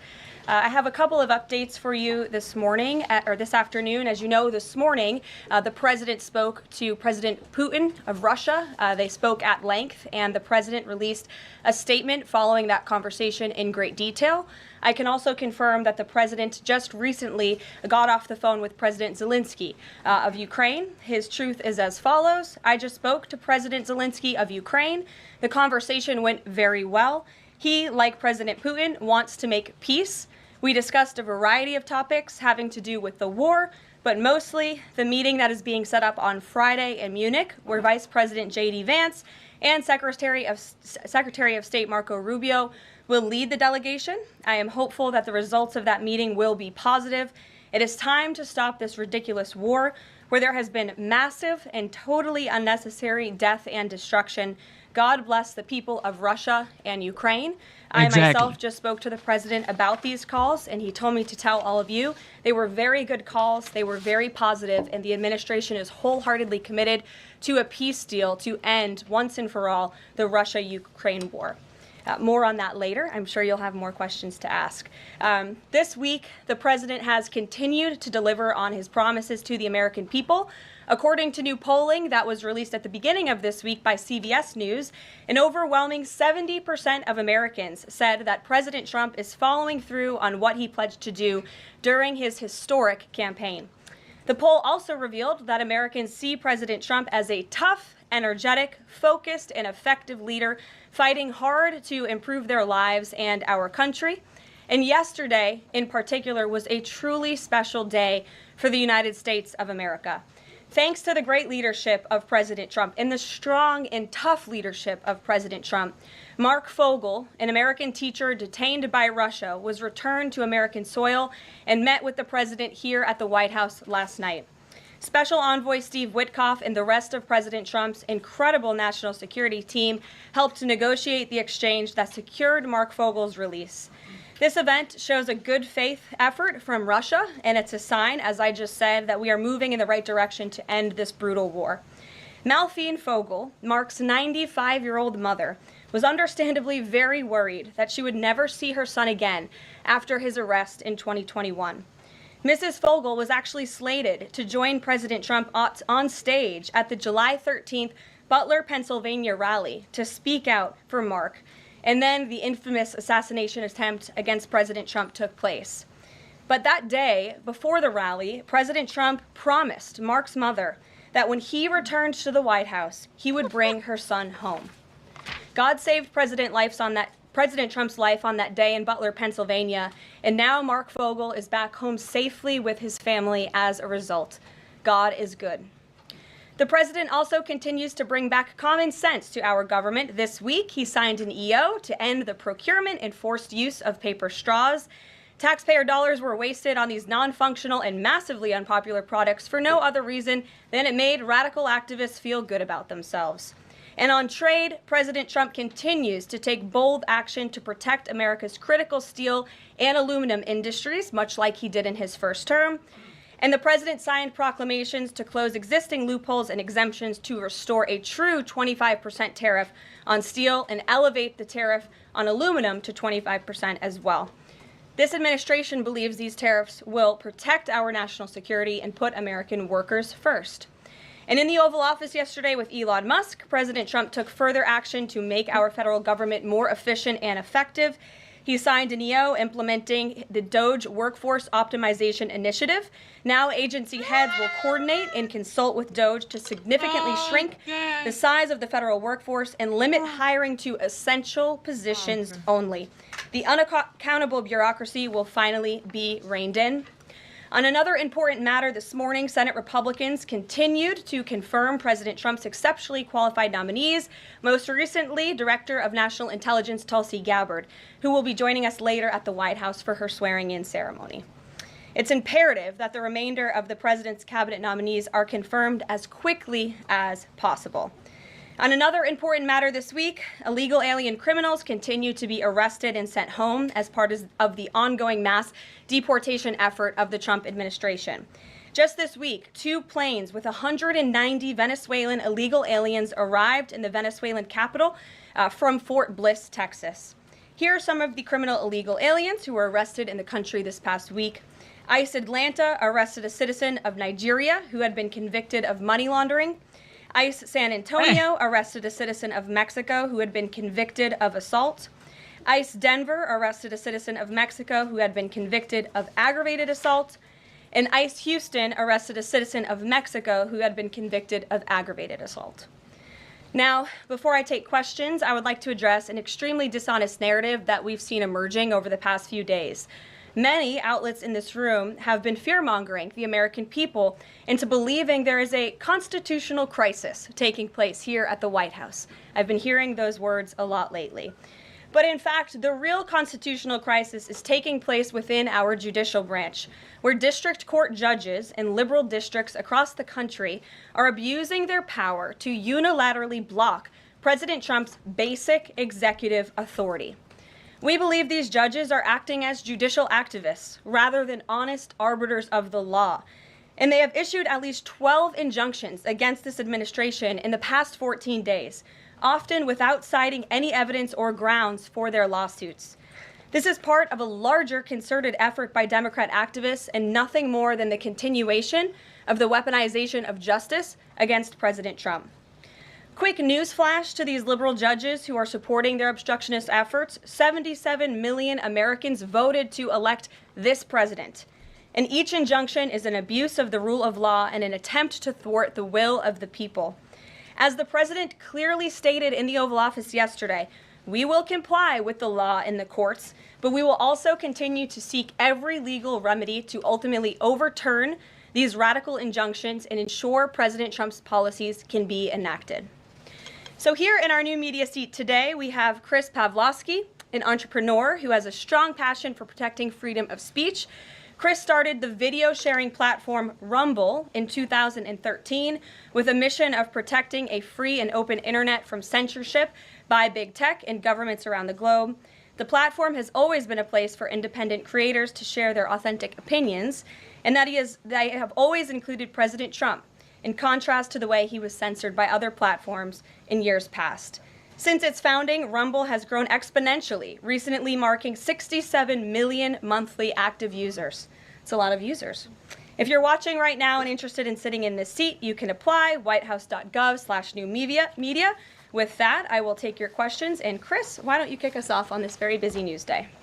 Carolyn, thank you very much to you and President Trump. It's an honor to be sitting here in the new media seat for the White House press briefing and to be able to demonstrate why freedom of expression is so important. Rumble was the victim of censorship at the hands of multiple foreign governments. It's clear there are still many countries who oppose free speech and even target American companies. Can you describe what the administration will do to protect U.S. interests and values worldwide? Sure. Well, thanks for the very important question. And I think that free speech and ending censorship, both here at home and also abroad, is an important part of President Trump's agenda. I think first, President Trump has led by example on this front as the leader of the free world, the President of the United States, with his show of access and transparency on a daily basis. The President takes questions from all of you almost every single day and really reveals what he's thinking and feeling, and I think that serves as a great example to the rest of the world. As for tangible actions that the President has signed, he did sign an executive order, I believe on day one, certainly within the first week of this administration, to restore free speech and stop government-sponsored censorship here at home. And the EO made it very clear that federal employees are not allowed to engage in any activity that would infringe upon the American people's right of free expression. So I think the President has led quite strongly on this. And I would just add, this is part of the reason we have a new media seat, to invite new voices into this room. Again, we're going to need to expand this room because so many people are interested, and we're very excited about that. It's a privilege to cover this White House, but we want all voices to be heard. So thanks for being us with here, Chris, and I hope you enjoy the briefing. Sure. Jordan. Thanks, Caroline. Data out this morning showed that consumer prices were up across a variety of goods, and just before that report, though, President Trump called for lower interest rates. The Fed said it's holding rates steady to try and tamp down further inflation. So how would lowering rates help keep inflation in check for the American people? Sure. Well, first of all, on the inflation point, we did receive those numbers, and they were worse than expected, which tells us that the Biden administration indeed left us with a mess to deal with. It's far worse than I think anybody anticipated, because unfortunately the previous administration was not transparent in where the economy truly was. We know people at this very podium told the American people that inflation was transitory and that it would go away. That was not the case. And now the last report of the Biden administration, as revealed today, shows that inflation is still about 4.5% higher over the past 3 months. This is an indictment on the Biden administration's mismanagement of the inflation crisis and their lack of transparency in addressing it. As for tackling inflation and interest rates, the president has made his position on this very clear. He wants interest rates to be lower, he wants inflation to be lower, and he believes that the whole of government economic approach that this administration is taking will result in lower inflation. I have said that from this podium many times. The president had record low interest rates and inflation rates in his first term. He believes that the economy can handle it and withstand it, and we're doing a lot to tackle the inflation effort on this front. It's a whole of government economic approach, and I've talked about what we're doing to tackle inflation quite a few times from this podium. Can you update us on reciprocal tariffs? That's going to come before Prime Minister Modi's visit tomorrow. I do believe it will come before the Prime Minister's visit tomorrow, and I will let the President discuss the details on the reciprocal tariff front, but this is something he believes strongly in, and it's very simple logic as to why the President wants to impose reciprocal tariffs. It's the golden rule, which we all learned when we were growing up in school. Treat others the way you want to be treated, and far too many nations around this world have been ripping off the United States of America for far too long, and that's why the President believes this will be a great policy that will benefit American workers and improve our national security.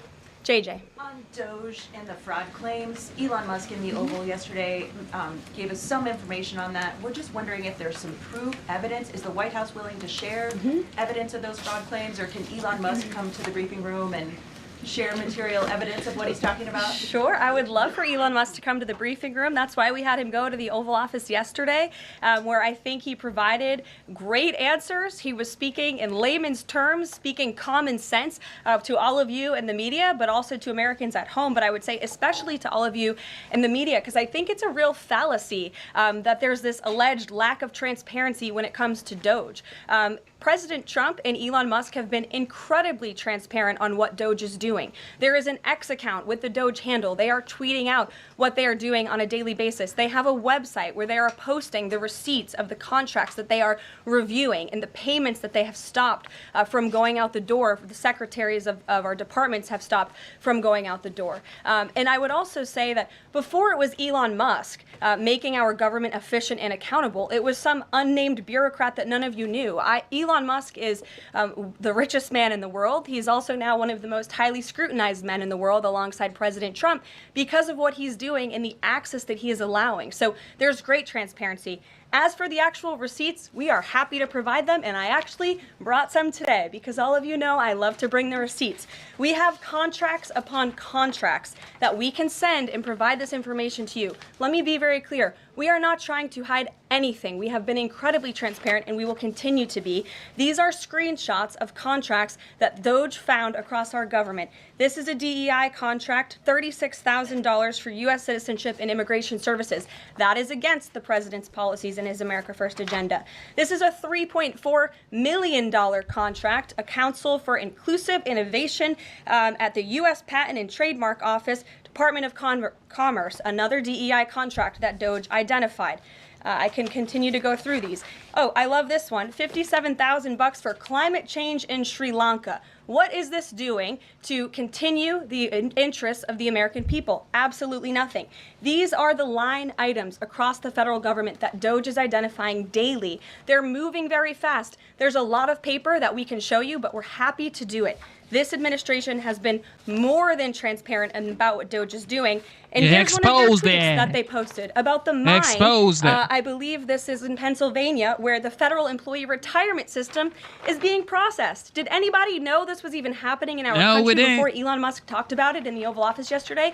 A lot of Americans didn't. So we are providing transparency and accessibility on a daily basis when it comes to Doge. And I also have a Doge daily report, if anybody would like it, Thank you, Caroline. all of the things that they are identifying and finding. We're happy to provide this information to you. We're talking about it every single day. Are all those Thank you, Caroline. fraud, or are they waste, or are they just contrary to the president's policies? I would argue that all of these things are fraudulent, they are wasteful, and they are an abuse of the American taxpayer's dollar. This is not what the government should be spending money on. It's contrary to the president's priorities and agenda. And again, we can continue to provide you the receipts for all of the fraud, waste, and abuse. And if anybody in here wants to argue that the federal government is not fraudulent in some capacity, be my guest, because I think the American people watching at home would beg to differ. Caroline? Exactly. Hey, more on the judges. Does the White House believe the courts have the authority to issue these nationwide injunctions? We believe that the injunctions that have been issued by these judges have no basis in the law and have no grounds, and we will, again, as the president said very clearly yesterday, comply with these orders, but it is the administration's position that we will also ultimately be vindicated, and the president's executive actions that he took were completely within the law, they were constitutional, and we look forward to the day where he can continue to implement his agenda. And I would just add, it's our view that this is the continuation of the weaponization of justice that we have seen against President Trump. He fought it for 2 years on the campaign trail. It won't stop him now. Brian. Yes.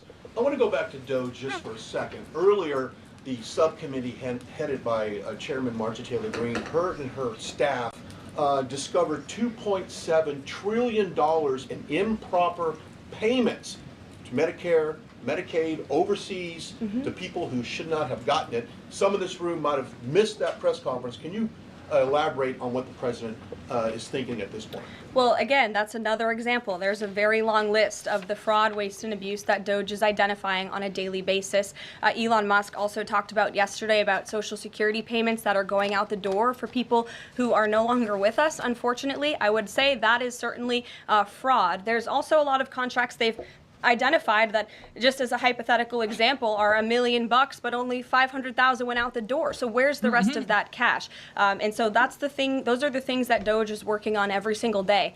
And I would just remind everybody in this room, this is what President Trump campaigned on doing. He's delivering on a promise that 77 million people elected him to do.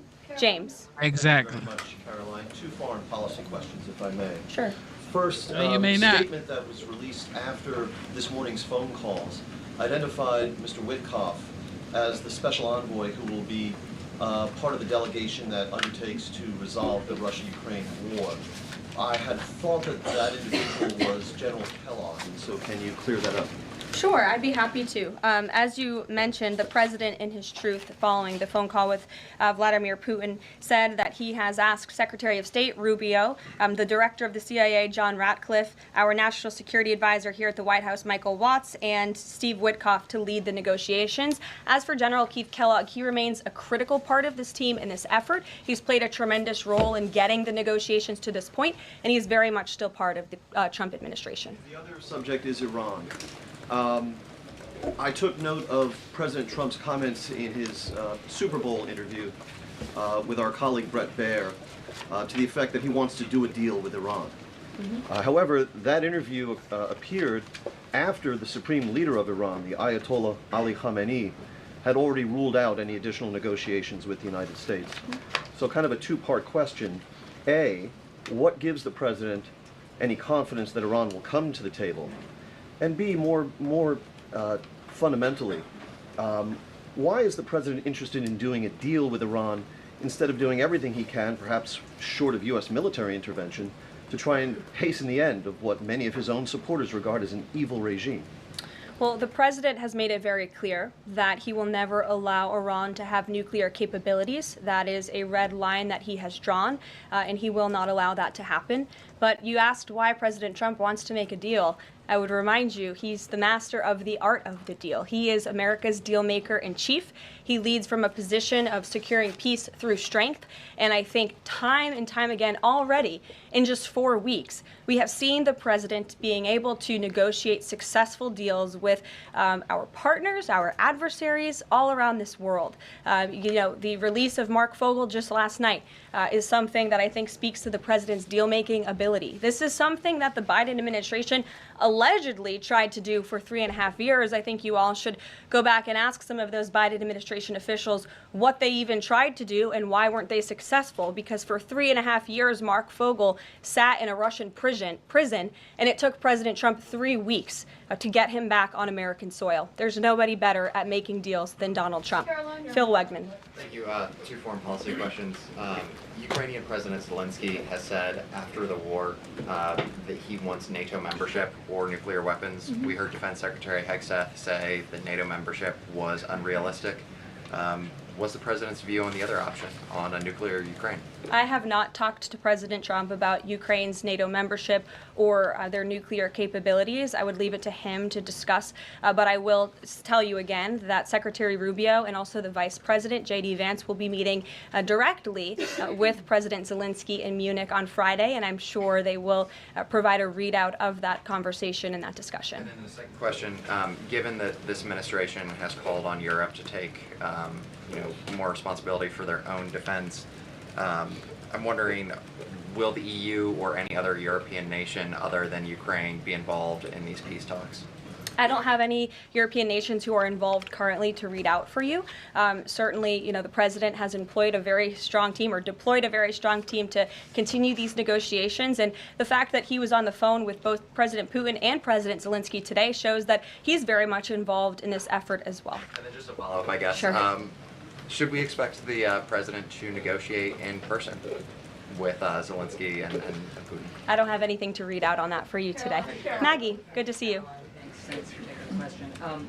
You talked about the transparency with Doge and Elon Musk's press availability yesterday. There is a conflict of interest law in place that says that people who have personal interests can't interact with government entities that could touch on those. Has President Trump signed a waiver for Elon Musk? Does such a thing exist?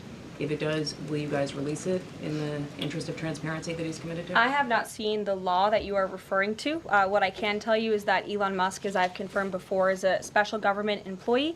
He is filing the proper financial disclosure, and he is complying with all applicable federal laws. As you also heard, Elon address this directly yesterday in the alleged conflict of interest, and he said everything he's doing is very public, and if you all perceive a conflict of interest, you're welcome to bring that up. And as the president said, if he feels like Elon is engaging in something that's a conflict of interest, he will tell Elon not to do that. And Elon also said yesterday that before he moves forward with anything, he consults with the President of the United States. So we're very confident with the ethics and the guardrails that have been put in place here. Caitlin. Thanks, Caroline. I have a few things for you, but on the commitment by President Trump, he said that he and President Putin agreed to visit each other's respective nations. Are there any preconditions that President Trump has that President Putin must do before he goes and meets with him, withdrawing some forces, withdrawing all forces, anything like that? Not that I'm aware of. That doesn't mean they don't exist, but I was just talking with the president in our national security team. I wasn't made aware of any conditions, but if they exist, I'm happy to provide those. And on the president himself, you know, he styles himself as this master negotiator. He is now deploying these negotiations, saying that they start immediately.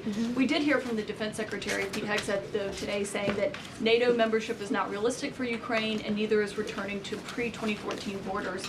Aren't they giving away bargaining chips before these negotiations have even started? Again, I haven't talked to the president about Ukraine's NATO membership, and he appointed several individuals to negotiate on his behalf. He's directly involved in these negotiations as well, and I'm sure if you ask him that question in the near future, when you're able to, he'll give you an answer. I just don't want to get ahead of him on it. And final thing for you, which White House official made the decision to bar the AP reporter from the Oval Office and the diplomatic reception room last night? Well, first of all, let me just set the record straight.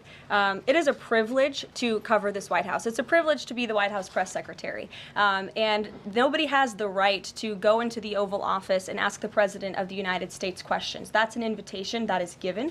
And there are hundreds of outlets on this campus, many of you in this room who don't have the privilege of being part of that pool every single day and getting to ask the President questions. We reserve the right to decide who gets to go into the Oval Office, and you all have credentials to be here, including the Associated Press, who is in this briefing room today. But isn't it retaliatory in nature is the argument, because the reason that the AP was barred, which they said was because they're not using the phrase Gulf of America, they're using Gulf of Mexico in line with their standards.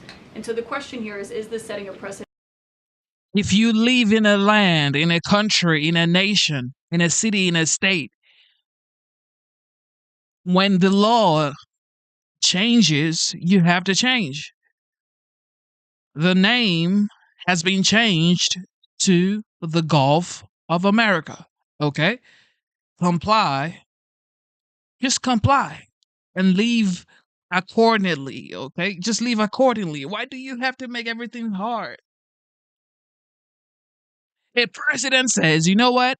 We're going to change that Gulf right there to the Gulf of America. It's no more the Gulf of Mexico. Oh, we're not going to change it. It's been called the Gulf of Mexico for 260 years. We're not going to change it. We're not going to change it. Even if 77.3 million people voted for you, Donald Trump, and nobody voted for us, we're still not going to change it, okay? We're just press. And you are the president. You are the executive body, but we're not going to comply with the executive body. Man, take the ass out of the White House. That this White House will retaliate against reporters who don't use the language that you guys believe reporters should use. And how does that align with the First Amendment commitment that you were just talking about? I was very upfront in my briefing on day one that if we feel that there are lies being pushed by outlets in this room, we are going to hold those lies accountable. And it is a fact that the body of water off the coast of Louisiana is called the Gulf of America. And I'm not sure why news outlets don't want to call it that, but that is what it is. The Secretary of Interior has made that the official designation in the Geographical Identification Name Server.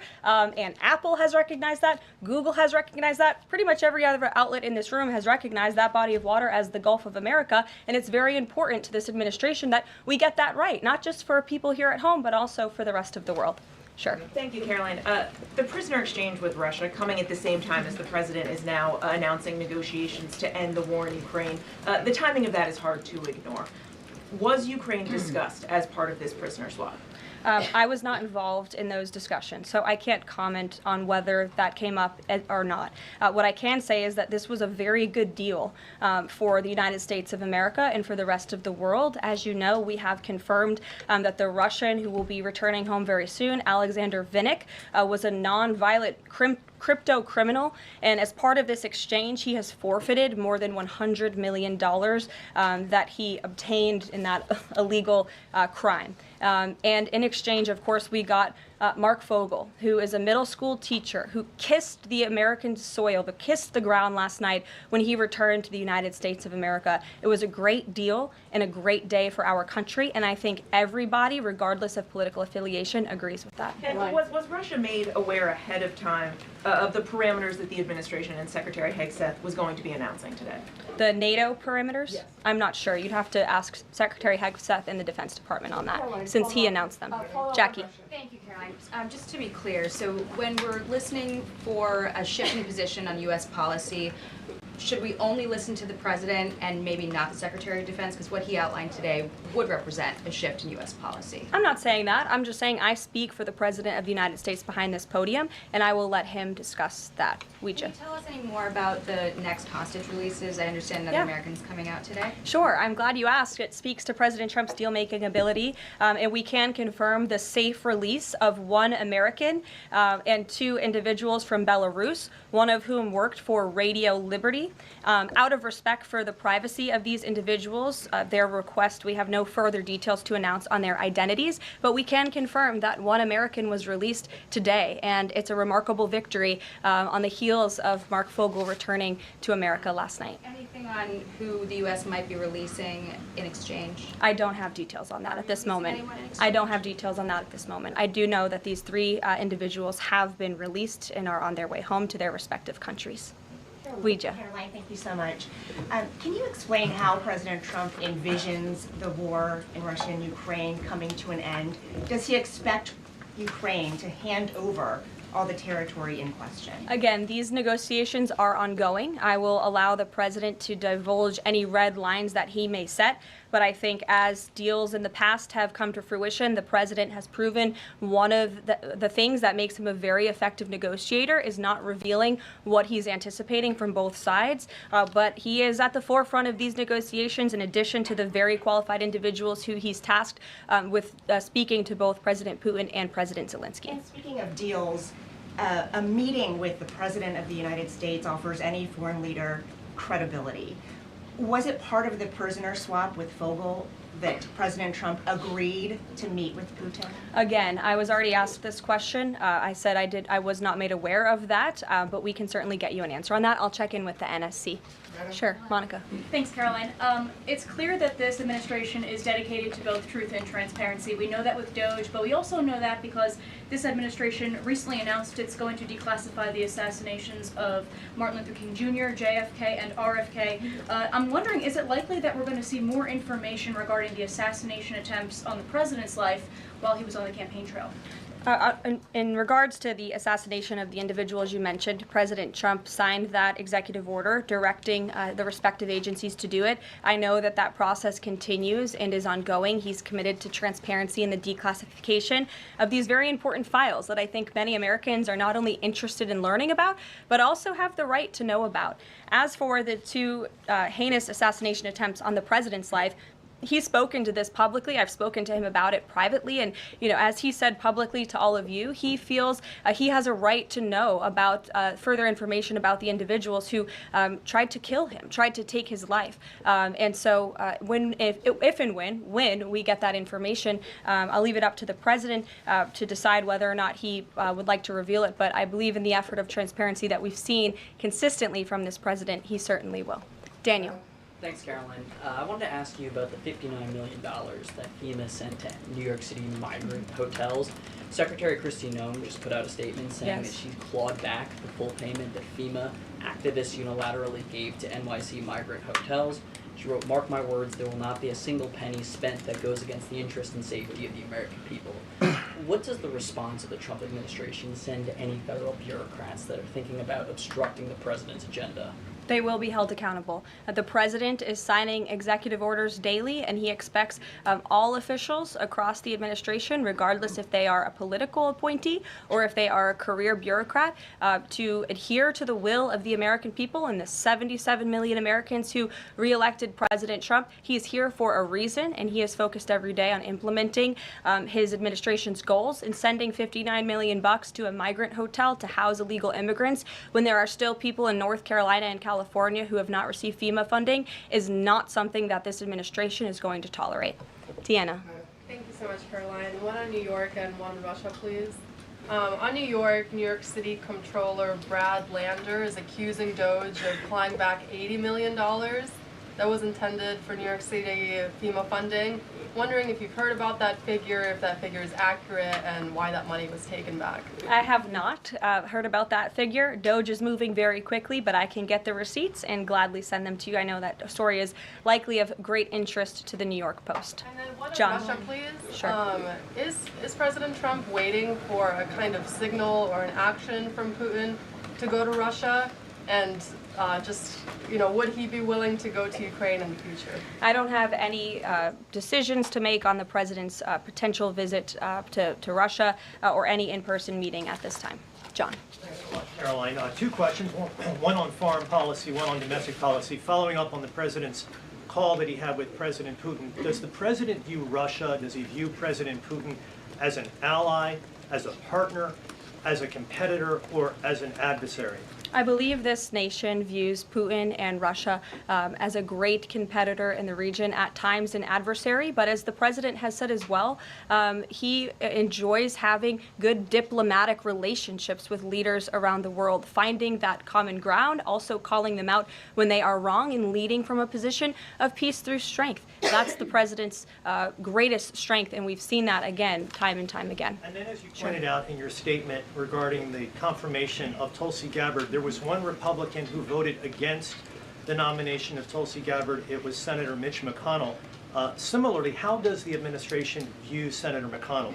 Can he be a partner in the president's legislative agenda? Are you disappointed that he voted against not only Tulsi Gabbard, but also Pete Hegseth to be the defense secretary? I think we're greatly disappointed in any Republican who chooses willfully to vote against the president's exceptionally qualified cabinet nominees and picks to lead his America First administration.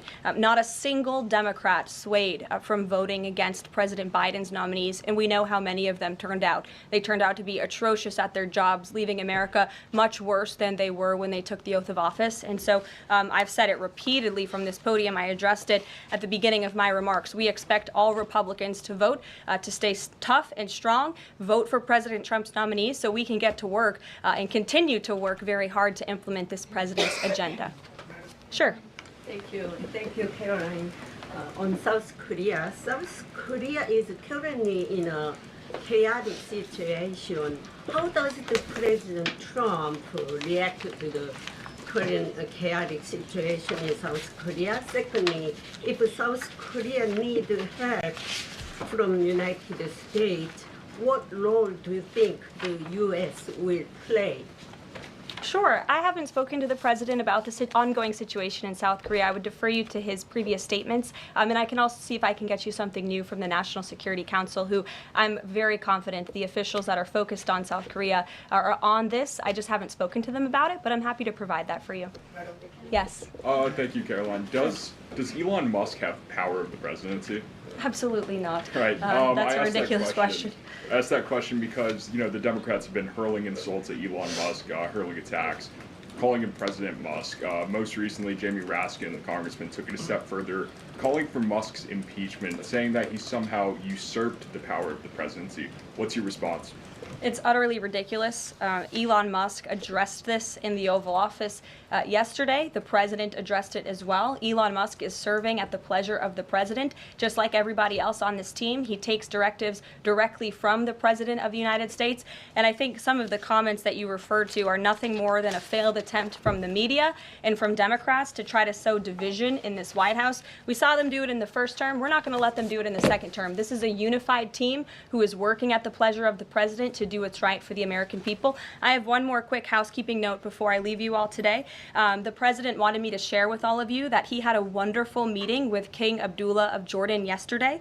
They discussed many things, including the Gaza Strip and its future at great length. The king would much prefer that the Palestinians stay in place, with the additional land to be used for new development, which would greatly create jobs at levels never seen before. But the president feels it would be much better and more majestic if these Palestinians could be moved to safer areas. I would just add to that the president remains wholeheartedly committed to seeing peace in the Middle East, and our Arab partners in the region have been tasked with coming up with a peace plan to present to the president. That is ongoing. King Abdullah mentioned that yesterday. He also committed to accepting 2,000 sick children from the Gaza Strip, which the president called a beautiful gesture. So the administration continues to work with our Arab partners in the region. We stand closely with our ally Israel, and the president has presented this big, new, bold idea to secure peace in the Middle East, and he is not going to waver from that. And we look forward to seeing that goal of this administration achieved as well. Thank you very much, everybody, and we'll see you very soon. Have a great day. Thank you. All right, ladies and gentlemen, thank you for tuning into the live show. You know what time it is. Thank you, thank you, thank you. It is currently 4:39 a.m. I am in the East Coast. All right.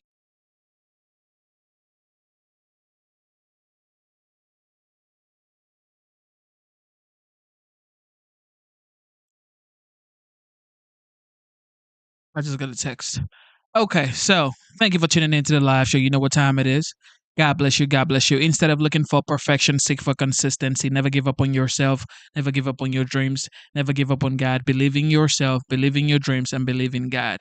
And yes, I am in the South. Okay, I am in Georgia. Okay, if I said something else before, yeah. Okay, I've been up for like, I guess, 48 hours now.